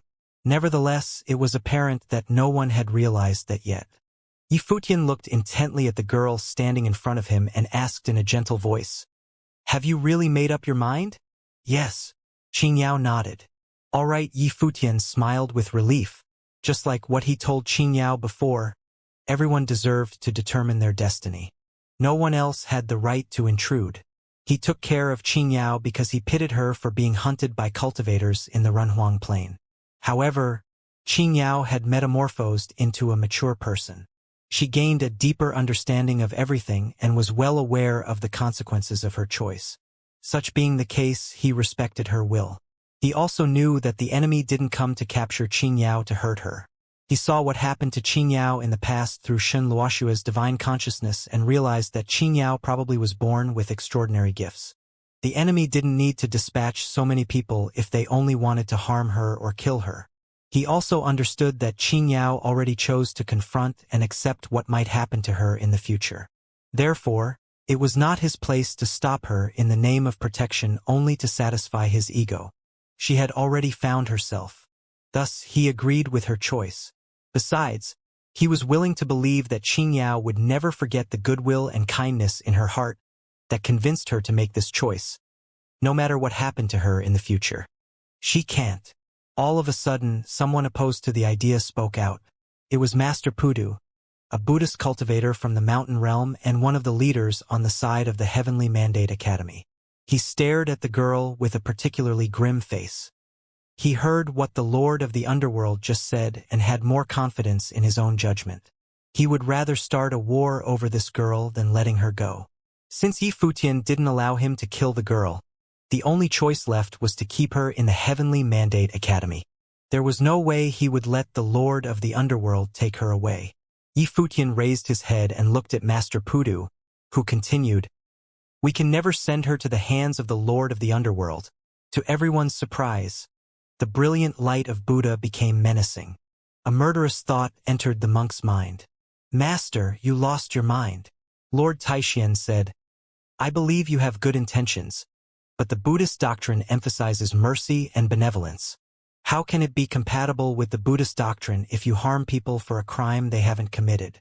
My lord, this is different. Master Pudu spoke loudly. I am willing to fight, but I can't sit idly and watch her being taken away. If she made mistakes in the future, I would willingly give up everything I have to correct them, Lord Taishian said. He looked at the Buddhist cultivators standing next to Master Pudu and asked, What does the abbot think? The abbot of Tianxian Temple put his palms together in front of the chest. He chanted the name of Buddha and said, Everyone has the potential for good. I would like to believe that her goodwill can beat her doomed fate, and I have faith in Lord Taishian and Benefactor Yi. Master Pudu turned to the abbot and said, Pudu, everything in the world is predestined. Let's wait and see how it goes in the future, said the abbot. Pudu heard him and finally stopped arguing. He put his palms together and chanted the Buddhist scriptures with his eyes closed. He looked solemn and dignified as the light of Buddha radiating from his body. Even though Yi Futian was a little upset about Pudu's malicious intent, he didn't hold any grudge against him because he knew that Master Pudu was worrying about the future of the world and the sufferings of the people. Let me send you off. Yi Futian picked up Qingyao's hand and stepped forward. Lord Taishian walked next to them. Yi Futian held Qingyao's hand and walked out of the Heavenly Mandate Academy. A master cultivator from the opposing side also strode toward them to come and take Qingyao. They soon met each other. Rather than handing over Qingyao right away, he made a demand. I want someone. Who do you want? The guy from the opposing side asked. Lian Qingyi from the clan of the God of Ghost, said Yi Futian. Lian Qingyi was standing in the matrix of the clan of the God of Ghost far away. She was stunned. What did Yi Futian mean? What did he want her for? The master cultivator who met with Yi Futian hesitated and glanced back, unsure of how to proceed. Lian Qingyi was the goddess of the clan of the God of Ghost, not a mere commoner. Give her to him, the Lord of the Underworld instructed in a calm voice. They came here with only one goal in mind, to take Qingyao away. He certainly wouldn't give Yi Futian chances to negotiate if he had an absolute advantage over him. However, they were in an unfavorable position and only got the girl because she wanted to leave with them herself. Therefore, how could he refuse to trade Lian Qingyi with Yi Futian? He would agree to Yi Futian's terms straight off even if Yi Futian added a few more people to his list of requests. The leader of the clan of the God of Ghost narrowed his eyes and turned back to look at the Lord of the Underworld. Lord of the Underworld glanced at him and said, Didn't you hear me? Yes. The leader of the clan of the God of Ghost nodded. He looked at Lian Qingyi in silence. His expression took Lian Qingyi aback. She was abandoned. The Dark Court finally arrived at the Hidden Land Realm again and provided them an excellent opportunity to break free from the Hidden Land Realm and advance to the Dark Court. Comparing with the Hidden Land Realm, where they were constantly hampered and restrained, the Dark Court seemed like a true paradise for them. That was why she volunteered to come to the Heavenly Mandate Academy last time. She intended to get Qingyao back in order to earn a merit badge. However, Yi Futian didn't hand over Qingyao to her. Why on earth did Yi Futian ask for her now?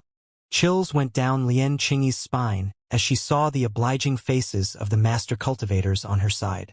She felt as though she was abandoned by the world.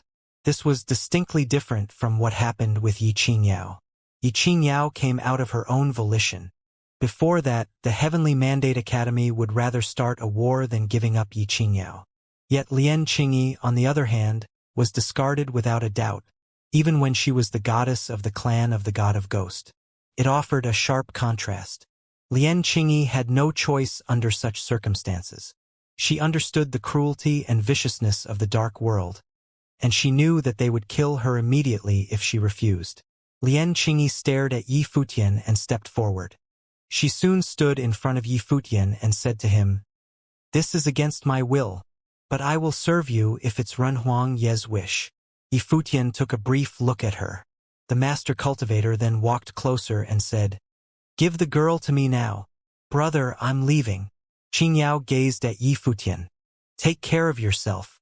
Yi Futian nodded. He let go of her without saying much. Qingyao's body drifted toward the master cultivator. She and the master cultivator went away soon after and left Lian Qingyi with Yi Futian. Lord of the underworld stood up from his throne. Joy flashed in his dark eyes. "Mei Ting, let's call it a day. We should have another drink in the future if the opportunity arises." The Lord of the underworld had accomplished his objective and naturally lost interest in staying. He was about to leave with his people. The dark storm dissipated, and the nerve-wracking situation seemed to be over. A bloody battle was averted. Yi Futian stared at Lian Qingyi. The goddess of the clan of the god of ghost probably never said anything truthful to him ever since they met the first time. Yi Futian's fingers generated tremendous sword will of the great path and formed a terrifying whirlwind. Lian Qingyi lowered her head and noticed Yi Futian's hand. Panic-stricken, she yelled, "Run, Huang Yi. I didn't ask for this. You made a choice. Everyone needs to pay the price for their choices," Yi Futian said to her. A storm of sword will surged as he pointed his fingers at her. Lian Qingyi's face turned deathly pale. She drew back hastily yet was still struck by Yi Futian's finger. The force from his finger tore through the air. Buzz. Yi Futian's finger penetrated the storm of the great path. It gathered around Lian Qingyi's body and pierced her brow chakra. Her spiritual soul was shattered. Devastated, she stared at Yi Futian with her vacant eyes, as though she still didn't understand why she had to die. Lian Qingyi's body fell from the sky. The cultivators of the clan of the god of ghost were furious. The dark army also turned their heads to Yi Futian. The situation became volatile again at once. Even Lord of the underworld fixed his eyes on Yi Futian. What did this silver-haired young man intend to do? Did he want to establish his authority? The cultivators in the heavenly mandate city looked at Yi Futian with curious eyes as well. None of them expected Yi Futian to kill the goddess of the clan of the god of ghost. His attack showed no hesitation or pity for such a pretty woman. No one, including Lian Qingyi, would foresee that Yi Futian asked for her just to kill her. Various groups from the Hidden Land realm trespassed on the Heavenly Mandate Academy, and thereby, the Heavenly Mandate Academy declares war on the forces that came here today, said Yi Futian.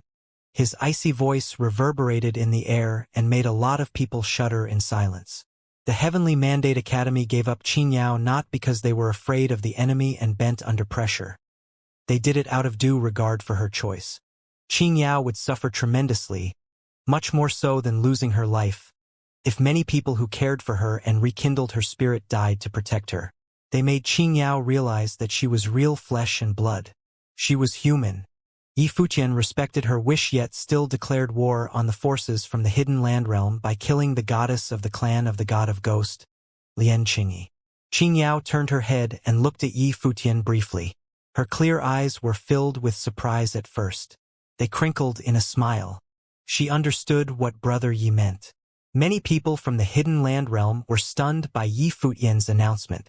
By killing the goddess of the clan of the god of ghost to declare war on the Hidden Land realm, Yi Futian made them aware that he would never let anyone who besieged the Heavenly Mandate Academy on this day off the hook, even though the battle didn't really happen. The Heavenly Mandate Academy didn't declare war on everyone who participated in the confrontation because of Yi Qingyao. They wanted to eradicate the hell. It was just like how the Buddhist cultivators collaborated with Emperor Nan and took out the hell in the past. The forces in the Hidden Land realm got themselves involved in trouble this time. No one could escape the disaster that befell the group. The cultivators of the clan of the god of ghost looked particularly stern. Lian Qingyi was their goddess, yet she was killed by Yi Futian in front of everyone to make a statement. They devoted a lot of resources to train Lian Qingyi, who also had extraordinary talents. But Yi Futian didn't even give her a chance to fight back. At the same time, the turn of events also demonstrated the difference between the Heavenly Mandate realm and the Dark Forces. Yi Futian and the Heavenly Mandate realm did their utmost to protect Yi Qingyao up until the point that the girl herself didn't want them to sacrifice their lives for her. On the contrary, the hell cast Lian Qingyi aside straight out. "Let's go." The lord of the underworld glanced at Yi Futian. He already obtained Yi Futian and had no intention to cause more complications. He couldn't care less about Yi Futian's statement. An ant had no quarrel with a boot. Why should he pay any attention to some war in the Void Realm? Even if Yi Futian destroyed the entire Hidden Land Realm, so what? The Dark World controlled by the Dark Court could easily wipe the 9 supreme imperial realms in the Void Realm off the map if not for the consideration of Donghuang the Great Emperor. The Dark Army and the Hell pulled back and left. No one expected that the large enemy force that bore down upon the border withdrew in such manner. Both people in Heavenly Mandate City and cultivators came from other places were taken by surprise. The incident would most likely mark a watershed in the history of the 9 realms. Yi Futian and the others didn't block the Dark Army to force them to fire right now. A battle at this level better took place outside of their territory. Yi Futian still had qualms and would rather attack the Hidden Land Realm. After the hell cleared off, Yi Futian looked at the cultivators from Buddhist temples and the Divine Palace, said, "Thank all of you very much for coming to help the Heavenly Mandate Academy." The hell made a comeback. "The Buddhist cultivators naturally can't stand by and watch," said the abbot of Xianxia Temple. He put his palms together and continued to speak to Yi Futian. "I heard them mention your name in the past. The girl probably will need you again in the future. Xianxia would rather sacrifice herself than implicate any of us. No matter who she is and where she comes from, I believe that she will stay true to herself," said Yi Futian. "I hope so." The abbot nodded. The hell officially came out of hiding from the Hidden Land Realm and announced itself today, although the battle didn't break out. "There is going to be a turbulent time soon," someone from the Divine Palace commented. Other than the hell, many groups from the outer realms came to the Heavenly Mandate City earlier as well. Notwithstanding, the majority of them simply looked on. These groups and other top forces that would come from the outer realms later in the future would cause considerable trouble in the Void Realm. "I used to cultivate in the Divine Palace and can be counted as a disciple. It's extremely fortunate for me to have your help and support today. Since there has been a drastic change in the situation, I would like to invite the seniors from the Divine Palace to come into the Academy to have a discussion," Yi Futian said. The Divine Palace was a group worth associating with. Yi Futian hoped to unite more forces to weather the changes that would happen in the near future. "All right." The cultivators from the Divine Palace nodded in agreement. Yi Futian gazed into the distance and spoke loudly. "Not long ago, the hell assassinated cultivators from various forces and caused turmoil in the 9 realms to lure us to the Hidden Land Realm. Now that the hell has returned, will you really be able to remain intact if you stand by indifferently? Since you came to the Heavenly Mandate City today, the Heavenly Mandate Academy will set up a banquet and invite all of you to have a drink with us." His voice boomed through the air. Even people far away could hear him clearly. The Heavenly Mandate Academy had declared war on the Hidden Land Realm only a short time ago. It went without saying that Yi Futian invited people to go to the Heavenly Mandate Academy to bring the forces in the 9 realms together and contend with the hell. Did he want to attack the hell proactively? Inside the tavern where cultivators of the Divine Palace, Golden Divine Nation, and Celestial Worthy Temple were staying, Xingao heard Yi Futian's voice and said, "This man is not only remarkably talented but also has amazing courage and resolution. He would be a great leader with an unfathomable future if he reached a higher plane. The Shin clan could become even stronger if he were one of us." A cultivator from the Celestial Worthy Mountain said, "He wants to team up the forces in the 9 realms to confront the hell. It's not as easy as he thinks. Many groups are related to the outer realms and certainly won't participate in the effort. The Celestial Worthy Temple originated in the outer realms and would never join a force led by the Heavenly Mandate Academy. Other than the Celestial Worthy Temple, quite a few top forces also had deep connections with the outer realms, such as the Solar Divine Palace in the Solar Realm and the Yue Divine Palace in the Shadow Realm. Moreover, did Yi Futian believe the hell was the only enemy? That would be wishful thinking. The cultivators from the Celestial Worthy Mountain certainly understood the argument and concerns of other top forces that were rooted in the outer realms. A different group of people was sitting in another direction. There were plenty of famous cultivators among them, including Jian Qingzhu. They came from Tianxian Academy in the Central Emperor realm. Tianxian Academy was a group with immense power in the entire Void realm. How about we take a trip to the Heavenly Mandate Academy? Jian Qingzhu looked at a senior cultivator with inquiring eyes and asked. However, the senior cultivator hesitated a moment and replied, "Let's go back." Jian Qingzhu was surprised. Why would they go back? Let's go. The senior cultivator stood up and walked out while contemplating some ideas in his mind. The current leader of Tianxian Academy was the Jian family, to which Jian Qingzhu belonged. The Jian family had a solid background and immense power. They went to Tianxian Academy years ago under Donghuang the Great Emperor's direction and built Tianxian Academy, crafting it as the best academy in the 3,000 realms of the Great Path. A lot of people thought it was because they had the support of the Great Emperor. Only people of the Jian family knew that they were banished to the Void realm for their crimes. The Jian family was an ancient aristocratic family that came from the divine prefecture in the Outer Realms. They were exiled to Tianxian Academy by Donghuang the Great Emperor. Despite having even more power than people imagined, they kept a low profile and nurtured the younger generations quietly. They raised many excellent cultivators who were already celebrated in the Central Emperor realm. These cultivators would all become part of their resources. They trained Jian Qingzhu to be the leader of Tianxian Academy in the future or even the leader of the whole Void realm. It was their goal. However, Yi Futian outshone Jian Qingzhu nowadays. A lot of people showed up in the Heavenly Mandate Academy in Heavenly Mandate City. They were all discussing what happened during the day. Besides Yi Futian of the Heavenly Mandate Academy, another person made a strong and lasting impression on the people in Heavenly Mandate City. It was Mei Ting who stopped the Dark Army by himself. And it seemed like he only intervened because they spoiled his mood for drinking.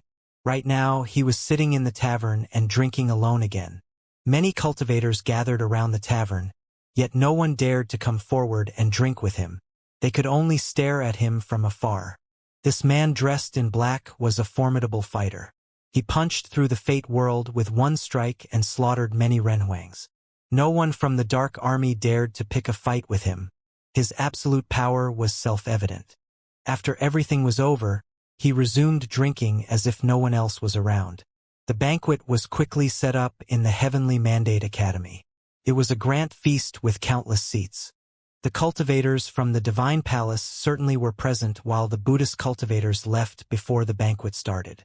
Besides that, most of the cultivators from the Yue Divine Palace attended the banquet, including Xianxia the goddess.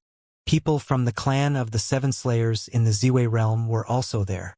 They always had a fine relationship with Yi Futian and believed the Heavenly Mandate Academy could be a valuable partner in the face of the incoming storm. The clan of the Seven Slayers was willing to join forces with the Heavenly Mandate Academy. As Yi Futian said, it was difficult for a group to stay out of trouble and protect itself under the current circumstances. Everyone would be embroiled in the upcoming war. Yi Futian met the Lord of the Divine Palace for the first time. The Lord was a middle-aged man in his 40s with an elegant bearing. He led a secluded life and was not well known by people, especially the younger generation.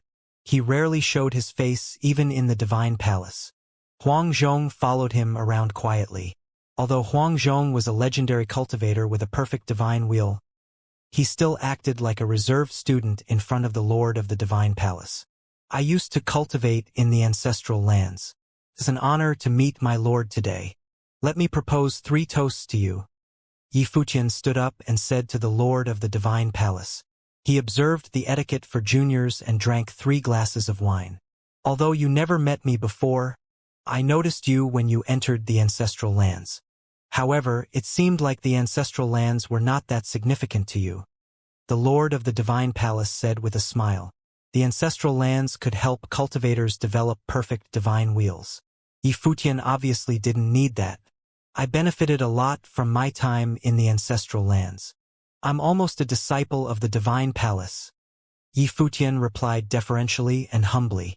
You were not so modest when you were in the Divine Palace. The Lord of the Divine Palace laughed. People around him all recalled Yi Futian's arrogant conduct in the Divine Palace and started to laugh. He was so high and mighty back then. My lord is laughing at me now, said Yi Futian. Lord Taixian, who was on the side, also joined the conversation. Futian is practically a disciple of the Divine Palace and the founder and leader of the Heavenly Mandate Academy. Looking at it this way, the Heavenly Mandate Academy is more or less a form of extension of the Divine Palace in the Heavenly Mandate realm. We both impart knowledge to disciples and are derived from the same origin. I suggest we connect the Heavenly Mandate Academy and the Xianxia Divine Palace with a teleportation grand matrix so the disciples on both sides can move around and share their experience easily. What does my lord think? I think if disciples in the Divine Palace will be exhilarated if they learn about this. I'm only afraid that my disciples will all come to the Heavenly Mandate Academy. The Lord of the Divine Palace laughed. He apparently agreed to the proposal. He was joking because the Heavenly Mandate Academy focused on helping people to develop perfect wheels, so they had been a strong attraction for top cultivators.